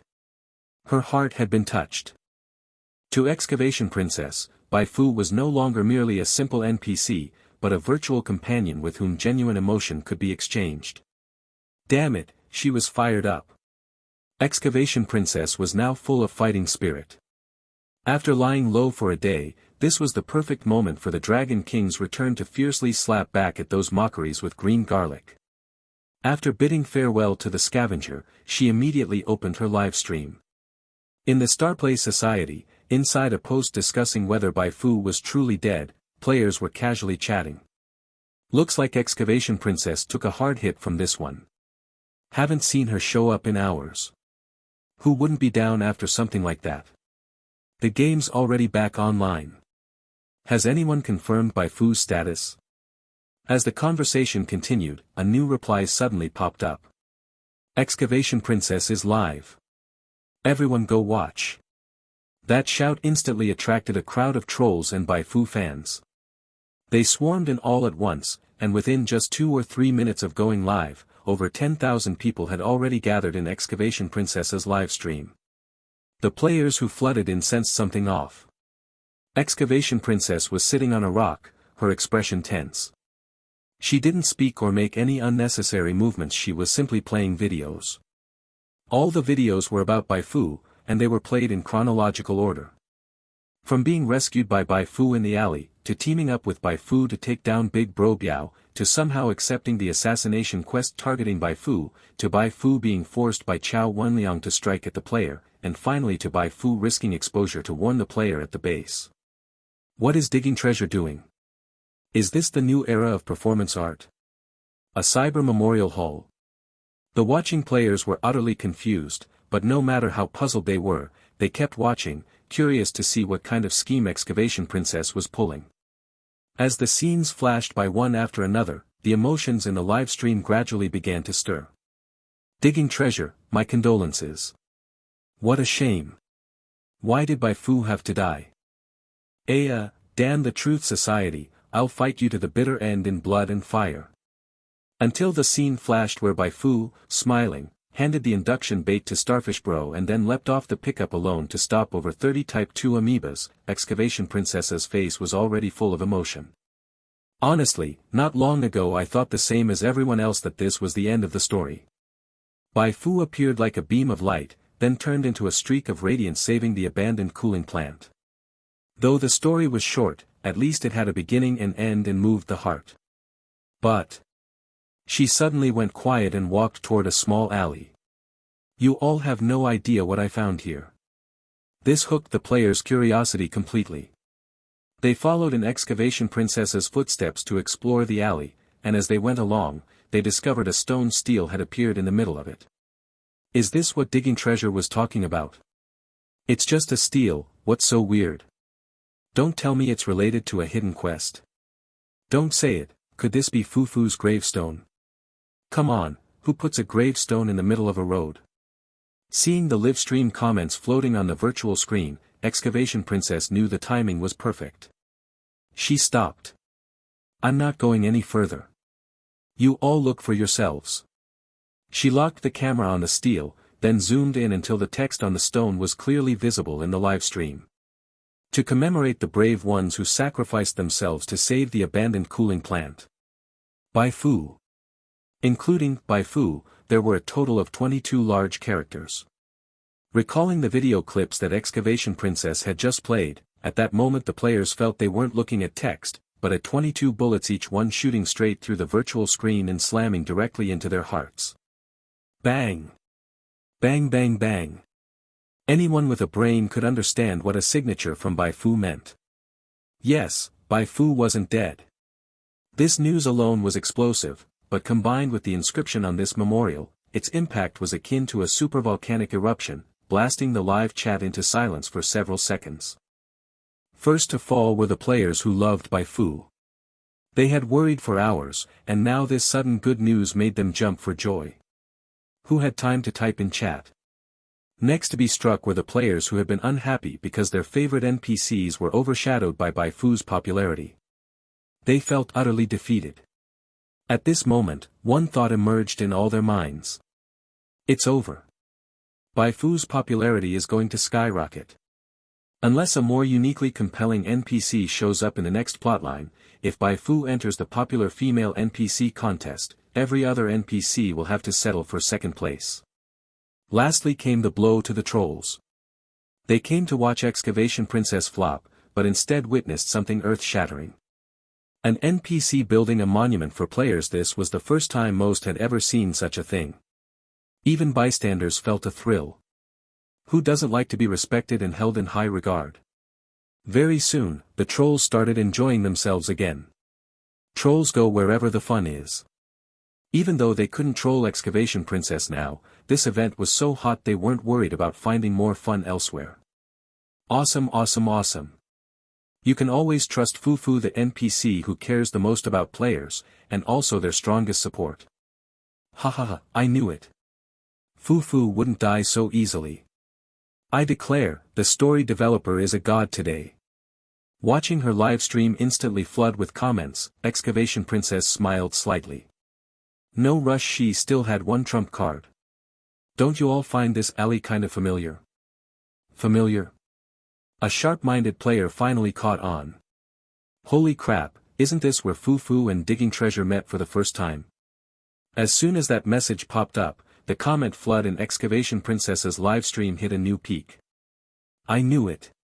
That's why the memorial stele was built in such a remote place. It's where Fu first bonded with us. I'm actually crying. I can't believe Fu even considered this. Aya, I can't take it. How can my wife be this thoughtful? Excavation Princess grinned and began recounting everything she'd heard from the scavenger. Fu got lucky. Just as she was about to be surrounded by those Type 2 amoebas, Starfish Bro managed to scatter the induction bait. More than half the amoebas were drawn away, and she seized the chance to cross the wasteland and return to the abandoned cooling plant. Wasn't there a sudden version update that forcibly logged us out? Fu waited a long time for us, but never saw us resurrect. She thought we had really died, so she suggested building a memorial for us. Yesterday, reinforcements from the Gene Primordials arrived. Fu went with them to Lin. Her task here is complete. She probably won't be coming back. I've made up my mind. I'm going to Lin. I'll find Fu and tell her we didn't die, so she doesn't have to blame herself. Excavation Princess's words resonated with many players. They decided to leave the abandoned cooling plant too and go to Lin. Throughout the live stream, Excavation Princess didn't say a single word about green garlic, yet countless players had already run off to help her green garlic others. The community underwent a wave of purging. Many players who had confidently claimed Bai Fu was dead quickly deleted their posts and vanished once they caught wind of the news. Others followed the lead of Convert to Bai Fu, deleting their accounts to re-roll and choosing Origin Star as their new character's starting planet. They weren't just doing it because they liked Bai Fu. After this incident, they realized Bai Fu really was as unique as Excavation Princess had described. I mean, is there a chance that Bai Fu is actually the protagonist of Origin Star's main storyline? No joke, there really was a chance. Judging by the current state of things, even if Bai Fu wasn't the protagonist, she was definitely a critical supporting character. Many min-maxing players felt it was better to stop aimlessly exploring other starter planets and instead migrate to Origin Star and cling tightly to Bai Fu's thigh. How beneficial was it to latch on to Bai Fu? Excavation Princess and the others had already proven it clearly. In the battle with Yulia and during the Insect Tide event, thanks to Bai Fu's unexpected performance, the players at the abandoned cooling plant, who should have lost big, ended up profiting massively. Their average level was now the highest among all novice villages. No doubt about it, being carried by an NPC felt as sweet as sugar. Some trolls even posted a newbie guide on the main board of the community. Step 1. Buy the game device and register an account. Step 2. Create a human race character and select Origin Star as the starter planet. Step 3. Enter the game. If your newbie village isn't the abandoned cooling plant, delete the character and restart from Step 2. If it is, immediately start grinding Bai Fu's favorability. Under the influence of this surge in popularity, Starplay Society briefly became Byplay Society. Some players were shocked to realize they weren't playing Beyond the Stars, but damn. I'm surrounded by Bai Fu. The biggest impact of this surge was that the number of players on Origin Star shot up to the limit. Many players trying to reincarnate onto Origin Star received the message, player limit reached, reincarnation unavailable. Seeing this, Bai Fu, who had been spectating the whole show, couldn't help but twitch the corner of her mouth. If they didn't set a limit, wouldn't this be a disaster? Just imagine a tiny abandoned cooling plant suddenly getting crammed with tens of thousands of players. How horrible would the gameplay experience be? Just figuring out how to solve the food issue would be enough to scare most players away. You really know how to stir up hype. Bai Fu looked on with satisfaction at Excavation Princess, who was still active in her live stream. Once Excavation Princess arrived in Lin, Bai Fu planned to set her up as a model, first hand her a profession knowledge book, then absorb her into the Garden of Silence, and after that reveal some newly woven backstory. See that? Hanging with Crow means starving 3 out of 4 meals. But if you roll with Bai Fu, you eat meat every day. With treatment this good, how could you not come? Unlike before, Bai Fu now had a longer-term vision. The boost she received yesterday made her realize that if she wanted to continue getting stronger, popularity among players alone wasn't enough. She also had to actively participate in various plotlines. Only then would the game have enough reason to strengthen her. Given that storylines came with all sorts of risks, she really needed the help of players to reduce that danger. Even if not for that, just to fend off assassination attempts from the Truth Society, she still needed the players' support. Earlier, she had received word from Xia Shi, who was sitting beside her. The Truth Society had issued assassination bounties against the three of them. Although the bounty level wasn't high, it was still issued by the Truth Society, one of the 5 major powers on Origin Star. She couldn't afford to be careless. Speaking of Xia Shi, Bai Fu recalled something interesting. Xia Shi had a very unique special talent, great luck. So far, she'd only seen it on Xia Shi. At first, Bai Fu didn't think much of it and just inwardly cursed her as a damn luck goddess. But after Bai Fu herself received a lucky talent, she realized the situation might be more complex than she thought. Great luck, huh? Could it actually be a protagonist's aura? She seriously suspected that Xia Shi was originally the protagonist of the main storyline for the abandoned cooling plant novice village. In a normal plot, players would probably gradually uncover the wildfire gang's hidden secrets through interactions with Xia Shi and ultimately assist her in taking them down. But due to Bai Fu's interference, Xia Shi had been pushed to the narrative's margins. Of course, this was all just Bai Fu's speculation. She needed more evidence. What she could confirm was that talents like Lucky and Great Luck had huge potential. Don't underestimate that 10% bonus. As levels increased, things would rely more and more on probability checks. Reading a profession knowledge book required a probability check, analyzing a blueprint required a probability check, crafting items required a probability check, lotteries required a probability check. A flat 10% bonus brought incredible gains. Right now it guaranteed her the Blood of Evolution template. In the future, it might even let her roll a divine skill. Bai Fu was a little envious of Xia Shi. Her own lucky bonus was already 10%, Great Luck might give over 20%. We're here. Just as Bai Fu was deep in thought, Xia Shi's voice rang in her ear. She looked up and saw the vehicle had stopped. Earlier, reinforcements from the gene primordials had swept the roadside clean of Type 2 amoebas, so this return trip to Lin took nearly half the time it had taken before. Anya. Bai Fu softly called out, then picked up her massive suitcase and jumped off the vehicle. Unlike the ruined-looking abandoned cooling plant, the Lin settlement was a real city. The central area had towering buildings, including a radio tower nearly 100 meters tall. Lin, here I come. A joyful smile appeared on Bai Fu's face. At the same time, over a dozen new players spawned at the abandoned cooling plant. These players were different from the others. Their usernames all carried the prefix Iron Rain. They were members of the well-known guild, Iron Rain Guild. Guild Master, should we grind some levels here at the abandoned cooling plant first, or head straight to Lin? The Iron Rain Guild Master, Sword Chi Soaring, replied, we're going to Lin. But this time, we won't go looking for Bai Fu. Huh. Too many people are going after Bai Fu. Before we grind enough favor with her, we won't get any real benefits. Rather than waste time there, I think we should join another faction.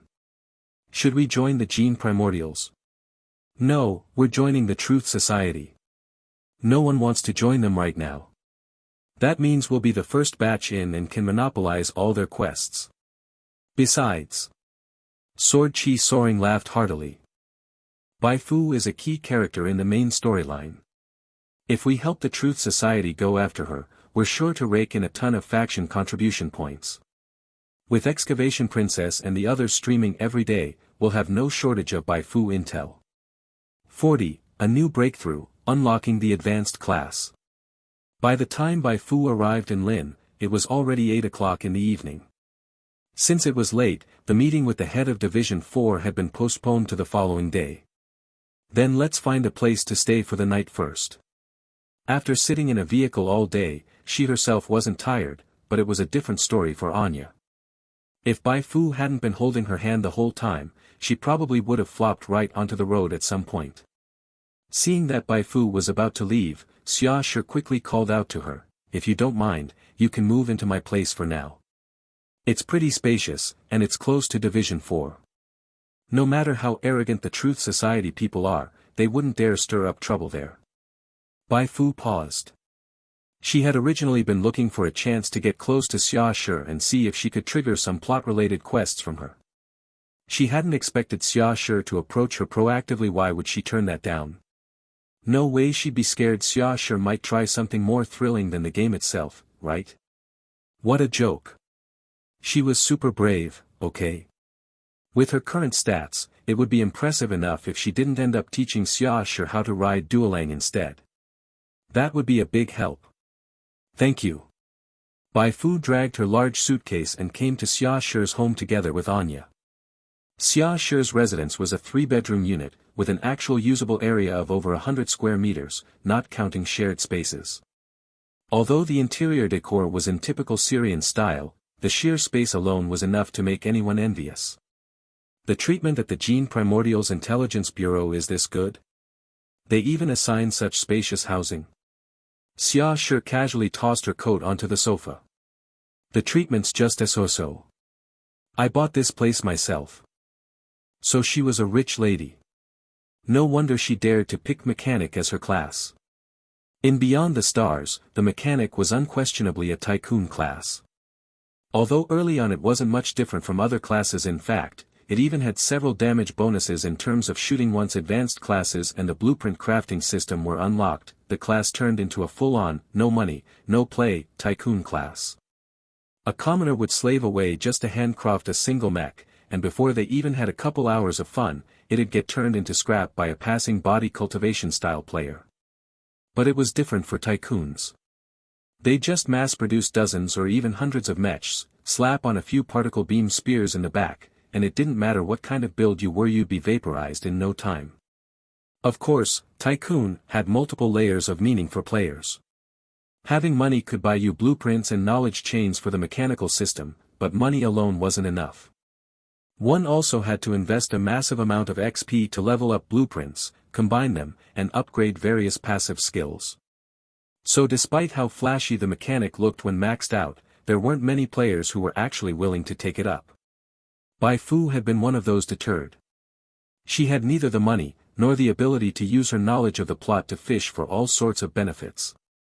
After much deliberation, she'd concluded that psionic stream classes were more suitable for her. Psionic stream classes were all about support functions in the early game. But once the levels were up, using the power of, I think, therefore I win, she could pull off all kinds of absurd plays. To borrow a certain master's words, there were no trash classes, only trash players. In other games that saying might not hold water. Like in League of Legends, there were always those few champions with terrifyingly low win and pick rates. No matter how fancy your plays were, you'd never make it onto the pro scene. But it was different in Beyond the Stars. This game had an overwhelming number of class skill combos and gear setups, and you could further expand a class's ceiling through class synergies. The mechanic might be amazing in the late game, but our body cultivation styles, Ultra Instinct, was no joke either. Bai Fu set her things down and then took a nice, relaxing shower. When she came out of the bathroom, she found Xia Shi sitting cross-legged on the sofa barefoot, watching some boring VHS program. Now that you're in Lin, do you plan on going back? Bai Fu sat down beside Xia Shi. I'm not going back. I'd rather not see that monument and feel sad. True. Those outsiders. Xia Shi sighed. How did you come to know them? I heard you killed a lot of outsiders, but in the end, they didn't seem to hold a grudge. Bai Fu turned her head slightly and noticed that when the topic came up, Xia Shi's toes curled tightly together in a very unnatural way. She felt like she was beginning to understand why Xia Shi had invited her to stay at her place. Was she ordered to conduct a covert interrogation? Heh. Woman, you're playing with fire. Bai Fu hesitated for a moment, but made no extra moves. It seemed Division 4 didn't want a direct conflict with her. Otherwise, they wouldn't have used such a gentle approach, they'd have sent people to drag her off for interrogation already. Might as well keep pretending to be a harmless little lamb. Not all of those outsiders were on the same side. I had conflicts with some of them, and I also helped others. That's true. So many people, it's impossible for them to be united. Even during Division 4's meetings, the arguments can get pretty intense. Xia Shi cleared her throat awkwardly. Oh right, no need to be nervous. The division head is a genuinely kind man. If he says he's going to reward you, then he really means it. You can think about what you want. This was a topic that genuinely interested Bai Fu. Would something related to advanced psionic knowledge count? Xia Shi thought for a moment. If it's ordinary advanced knowledge, Division 4's library has it. I can take you there. But if you want to read higher level knowledge, that won't be easy. Unless there's a significant contribution, those materials are usually not made available to outsiders. Bai Fu was secretly delighted. She had only wanted a profession knowledge book, but now it looked like she might get access to the psionic knowledge chain. A significant contribution is required. According to the official explanation, on Origin Star this kind of beginner planet most elite mobs and bosses were just advanced classes. Only a very small number of bosses had unlocked advanced templates. It could be said that anyone who unlocked an advanced template had reached the T0 tier of personal combat power on Origin Star. And the knowledge chain was precisely the essential aid for transitioning from advanced class to advanced template. That the Gene Primordial's Intelligence Bureau would guard the knowledge chain so strictly was entirely reasonable. It seemed necessary to stay in Lin for a while. After chatting idly with Xia Shi for a few more minutes, Bai Fu went to sleep. The next morning, led by Xia Shi, she smoothly entered Division 4's library. After a brief wait, Xia Shi brought over a thick book the size of a modern Chinese dictionary. See if this one works for you. Bai Fu accepted the book. Would you like to read Advanced Applications of Psionic Power? She looked up. It works. Xia Shi said, then I won't disturb you. Take your time reading. I've got other matters to attend to. If anything comes up, just call the guard outside, they'll inform me. She tactfully left. Bai Fu glanced around and noticed surveillance cameras mounted on the walls. Was this also a kind of test? It didn't matter. She really was here to read. She harbored no ill intentions toward the Gene Primordials, at least not for now. Yes. Upon confirmation, a reading progress bar began to rise slowly. You begin reading Advanced Applications of Psionic Power. Basic Inspiration Specialization activated. Reading speed plus 10%. Current progress 0.1%, 0.2%. While Bai Fu was deeply focused on reading, in the office of Division 4's Director Lu Yuelin's gaze kept shifting between the monitor and Bai Fu's file. Her background is perfectly normal. Her strength increase can be explained by awakening. Nothing looks off. That's for sure, Xia Shi said helplessly. I personally saw her venture deep into the insect tied to save the abandoned cooling plant.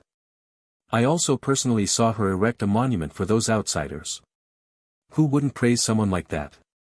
Even the Wildfire Gang boss was willing to entrust the Wildfire Gang to her.